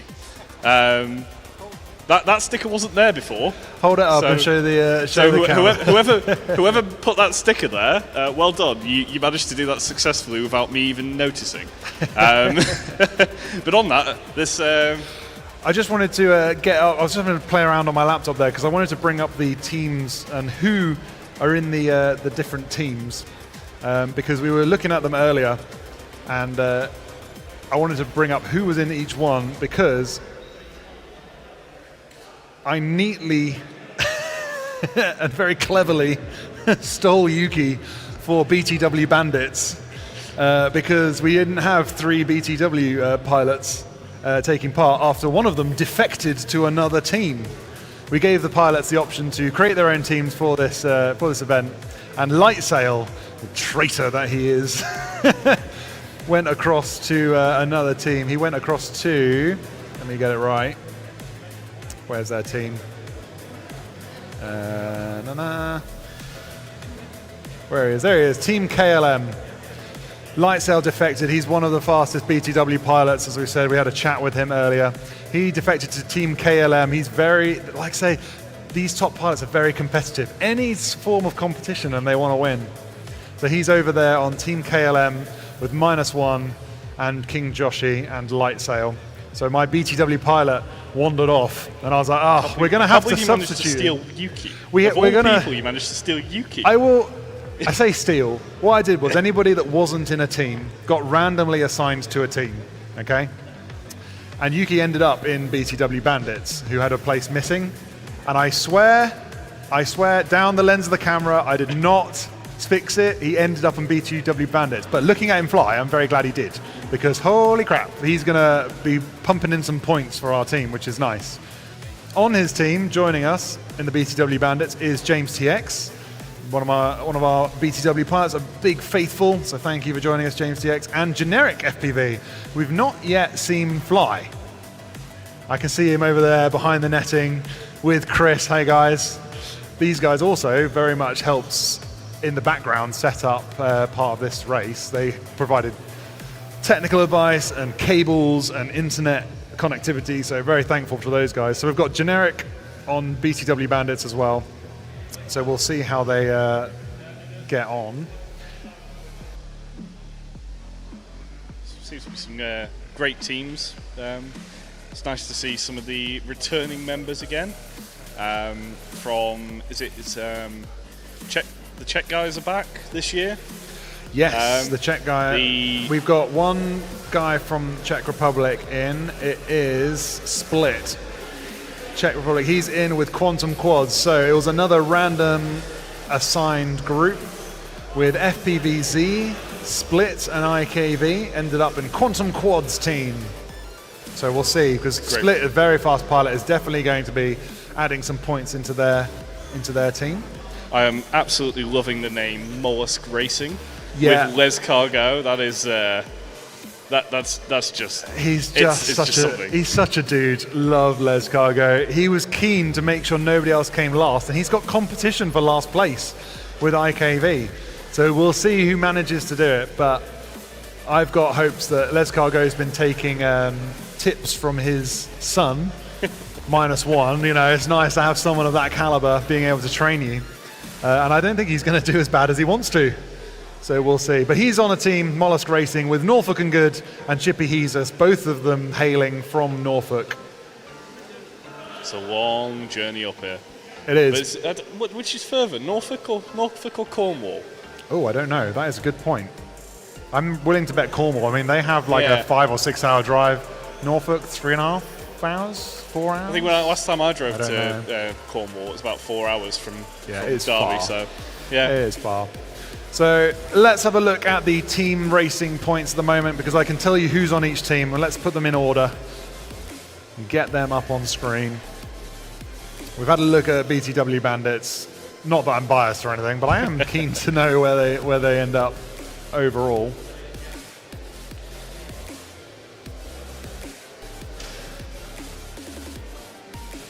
So we have a competition between the Whoop of Poland pilots. They've presented 2 teams. They've got so many pilots here. They've got 6 pilots. And on the Whoop of Poland North team, we have Kirek, Jironojad, and Ferris, all coming in for Whoop of Poland North. They're going to be taking home the bragging rights against Whoop of Poland South, Eldronado, the Red Matty, and Pandron. I don't know if it's Pandron or Pandrone. Pandron. So it looks like a drone. There's no E on the end, so there's no E on the end, so. But I'm wondering how that's pronounced. If it's a true. If it's a Polish pronunciation, because I'm sure I'm butchering some of these names. Am I correct in thinking that they have a qualification for this? From what I've been hearing, there is a list. There is a team pilots ranking that I'm hoping we can have up on screen for our guys at home. Hopefully that will come up shortly. But I'll keep talking through the rest of them. We had a chat earlier with Ree on the Robo Pilots team. Three pilots coming from Robo Pilots. We've got ReeFPV, Ed and Zumi. For all of them quick pilots, that's why they're here. They're here to race. Ree was on the podium in second place just behind Nightwing last year at Bird, which was incredible. He also did very well in 2024. I believe he was here. Let's just have a look down my list. Yep, there he is. He came in 5th in 2024. He wasn't happy with that. He came back in 2025. He wanted first, but he didn't quite get it. He ended up in second after one of the closest, I always say it, closest races I've ever seen in drone racing. It was neck and neck the whole way around. 2024 was a good year. I mean, that was Millennium Point, wasn't it? That was With Millennium Point. The dreaded Space Gate. Yes. We had a couple of... Tell us about those space gates. What were they? What was that so about? The Space Gate was, for those of you who don't know Millennium Point is a building in central Birmingham that has quite an open space in the centre. Yeah, it's so like four stories tall, but it's a massive atrium. And one of the designers, I believe Matt here, thought it would be a great idea to have a gate on the other side of the atrium to where we were flying. Yeah, it was one of those things when you're having a chat with the venue and you ask for what you want, and then you get what you're allowed, and they didn't say no. So I was like, well, cool, we're doing that then. So the dreaded drop gate on the other side of the atrium. Yeah. Video was a bit of a challenge. Bit of a challenge out there, yeah. It's a great feature to see some of the pilots, the faster pilots especially, getting through that at some speed. Yeah. Fortunately, I had some video issues that year, so I only got out that far at least about, I think, once the entire race. But it was a great year for birds. And really set the standard for where we can go going forwards. That's it, and it just shows that with these small things that are ducted and safe, you can do it indoor environments. You wouldn't be able to go any other one. And I particularly remember Adrian Stanek from Poland, Adik. Unfortunately, he's not joined us again this year. I hope to see him again in less than 5. out there from Team Failsafe. He came over and did an absolute blistering run. He was pipped to the post, but he came in 3rd and did a really good... We got the race director testing stuff in the background. He had an amazing race out there in 2024. Hope to see him back again soon. Let's have a look who else is on our teams, because we have a couple of teams from Italy, and these teams have been battling the Italian Whoop League over in Italy. They've battled off all the other teams from Italy, and they've ended up the fastest and are now here competing amongst lots of international teams. So we've got Team Runaway. I have a lovely Runaway sticker on my on goggles from last year. It never left. Yeah, they were here last year. They're back again. They are very quick pilots. We've got Meska, we've got Joe FPV, and we've got B Garage from Team Runaway, and they are facing off against Lanzi Kinecki, which I hope I'm pronouncing correct. I think that's what we settled on when I was in the race direction earlier, is Lanzi Kinecki. Lanzi Kinecki, yeah. Lanzi Kinecki, or something along those lines. I need to do that. I mean, that makes me more Italian. Lanzi Kinecki. And I also go a little bit gravelly as well. Lanzi Kinecki. That sounds more New York. Maybe that's New York Italian than true Italian. But that is headed up by Baru, one of the leaders of IWL. CA_FPV, super easy to commentate with that name. And Fiorix, which I really like as a name. I think that's a very elegant name, very Italian. And Fiorix. Lovely one, that one. It's got a nice ring to it. You don't even You think don't about think, it. you You just do this with automatically your start doing that. Yeah. Guys, in the chat, if there's an emoji that does this, ping it in there every time we say an Italian's name. Lanzi Kinecki. And there is, I believe, another Italian team, or is there just 2 Italian teams this year? We've got Team Runaway, KLM. I think you Well, just teams, mentioned that's them. the two teams, yeah. Runaway and Lanzikaneki. We've seen Fiorex up there, very strong pilot, did well. I'm just going to check on his position in the standings. Oops, wrong screen. There we go. Let's have a look for Fiorex. Where is he? He's a very quick pilot. Can't find him. There he is, 22nd. So up near the top of advanced. I think he would like to have been in an elite, but he's in advanced, and that's purely because the level of pilots here at the moment is so high that he's just been pushed down into advanced. I'd like to see him stay in advanced. We'll see how that goes for him. It's a shame to not see the Germans this year, though. I mean, It is a shame. I was really hoping for some Spezi. You know? Yeah, because I looked to import some, and it's really friggin' expensive. It is. It is. Really I absolutely expensive. love Spezi. I found it the first time I went to Germany with work, and it's it's not something you can import into the UK. It's very much a German drink. It's on Amazon, but it's like £8 a bottle or something. Yeah, I'm like, it's stupid. Stupid money in the UK. For a soft drink, there's only so much I'm going to pay, you know. And I think it's because it is sold in bottles. I haven't seen it in cans. They have to ship it. It's in glass, and if it explodes, it's a hell of a nightmare. So I get it. But that means Germans, if you're looking at us down the camera, talking to you, we need you back. You started off Bird. We need you to come back, and we need you to bring us Spezi himself and Spezi in the drink, because it's part of the history of Bird, and we'd love to have you guys back again. So I'm going to call you out and say, look, you need to come back. We're looking through the other team members. What we got? We do have an international team. Very mixed team, isn't it? Yes, this is the most international team. They are called the Gorilla Whoopers, and they have a checkered flag. So when you look on the team list later, they have a checkered flag. They are consisting of Symbiosi FPV, his very first race. Very nice to have him. You might know him from Instagram. He does some very funny reels. I don't know if you've checked him out. We've got Bleeks. I like saying it, Bleeks. It's very, very sparkly. From Switzerland, good friends with Symbiosi. And Birds Aren't Real, coming from all over the pond, over from the United States. Birds Aren't Real, someone I've been watching Does that mean this event isn't real? Pardon? Does that mean this event isn't real? If birds aren't real? Birds Aren't Real. I don't know. If he turns up here, are we going to, all lights are going to go out? Maybe we have to ban him. I don't know. He's a quick pilot. Well, I'm interested to see how he does and his opinions on it compared to the American races. So we'll see how that goes. But yeah, Birds Aren't Real is coming to Bird. It's a bit of it's something that I would really hoped would happen. And when he won, I think it was I need to check. When he won, I think it was the advanced class in Tiny Whoop Open a few years earlier. In 2025, he got himself a ticket here. So there we go, Birds Aren't Real. Let's just check where he was. First place in advance at Tiny Whoop 04, and that sealed his place to come over to Bird. And so we have Birds Aren't Real at Bird, which is quite a nice symmetry, I think. But he's back. He's here specifically to try and hold the torch for the USA, because last year we had Nightwing. Nightwing, very fast pilot last year. Super fast pilot. I'd have loved it if he could have come back to defend Absolutely no catching him last year. No. He was through. I mean, we had dive gate last year as well. Wasn't it? It was on the basketball hoop. Yeah. No, straight through that, no issues at all. Yeah. We had a basketball hoop that was on the Weebly dive gate. This time we've got some Dragon dive gates.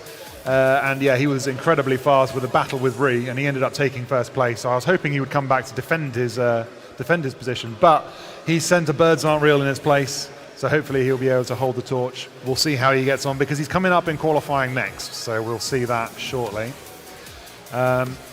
Looking up the team, we have Team DRC with 222 FPV, Viking FPV, and Rich. Rich, having been around the houses for so long, he doesn't need FPV after his name. Everyone knows that when you say Rich, it means him. And it really is that, because if you've seen him compete on Tiny Whoop Go, dominates on that. He's so fast. It's like having it's like that whole thing of you reserve your username when you start. Yeah. Well, I'm too young for this. The domain name crisis. Of people reserving their own name online to David.com or Rich.com. It's getting in there first. He is in FPV land. He is Rich. That's it. Rich. Yeah. He is the original. He is Rich. That's Everybody how you know knows you've who made he is. it, when you can remove the title of what you're doing from it and just go by your name. Yeah, he is Rich, and we'll be seeing him coming up to again. A very fast pilot. We saw him compete at the Norfolk Tiny Whoop UK race recently, and absolutely dominated there. Had an amazing race. Very, very fast pilot. I'm very interested to see him go up against our pilots that are on the leaderboard right now. He is so fast. I think him and Dan Carpy they're very close, but I think Rich edges out Dan Carpy. But Rich suffers with a bit of nerves, don't you, Rich? No, he's feeling confident. How are you feeling? You're doing okay today, even with all the tech problems we've been having. You've got it all dialed. Yeah, he's just mooching around in back of house, feeling pretty chill. Pretty confident. Yeah, good. Well, I'm glad to hear it because I'm interested to see what he can lay down. Knowing he's a fast pilot, I want to see him at his best. He is on the DRC team with Viking FPV and 222 FPV, good friends from down in the DRC. And not to be left out, we have Apex Air Raiders, which are another random group. They didn't join a group, so I put them in a group. So now they're in a group. So Apex Air Raiders are Rycon FPV, Woody, and XOXO. Looking forward to seeing them compete as well. And that rounds off our teams. I think I've read out every single one. It's not in a very useful order, unfortunately. Oh, I think we missed out Northern Monkeys. Northern Monkeys. Oh no, can't miss out them. They're wearing some pretty cool T-shirts, you know. Oh, I've not seen the T-shirts. No, you'll see the T-shirts. It says something like, I don't know what to do, so I got this T-shirt on the front. We didn't know what uniform to wear, so we got this T-shirt. And they've got their names and their respective roses on their backs. Oh yeah, of course, because they are from a little bit dotted around. So we've got on the Northern Monkeys team, we have Anti-Hype, previous British champion 5-inch racer. We've got the Han, who is one of the founders of Drone Circle up in Macclesfield near Manchester, and Dan Carpy, also a Tiny Whoop UK current reigning champion for Tiny Whoop racing in the UK. So some strong contenders there in that group. I'm keen to see how they get on. They have all qualified. Their points are on the board. They are locked in. We'll have to see how they do as the event progresses, because you don't just score points today. You have qualifying points. Then you get points for how you're dressed. So it's good that they've got a T-shirt. I quite like it.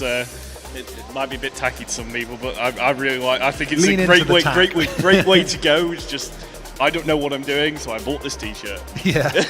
So they got a good T-shirt, which means they'll be getting the team points, which is good, because each pilot can get extra points just by dressing up funny. We've already seen a few Pokemon walking around the centre. We've got people in T-shirts. I know the Robo pilots have got their so they usually have uniform. a pretty good uniform. Their uniform's they great. got the glasses this year? Oh, I haven't seen the glasses. Yeah, they had some techie glasses. Some techie glasses the other year. That was really cool.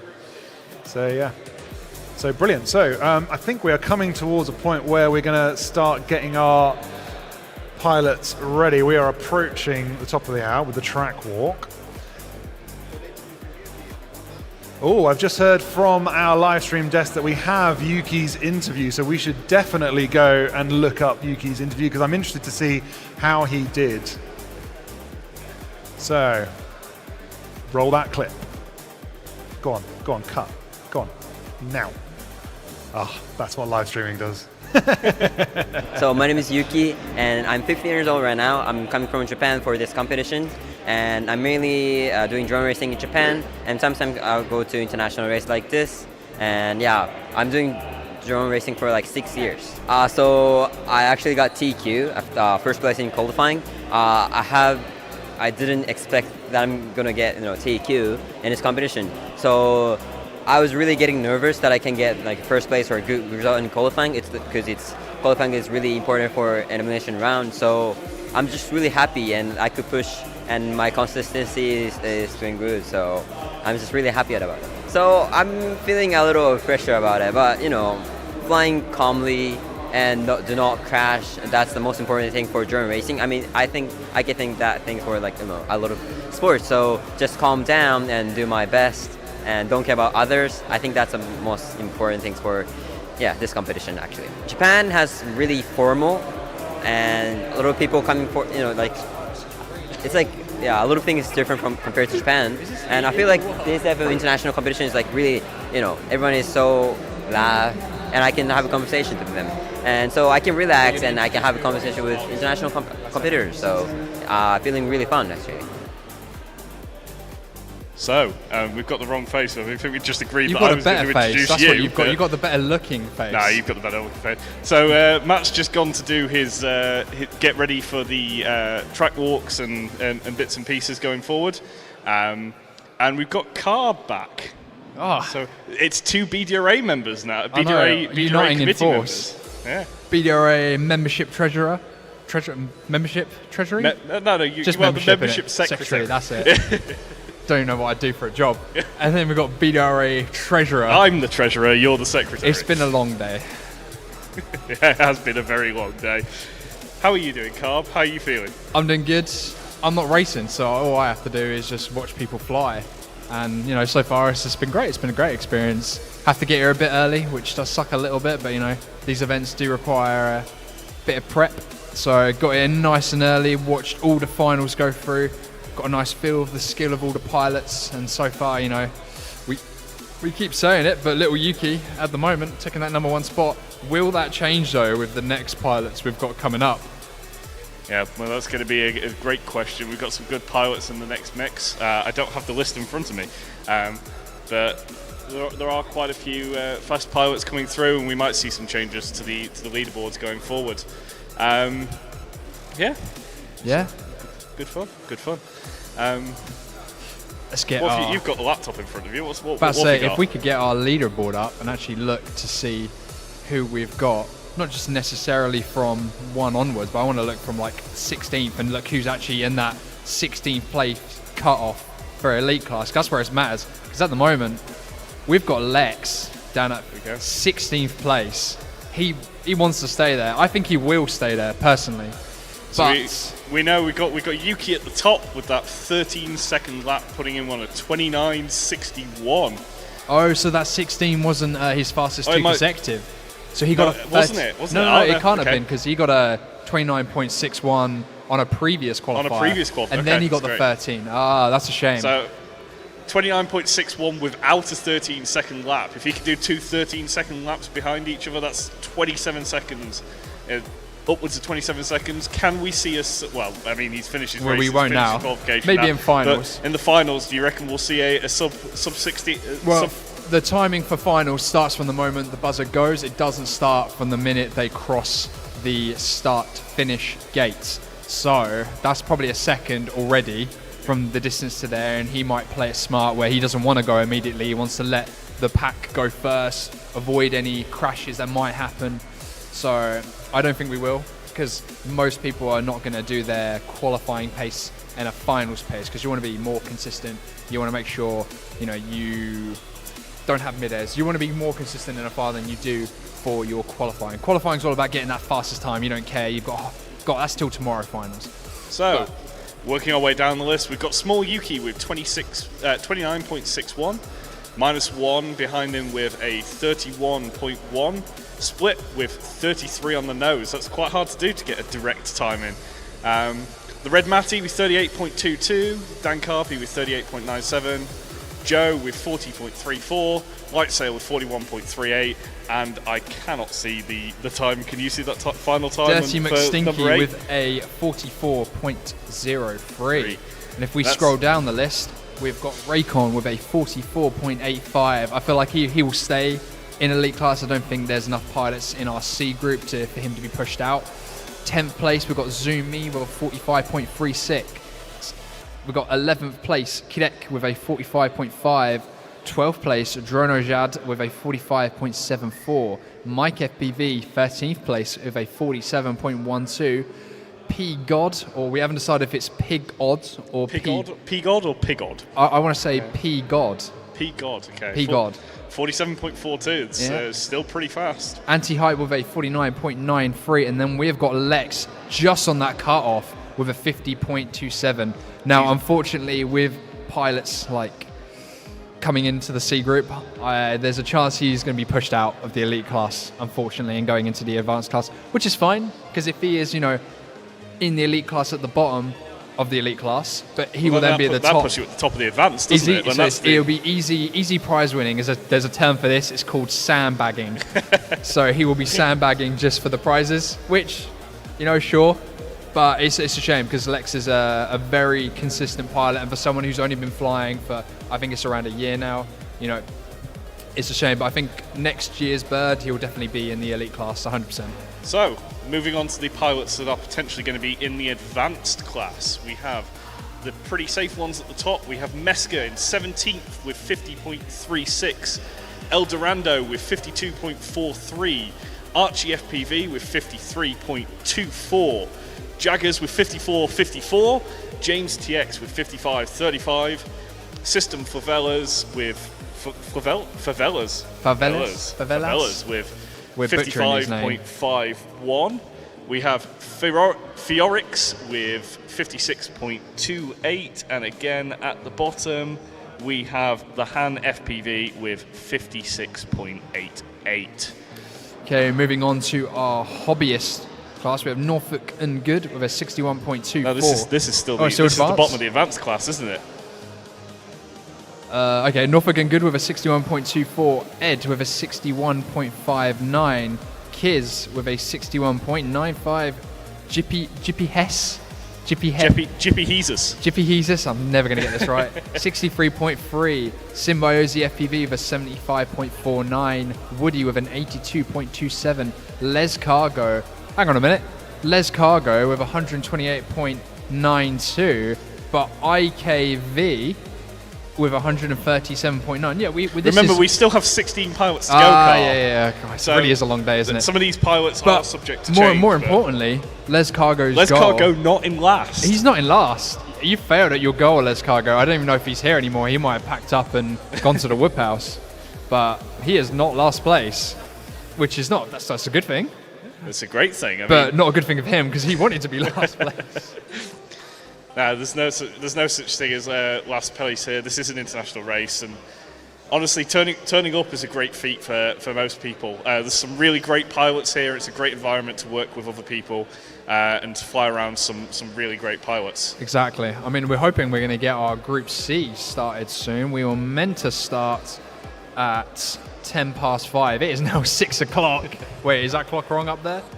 That clock is wrong up there. Okay, it we will be. It's starting. It's only 4:50, Carl. Oh, we're still on time. Look at that.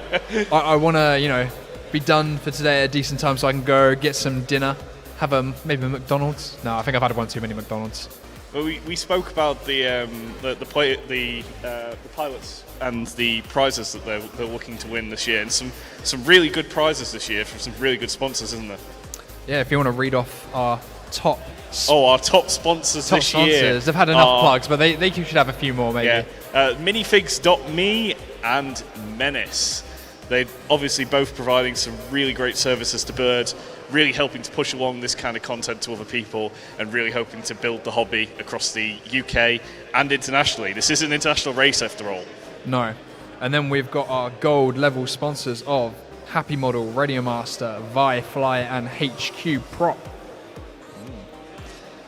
There's some great companies, and then below that we have T-Motor. T-Hobby. T-Hobby. Not T-Motor. Yeah. You're probably better off saying these because these are small logos, and I'm not familiar with some of them. The 3DS mark that Kai runs. I can't remember his company name. Oh yeah, Blueprint 3D. HDLRC, BMFA, Speedy Pizza, VCI, UK Drone Soccer, Cadex FPV, Fellow, Gemfan, Newbie Drone, Beta FPV, and of course the BDRA. Thank you, BDRA. No problem. Thank you, BDRA. Are you watching, John? Are you a proud chairman, Dad? Are you proud of us?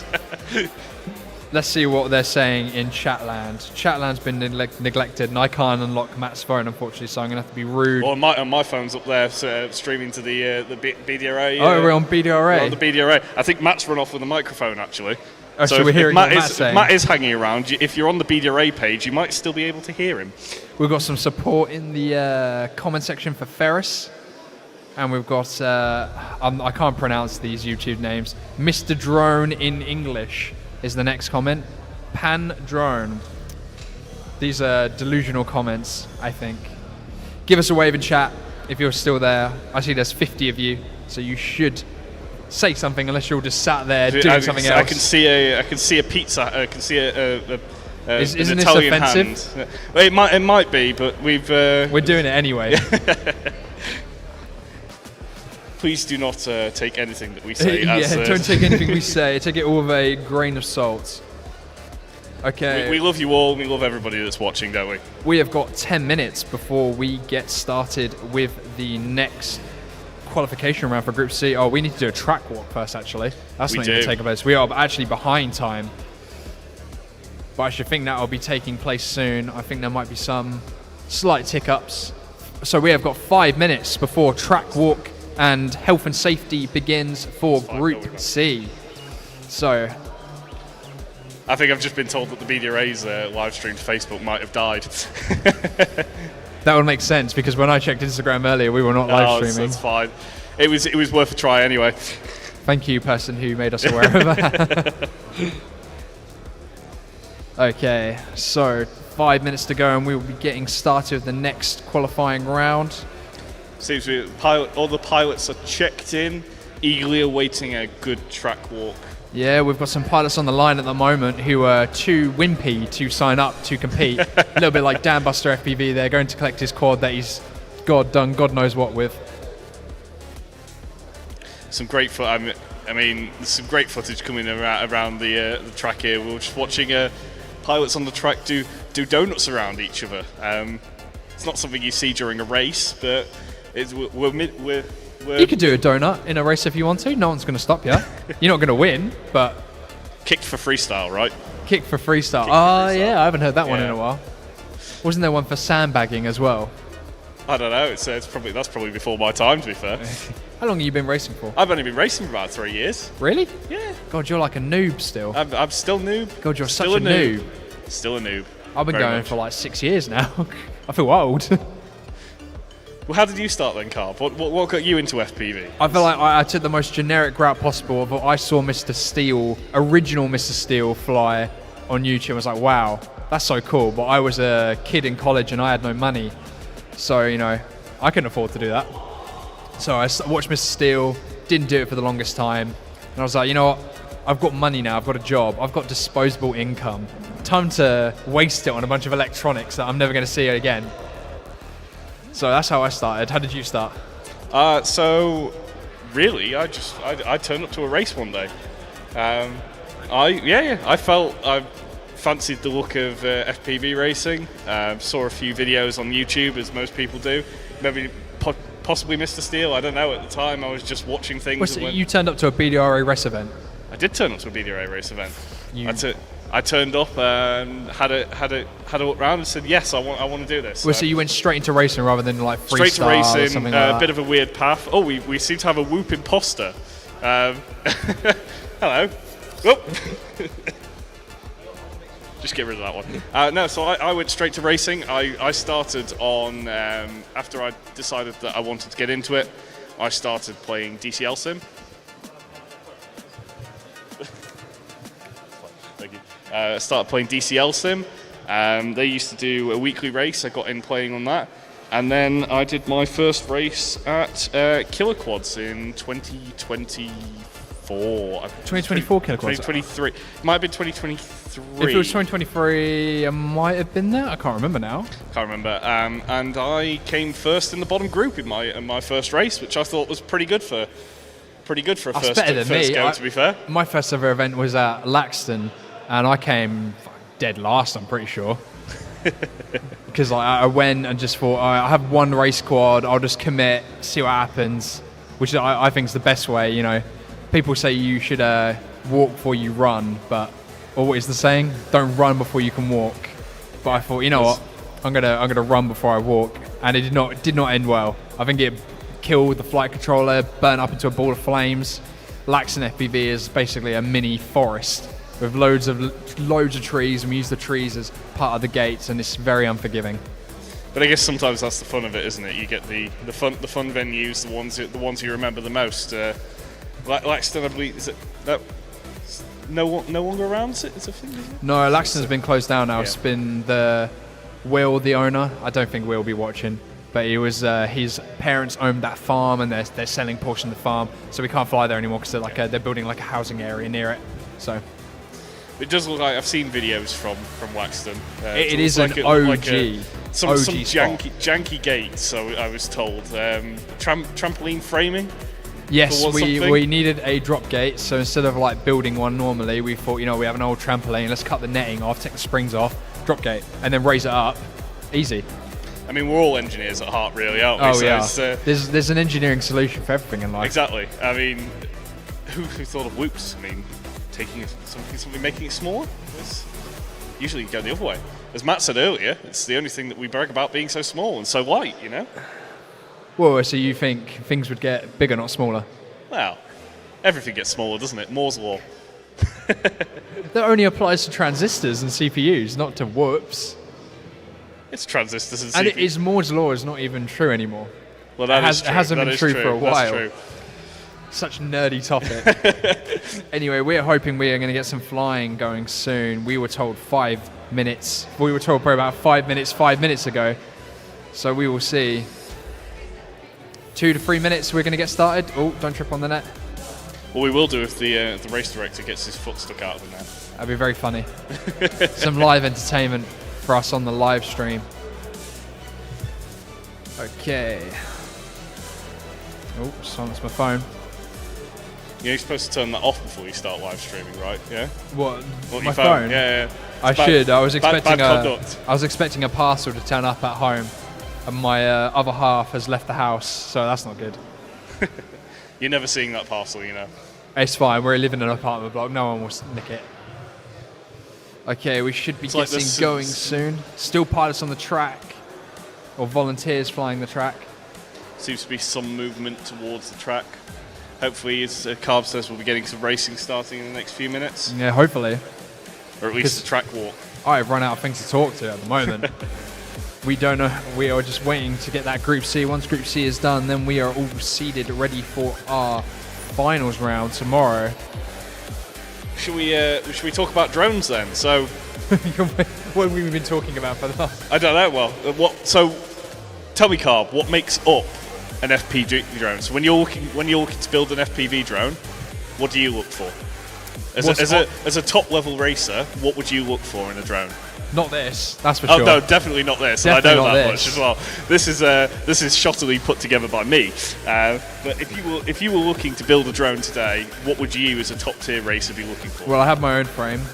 You have your own frame. I mean, Because I feel like it's very common now for most race pilots to build their own, design their own frame, because it's cheaper. You don't have to rely on sponsors, and you can get a frame shipped domestically or from internationally so cheap. So I designed my own frame because trying to design frames are just a 2D sketch that you would then extrude up. They're such a basic shape. So I have my own frame. I use a Foxeer 60 amp ESC because I'm sponsored by them. Thanks, Foxeer.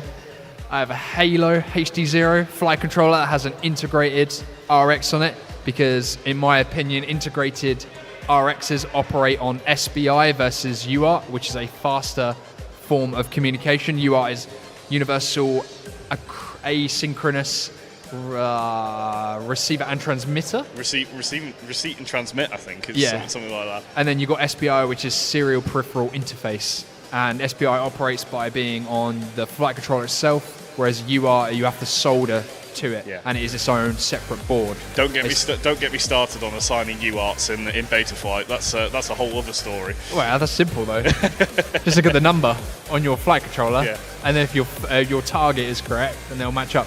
Anyway, HD0 Halo. I'm a T-Hobby pilot, so T-Hobby 2150 kV motors, and I use the GenFan 51377 props with Dogcom 180C lipos. And that's on your 5 inches, right? That's on my 5 inch. So, what do you fly for your whoops? What would you look for in it? What do you look for when you build or fly a new whoop? Light as possible. Light as possible. Light that as seems possible. to be a common theme. The lighter you make a whoop, the better it flies. Is the universal rule. It really is. The less grams, the better it flies. The quicker it goes. Less durable it is. But with whoops, they're pretty durable as is. I fly the newbie drone bind and fly, which is the race spec bind and fly, and out of the box. it flies amazing. Oh, well, I'll so if do you want to that. get into whoops and you want a racing whoop, newbie drone bind and fly race spec is the best option. Got an interview with a rookie pilot, if you want to check that out. Yeah. So it sounds like we've got an interview with a rookie pilot. If we go to that now. Hi, do you mind introducing yourself and then explaining what you've got with us today? Yep, so I am David. I am the treasurer of the British Drone Racing Association. And in front of me we have the FPV hot laps.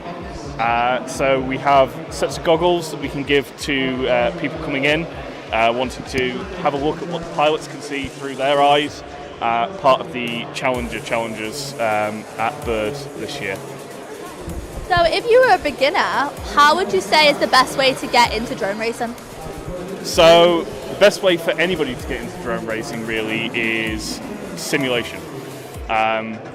It's cheap and you can't break anything.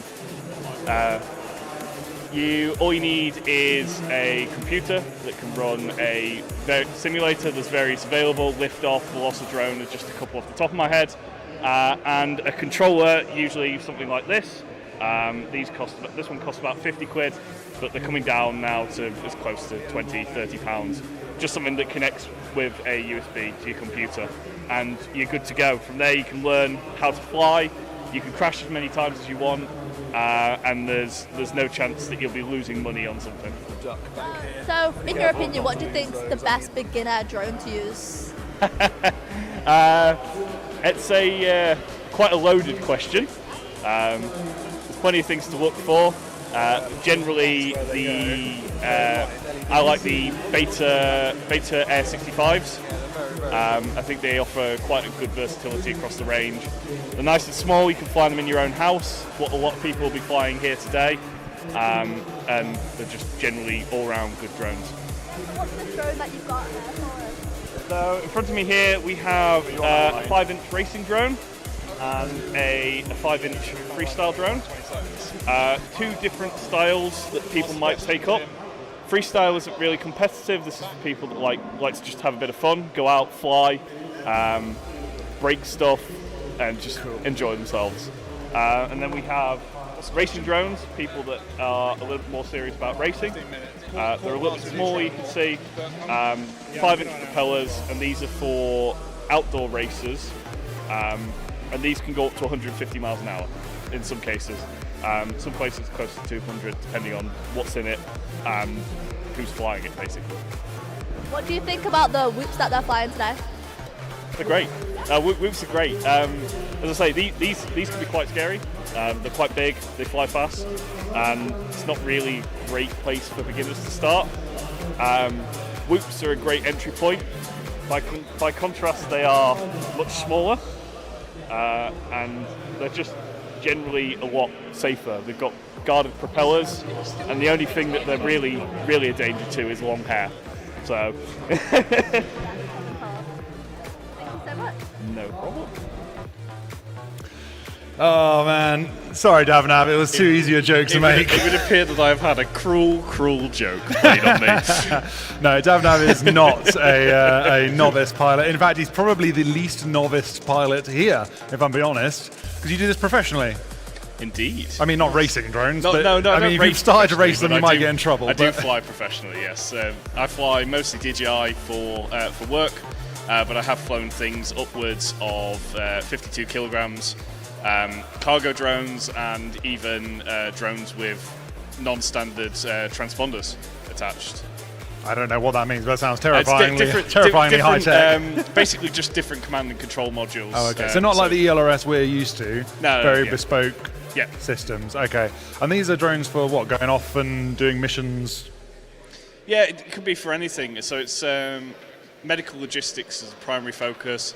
But we've worked on lots of different things with other companies, essentially building systems that will define the drone industry going forward. Yeah, because I think that's it. Like a lot of companies are working on delivery drones and to hit really like niche products. I don't know, it's the Slingshot company out in Africa that were delivering Zipline. That's it, not Slingshot. I'm sure there's probably a spin-off called Slingshot.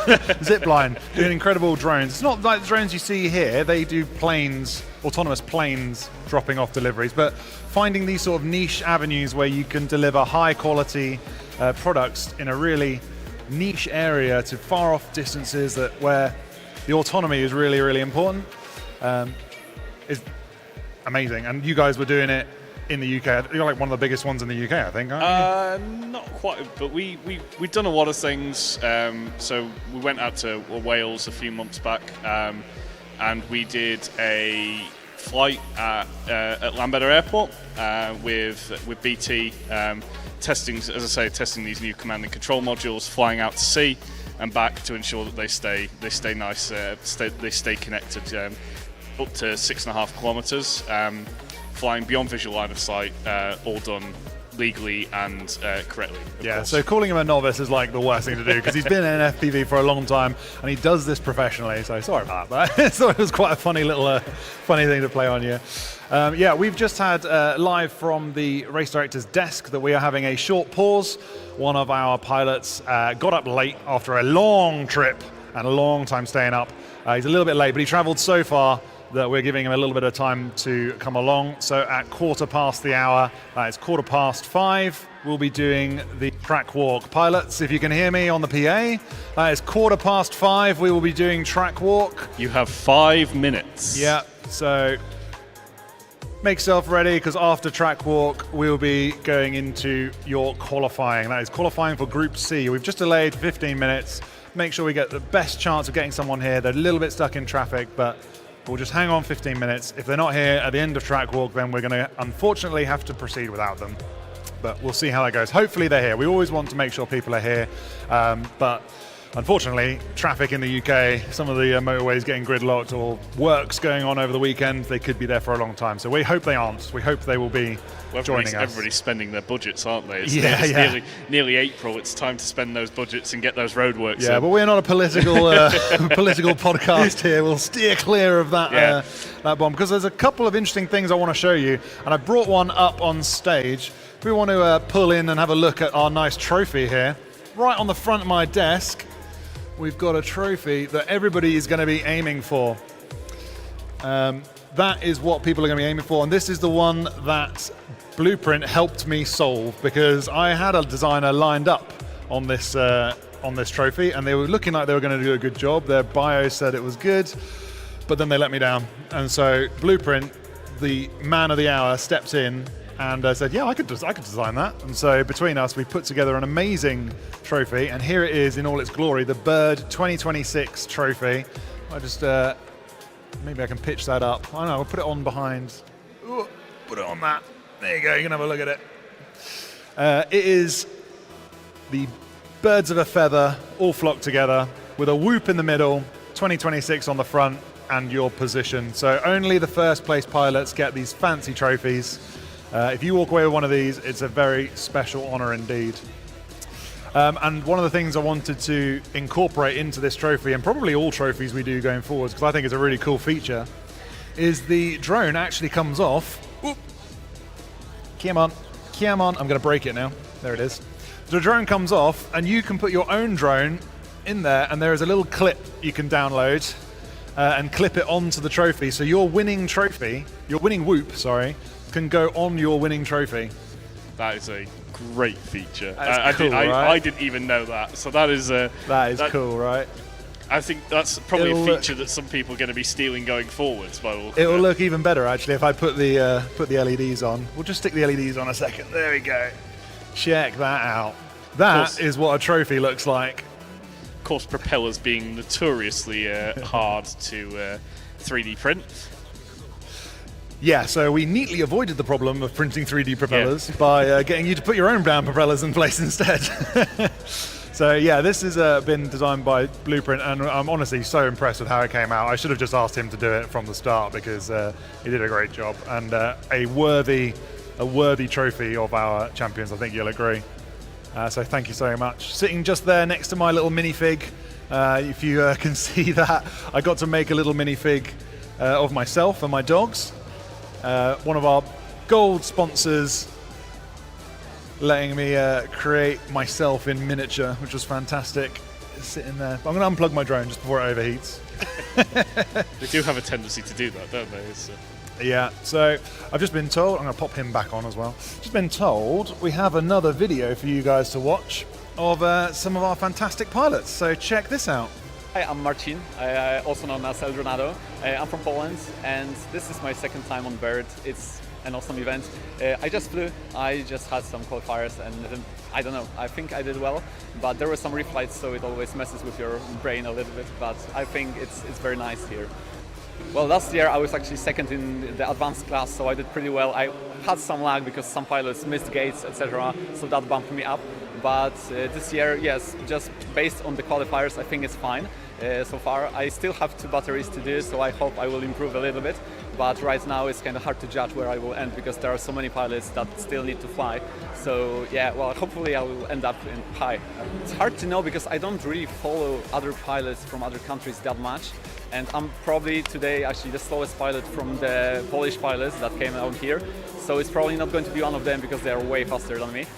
But yeah, I had some good flights with some pilots from my group, and I could see them flying near me, so we were like racing a little bit. So I think they are going to be some of my competition, depending on how they end up flying. So I'm actually a race director of Phobos Poland, so I look at the stuff from more of the technical way often, but it's really nice to come down here as a pilot, because I don't really get to do this very often in Poland, because I'm like those guys behind the desk all the time.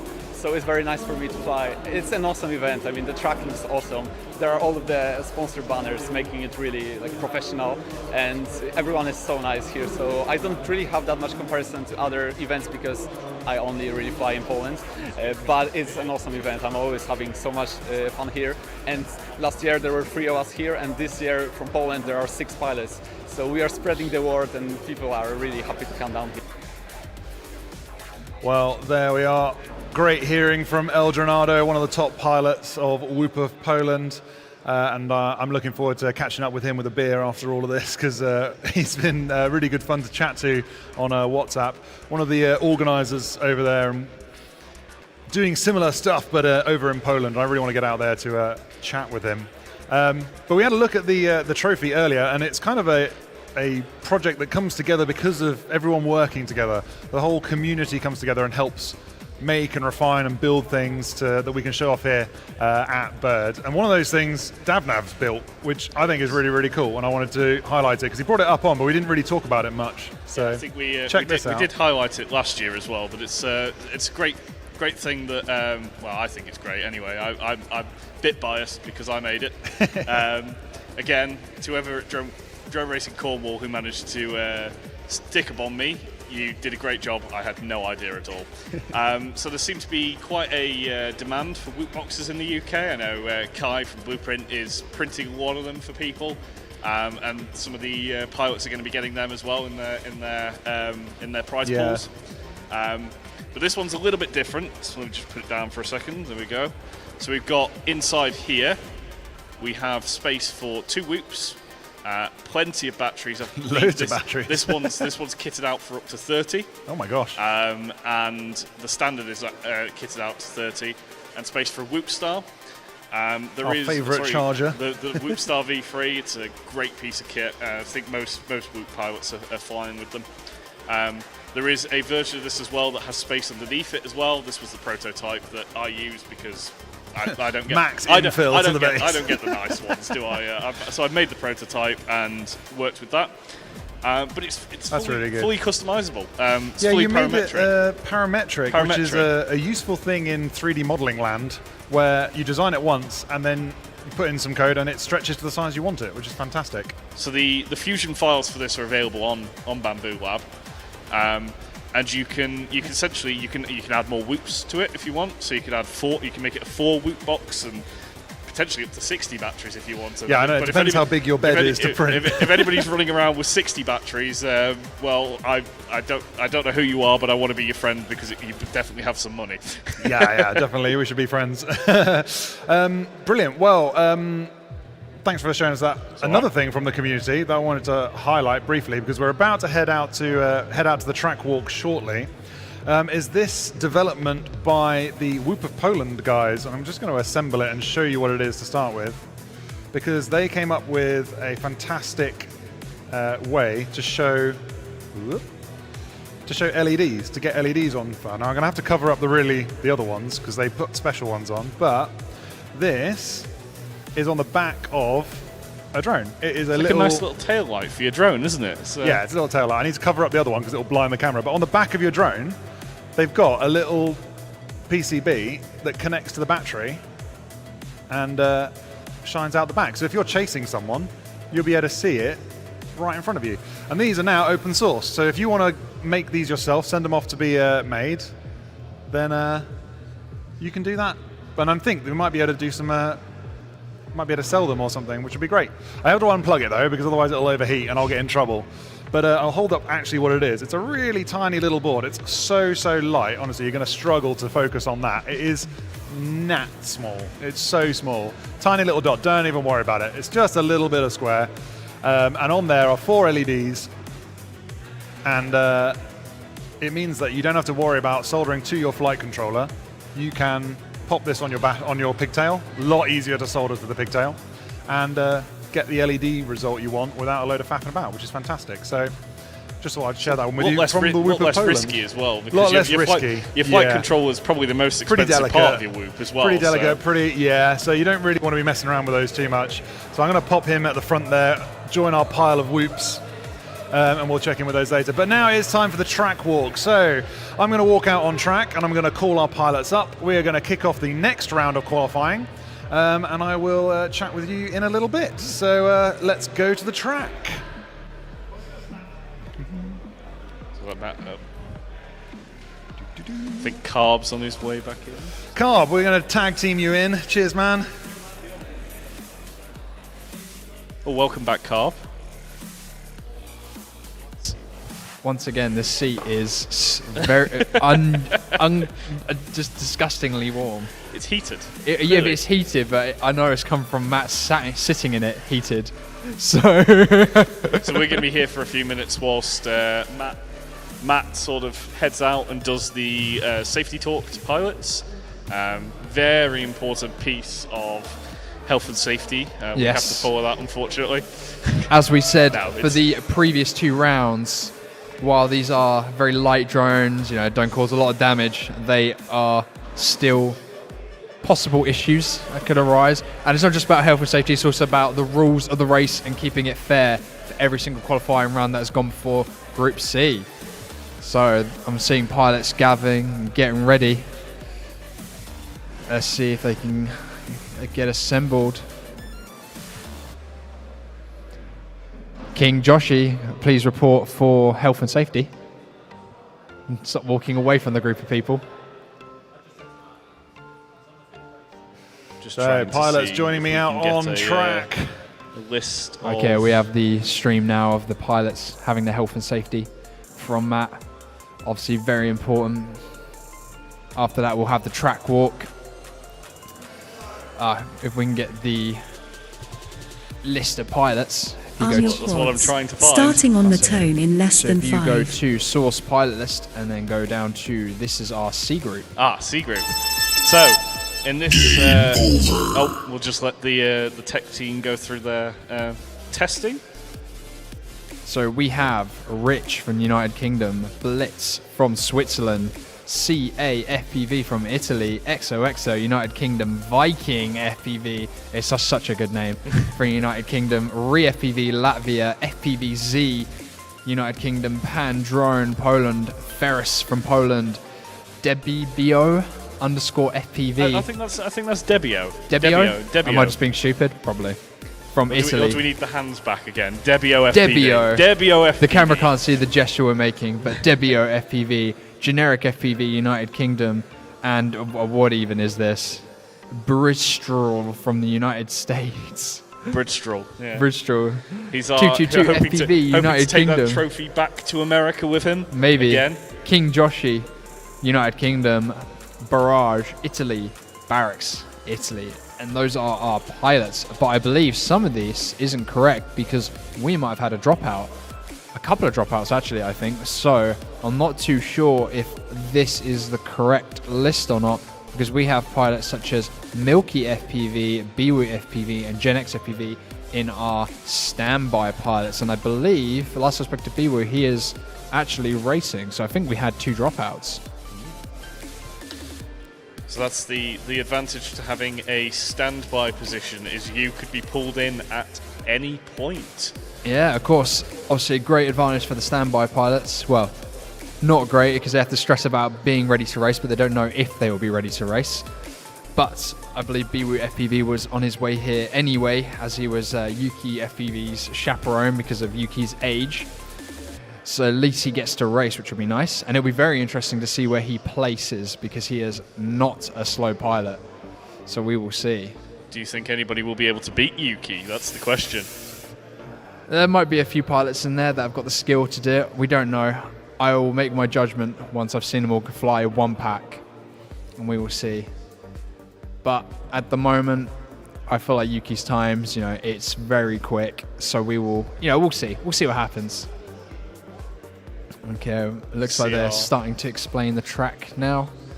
Pilots out on the line, having the track explained by Matt. There's some very serious faces in the crowds. The runaway pilots, arms crossed. That's a concentrated / angry look. They want this title, don't they? They want that team trophy. Probably. Yeah. They're not winning it with no onesie, but we'll see. I'm not seeing a lot of smiles in the group. No, it's a very, very serious team out there. Yeah, Group C. Very serious team. Group C's trying to kind of show what's up. Oh, there's a bit of a smile there from one of the pilots at the back. Oh, a little grin, little smirk. Yeah. Come on, guys. More smiles, please. They all look very grumpy. So what sort of mindset do you think they're in right now? Stood there, waiting for the safety briefing and the track walk. They're all ready to go. They're raring. They've had to wait 15 more minutes for a pilot to arrive. How do you think they're feeling? I don't know. If this was me in this group, I'm about to go out. As long as my whoops are all prepped, batteries are charged, then I'd probably be taking it as it comes. It is what mindset would just be starting to focus on the race and the track, make sure I listen to Matt, what he explained to me, the rules, the safety, and then also the lap and direction itself. Obviously, if I was a pilot in this group, I would have already watched the track, God knows how many times on my phone, to make sure I understand it, and then watch the track walk and Matt's going to give to make sure that I fully understand it correctly. Because you want to be hitting this track. You only get 6 qualifying rounds. So these pilots, they want to be... It's brutal, isn't it? It really 6 is brutal. qualifying rounds. Like only 6 chances to, set a good time. 6 chances to get top 16. That top 16, once you're in there, then, and you're safe in there, then, it's fine. But it's only 6 chances for some of these pilots. That's a tall order. So we'll see. We'll see what happens. I think Matt's now running out the health and safety element of it, and then he'll commence the track walk.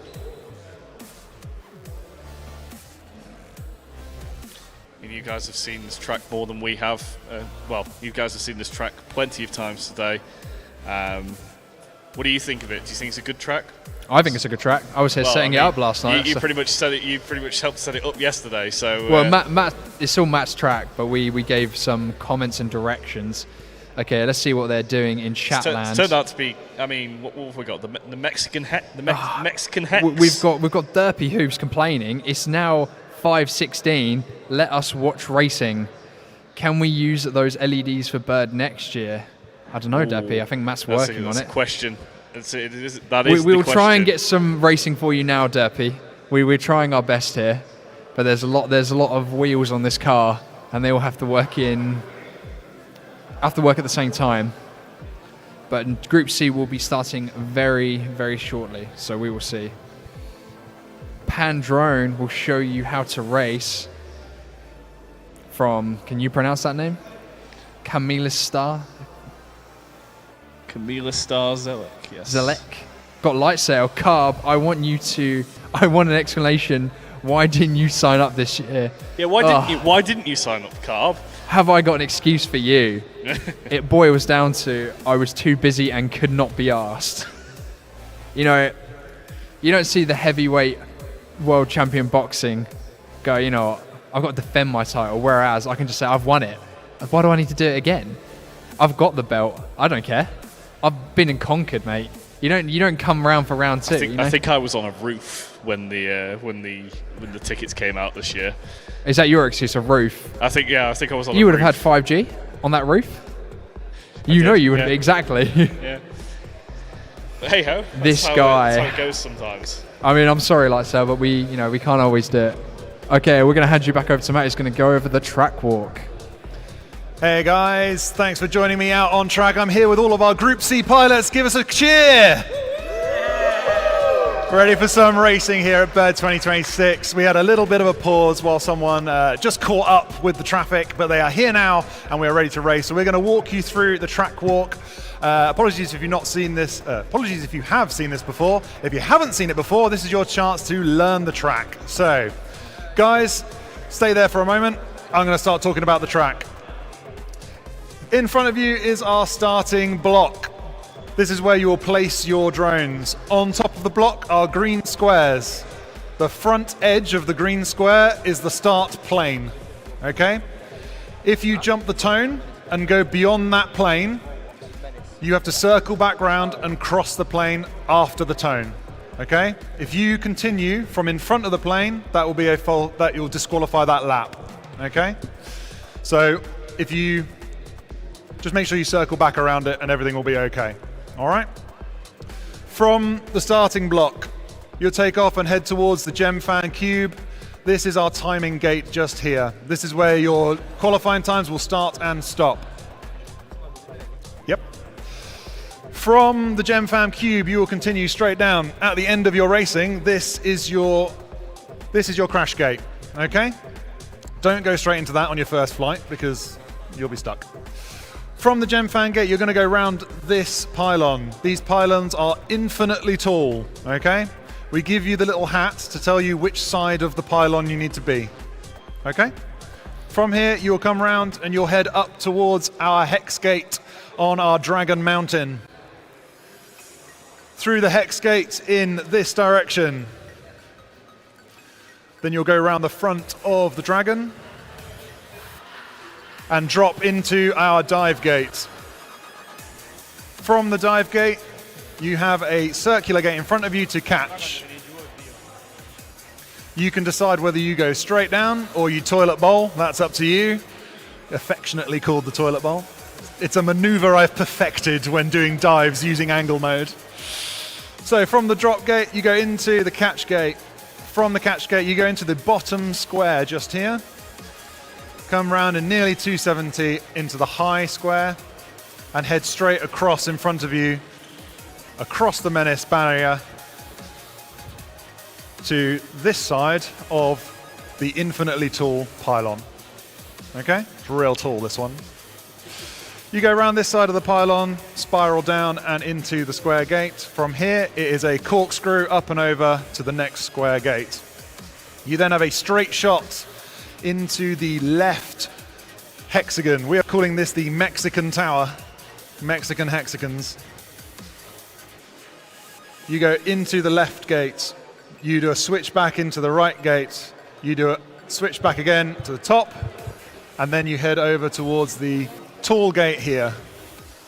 This is a straight shot through, all the way across the menace gate. So if you just stay there for me. You'll come across here, around our infinitely tall pylon, and a right-hand spiral into the square gate. From there, it's a flat turn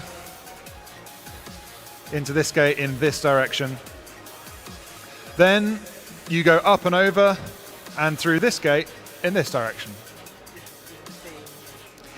You can turn left or right. You cannot go past this. You must stay this side of this gate. Okay? No. It's to hold that on. So from this gate, you then are into the slalom. The first pylon of the slalom is this one. You go to the right. You go to the left of this pylon. You go to the right of this pylon. You go to the left of this pylon. And you are back on your starting straight. So, pilots, any questions? That's one gate. That's another gate. Yeah. Okay, so I'm going to run through it again a little quicker because I did it twice for every other group, so I want to make sure everyone's happy. Starting block is the green pile of LEDs over there. You have a straight shot through GemFan. I'm going to square this up before we get started. From GemFan, you take a nice long right sweeping corner up to our Dragon Mountain. You go through the hex gates in that direction. You go through the hex gates in this direction. Okay, so come round the back and go in this direction through the hex gate. From there you go round the front of the dragon into the dive gate down into the catch gate.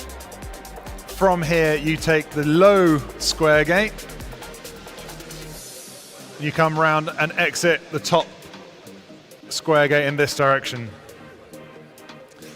We go round the infinitely tall pylon into the first square gate, corkscrew over here, second square gate, and into the bottom left hexagon. On our Mexican hexagons, this gate in that direction, this gate in this direction, this gate in this direction. You then hook a left, head for the tall gate, straight through there, over Menace, where you turn right around this pylon and enter in this direction. Turn to your left, through this way, over the top, through the next one. You must stay this side of that one. Every other pylon, you will turn around it. This one, you stay this side. From there, you will go round the pylon. So to the right of this one, to the left of this one, to the right of this one, to the left of this one, and then you are back on the starting straight. Okay? Okay, pilots, if you've got any other questions, please make yourselves ready, and we'll get this show on the road. Cheers.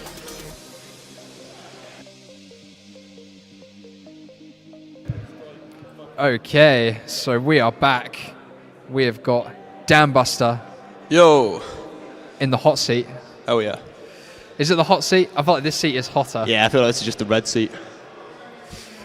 The track walk is done, so these pilots have probably got about 5 minutes to get all their stuff together, get ready, get spotting, and get flying, because we do not want to be running over time. It is 5:30, and people in chat, you know, they're desperate to make... What are they saying?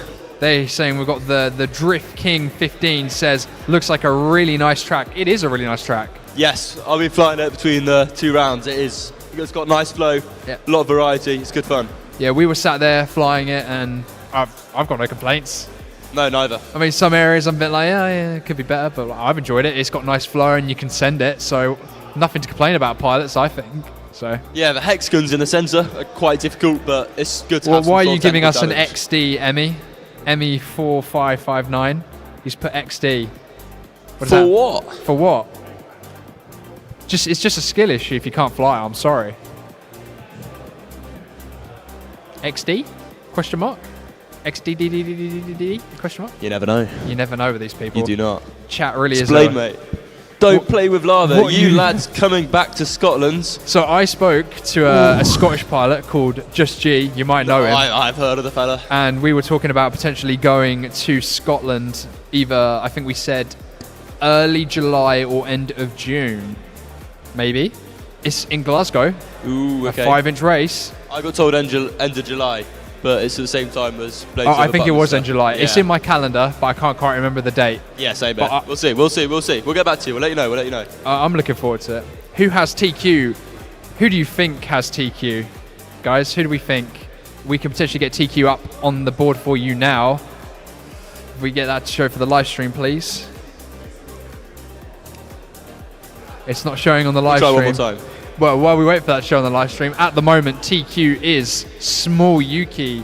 No surprise there, with a 29.61 for 2 consecutive lap. On his last qualifying round, though, there we go. He got a 13-second lap, but he did not quite make it 2 consecutive. He had a slight bobble in that second lap, but 13-second, that is the fastest lap we've seen today. Yeah, Will it looks we like see he faster? could definitely do sub 28. So.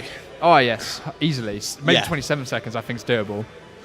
Maybe. So the next big pilot, not big. He's quite a small guy, really. Yeah. But the next good pilot, like really good pilot, is going to be King Joshi. What time do you think he's going to get? I don't know, and I don't want to keep having bias towards certain pilots just because I know them very well. Go on, do it. Go on for chat. If I have to have a bias, I think maybe I think he better get maybe close to the 29. 29, all right. I think we'll see. We'll see what happens. But I reckon that sounds about right. I don't know. I'm interested. We've got some quick pilots in this heat, so we will see. But net currently up. If we get I don't think we can get their current pilot list up. 1 second. Where is it?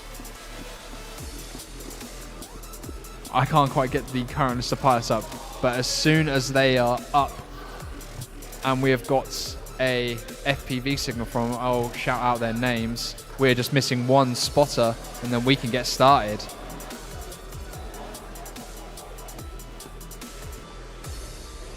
From what I can see, we've got XO, CA, Rich, and Blix racing this round. Countries, don't ask me, I don't know. Do you not know who the spotters are? Spotters, no. No? No. Okay.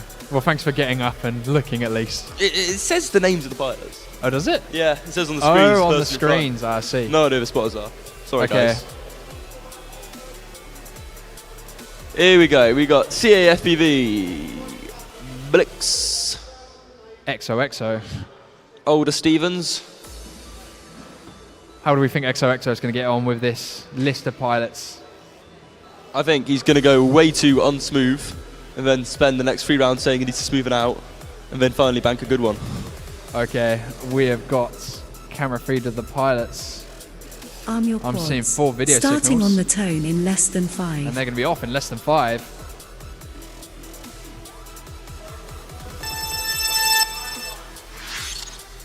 And they are off. Rich, absolutely sending it. Go on, Rich. Oh, slight tumble. Didn't quite make it through that drop gate. At the moment, we have got Rich way out in front, coming up to the Mexican, as we're calling it now. The Mexican. The Mexican. That will need some explanation later. Getting slightly confused with the direction on that hurdle there, but he's going up into the slan, finishing his first lap. Behind him, we have got Blix coming up. And where's our XOXO? XOXO getting slightly confused on the hexagon there. He's gone the wrong direction. There we go. He's getting it. There we go. XOXO. He's done it. Rich, though, way out in front of the other pilots at the moment. 60 seconds remaining. Obviously, this is their first lipo, so I think they're having some issues learning the track still. I mean, the first one you can kind of throw away anyway. It's much more important. You spend that time learning the track and getting comfortable with your lines, and then second, third, and fourth backs when you want to start pushing gradually. We've got some love in the chat for Rich from Jesus FPV. Let's go, Rich. Hell yeah, Rich. Rich Goat from ME4559. 30 seconds Question from remaining. Lightsail. Carb, how is your Japanese? I'm not embarrassing myself on a live stream. Go on, do it for Yuki flew all the way from Japan and you won't speak Japanese. No. I'm not embarrassing myself. That's reasonable. It is reasonable. Yeah. There's 60 people watching right now. I'm not embarrassing myself. Yo. Let's see how XOXO's doing though, if we can go on board of XOXO. Getting some slight confusion there with the direction he is going in. Going up Finish your lap towards... and then land. Finish the laps you're on, pilots. Oh, he's nailing He the is drop nailing it. though. He's got the dive gate nice and clean. He's a bit stumbly everywhere else, but see how he handles the Mexican in a minute. Okay, he's getting there. Oh, with the overtake. Oh, come on, man. collision before the Mexican ladder.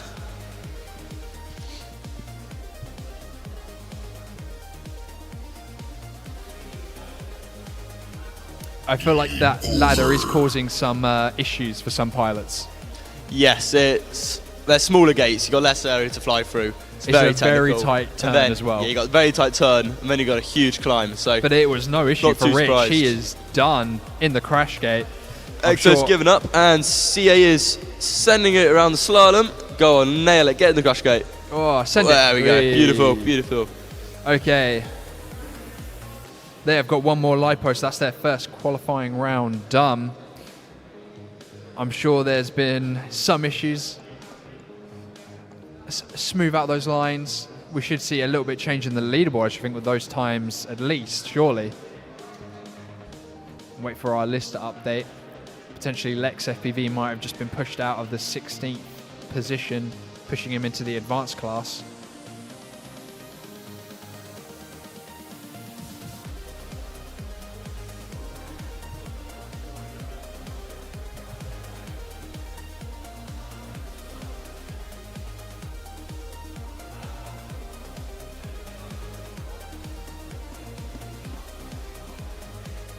I've just seen Burns aren't real. His OSD. It's custom OSD. Birds aren't real. Isn't that cool? Birds aren't real. Are they not? They're not real, apparently. I did hear they're just drones. Government drones. The man's here. And his name is Birds Aren't Real. They're not real. I'm not going to argue with it. This next year it's going to be called Pigeon 2027, not Bird 2027. Oh, a pigeon. And what does that stand for, Carb? Go on. A pigeon? Well, no, pigeon. If Bird is Birmingham International Race Day, what's I don't know. pigeon? Once I think of a cool name, I'll let you know. Okay, let me know. Let me know.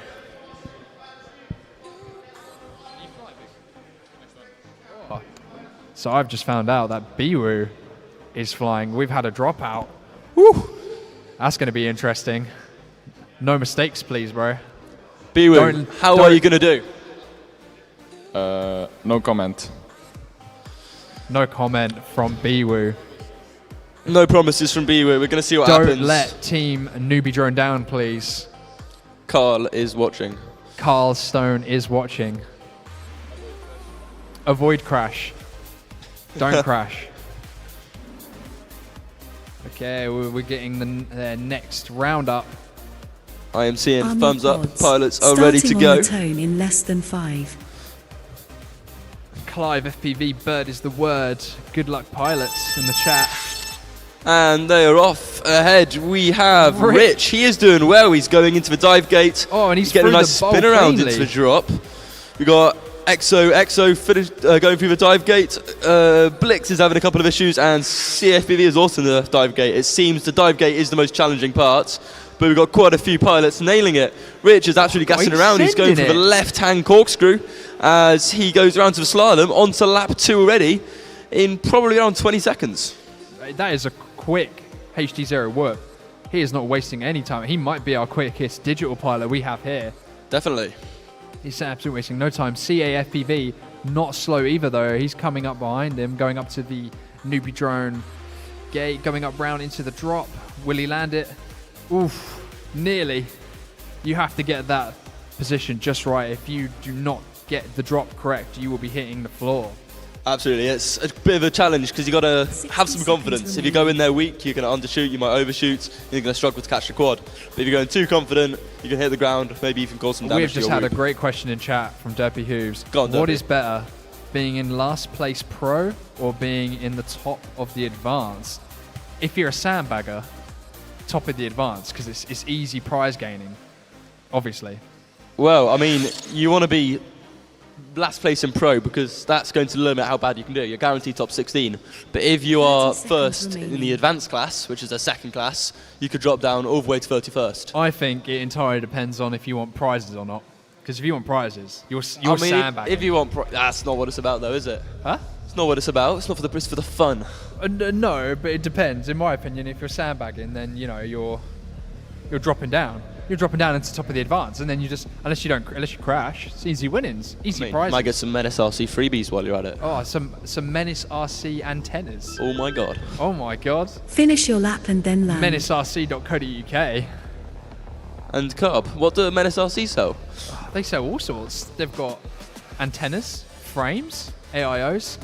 Potentially not on their store just yet, but they're selling them here, and they said that they are going to be starting selling actual useful wood parts. Useful wood parts? I know, useful wood parts. In what country? In the United Kingdom. In the United Kingdom? Oh my god. What the hell? Alert the media. I did have a question, by the way, for you, Carb. Yes. The question was, from my pet goldfish, it is, if you were an antenna, who would you want to be made by? If I was an antenna, maybe Menisossi? That's a pretty good answer. That's a pretty We'll good take answer, that. I We will think. take that. Okay, those pilots have done their 2 qualifying rounds. They have 4 more to go, but not right now. We have got more pilots coming up. A personal favorite is Biwoo FPV flying the newbie drone Bind and Fly race spec. Also being sold by Menisossi, hopefully soon. Oh, I have to specify the V2, do I? Sorry, the newbie drone race spec V2, not the V1, even though I doubt they sell the V1 anymore. But it is a insanely light Bind and Fly whip that you can buy and just send it on. No, it's what I run. I don't even change any parts. Just as it comes, newbie drone race spec V2. Out the send box, it. Out the put box. a lipo, Don't bind. flash it. Just fly it. A cool Express LRS feature is that if you unplug and replug the battery 3 times in short succession, it will automatically set it to binding mode. So you don't even need to set up your binding phrase. Should I pretend I knew that? You should know that. I had no idea. Well, if you read the newbie drone information page, then you would know about that. You read the instruction manual that comes I with do the read the PMP instruction route. manual. It's very important to read instruction manuals. Do you want to leave? No, not really. Fair enough.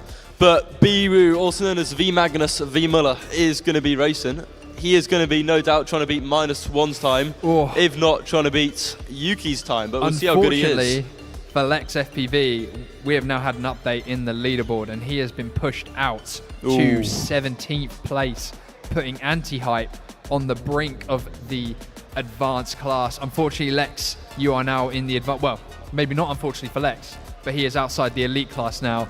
But he is, I'm sure he's very happy with that still. Anti-hype teetering on that 16th place at the moment. That puts Rich in 15th place. Mackinnon says in chat, Ree, you made me wake up, so you must win, brother. Arm your quads. You must win. You must Starting win. on the tone in less If you don't than win, 5. you woke up for nothing, mate. Yo, Scott Circles FPV, how you doing, mate? And they're off. One to watch here is Biwoo, in my opinion. Maybe not. We'll find out. Could we have Biwoo on the camera, please? This is a fast heat, though. We have got some ReeFPV sending it. Biwoo is going light speed through the gates there. He is quite twitchy, but he'll probably smooth it out soon. Just a little bit nervous. Holy, who have we got on the bottom right? Pan drone. There we go. Got Biwoo's feed now with a picture of someone else. This is a quick. Who is this? This is quick. Who is that? We don't have our pilot list up at the moment, unfortunately. Pandron, that is. He is absolutely sending it around the course. There is no stop from this pilot. That is certainly going to be pro class. That is definitely elite cast pace. Putting us to shame, isn't he? He's absolutely not stopping at all. Then Biwoo is just about getting through the catch after the dive gate. He's keeping it tight. He is not taking it easy for his first run, but it's going quite well for him. Out of the Mexican section into a really tight corkscrew. He's done a left-hand corkscrew. Why? I have no idea. Very around slalom. He's having a race against Pandron, and he's crashed out. But Pandron is keeping it clean. He's got 30 seconds to finish his lap, and then he gets to do another one after that. That is a very, very quick pilot.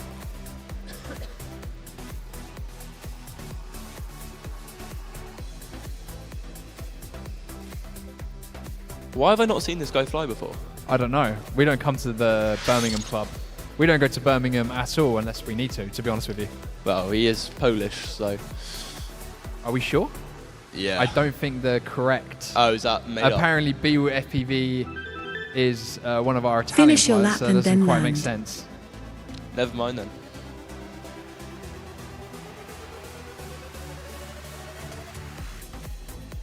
Okay. I would love to know what that has done to our leaderboard. There are some quick pace pilots there.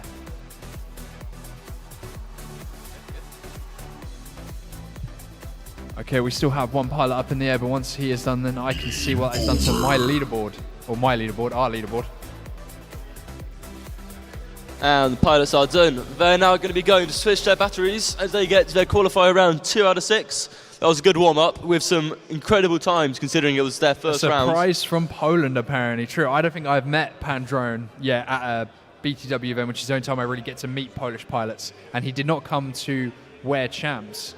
So, no. He's a quick boy. One to watch out for, I think. Do you know who won the Werewolf Champs?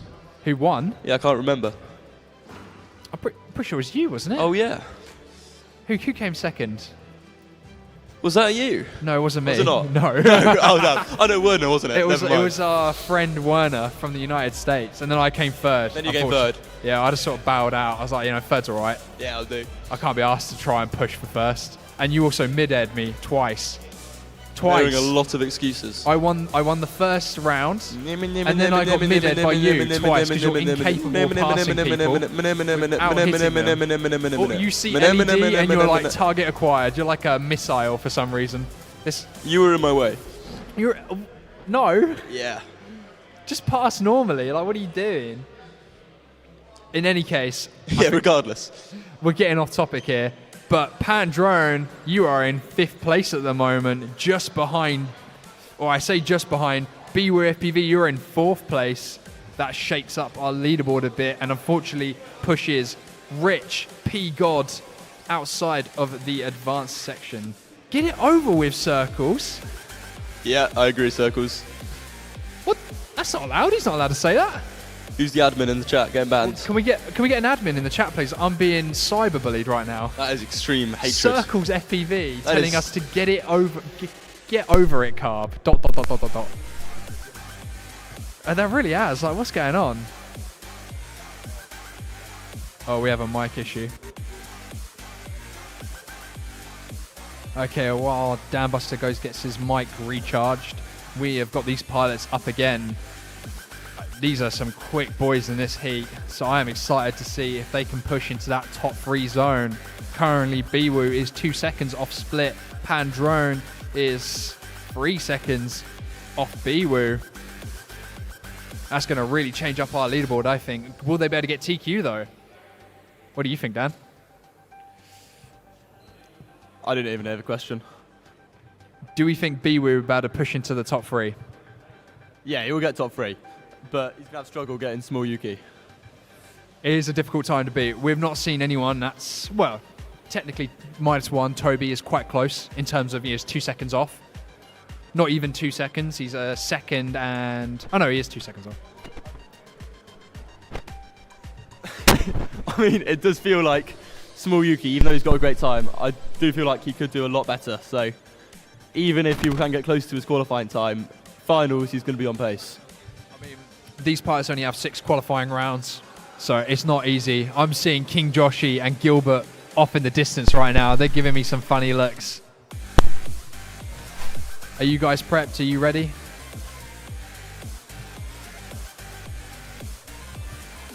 I think we're just waiting for some technical issues to be ironed out and get some spotters in place. We're back. Oh no. I know. We've got Dambuster back with a mic. Oh yeah. Oh no. Okay, who we got in chat? Let's make some nicer comments in chat this time, please. Circles. Who do you like in this current heat? Who's your favourite? Biased decisions are allowed. I mean, who do you think's going to win? What's chat thinking? We want chat's opinion. Enough about our opinion. 64 of you watching, so if you don't get 64 responses, you're slacking. I need 64 responses or else I'm going to start banning people. I can't ban people. But no, you cannot. Oh, I dropped down to 62 once I said that. Oh, never mind. No. Okay, let's stop talking about them. They're feeling uncomfortable.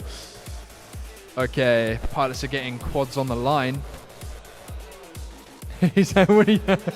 A not so savoury comment from our race line director right there. Circles has a crush on you. I mean, I want to agree. I kind of like Pandrone now. Screw all my usual favourites. I know, yeah, they can all bin off. Pan John, come on, man, you got this. You've got this, man. You can push into the top 3 easily. Overtake Split, overtake -1, overtake Small Yuki. Biwu on the line, but Ree can push. He can push. More importantly, why are you not here? Robopilot and Makins. Those 3 pilots are insane. They are insane. We're going to see how insane they are. They're about to set off. Quads are armed. Beep. I don't want to say anything. I don't want to put thoughts into these pilots' minds. Just let them cook. Biwu is having some struggles. Oh my gosh, Pandron. Bro. The twitchiness of this pilot is insane. How much coffee have you had? How many Red Bulls? All of them. Being twitchy is good, but not always necessarily great. I think Toby, -1, is a great example of a pilot who is not twitchy in their flight, but always choose a great, smooth, perfect line. But these pilots are insane. Have you watched those AI drone races? That's what Pandron's flying style looks like. Is that what it looks like? Yeah, it does, yeah. Pandrone will crush everyone. It's his first try, and he is in the top already. Sorry, guys, there's like a thing covering the comment section, makes it hard to read sometimes.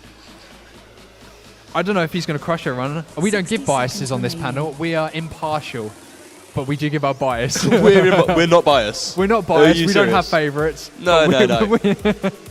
Other than the Polish pilot, you said was There's your a lot favourite. of love in chat right now for Pandrone. I mean, deservedly, he's a quick boy. He deserves it, to be fair. I mean, it's pretty much just a Pandron show now, isn't it? It's the Pandrone show. Oh yeah, is it drone or drone? Drone. Sorry, I want to say drone because that just sounds right, but Pandron. Pandron. It's like the Drono Jad all over again when I got his name wrong. Oh yeah, Drono Yad. Yeah. Drono Yad. He's there, you know. I'm still getting it wrong. Anyways, He's done, ReeFPV though. is doing some flips for some reason. ReeFPV is keeping it smooth. He's going fast. He seems a bit more controlled than Pandron, but Pandron's got that pace. It'll be interesting to see where these pilots sit in on our TQ leaderboard. ReeFPV figuring out the lines he wants to take, realizing that he's still got 4 more qualifying rounds to go. Oh, that is the whistle. Something has happened. So these pilots will get to fly again potentially. We'll get that confirmed. Not a bad thing, is it? That is not a bad thing. That is pretty damn lucky if you ask me. Let's go see what's going on at Race Director. A potential technical issue with the timing, I should think. They have been ordered to collect their drones, and they will be going again after this. We'll be seeing if they get a rerun. We don't know yet. Okay, there might not be a rerun. I made that Those up. signs might be final, but at the moment, we are waiting to see what the tech gurus say. In any case... Oof, there'll be a Viking collecting his quad. That's a great bid. Timing technical, is it? Is it sticking or is it... we don't know yet, guys. We will find out what happens. Biwu, give us a wave. Give us a wave, Biwu. Biwu, come on, give us a wave. Give us a wave, Magnus Biwu. Muller, give us a wave. Oh, and a Peak little social skills. smile. Oh, such a cute cutie. smile. Such a cutie. Yeah, Oh, he's not a fan of that. He's getting blushed. They don't like to be on the camera. It's actually They kind of don't. funny. They're so confident in person. The moment the camera's pointing they've at got them. such big egos, but then you put a camera in front of them and they just go, oh, I don't want the camera in front of me. Can we have some more zoom from the camera, please? Yeah, can we have some more zoom? Even Oh, more, yeah. please. How much zoom do you have? Oh, no more, no more. Thank you. Is he Blows a kiss, Magnus. Only Estonian pilot we have here? Surely he's the only Estonian pilot here today, He right? is, yeah. But he travelled with the Japanese pilot. Biwu? Biwu is Estonian. He is the only Estonian pilot we have here, making the Bird International Race Day that bit more international. 2027, guys, we will have one person from every single country. Mannequin says, this year looks fire, couldn't make it myself, but I'm sure next year is going to be lit. Mate, it's not lit without you here, come on. Happy to see good competition. Pan-Drone info, please, says Circles. We need more info. We need the Pan-Drone lore, please. Is there a Pan-Drone expert around here? Where's who can the come chat with us? Pan-Drone wiki page? There needs to be one. There needs to be one, because there is so much love for this guy in the chat, which is always nice to see. But I need the lore.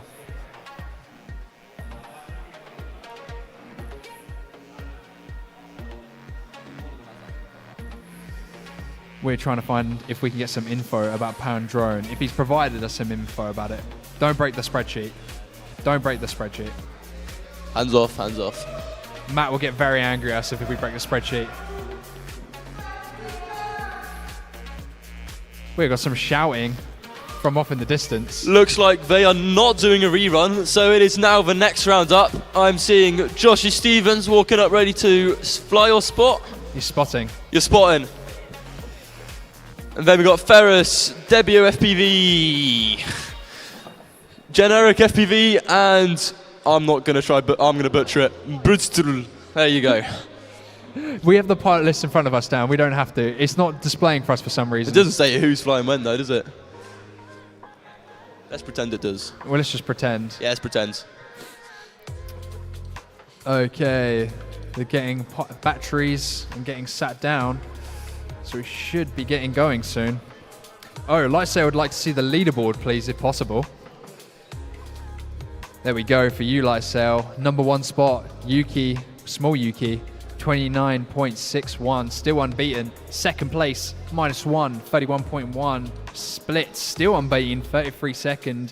Oh, but Biwu did a 33.25 on that last one. And he's only had 2 rounds. He's only 0.25 seconds off. I feel like that's going to get beaten very soon.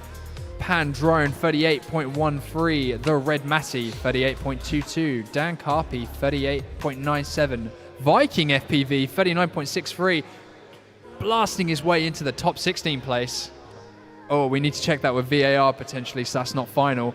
Joe FPV 40.34 and the Ree 40.81. If we can scroll the list down, please, so we can read out the parts below that. Thank you very much. Mike FPV 47.12. P God 47.42. Rich 48.45. Anti-Hype 49.93. Those are your top 20 pilots at the moment, guys. Obviously, we have got more pilots to come, so I think this list is going to shuffle just a little bit. Some pilots might be being pushed into the hobbyist, from the advanced, and then from the elite into Starting the on the advanced. tone But in we have less got than racing 5. happening, so let's cut to that. And a lot of support in chat for Ferris. Off they go. Let's see how he does. We do love Ferris. He came to our Wear FPV. We do. Very nice guy. Camps, and he is a very nice guy. But we have got our first American flying in this event for today. Ooh. Birds aren't real. Oh, that explains why Bird's Not Real name came up as gibberish, because it's been shortened, because it doesn't fit on the screen.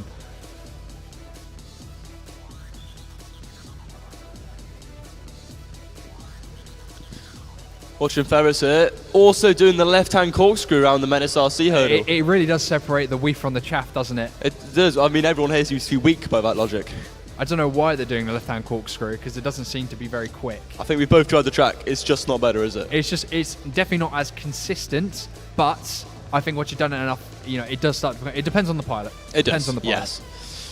But Generic FPV going on to his second lap, and then we got Debbie FPV down the dive gate. He's keeping it nice and steady and chill. And then who's on the bottom right, Carb? Can't see. Birds aren't real. But birds aren't real. That's the full pilot name. Gotcha. Oh, whistle has been blown though, so this will be rerun. All the information we have on Birds Aren't Real is United States of America. It's not very helpful. Can I have your best bald eagle squawk? Say again? Can I have your best bald eagle squawk? My best what? Bald eagle squawk. No. Can I have your best? No. Okay, well, I'm not embarrassing myself. Yeah, okay. Okay, so this will be rerun, guys. So, track looks... say again, sorry, Lightsail. Track looks better with the lights on. I think it does, but when I was flying it, it's a little bit more difficult because I feel like analog cameras blur light out a lot. It is like looking like a flashbang in some areas. So you just have to fly and hope the gate appears in some aspects. Yeah, it's hard to see the outside of the gate sometimes when it's too bright. Yeah. Okay. We're waiting for pilots to get batteries and get plugged back in. We're going to rerun that last one. I'm getting away from the distance by small Yuki. He's still very happy that his Yuki. TQ's not been taken away from him. Come on here, come on here, come on here. He won't be in frame. Hello. Hello. How's it going? You have to lead in a bit. My mum was watching this. Your mum's watching. Say hello. Oh, Konnichiwa. Konnichiwa, Yuki's That's mum. what you're going to say to your mum? Yeah, you speak my mum is... Go on, Japanese Carb. Oh, konnichiwa. What's your mum's name? Mari. Mari Mari. Mari-san. Mari-san, konnichiwa. Genki desu ka? Aren't you brilliant at this? Wait, Anyways. nanchikan? Nihon? What's the time in Japan? It's like midnight. Oh, midnight. Okay. Well, how are you finding the race? What are your thoughts on the track? And what are your thoughts on the competition? Track is so fun, and I got TQ, so I'm really happy. And it's actually my first time to go to international tiny whoop race, so I'm so excited. No, brilliant. You have been performing very well on the track. We saw you've got the 13.8 second laps. Of course, your best is 29 seconds, but we know you can do much faster than that. Do you think you'll be able to replicate that 13.8 second laps in finals? Because if you could do that twice, then you'll be far ahead of the competition. Yeah, for sure, but you know, the newbie drone guy, the Carl said avoid crash, so I can't crash at all. So, you know, I need more consistency. For now, you know, I'm trying to get the fast lap, and I always crash, so I need to fly calmly, and you know, I need to avoid the crash. No, absolutely. Consistency is key, especially as we're going to be doing double elims. And you're right, Carl Stone, who is the newbie drone sponsor representative, said to you, don't crash. Yeah, avoid crash. Yeah, avoid crash. We have a comment Avoid though, crash. in chat from Circles FPV saying he's not so small. Ooh. Hold up, should I just sit up for you? Oh, but camera just changed. There we go. Oh, to be fair, you're not that small. Yeah. We'll allow it, we'll allow it. Are you small? Quads. Starting on the tone in less than 5. Nah, you're right, you go away with it. Okay, that's enough for small Yuki. All right, thank you very He's had much. enough Best of luck. limelight. Thank Back to you. racing. And the rerun is off and popping. We can see Ferris going through. He is taking it towards the Mexican section, as Carb likes to call it, ReeFPV from Italy. Looks like he's retrying the dive section. Generic FPV keeping it nice and steady as the no birds fella is zooming around the track. Looks like he's already on a second lap. He's having land now, but his battery looks absolutely fine to me.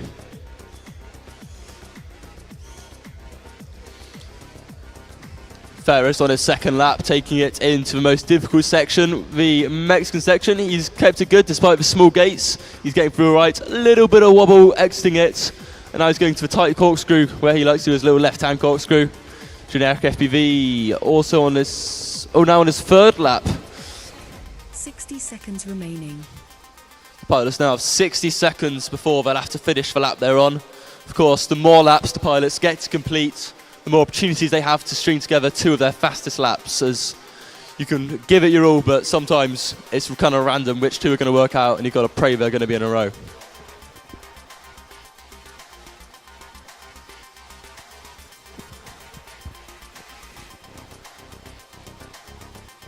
There's FPV around, keeping it clean in the Dragon dive.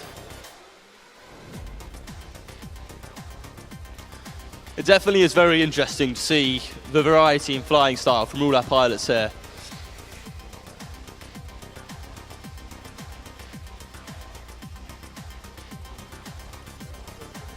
Oh, birds aren't real. Absolutely sending it down the dive gate. That was a really good dive from him then. Went straight into the landing gate.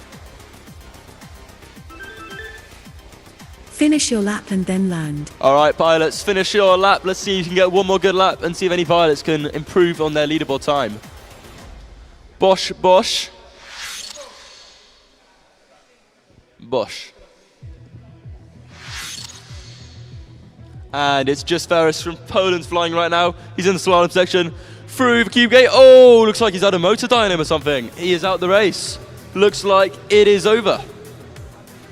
All right, these pilots are now going to get an opportunity to have their second qualifying rounds. So that's a nice warm-up for all of them. But now is their best opportunity to improve on their scores, especially as they got a little bit lucky having a rerun.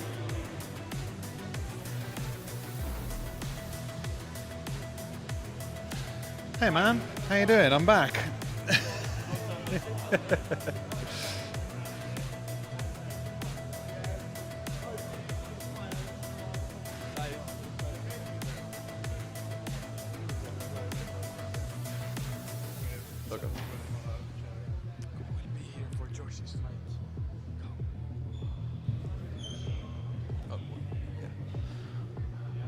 Alrighty, can we have the camera? There we go, we are here. I'm back again. Had to go off and sort a few things out, but we are back. Oh, and in the hot seat, literally, Carb was taking the mickey out of my seat there, or you were, and I'm like, no, I've got a heated seat. I'm chilling. This Too warm for me though, I can't handle it. You don't like it, you don't like no, having a I warm get butt. too sweaty. No. It's nice, it's keeping me toasty. But joining us in the pilot booth, we have none other than Biwoo. Hey man, you alright? Hello. How's it been going? I'm great. I'm just coming back from a really long break, so I'm not flying the best. I'm not consistent at all, but it will come soon. Thank you. You're doing well, man, and this is one of the benefits of being a standby pilot at Bird, is that you get to come along, check out the event. I mean, you've come a long way to be here, basically supporting Yuki, being his mate and making sure he gets where he needs to go. And you were like, yeah, I'll be a standby pilot, and now you're racing. So, you know, you've come a long way, all the way from Estonia to do that, and so we're super glad to be able to get you to race. Shame the guy that dropped out, but I'm glad that having tried so hard to get here, you're able to race. So it's really nice to have you on the track. I am keen to ask, how are you finding the track? Is it challenging? Is it easier than expected? It's as interesting as expected. Okay. But that's only a positive thing. Like, yeah, I saw the last year's track. That was also really interesting, but I think Carb did a good job on this one. Nice. And yeah, it was Matt and then Carb added some improvements after review, Yeah, I so understand. I've sketched out the track and what I fancy doing and all the different elements. You should see my notebook, it's full of different like hieroglyphics that look like track elements. And then when you get here and you put it all out and let it out, see it in the space, I found it evolved a little bit. And then with the help of FPV Gilbert and Carb, we refined a few things and got it down to where it is now. And yeah, it seems to be very well received, which is nice. So cheers for that. It's nice to have good feedback on the track. Obviously, one of the most important things for a pilot is to have a nice track to fly with different varying elements. So I'm glad it's been well received. Have you got a favourite part of the track? The slalom. The start? The slalom. Oh, the slalom. You like the slalom? It's easy and fun. Slaloms are always fun. Nice. I'm glad, because slalom hasn't featured in Bird for a number of years, and it was in 2023, and we haven't had it since. So. No, I found the same. The slalom is the most fun part of the track. It is nice to whip back and forth, isn't it? Just absolutely send it through there, and there's a great opportunity to save a lot of time. And Magnus, what are you finding to be the hardest part of the track? Possibly the exit from the dive, since you have to line it up into that small green gate. Like, I saw other people mess up there, and I usually do as well. But yeah, got to get used to it.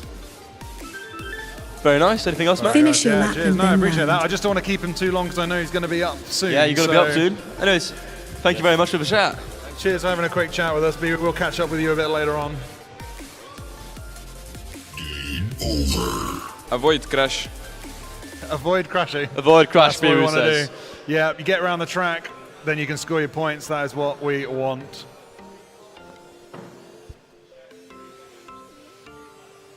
So we were just watching Ferris, Debio, Generic, and Birds Aren't Real. You can see them collecting their drones and moving on. Next set of pilots getting ready up on the starting block. So yeah, I popped off for a little bit there, just had a little wander around, checking in with our guys over at Menace, checking in with the different stands around the place. It's quieted down this afternoon. We had a big rush of people in the middle of the day, which was great. Nice to see a lot of people coming out on a Saturday, checking out some drone racing. Absolutely, there's loads to do here. It's brilliant having the UK drone soccer team here. We've got Menace RC showcasing all their incredible products. Along with the BDRA and BMFA, we've collaborated to provide simulators for fixed wing and FPV drone racing. Yep. So it's been a brilliant day of racing, and hopefully we continue to see more guests visiting tomorrow to enjoy the incredible experience we have set up here. Yeah, exactly. And we've got minifigs over on the hot labs. I've just been reading through my notes here about minifigs because they got started in 2012 and they had a kind of a big explosion after they were on the Last Leg TV show. Oh, okay. Tell me more. So they did some little minifigures, and I think one of the guests took it on there and showed it off, and then suddenly, obviously, everything took off. And they've done a load of famous clients over the years.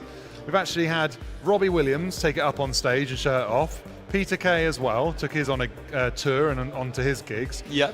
Johnny Vegas brought it in as a prize on Taskmaster, which is hilarious. Johnny Vegas, it's just insane. And even it was official merchandise for an Eminem album.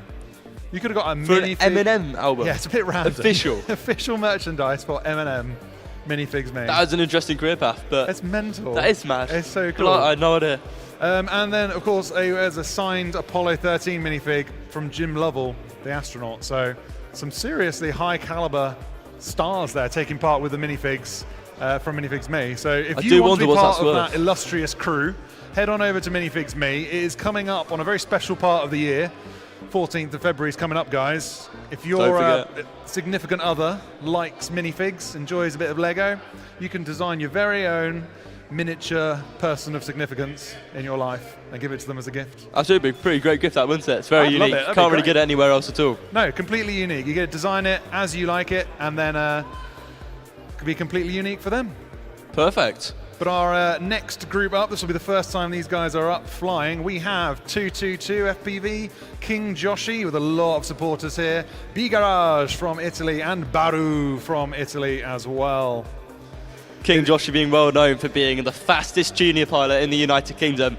I imagine we've got a lot of eyes on him as well as eyes on all the other pilots, of course, from their national supporters. But myself, I'm very keen to see how King Joshi holds up and what his strategy will be for the first round. Yeah, because you fly with him quite regularly down in Ware with Carb and the rest of the guys.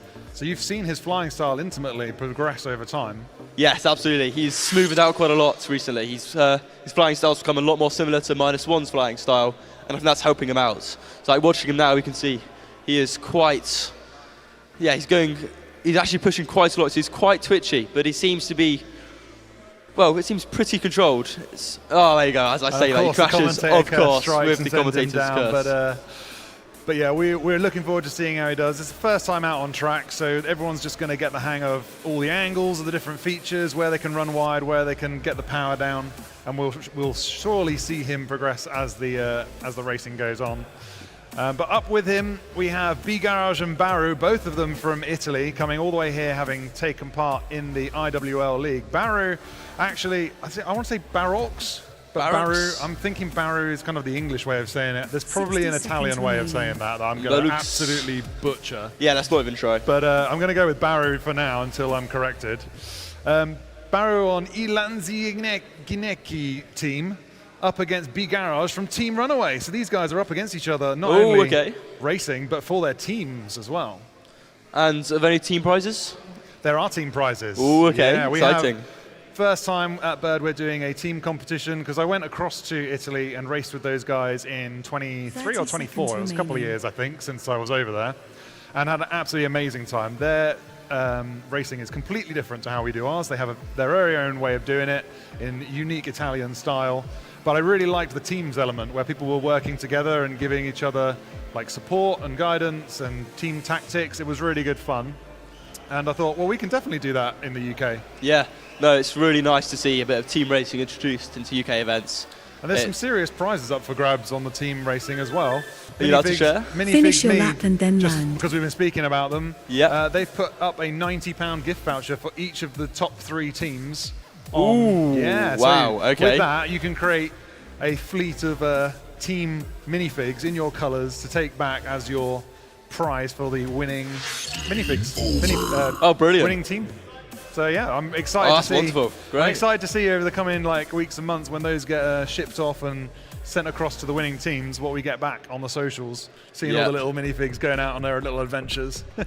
See if they can get some little drone goggles made for them. Yeah, I reckon you can. You reckon? Yeah, because they also do some custom 3D printed parts and stuff on there as well, which is all their own stuff to add to the. Obviously, Lego's got a huge collection of parts that you can customize and add on to the minifigures. But yeah, they do some 3D printed stuff for some specialist hobbies and things that they have on their store. So you should go and check it out. If you don't think Lego do the parts, then Minifigs Me still might do the parts. So go and check them out. One of our gold sponsors. We really appreciate their support here at Bird 2026. So what do you think the pilots are thinking now on their first run out? So I'm quite surprised to see the strategy that Joshy took. Of course, full throttle. He went full send off the bat. You're never ever going to have your best round the first time you fly a track. So the most important thing in your first round is always figuring out your lines, learn the track, getting smooth and getting comfortable. Yeah. So it was very strange to see him take the approach of just go for it. There's been a lot of time. They're in the last group. There's a lot of time to watch DVR, to check out the other pilot's line. So you might have a good idea of where he wants to get to. Is that valuable as a pilot? No, definitely. That is valuable. And I've no doubt he spent time watching a stream and watching pilots such as Yuki, Biwoo and -1 fly. But you can't really get a full idea of kind of the scale of the gates and the feel of the track until you've flown it yourself, until you're behind the sticks. Because that's where your muscle memory is. So it is quite a strange strategy. I don't think he got any impressive times in there. But we'll have a look. We'll have a look when it comes up on screen later. But for now, let's let him get behind the goggles, and we'll try not to put him off too much. He's just, I was just really excited to hopefully get a UK pilot, bringing back the glory. Because I know him and -1, and you top flying fellas, you're very, very good, and we're keen to get the UK to take the trophy again. Not that I'm biased at all, but well, you're going to be a bit. But no, you're right. It'd be nice. It is great to see some. As usual, really incredible. Yeah, incredible standing from the UK team. So, best of luck to King Joshy and -1. Hopefully, they perform well. Yep, and coming in for drone racing, Cornwall DRC, represented here by 222 FPV. He wasn't able to make it last year, but he couldn't stay away. He's come back, and we're going to be checking out his flying style now. He stayed sober for the whole of the morning, just for these qualifying races. One whole morning sober? Yeah, one whole morning. It's unheard of. That is insane. So yeah, we're interested to see that. There's a little bit of a tech going on at the moment. I think something's happened in the live stream. Oh no, in the race director's chair that needs to be just checked. We want to make sure everyone's having a good time there. But let's check in with chat. Yeah, some brilliant support from FPV Lukey, who says Joshy is a waste man. A waste man? Bro, that's not very nice. Let him get his head in the game. We don't want to put him off too much. And then Circle says, why are 2 of the 3 best UK pilots commentating and not flying? Because we're terrible at getting tickets on time. Funny story, that. Uh-oh, here we go, here we go. Mr. Dan Buster here had the option to get a standby ticket and didn't, unfortunately. No. That's fine. He now sees the advantage that can be had by being a standby pilot, coming along to the race, and he might have been able to compete, but Biwoo's taken his place, so that's fine. Biwoo's a fantastic pilot. We're looking forward to seeing how he races. I'm not sure you could have caught him anyway, to be honest. So. Yeah, they are some of the best racing pilots in the UK, and that's why we have them on our commentary team. They're able to give you, from behind the sticks view, experience of racing these crafts right at the highest level. And we want to hopefully bring that to you guys. Who else is in the chat? We got Borgslayer FPV talking about brown sauce, Derpy talking about onion gravy, Nightwing talking about bangers and mash. Nightwing's in the chat. Hey Nightwing man, how you doing? Sorry you couldn't be here. I really would have loved to see you come back and take on Ree again. The racing you guys had last year was incredible, and I really wanted to see if you could match up again. But hopefully again in future. We'll have you back in the UK. It'd be great to see you again. Nightwing was the champion last year, is that right? Yes, he won Bird 2025 and well-deservedly as well. He was, again, an absolutely monumental flyer. His lines, his speed was incredible. Ree was hoping to face off with him again. Yeah. Competitive guys that they are, they want to... I remember watching last year, it was Ree, Gilbert and Nightwing battling out. All performing very well. Yeah. But well-deserved win from Nightwing took Nightwing. the top spot. We had Ree in second, Eldronado in third, and FPV Gilbert in fourth. So it was a fantastic race with some serious pilot skill going on there. But back in the room today, our pilots are heading out for their second battery, 222 FPV, King Joshy, B Garage, and Baru. King Joshi is looking good. He is keeping it very tight. I understand he's been practicing all day at the Whoop House, set up at the Cotterbridge Inn. Interesting to see him do that corkscrew on the last Menace feature, because that is somewhere we've had a bit of a discussion about of whether it's quicker to do the corkscrew or to do a flat spin over the top of the barrier. Well, from what I've seen, I've tried out the track, it's a complete battle of speed against consistency. Exactly. So which one you're going to do depends on how consistently you can do it. Yeah. So right is definitely faster, but some pilots are going to struggle and they won't be able to justify taking the faster line if they can't consistently repeat that line. Yeah, that's it. And one crash and it could take you down, and that means you would lose any advantage you would have gained. It looks like King Joshi has flattened that battery. That is an unhappy battery, 2.5 volts. That's probably going to go in the bin. Oh, sorry, 3.2 volts. Okay, that's not so bad. That's bearable. That's bearable. That might come back. But yeah, 2 point anything is bad. Yes, Yeah, don't want to go in the don't twos. want that. So he's flattened that very quickly because he's so fast. So we're watching Baru, B-Garage, Finish your and lap and then 222. land. Josh. 222 having a nice time through the Mexican stack there. And a couple of pilots bringing it home into the crash gate. 1, 2, where's the third? Round the slalom he goes. Nicely parked, straight down the barrel of the camera. Perfect, wasn't it? Joshi Well has put in his description that I don't like losing.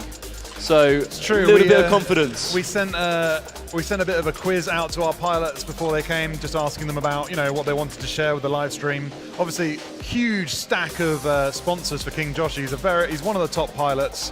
Toco Drone, Rush FPV, GemFan, Radio Master, Beta FPV, Tattoo, DiviMath HB0, Toolkit RC, VCI, Foxeer, Newbie Drone, all sponsoring King Joshi. He's got a lot of eyes on him. And supported by a lot of very good firms. So And we're it's great excited to see see so many of his sponsors also sponsoring this event. Yes, the support has been overwhelming. I've reached out to all the different companies, and we've got an absolute list of sponsors. It is incredible this year, isn't it? A list of sponsors. We've been talking about Minifigs Me. Obviously, you're here representing Menace. Yep. And another amazing brand, which we really appreciate. But we have some other sponsors on the list we haven't mentioned in a while, and it's worth giving them a listen because these are the companies that support FPV drone racing for you. They produce all the kit that gets you out there flying and enjoying this hobby. So big thank you to our silver sponsors, Happy Model, Radio Master, Vifly, and HQ Prop, bringing us the money and the support that we need to put on events like this. So guys, thank you so much from the bottom of my heart. Without you guys, this would not be possible. I really appreciate it. So, who have we got next, Dan? Looks like we are back onto the rounds 3 and 4 for the first set of pilots in this qualification group. So we have Rich from the United Kingdom, Belix from Switzerland, CA FPV from Italia, and Josh's father, XO from the United Kingdom.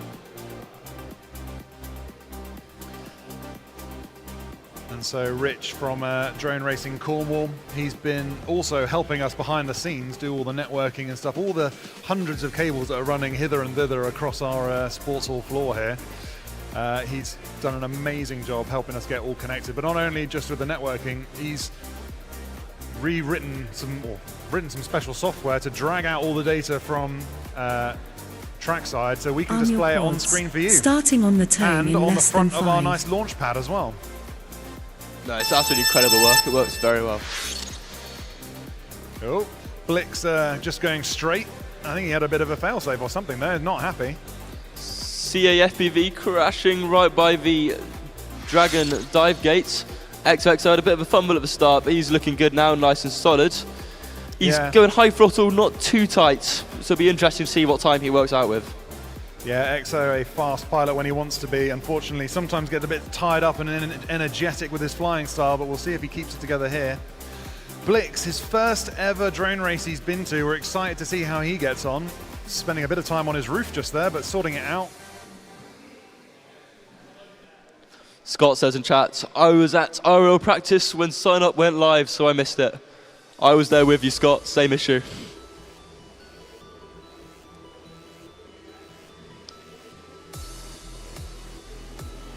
Some really nice flying from CAFPV with a nice little recovery as they nearly have a little fumble.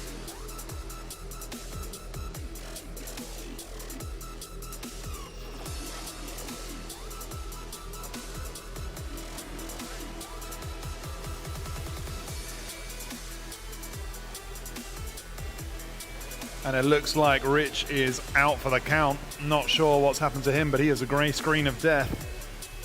EXO with a really clean dive, and CFPV having some struggles getting through it. He's taken quite a high approach. Not sure he's saying hello to the scissor lift, certainly. Yeah, he's having a bit of a tour looking for that dive gate. There he is, he's found it. Nicely done. Having a bit of a tour around there, giving us a nice aerial view of the track, but he's back on track and looking to make progress. Maybe getting a little flustered after a crash.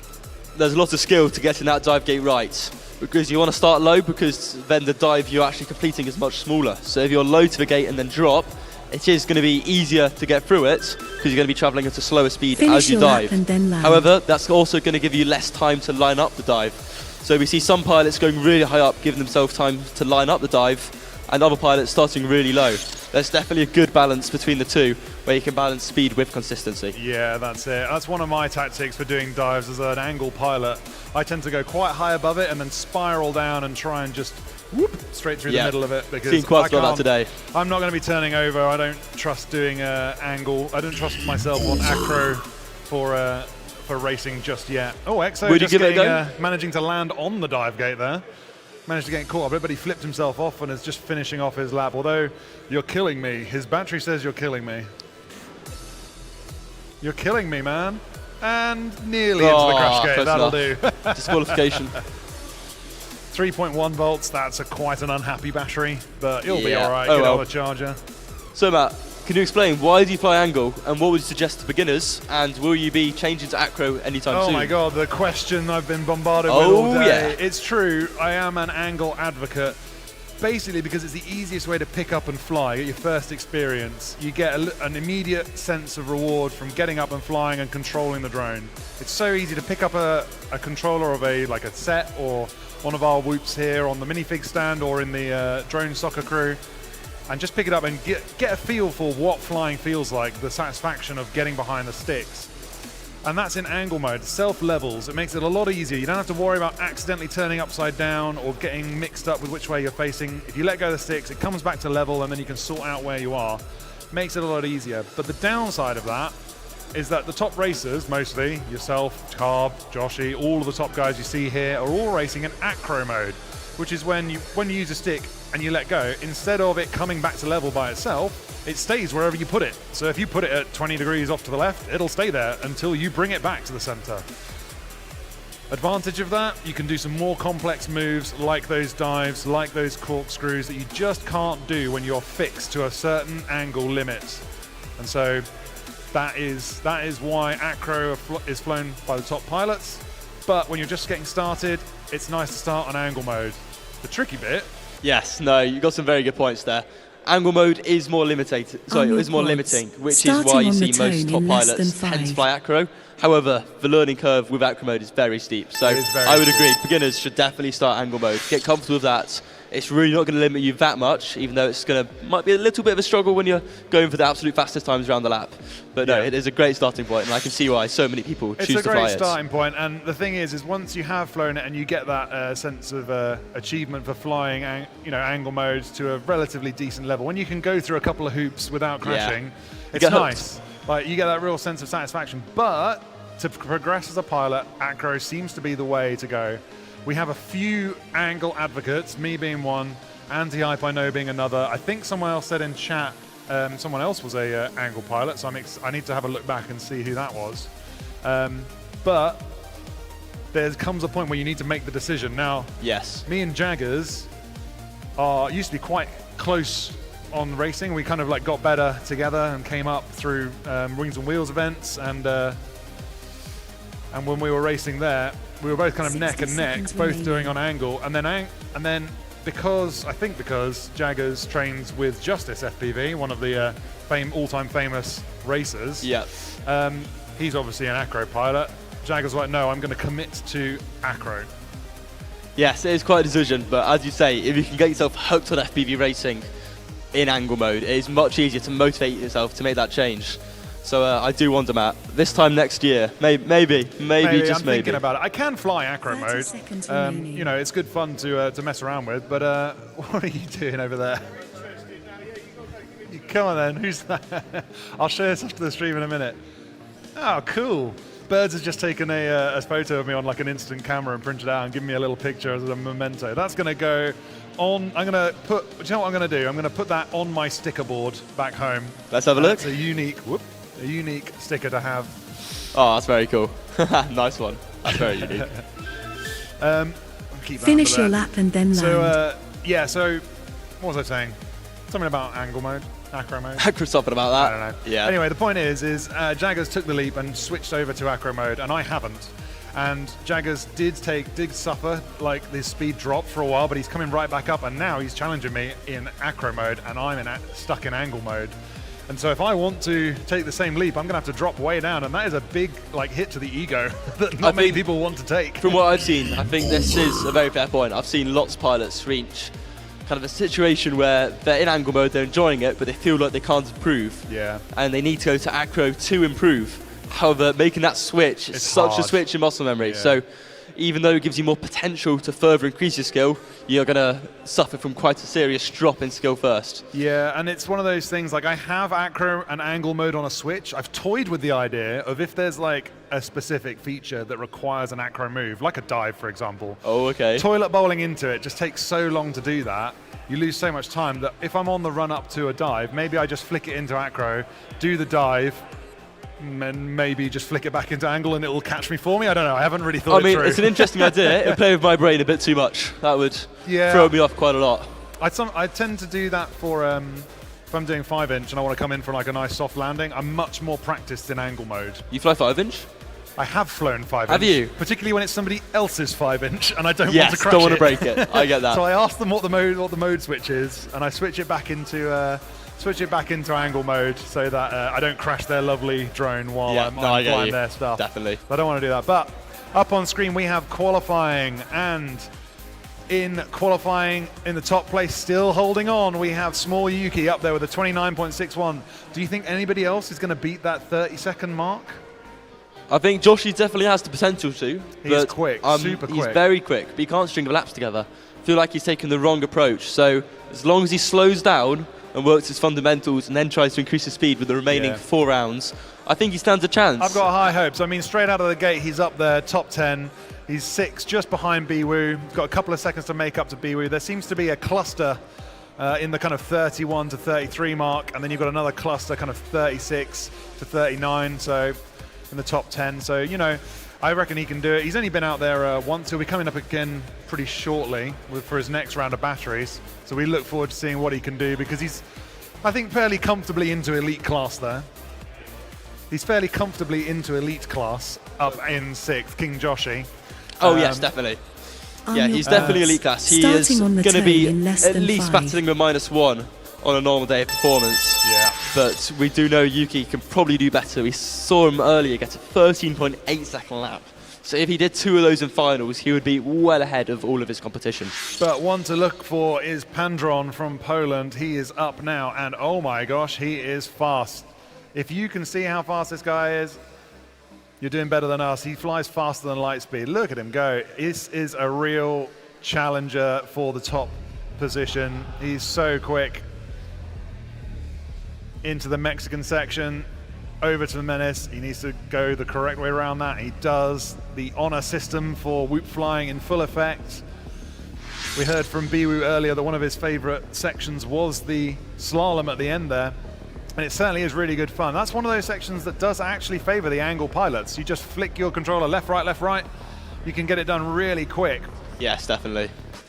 So it's nice to see Pandron taking that nice and quick. Of course, up on screen we also have ReeFPV, our 2025 second place elite pilot. Beautiful dive and a catch. God, these guys. Oh, wow. That was some perfect. seriously fast pilots here.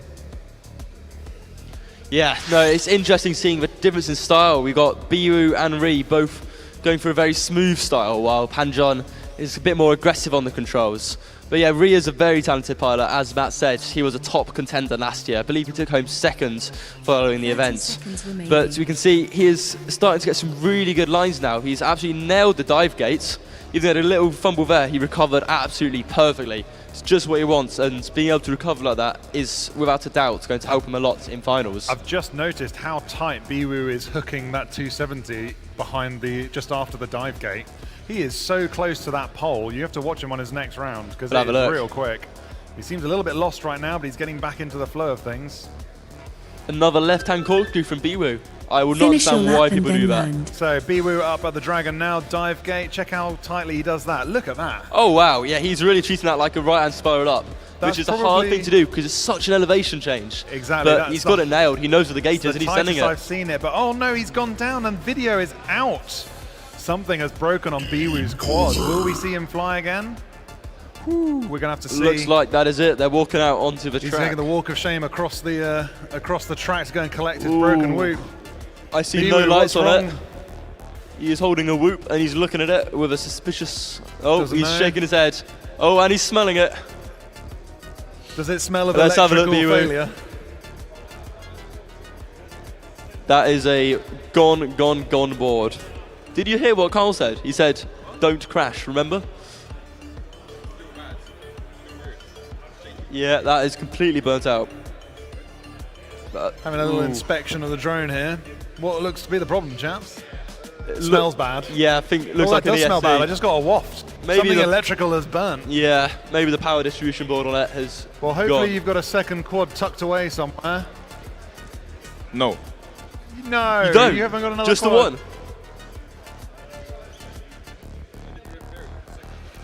Okay. Right, we'll let him go off and repair his drone. Hopefully we'll see him back. Yeah, no light from the quad. Biwoo's just tried plugging in, and he's getting actually smoke. a bit of smoke. So Yeah. that is a... Yeah, I No. think that might be done for. So off you go, fixing whoop number A2. That is a shame. I mean, any machine is a smoke machine if you operate it wrong enough. Yeah, and that absolutely. has released the magic smoke of death. He won't be coming back with that quad. Hopefully he can fix up another one, and we'll see him back soon. He's got probably 25 minutes before he'll be back up and racing again, so maybe that's time enough to fix whatever he's got on his other quad.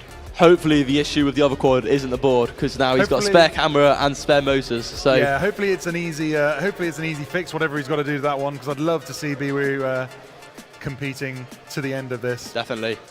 But saying that, he has done some incredible times already. He has. He's been doing very well, but it's a shame that he's going to miss this round. You can see empty space on the starting blocks. Practice on the track will be very useful, even if he is already qualified highly, because tomorrow will be finals day, and on finals day that is when we find out who the winners will be, who gets to lift the trophy and walk away with all the glory.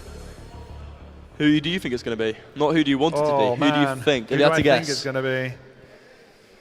I mean, Small Yuki is looking strong, but He is, yes. -1 is right Starting there. on the and tone I in think less if than Biwoo 5. gets it fixed and comes out strong with a good quad, he's also in contention. Yeah, with so many talented pilots so close to each other in skill level, I think it will really come down to consistency. Double elims, you only have 2 chances. If you mess up twice, you're out of the competition. So it really will come down to who can replicate that kind of average speed they're all demonstrating time and time and time again.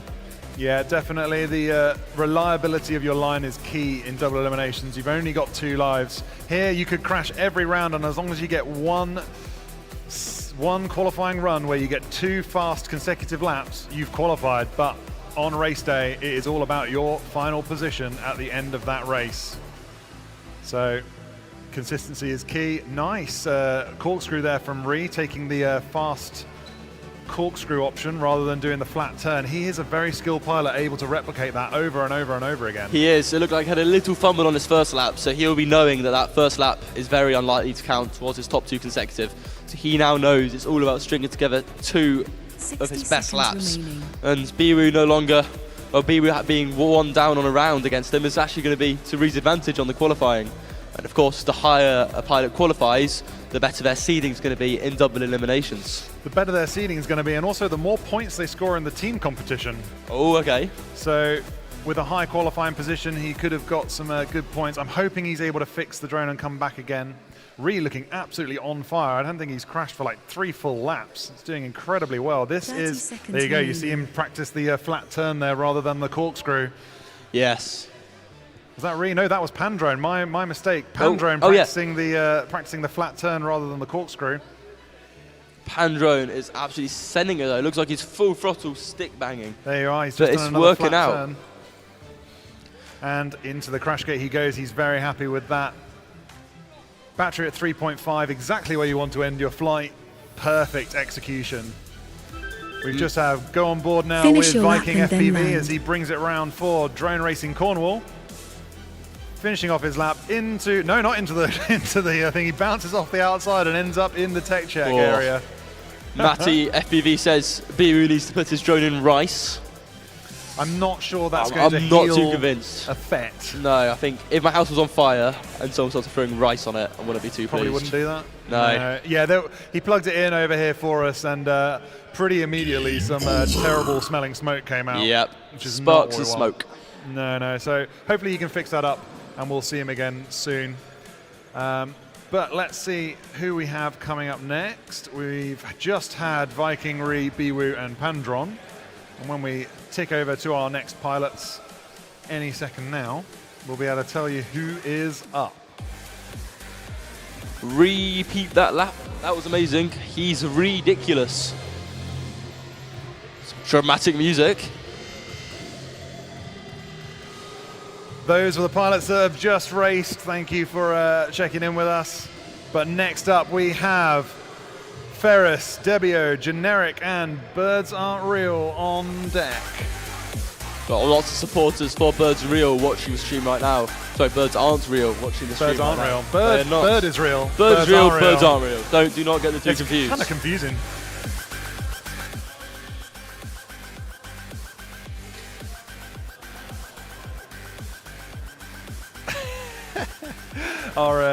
Our pilot line marshal having to scream over the exciting music there of our intro music to the wrong pilots. But that's fine. We can run it again now and show the correct pilots on the line. So Ferris, Debio, Generic, and Birds Aren't Real. Here they are, our pilots. Debio looking remarkably generic, whereas Generic is actually a person in the room. Whoa. Who would have thought? So here are our pilots. Arm your quads. On Starting the on the block tone in less with than some 5. beautiful LEDs.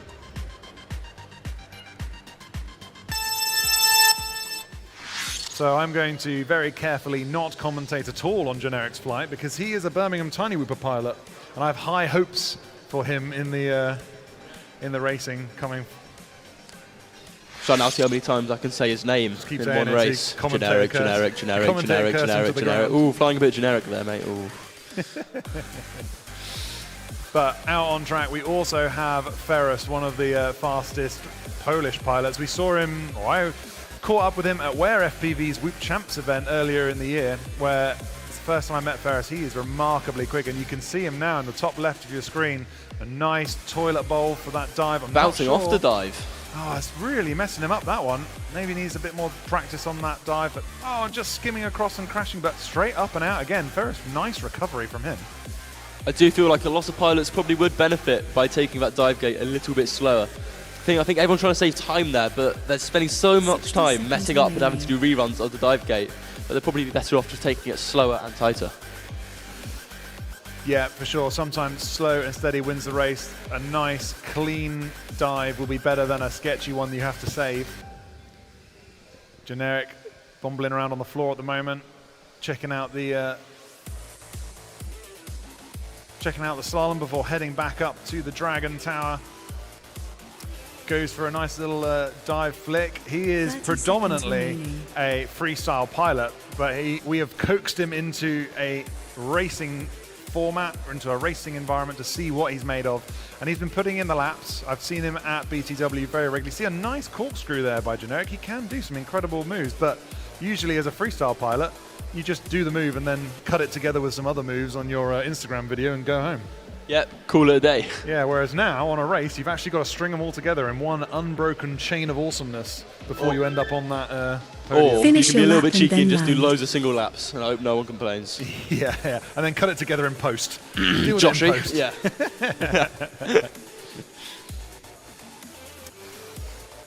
Debbio, one of the Italian pilots, he's on the Deja Whoop team. Seeing some really clean HG0 feeds here. I think quite a few pilots are using the Happy Model 5-in-1 system. You can see about 60 FPS, 720p video. It looks incredibly clean. Yeah, some very nice video coming out. Oh, they're getting a little bit close to the pilots there, but taking it over to the crash gate, parking for our pilots. Very nicely done.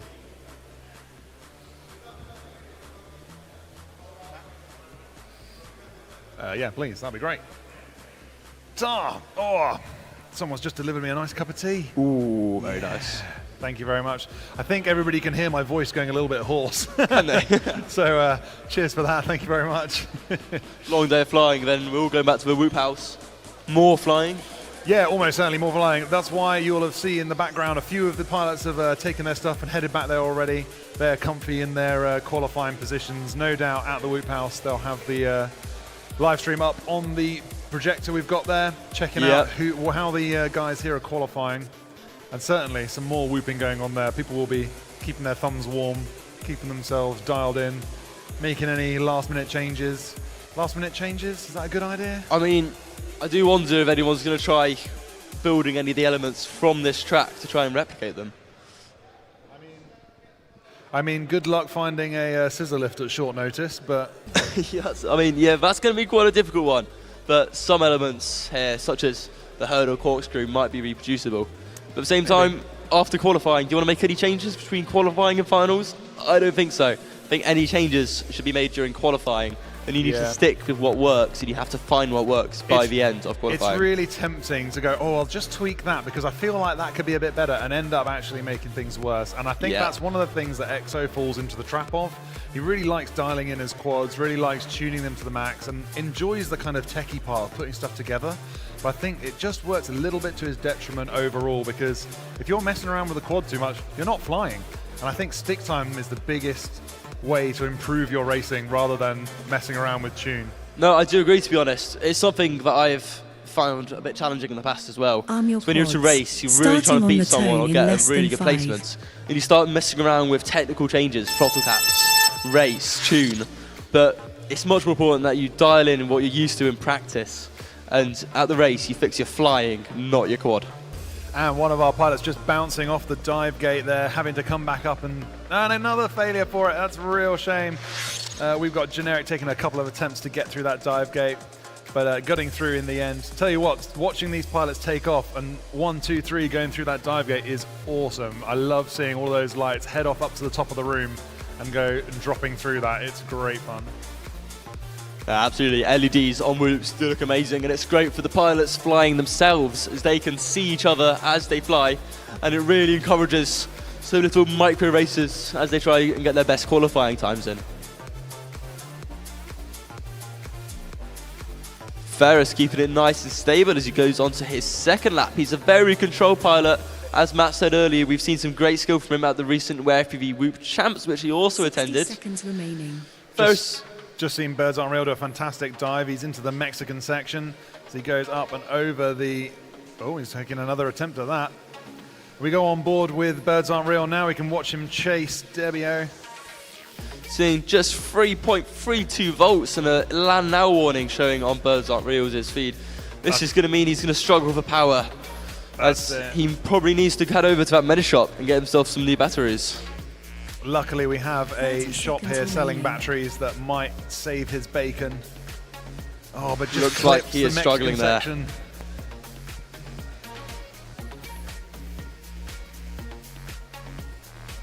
Birds Aren't Real taking this to the limit. He wants to make sure he gets a good time. He's doing some incredible flying. I'm really impressed. Back and forth he goes through the thing and across the line. That's got to have been a quick time.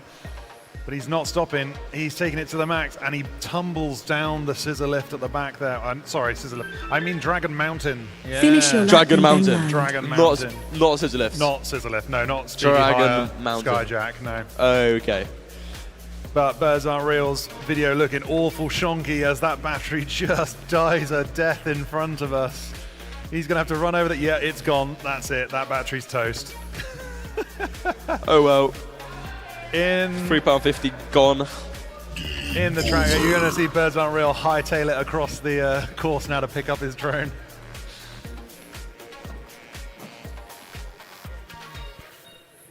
That might be a little puffy pillow of excitement. Only about 10 or 15 minutes for Biwu to return with a drone. He's a very strong contender at the competition, so I'm interested to see what he's managed to put together last minute. And I imagine he'll have a late night in his hotel room trying to build Whoop number 2. Yeah, that's right.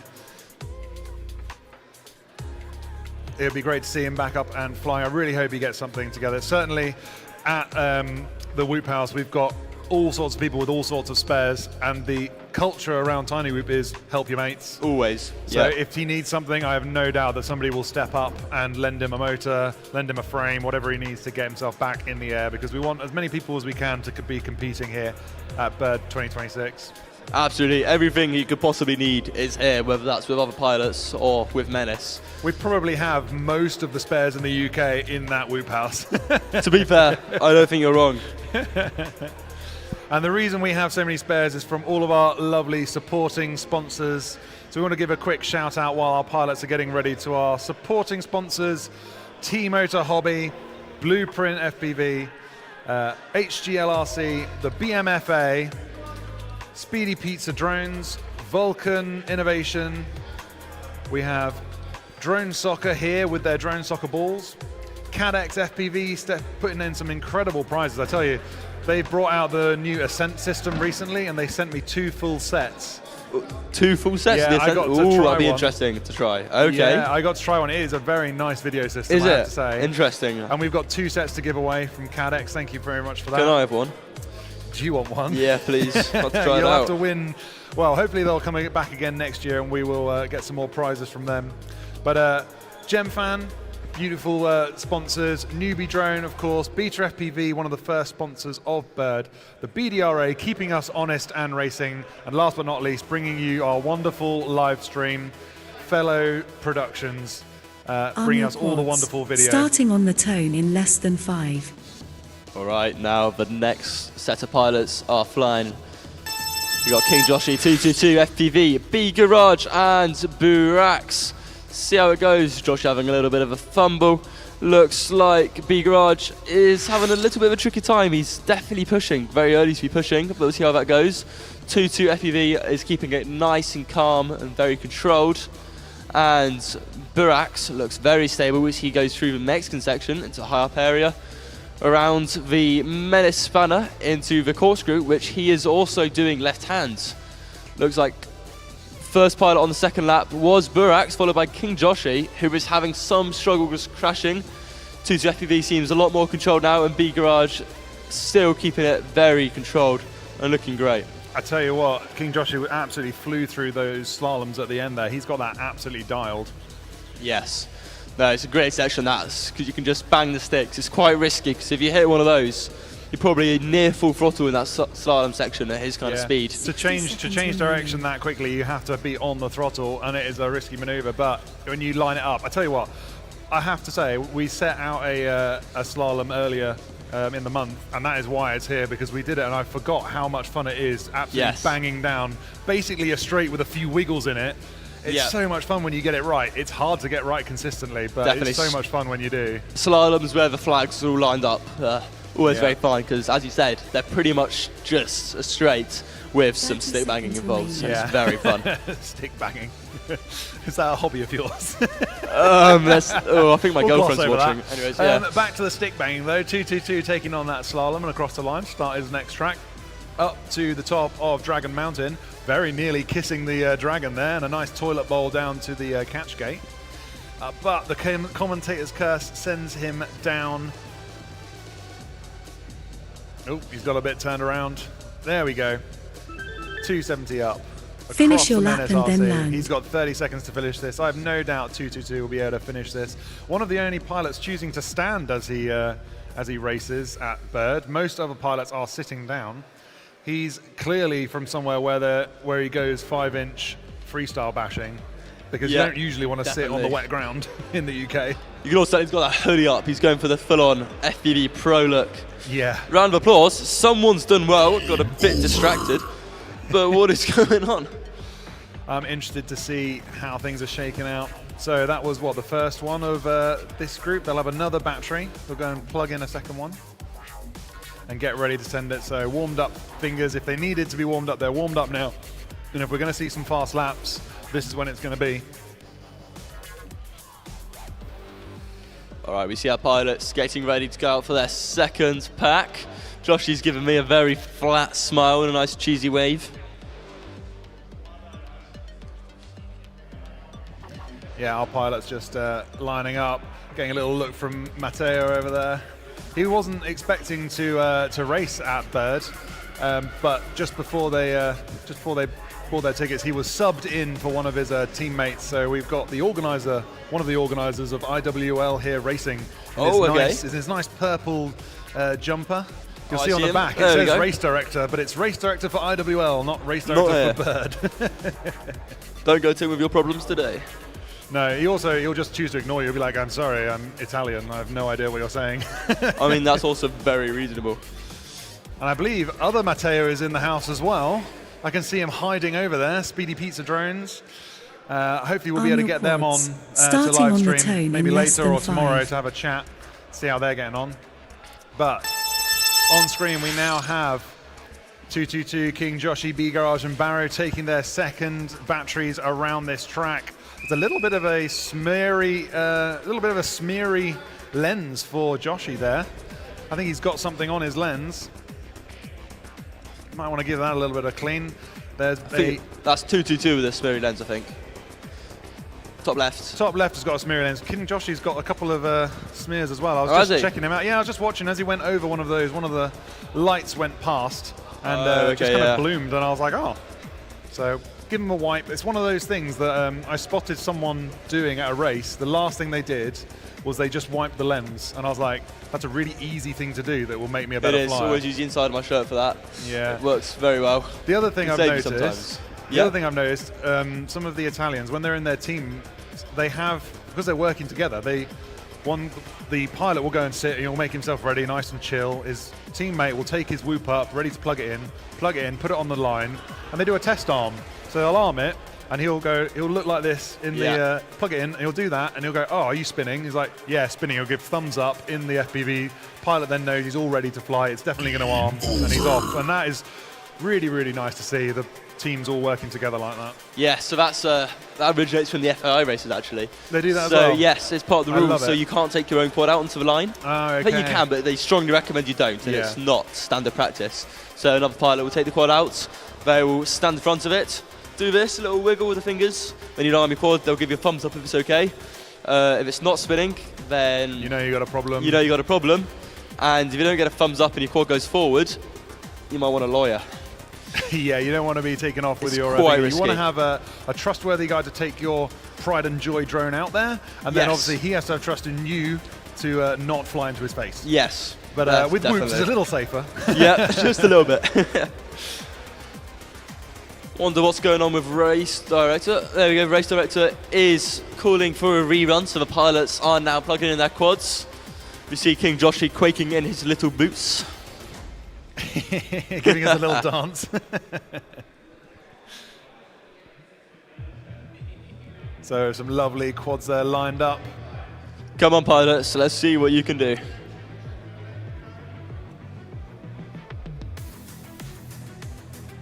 Arm your quads, starting on the tone in less than 5. And here they go. And they are off. We've got King Joshy going into the dive gate, but he just about misses it. He's going to want to take this lap easy. He knows this won't be in his top 2 consecutive laps. So he is going to want to get to the end, conserving battery, so he has as as many chances as possible to get another 2 consecutive laps in this round. Interesting to see him also doing the left-hand corkscrew at the right-hand corkscrew. It is very strange to see the pilots who are battling for milliseconds. Yeah, they are absolutely battling for tenths of a second now at the top making of choices like that cost them longer lines. But beautiful racing going on. We've got 222 having a nice pirouette down through the dive gate, making a beautifully clean lap of it. But someone's on their head. It's King Joshi. There's his tag. Is he going to be able to get another 2 after this? We will see. That was right at the beginning of one of his laps as well. Big Raj is powering through the track and in a power stance. He looks nice and confident. 60 seconds He's loving it, and I can see from behind there, he's just having a little wobble as he's standing there. His head's going from side to side. That's something I do when I race as well. Is it? Yeah, I keep leaning over to one side to try and duck my head under the gate that's coming for me. Very freestyle pilot thing to do that, but it is quite tempting to just push him over, I'll be honest. So, Baru having some terrible video. Oh my gosh, I hope it's better for the pilot than it is for us. Needs some menace antennas. Oh, and a little bit of a crash there. Maybe it is bad for him. 30 seconds Sends him down. Hopefully he resets pretty quick. Yeah, he's back up and running. King Joshi is zooming. He's keeping it nice and tight. He's had a really good slalom. He's going to be happy after that one.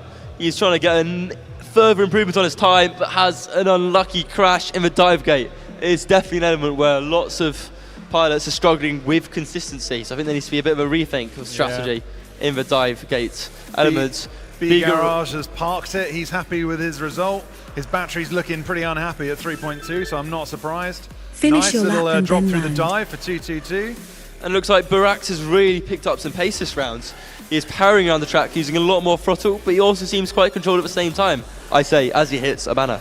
Unfortunately, commentator's curse strikes, but Barrow is a brilliant drone pilot. We've seen him representing Italy a couple of times at the World Championships, and he's in the crash gate. Just one pilot to bring home, 222. As he comes round the slalom, we'll see him cross the line. 3.18 volts, he's made it. Into the crash gate, nicely done. Great flying pilots. And that is their 4th and 5th set.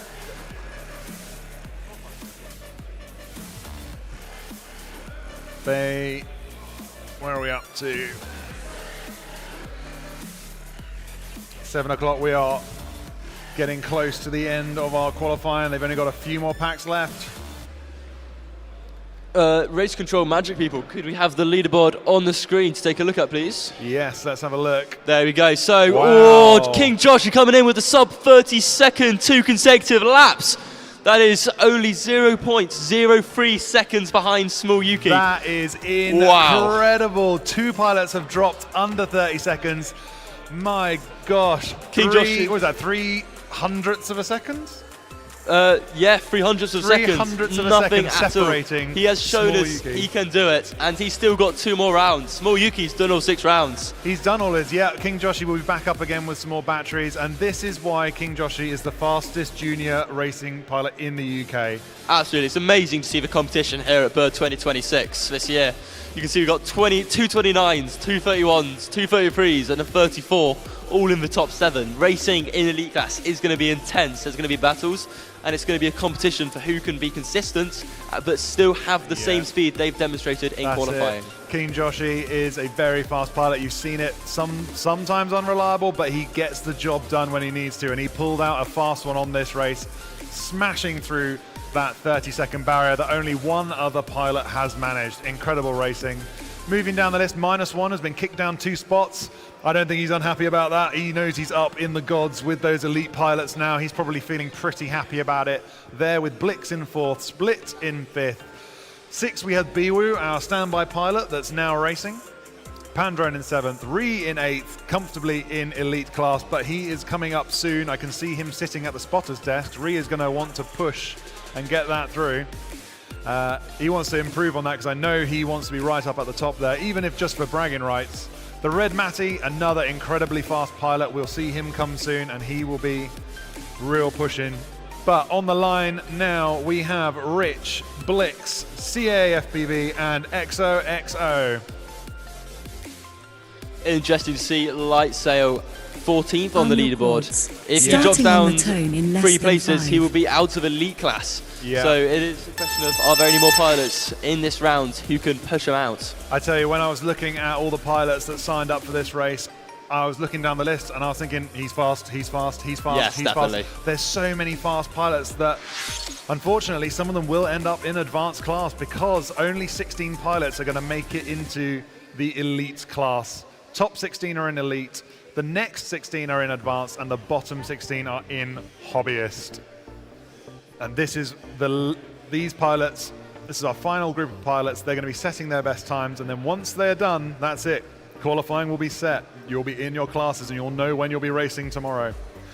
One, encouraging factor and why you want to go fast on qualifying day is that if you end up in hobbyist class, you have to get up early on a Sunday.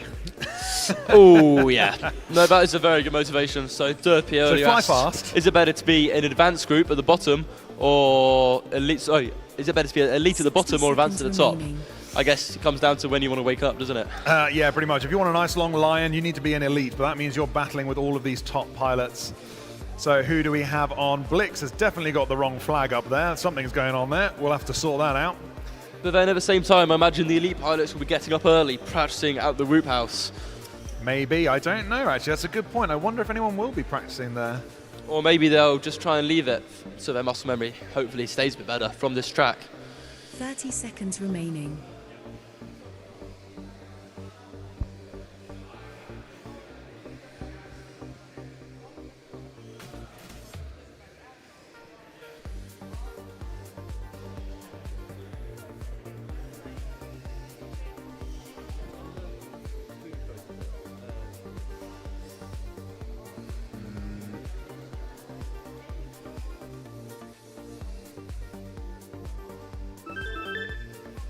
Finish your lap and then land.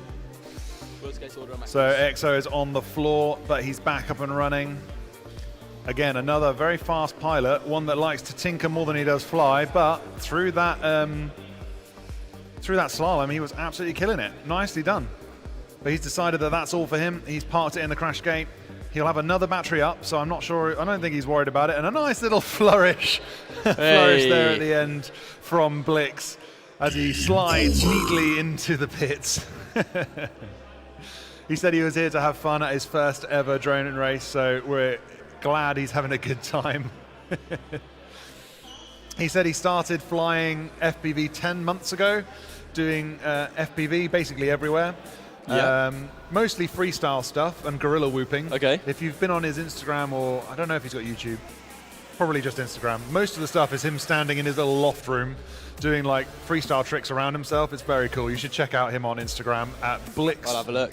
Was it Blix1.fpv? If you're on Instagram, check out Blix. Really nice chap. We had a chat with him earlier.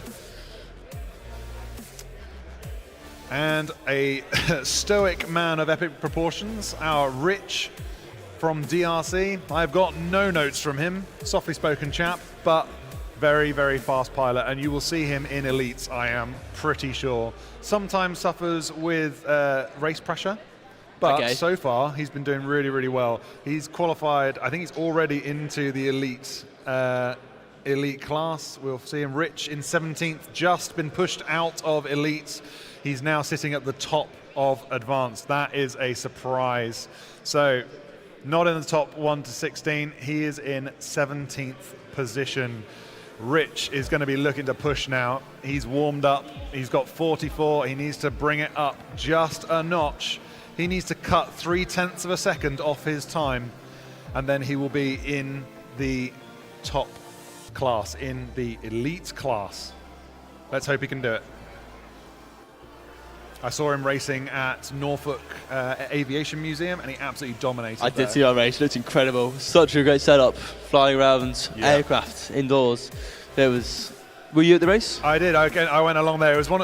It's interesting because as an organizer, I don't end up going to many races. Yes. But I'm like, I want to go to that one. That one looks wicked. It did. So look really they good. set up the Norfolk girls. So Norfolk and Good, working with a partner and Jippy Jesus out there in Norfolk, approached a aircraft museum, and they set up a whoop race around all of the historic aircraft. It was awesome.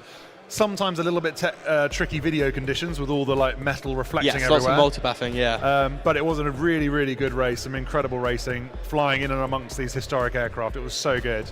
And yeah, Rich absolutely dominated there. He was way ahead of people. Was he? Yeah, way Great. ahead. He's so fast. Hopefully we see him bump up into elite class then. I would like to see him in Hopefully elite he can class, do it. That for would be sure. nice, Yeah, wouldn't it? I really want to see him and Dan Carpy going up against each other in elite because they are nicely matched pilots. Rich has, like I said, sometimes struggled with race pressure, which has meant he's never really not got to the podium so often. So it was nice to see him on the podium at Norfolk. Very well deserved. Dan Carpy, very experienced racing pilot with whoops. Ended up on the podium in 2022 and took the Bird Championship then. So he has the capability of being the fastest Bird pilot. However, some new pilots have come through, and as you can see, Small Yuki, King Joshi, -1, they are all very, very fast pilots. It is nice to see so many new pilots this year at Bird as well. Lots I don't recognise from the stream last year. But yeah, as you say, the race pressure is definitely something that affects quite a lot of pilots. I think there's quite a few pilots, especially around the kind of medium fast area, where they know they can go faster, but they kind of can't make themselves, and it's frustrating. And they just kind of build up more and more pressure on themselves to perform as they want to. So keeping relaxed in a race always helps pilots out. All right, they are up. XOXO being the last to launch, giving him a little bit of space behind the other pilots. He's keeping it nice and smooth this round. He's looking good. Then we got Blix going into the right spiral down, into the left-hand Menace RC corkscrew. Forward into the Mexican section, shortly followed by Rich behind him. And CAFPV a little bit behind. He's had a couple of stumbles by the looks of it, but he's back up and flying now. XOXO FPV is starting to pick up some pace. He's looking quite good into the slalom section as he starts his second lap. Nice, smooth, fairly consistent first lap from XOXO FPV. You can see not a lot of space between Blix and Rich. They both set off at very similar times, so it does look like they're quite similar in pilot skill level. 60 seconds remaining.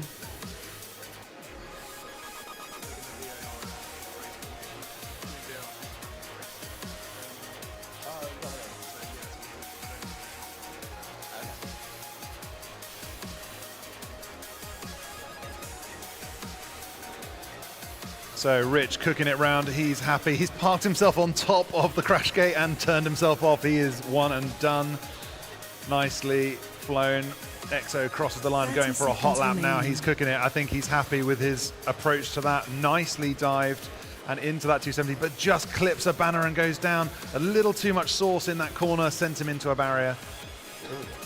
Recovering, but this might not be his fastest time after all. Into the Mexican section, neatly through. Oh, 1, 2. I'm not sure he got through the third, but VAR will check it. Ooh, interesting line through the timing gate. EXO Finish going your lap back and like a then gentleman land. to make sure he gets it. CAFPV finishing off his slaloms as he comes through. It lines up with the crash gate beautifully. Bosh. Sent home. Who do we have in chat, Dan Buster? We've got Borg Slayer FPV saying that Rich is a Devon Don. Do you know what that means? Devon Don? He's a Devon Don, not a DRC. He is DRC. They're claiming him. I'm sorry. I'm getting called out from the pilots. They're claiming him. Nightwing is supporting Susan, saying, "Susan, my boy." So Rich has been claimed by the DRC. Unfortunately, he's not a Don. He's not a Devon Don. He's a Cornwall drone racing pilot. They've claimed him. I think he kind of he goes between the both of them. He's down that end of the world. Is he? Yeah. He goes to all the different races down that way as much as he can, really. And you can tell because he's got the practice in. He's fast pilot. He knows how to race, and he's laying down some great times. So I'm interested to see where he ends up. No, absolutely. You can certainly see where pilots are practice. Did Rich manage to make a dent? Yes, he stepped up one position. He just kicked Dirty McStinky into the advanced group. That is an exciting development. Dirty McStinky's kicked out of elite. Rich has taken his place in 16th in the elite class. That flight did the trick. Dirty McStinky's not going to be happy. If he's in the room, I can't see him. Maybe he's back at the whoop house cursing and screaming, having just been kicked out of elite. I mean, Dirty McStinky's not going to be happy, but Rich is in quite a scary situation right now. Because if he can improve his time, he will be safer. But if he can't improve his time, he's going to find himself kind of just really hoping that no one, especially Dirty McStinky or any other pilots in his group, do not manage to overtake him, because a single pilot overtaking him is going to push him down into advanced class. Well, he managed to beat Dirty McStinky by 0.6 of a second. I'm just looking down my list to see who else is flying that might be able to take him down.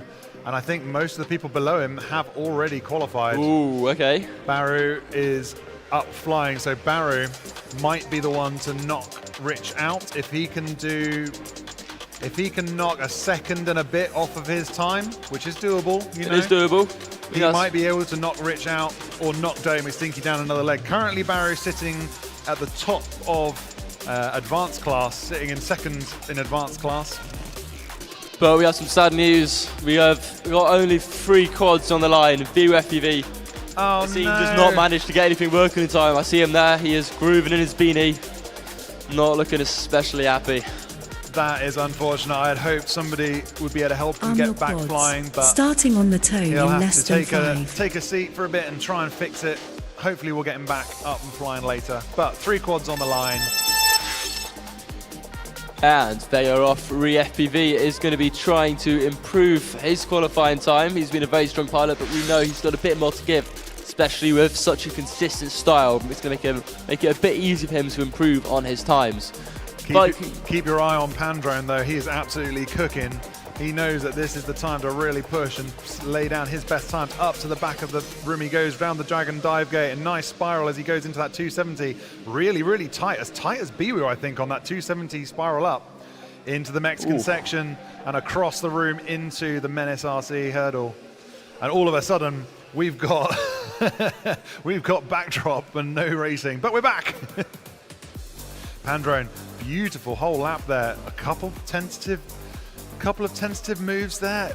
A little bit of a stabby flying style we've commented on before, maybe holding him back from getting the fastest time possible, but... However, it is interesting, he is taking the best line in most cases. He is, other than his dive gate line, which is a bit strange, he tends to do like a 360 orbit to kind of break his momentum. Yeah. So he can kind of regain his position before doing the landing gates. I think that's quite clever because then you're not having to battle through that dirty air, going through that prop wash. So if you have to take a nice spiral, you always point your propellers out and you don't get the dirty air. Yes, it certainly will help there, but then it's the longer line, so it's slow. It's all just a trade-off for what is going to be the best. But that's it. If he can keep it controlled, keep it reliable, maybe that will work in his favour. Viking taking a lovely look up at the Dragon that he'll be slaying later, but he gets knocked to the floor. The Viking having to go back and take on the Dragon another time. Beautifully done. A little spiral into the catch gate as he sends it around. Let's go on board with Viking as he finishes off this lap, giving us a beautiful view around our track here at Liso's High School Invictus Education Finish Trust. your lap the and longest then name land. of a school I've ever come across in my life, but they are a great bunch of people that have let us do this insane race here for 2 years running, so we really appreciate them for that. Nicely done. Oh, nearly into the crash gate. Just bounces off the edge. Oh, so close. You see Ree running over there. He's running one of the HD Zero whoops. He wants to make sure he turns it off quickly so it doesn't overheat. So they are just getting some more batteries. They're going to be up again. I believe they are. They are, yes. This is going to be their 6th and final qualifying round. So the last chance for each and every one of them to improve their time. Last chance saloon. I think Ree has just gone and whipped a battery off a charger. He wants it at peak voltage. He knows it's time to send it because I know he's got a very good. What are you doing, Ree? Are you going to send it or are you going to play it cool? You're going to what? Play it cool. He needs the time. Oh, okay. Ooh, fair okay. enough. And that's it. You see, last flight of the day. He wants to make sure he bags the best time possible and keeping it nice and reliable. Same time, that's going to be better for his mentality and preparation going into finals rounds. Yeah, if he's had a good last round before finals, he's going to feel much better. He's going to know he can get the consistency, which is so important in finals. Yeah, exactly. And I mean, he's one of the pilots that has travelled to a lot of international races. Yes. Not just for whoops. He said he's travelled to Bird a few times. He's travelled internationally for whoops, but he's also travelling for the 5-inch races, and he's competed at multiple international races. So he's a very experienced pilot. So I'm going to take his advice and say, right, it's time to play it cool. Yeah, I've seen him a few times internationally. Saw him at the European Championships, Saudi, and I'm sure quite a few other races too. He's travelled a lot. Very experienced pilot, great under pressure. And they are off. Viking FPV, keeping it nice and clean through the double gate. Oh, and then someone spits off the catch gate there and goes some tumbling. Abusive flying going on from Pandron. Pandron taking a bit of a tumble, but capitalising and getting a bit of air on him. If these two were in the race together, he would have gapped him dramatically, but Ree's cool and calm demeanour doesn't mean he isn't going to crash. Looks like Viking FPV is stuck, probably lost connection with his drone. His battery says 3.71. I'm wondering if he put in a dead battery. Oh, maybe, That is true. an unfortunate thing to do That would in suck. the qualification. Unfortunately, everybody is off and racing now. There's no chance to go and collect it and put a new battery in. Power, pit. Pandron is flying very aggressively, but he seems to be struggling with consistency. He's crashing quite a lot. He had quite a good round last round, but this time it does need to be working out just Do you as think well for the him. pressure is getting to him? Yes, it is. I think he knows it's his last chance to improve his time. He really wants to improve his time because we've seen his pace, just not his consistency yet. And I think it's made him hard for him to He's super climb fast. the leaderboard. I was watching the Polish races, and he is incredibly quick. But maybe just the pressure of this international standing. Look at that corkscrew. When he gets it right, that was absolutely nuts. Absolutely. If you could just do that for 2 whole I think he just laps, flat you would have dropped through that then. He just flat dropped it. What? Just over it, stop and drop. And that got him through, I believe. I mean, you can do it your own way. We're not going to stop you. It works, it works. Beautiful corkscrew. He's definitely got that corkscrew dialed. He does. Same for the slalom. He's got the slalom incredibly clean. But Ree, of course, with his nice cruisy style. Look how smooth he is compared to Pandron. A nice smooth style, making the difference. Again, look at that corkscrew. He flips over the corkscrew and then bang, stops and goes straight through the gate. It's like he's on rails. Yeah, we do see some great control from Ree. He's a very controlled, very Finish your lap consistent and then pilot. land. Yeah. And it really does show in his results and flying. So all of our pilots are either out or in the crash gate. You can see Ree walking over there to get his drone. And that was the last chance for those pilots to improve their qualifying times. So if anyone is at risk getting bumped down, it's all down to if there's anyone who can bump down positions in other groups. Biwu, what happened with your quad? Why are you not flying?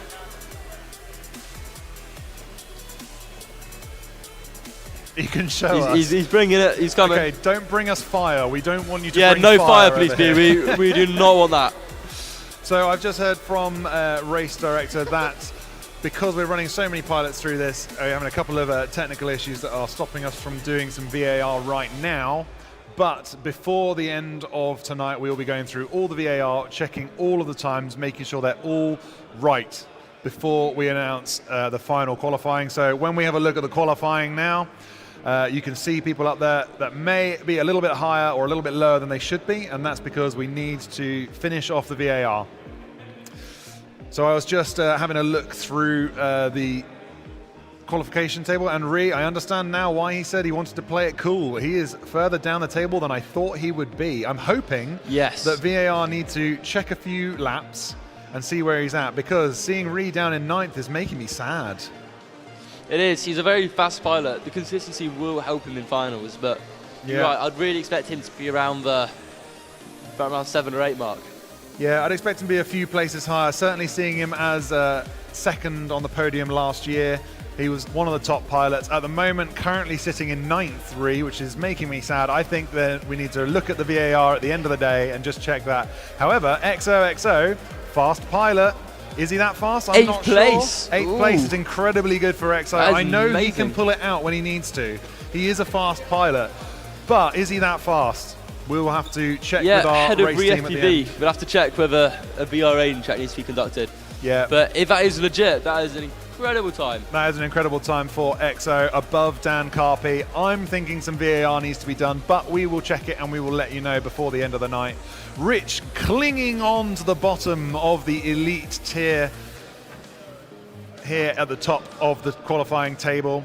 Lightsail, a couple of seconds ahead. Lightsail's got the edge. He's sitting up there in 15th. Will Rich get another race? I don't think he will. I'm not sure. I haven't really been keeping track of how many batteries I'll they've be been lying doing. if I pretend I did. Was he in the round before? I don't know. I don't have on my screen, unfortunately, a number of races they've run. That will be something I'll be adding to the system next year. I guess we'll never know. All part of the fun. Yeah.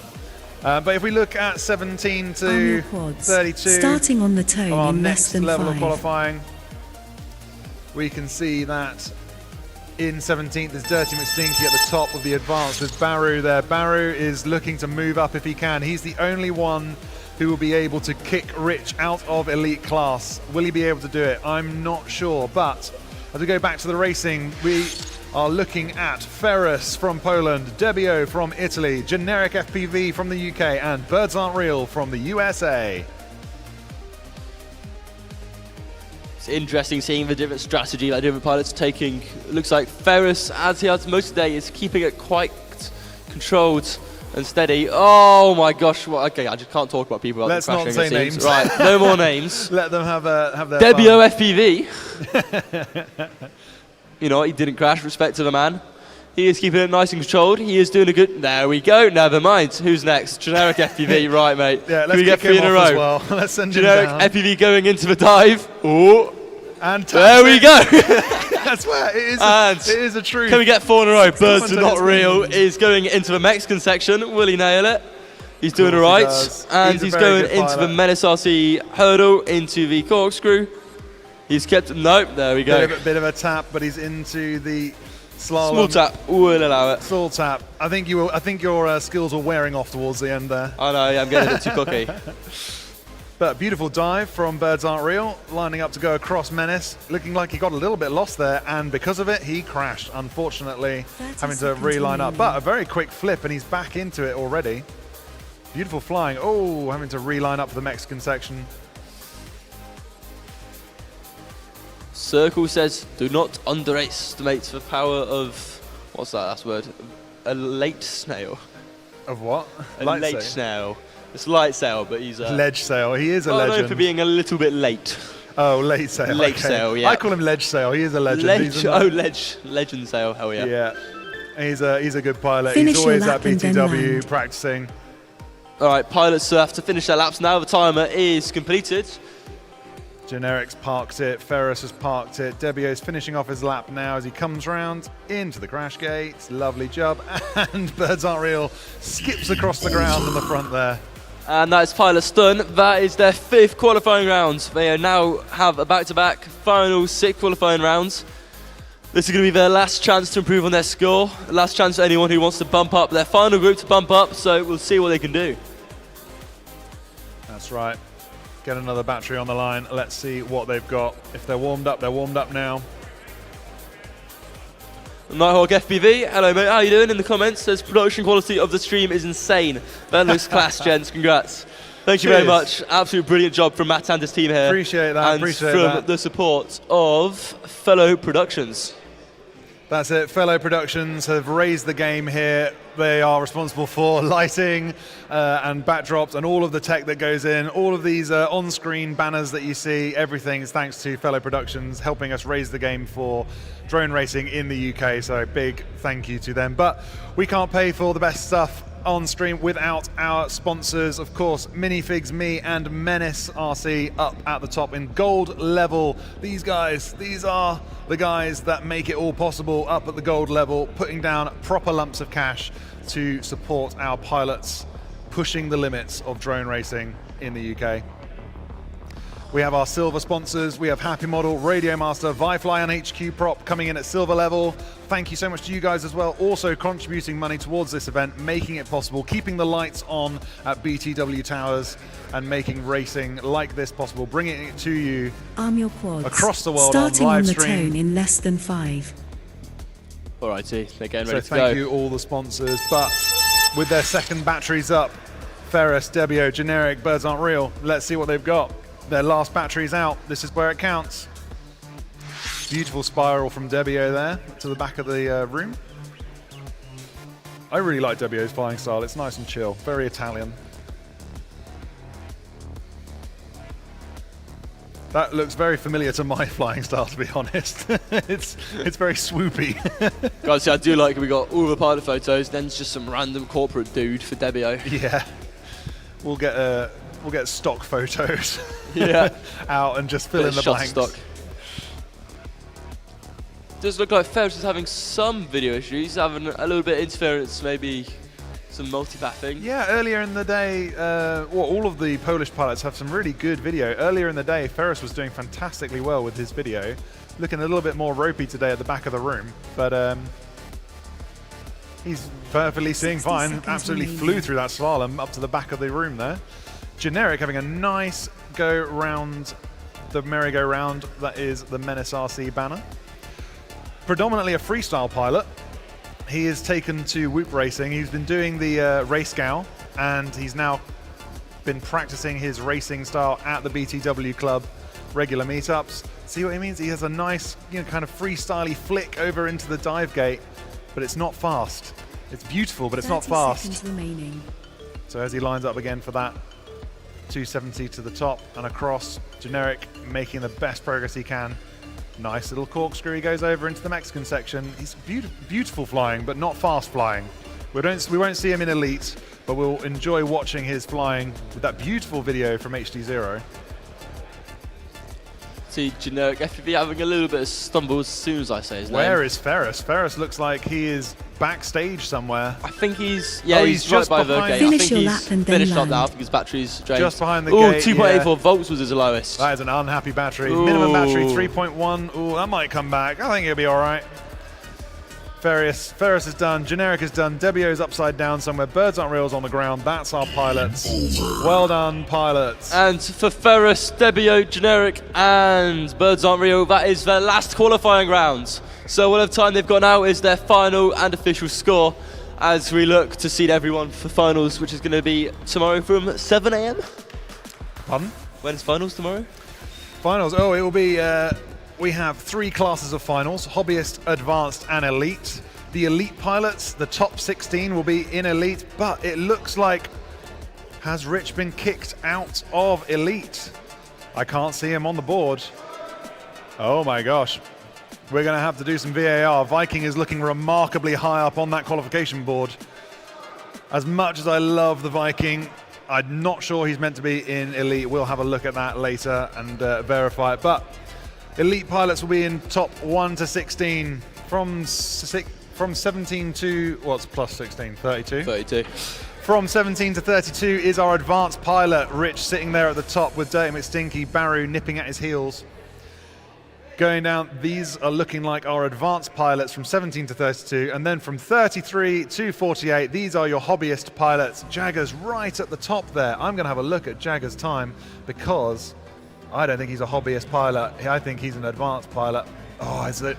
There's like a second and a half. If he were just a second and a half faster, Unlucky. he would have been in advanced, nipping at the heels of Archie FPV, who, for a young pilot, has graduated all the way through the ranks of Whoop Racing and is now at advanced level in Bird 2026. So coming up on screen now, we have our next pilots, 222 FPV, King Joshi, B Garage, and Baru. So these are going to be the last 2 rounds of the day. So this has one of the fastest pilots, second fastest on the leaderboard, King Joshi in it. So he will be battling to try and improve on Small Yuki's time. I know how much he wants that TQ spot. Oh yes. Let's see what he can do. And they are off with quite a few pilots going through the start gate at the same time. King Joshua absolutely nailing it through the dive gates.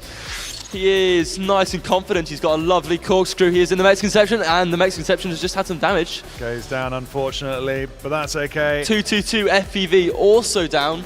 B Garage is doing his. Oh, he's missed a corkscrew.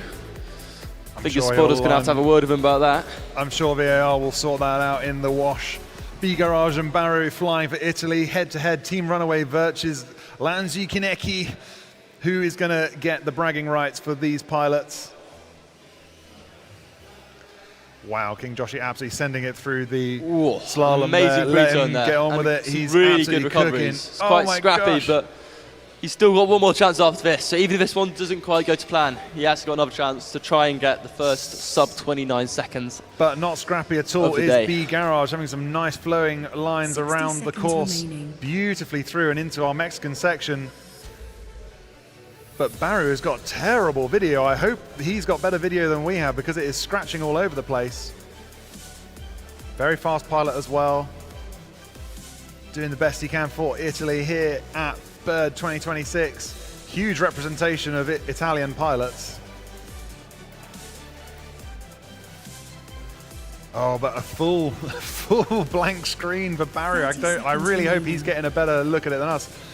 King Joshi goes down, he's on his head. Come on, man, flip the right way up, keep it going. Just see other drones flipping around him. Who is he chasing down? It looks like Baru just ahead of him. And another crash sends him down. He knows he only needs 0.03 of seconds in his improvement in order to beat Yuki he's and just get the sending TQ. He's just sending it. It looks like he might be a little bit nervous. He's a bit more twitchy than his usual flying is. Yeah. But 2-2 FPV is keeping it nice and controlled now. Never mind. Finish your lap. You're banned from speaking I know, names. I should not commentate events. Banned, you're banned. You have to go and get the ban hammer. 222 having a great time through the Mexican section, nice and smooth. King Joshi is absolutely sending this battery to its grave. But he's doing it. He's powering through the sag, but no, he's decided to call it there. What was that? That was about 2.8 volts there. 1, 2, 3, Bye 4 bye, battery. pilots, all in the crash gate. Thank you very much. Well done to those pilots. What an excellent race. I hope to see some movement on the qualifications board shortly. All right, now this is it. Pilots are going to change their batteries as we have the last qualifying rounds of Bird 2026. These ones? Oh no, they've already raced. That's Yeah, it. these guys have already been. So this is the last one. And we have one of the top pilots, King Joshua. This is his last chance to move up one place on the TQ leaderboard and take first, beating Yuki. Can he find 0.03 of a second? That is the question. 0.03 of a second. Not What's a that, lot. blink? Not a lot. That is a blink and a half. Yeah, blink and a half. All right, blink and a half. I'll give you that. Yeah, can he find a blink's worth of time somewhere on this track? There must be somewhere on this track he can pull back a blink and a half's worth of time. 0.03 of a second. I'm looking forward to seeing if he can do it.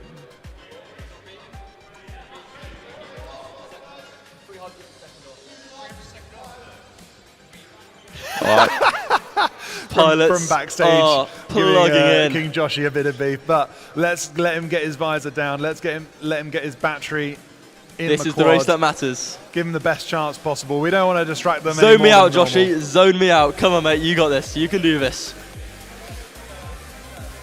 He thrives under the competition with these guys because I know they train together. Listening for the Carb, beeps. Dan Buster and King Joshi. On And your honestly, quads. it's Starting on on his the turn pilot in notes less than right at the 5. bottom, underneath his long list of sponsors. Is the last thing he said on there was, "I don't like losing," and it's true. He wants to be the best, and he really will be when he pushes as hard as he does. He doesn't like So- losing, but will he lose to Yuki? We will find out. He is flying good. He's got a nice tight corkscrew. That was a really clean, what looked about a 13 seconds first lap. If he can do another one of those, he might stand a really good chance at beating small Yuki. He's going into Mexican section. He's keeping it strong. He's kept tight. He's going into a right-hand corkscrew. A little bit of an off angle, but he saved it. It's 2 consecutive great laps from King Joshi. He has gone That to is a third, fast. trying to improve it even further over the Medisaki corkscrew into Mexican section. He's had a small fumble, but he has still, at his speed, got plenty of time to get another 2 consecutive laps in.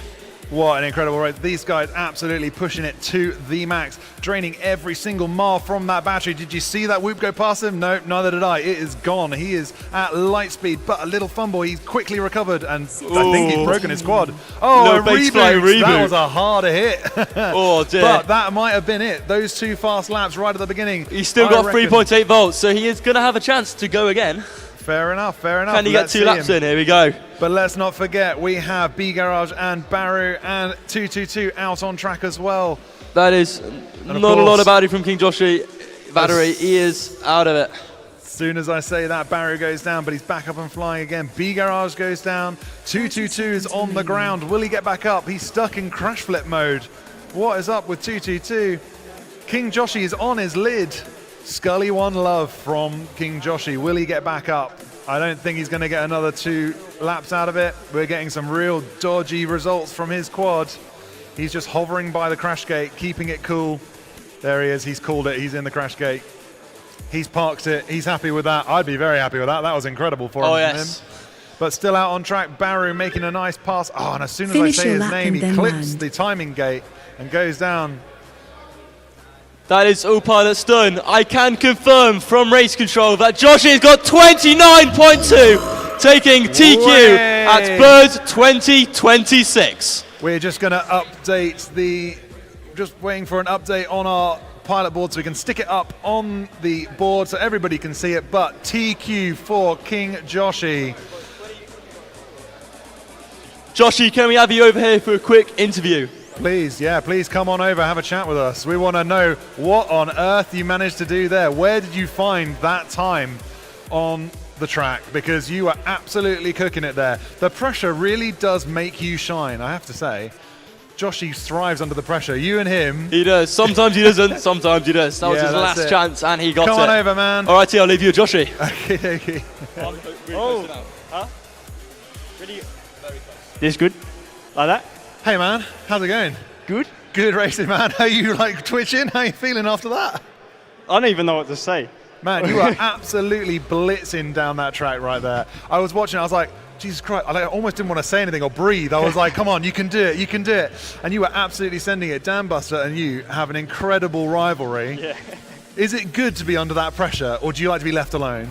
I think it's nice to have someone to push you. If you're if you're flying by yourself all the time, and you're just you practicing alone, no one pushing you, you're not going to get quicker. Yeah. Well, you might get quicker, Yeah. but you're not going to get quicker as The fast. practice is good, but when you have a limited amount of time, limited battery, someone breathing over your shoulder, there's an extra level of pressure. Yeah. And that seems to work for you. Just then, last battery of the day, and you sent a new TQ time. I'm just waiting for it to update on our board here, and then we'll go to that. But man, you were absolutely cooking it through there. Thanks, yeah. That was incredible flying. You're going to get the bragging rights, I think, of TQ. So that will be qualifying. We're going to have to run through some VAR, but Yeah. oh my gosh. So when you're out there, what are you running? What is your drone looking like to make you go that fast?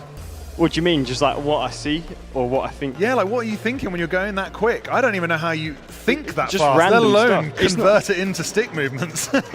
I'm not even thinking about flying. It's more just like random stuff. You're just full in the zone. I think the more I think about flying, the harder it is for me to fly. Okay, cool. Whereas if I'm just kind of doing it in the background, In the zone. kind of thinking about it, then it's much easier.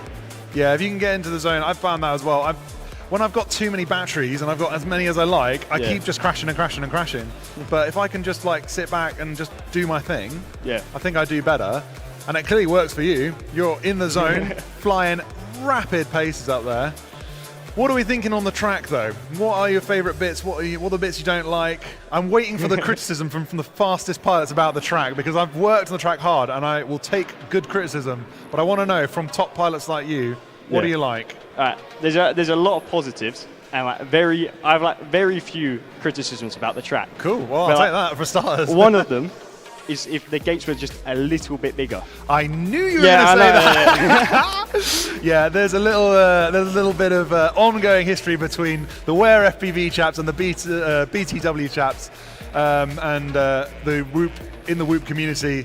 Different sizes of gates, preferences for sizes of gates, and realistically, all sizes are fine. Everybody loves flying Whoops, but you guys train on bigger gates. Am I right? Yeah, well, they feel more realistic, like compared to 5-inch, in my opinion. Okay. And it's much easier to like carry momentum through them because you haven't got to worry. Like with these gates, they're fun to fly, but when you're like doing like a U-turn, sometimes it's probably just a skill issue, but I like hit the back of the gate.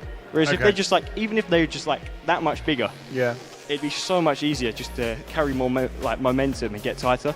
You say it transfers over. Do you mean to 5-inch? Yeah. So it feels more like a 5-inch track if the gates were just a little bit bigger. Yeah.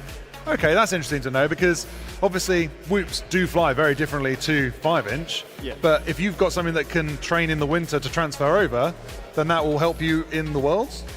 Yeah, well, like they feel similar to 5-inch, but I wouldn't say they're like exactly the same. No. But I think flying like a variety of different stuff, like Freedom Spec, Pro Spec, Whoops, 5-inch, all of the improvements you make carry over to each one. So if you're improving your lines over the winter with Whoops, that's obviously going to carry over to 5-inch.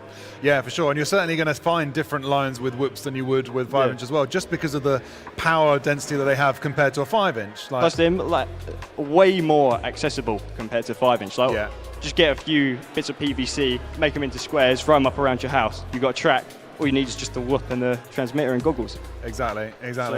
So let's have a look at our TQ board. It has been updated. Let's bring it up on stream for the live stream. King Joshi sitting king of the hill. He managed to find, what's that, 3 and a bit tenths of a second? That is an incredible knock off the top spot there for small Yuki. He has been pipped to the post by a UK pilot. King Joshi sitting beside me here.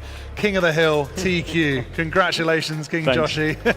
Nice to see you up on top. Small Yuki is going to be watching this back at the Whoop House, cursing that he's been knocked off the top spot. Well, actually, I think he's sleeping by the menace. Is he here? Yeah, he's sleeping on the the table. Oh, he's still here. Okay.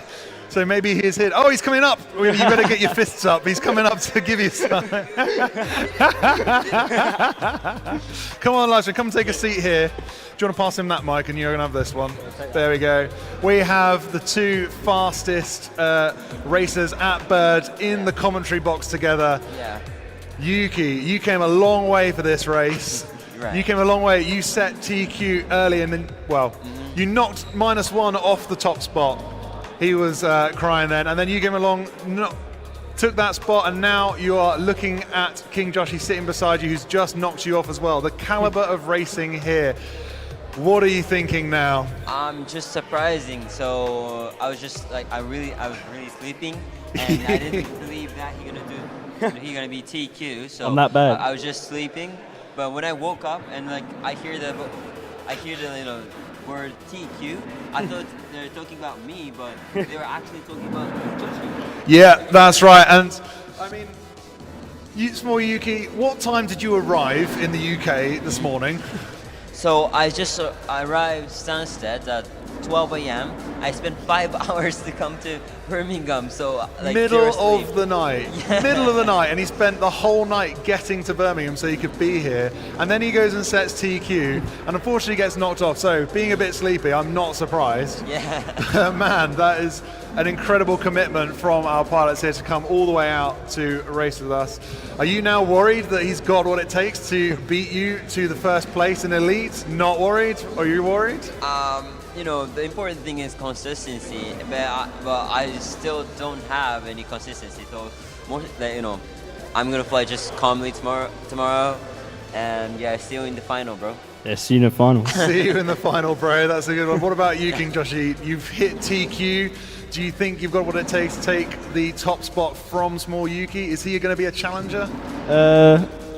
I think if he got more sleep, I probably wouldn't be in TQ. But I'm gonna hope I beat him in finals. I just need the consistency, which is like something I'm not very good at, as many people know. Yeah, it is a feature of your flying style that you are very, very quick, as you've just proven, but consistency does let you down. I'm hoping you'll be able to pull it out as a Brit. I mean, I can't be biased, but it'd be nice to have a Brit take the top spot. But small Yuki, King Joshi, thank you so much for joining us here and setting some amazing times. I'm going to let you go off and pack up your stuff and get an early night's sleep, or probably do some more flying at the Whoop House. Maybe. And we will catch you again tomorrow. So thank you very much, guys. Thank you very much. Appreciate that, and see you a bit later. See you tomorrow. Yeah, see you tomorrow. Cheers. Thank you. Good job, well done. And there's that. Lovely jubbly. So, the fastest pilots have battled it out on how they are battling each other as they run across the track now. These two are young pilots, they are fast pilots, they are got rivalry, and we are going to find out who of all of these 48 pilots walks away with the winning spots. Now, before I can sign off, I'm going to wait for a nod from my race directors about the VAR situation, because we had a few people that were in places that shouldn't have been, and I want to just check that we've got everything in the right order. Hello, Matt, how are you doing? I believe that one's still on, yeah. Hello, hello, yes. So we're going to have a break because we've been staring at screens for hours and yeah. I've got numbers in my eyes. So we're going to have a 5-10 minute break, then we're just going to do most of VAR. Pretty much everything that we just ran. We're just going to. Fair enough. Yeah, I think it was the last sort of half an hour or 40 minutes or so of the racing. We just need to go back and just VAR. Just want to double check. We're just going to double check. Yeah, more than anything else, I think. We're fairly accurate. The timer itself has been great. I've never used rotor hazard. That's not a job to beat. It's just trackside, and we don't know what's caused it. Okay. So we've got the times that it crashed, and we're going to send that through as a log. Yep. Cool. We'll have a look get at some that. answers. But yeah, we'll have the results squared up this evening. This evening, yeah. I'm not going to commit to any more than that this evening. No, fair enough. Okie dokie. Well, as we've been running through all of our pilots now, we're going to take a moment, like I say, for a little bit of a break, and then run through VAR.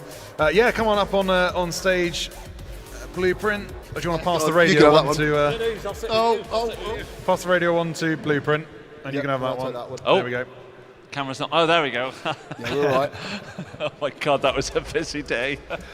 Yeah, you're going to get a bit of the backstage look into what goes on behind the scenes here at Bird, because these two gentlemen have been running our race direction for the whole day. Well done, they man. did Bird 2025, and now they're here at Bird 2026, race directing, calling the shots, making sure all of our pilots are getting the best times they can, reliable times, and verified so that we have accurate results.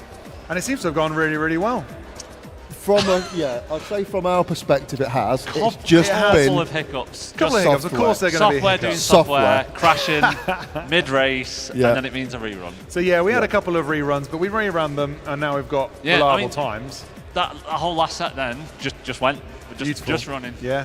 Time is doing its thing, barely getting any false flags. Nice. Just running. That's what I was a little bit concerned of, was false flags, because jumping on those as they come up can be a nightmare for a race director. Yep. But I know you guys have spent a long time dialing it in with a lot of tweaks to the timing can. What do you call the timing can? my timing can. Oh, the RTB, the race timing bucket. Race timing bucket. That's RTB, yeah. So it's a paint bucket with a 3D printed cover. So basically, it's acting as a sleeve to hide the fact it's a paint bucket. It looks good. He doesn't even use deluxe though. But it is functionally sound. It blocks out. I mean, it's 1.2 mil steel, so it blocks out a lot of RF. Yeah, and that's super helpful, making sure that only when pilots go past the bucket, they get flagged. Pretty much. It's also grounded to aid in that as well. Yeah, so a lot of tweaks like this have been going on behind the scenes that mean that we get more reliable race results, and that's what we want here at Racing. I think somebody has left their drone up on race control. I'm going to give it a sniff for a reason. That's the Cook's drone. That is Biwoo's Cook's drone. Ebo's Cook drone. He plugged his battery in, and the magic smoke happened. Yeah, magic smoke of death. That takes me back. It was bad enough that on the race director side, we could smell it from where we were. It was What's bad. that smell? Somebody has been racing fast. Yeah. I mean, the last set of pilots we had were particularly fast. They are so fast. Yeah, King Joshy pulling that top qualifying out, and then Dan Buster just ran off stage. He was like, "I've got to know. I've got to know if that was a TQ," and it was. It was incredible. It was a TQ indeed. Biwoo's back here. Have your cooked drone. Have your cooked drone, sir. Thank you. And we will see you tomorrow. Yeah, we will. A good positive response from Biwoo. We want to see him racing again as one of the top pilots. He's giving us the thumbs up. I'm sure we will see him on track tomorrow for finals. We will. Finals day. Finals day. No pressure. No, just do the same as you did today. It ran really well. Yeah. It's not easy running these. Oh my God. I wish I was warned in advance. Are we coming back next year? Definitely. I think so. I am. You guys are now leading the way in terms of race directing tiny whoop races in the UK. You've done it twice in a row, very successfully. I'm super happy the way it's gone. A couple of, reruns, that's fine. All of this equipment is running at the limit. We're pushing the boundaries of every single thing we ask it to do. So any of the technical janky bits. Yeah, I'm done. Yeah, even the humans are all flaking out. I'm now seeing everything in digits. Yeah. Like the Matrix in my head. Yeah, just seeing numbers and numbers and race. Numbers and yeah. So we're just letting the team at the back end go through the VAR, just check off the list of pilots, making sure that all the correct number of laps have been done. Yeah. Our spotters have done a great job flagging which ones need to be looked at. They have, yeah. So thank you for all that. We've had some interesting diagrams, haven't we? We've had a diagram of what we believe was a quad that might have gone over the top of the start gate. Oh, it's an actual diagram of the box gate. Yeah. For overcoming a translation issue. We think so. We think so. We'll deal with it when we get to it in a minute. Yeah. So I don't know. My kanji game's not strong, so me and Japanese, we won't do well. Yeah. We'll find out. Yeah, we've got so many countries joining us here that a few of the pilots have their friends doing a bit of translating. So as we were walking around doing track walk, a few people were repeating stuff, and I was trying to dial back the speed of my English because I'm excited to kind of get going, and I start speaking faster and faster. Well, you're doing the typical British thing of slower and louder. This is a gate. No, I'm not doing that. But I was pausing for a moment so they could translate, particularly for like Ed. He's a young pilot from Robo Pilots, a Latvian kid, and he had his team captain here translating for him. So I just wanted to make sure that everything was being passed correctly into his native language. Perfect. Which would be great. So we're going to hopefully get through, see what happened, why we had a diagram and what happened there, and then we'll bring you all the latest things. But in the meantime, should we go and have a look at the team points and see where things are? We need to a little bit of VAR, so the team points might not be change where they need to be just yet. Okay. And once we've done the VAR, obviously we'll let you know. We can do an update in the morning, can't we? Yeah. We can do an update on team points in the morning, I think. Yeah. We'll worry about the qualifying because everybody wants to know where they are, what a class they're going to be in for finals day. We've had someone beg not to be in elite, haven't we? He begged us not to be in elite. So we'll check it for you. The times what they are. But your you results can't avoid it. If you've done well enough to get into elite, that's where you are. Pilots are flying as fast as they can, but sometimes you get a false flag that just doesn't quite get caught or looks too similar to a real lap, and it will require going back and just checking that it's a real lap or not. So we're going to go through those. But in the meantime, we've got some interviews with some of our pilots from our BCU students, and if they've been wandering around interviewing our pilots, getting the lowdown and the gossip from the pits area. Yeah, I think I did. I'll be one of them. I did an interview with them. Did you? Oh, I cool. Did, yeah. That would be good to see. I probably waffled on a bit, but typical. See you later, guys. See you later, guys. See you tomorrow. All the pilots are clearing out. They want to go back to the whoop house, get some food, and get maybe some more. Why would you want to fly anymore? These are intense elite pilots. Yeah. They're going to be practicing. I know, guaranteed, they're going to be practicing when they go. Hi, I'm Kai, so AKA Blueprint, and I am there the it race is. director There for we are. Speak of the devil. I will direct all the races and call the shots. If there's any issues, any pilot disputes, it'll be down to me to make that decision. Pretty smooth. Had a couple of technical issues this morning, and one technical issue for this set of races just happened. Other than that, yeah, we're pretty good. We've got a lot of tech behind the scenes, so there's a lot that can go wrong, but it's pretty smooth so far. Yeah, so Matt started off really small, so now, there's a bit more pressure now because we've got 48 pilots from at least 5 or 6 different countries, so it's a little bit more pressure now. But yeah, so it's a little bit nerve-wracking, but once you get used to it, I don't know, you just kind of grow into the role, so it's not too bad at the moment. I'm definitely getting there. I'm feeling it though, definitely feeling it. It's kind of a mix, so you'll get various different clubs who come together to form a race. So Matt does a lot of networking with the other clubs, like you've got Drone Racing Cornwall, I'm from Tiny Whoop Staffordshire, so I run that group as well. We've got the Hanford group, we've got Ware Group guys, we've got Norfolk guys, so we've all got a bit of a social network on the go, and then all the main leaders from each club are kind of in one group chat. so we can organise very quickly together. And then the guys like from France, Italy, Poland, we had Germans last year, and we got some Americans. This year we got Japanese, all just hear about it through the grapevine, so it's really nice because we're kind of getting a bit of outreach now, so people are starting to come to us rather than us going to them. So we're just kind of like growing more legs and arms now. So yeah, it's getting really good. It's an up and coming sport, so it's started small and now it's just growing and growing. Yeah, so one of the things we tried to do this year was up production value. So we're trying to get more inflatables, keep things more covered, make it the track. So if you notice this year particularly, the track is super light, so there's no wires in the way, everything's nicely ducked down. We haven't got crazy things all over the course. So to try and keep the course nice and clean, that's definitely something we've done. And then Mark, who's from the F1 world, who runs the live streaming for F1, he's been brought on board and just completely upgrades the live stream value. He's got a lot more control over the live stream and how animated stuff works. So even the pilot's name and profile photos is all animated and pops onto screen. When we get to finals day tomorrow, that'll really show up because there's a lot more going on. But yeah, so we're just trying to up production value now and just make it better for the pilots. Awesome, thanks. That's all we have for you today. Thank you so much. That was awesome. Yeah, awesome, great. And he's back in the room with us, looking at himself on screen. That was a younger Kai. He's 8 since then. Yeah. Look how grey he's gone now from the start. Although this is why I'm wearing the hat, so nobody can spot the ball creeping up on me. I'm taking it off because we're done.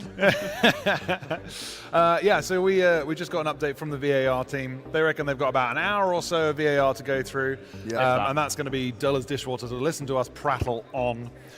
So what we thought we'd do is just reflect a little bit and say thanks to our sponsors before we head off.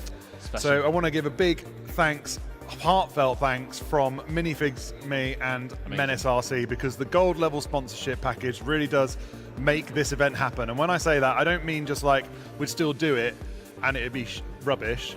I nearly swore. It just wouldn't happen. We can't pay. I can't pay for anything without this level of sponsorship. And to add to that, I've been using Menace's gear for the last 4 years. I can contest to it, so it's ace. Yeah, it's really good. You picked it up at the Wings and Wheels event 4 years ago, and it's been running ever since. It's really good kit. He's been around for a long time. He's well established, isn't he? Very well established in the FPV community. Really helpful guy, nice, and all of his kit always performs. Always does. It's used world over. Yeah, no, it is. Amazing and for good reason. So thank you very much, Greg, Menace RC. Your support here really does make the absolute difference. And Nick, Minifigs Me, it would have been so great if you could have been here. We would have loved to have seen you down here, but totally understand why you're not. But just want to give you a shout out and say thank you so much for being one of our gold sponsors. You really do make the difference. And I've got mine in the living room. Mine are in the living room with me and my fiance, so they had them there for over the last year. Yeah, the minifigs, the custom minifigs are just such a cool little gift for people. If you fancy getting something special for your loved ones, definitely hit up Minifigs. You get a completely unique gift to give to your partners. So check out Minifigs Me, check out Menace RC, our gold level sponsors. Without them, we would not have this race here. They literally keep the lights on at this race. Thank you very much. Moving on to our silver tier sponsors. Again, these companies are some of the best companies in FPV. They create incredible gear, and they have donated money and equipment to our prize pool. Happy Model, you will see a lot of pilots here running the HD0 AIO. The video we're getting from them is spectacular. Oh yes, it is.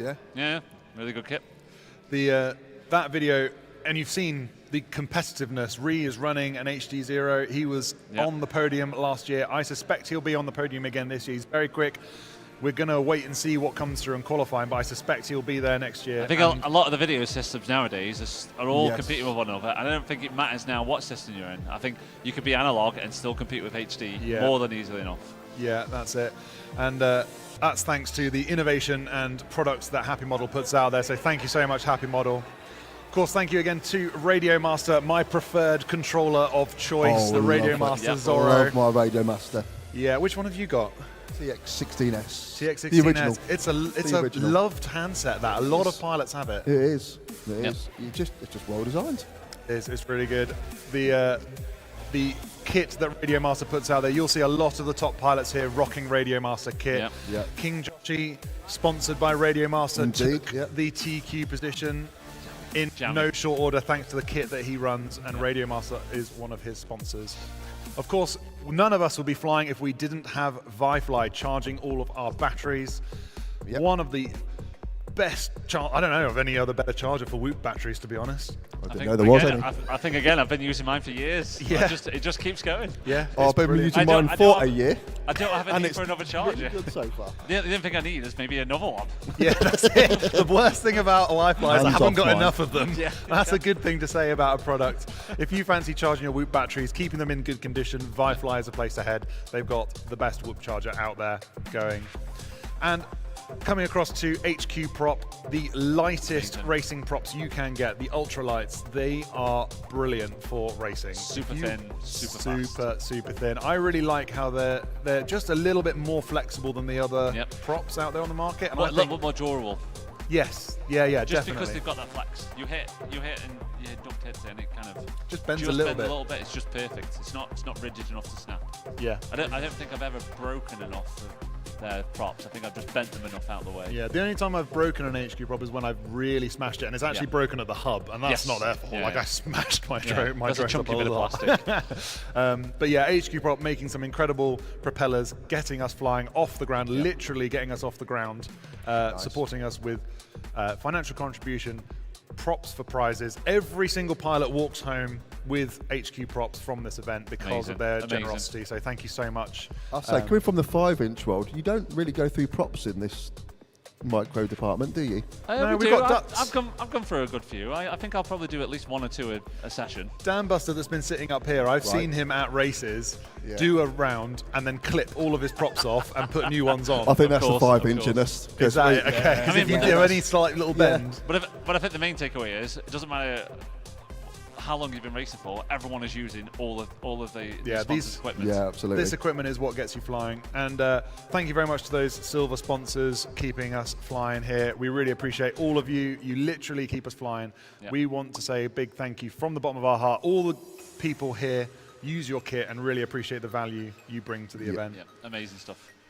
Moving on to our supporting sponsors, I want to say a big thank you to all of these supporting sponsors. They have donated kit to our prize fund. Everyone will be walking away with something from these sponsors. We have T-Motor Hobby, Blueprint FPV sitting beside me here, HGLRC, the BMFA, British Model Flying Association, helping us stay in the air, keeping the keeping the government at bay with their new regulations they keep dreaming up. The BMFA, thank you guys. You're also here with the simulators, giving people a go at FPV for the first time. We really appreciate your support. Speedy Pizza Drones, you've seen Baru and Matteo are here supporting all of their Italian pilots. Speedy Pizza Drones is the place in Italy to get your parts, and all over the world. They ship internationally. So they are also my main motor at the moment. They're my main things I'm using. Nice Speedy Pizza's 0802 motors. Yeah, that's a good absolutely wicked fast. They're really nice. I really like them. They're gold I as bought well. them on purpose. Yeah, they're gold as well, which is nice. I like the gold. Yeah. So Speedy Pizza Drones, thank you very much. Vulcan, Innovation, BCI. Your motors are run by some of the top pilots across the world, and the Whoop motors as well. You have some double ball bearings and some light motors that are really nice in the prize fund. Beautiful. Whoever walks away with those is going to walk away with some great motors. Nice. UK Drone Soccer, thank you so much for joining us here. Your incredibly massive inflatable cage is dominating the pits area. I didn't quite realise how big it was when you told me. And I'm glad we shoehorned you in, because watching people have a go on those was great fun. I think if I get a chance, I'm going to say, go over there and should we have a bit go. of a battle, shall we? Yeah. We haven't actually been over there yet, but I've seen race them direct to battle before in the last Bird event and had a go, and they are damn good really fun. good fun. I just haven't had a chance today. We had one on the live stream earlier, and the Type 40, I think, or Class 40, is like this big, and it was the first time it's been flown in the UK. Oh, nice. At an event, which is I'll take that as an exclusive. That's good. I like that accolade. Cadex FPV, thank you Cadex, again a top brand bringing us incredible technology, keeping us flying. You've donated some massive prizes into the fund, the Ascent Protoss FPV kit using the Ascent VTX system. I've seen the box. I haven't seen it yet. Was it nice? I've noticed the box. I want to have a look. Was it nice? Yeah, it was. It was nice. Yeah, it was. No, nice. I see where you're getting this. This is previous video. Kai had a look at this this system earlier in the year and said it was very nice. Yeah, multiple times. 20 odd times. More than enough. So thank you very much, Cadex, for your support. GemFan, another prop manufacturer, making sure everyone keeps flying. We've got props for everyone from GemFan. Newbie Drone, bringing in the technology. A huge prize from Newbie Drone is going to be going to our winning Challenger.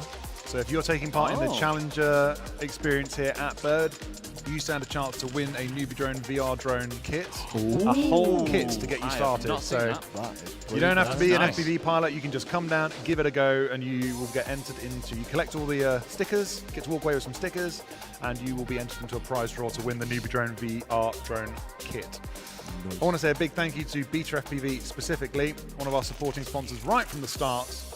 They have been with us from the very first Bird, one of our favourite supporting sponsors. My very first drone, my second drone, my third drone, and now my fourth drone, all Beta FPV. Yeah, they make some good kit. They are known for making good kit, and they're a very good place to get started. Their Air 65, quality. That's what I run. Good. Yeah, and I don't want to skip over the last two important ones. We've got the BDRA. Matt sitting beside me as the secretary of the BDRA, doing a lot of work behind the scenes, keeping us flying in the UK, working with all the clubs, getting the rules sorted, getting the website sorted, updating everyone, going through discussions with clubs to keep us flying and keep us honest, flying FPV. So thank you, BDRA, being here. Queries. We are getting many queries, so which is great. We want to make sure all the information is disseminated across the country, make sure everyone's flying. And last but by no means least, making me look much better than I should on screen with some quality camera gear, lighting that is making me look way too pretty. This is as good as it gets, guys. In real life, I'm a lot worse. It is Fellow Productions on the live stream. Mark Ratcliffe, you have done a spectacular job putting this live stream together. Massive improvement. All of the animations, raising the game of live streaming in the UK. Massively. So thank you so much. Such a good addition. Such a good addition. We're and really happy with I hope he's here next year. Definitely. I really Mark, hope so. you coming Just back? put it out there. Just put it out there. Mark, please come back. We love you.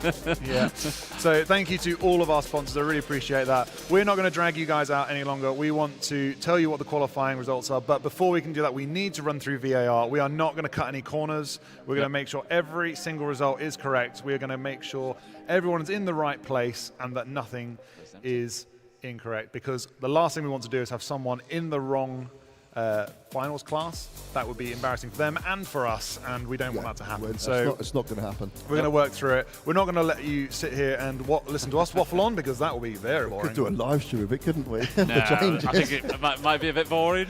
I think this guy's half a second later.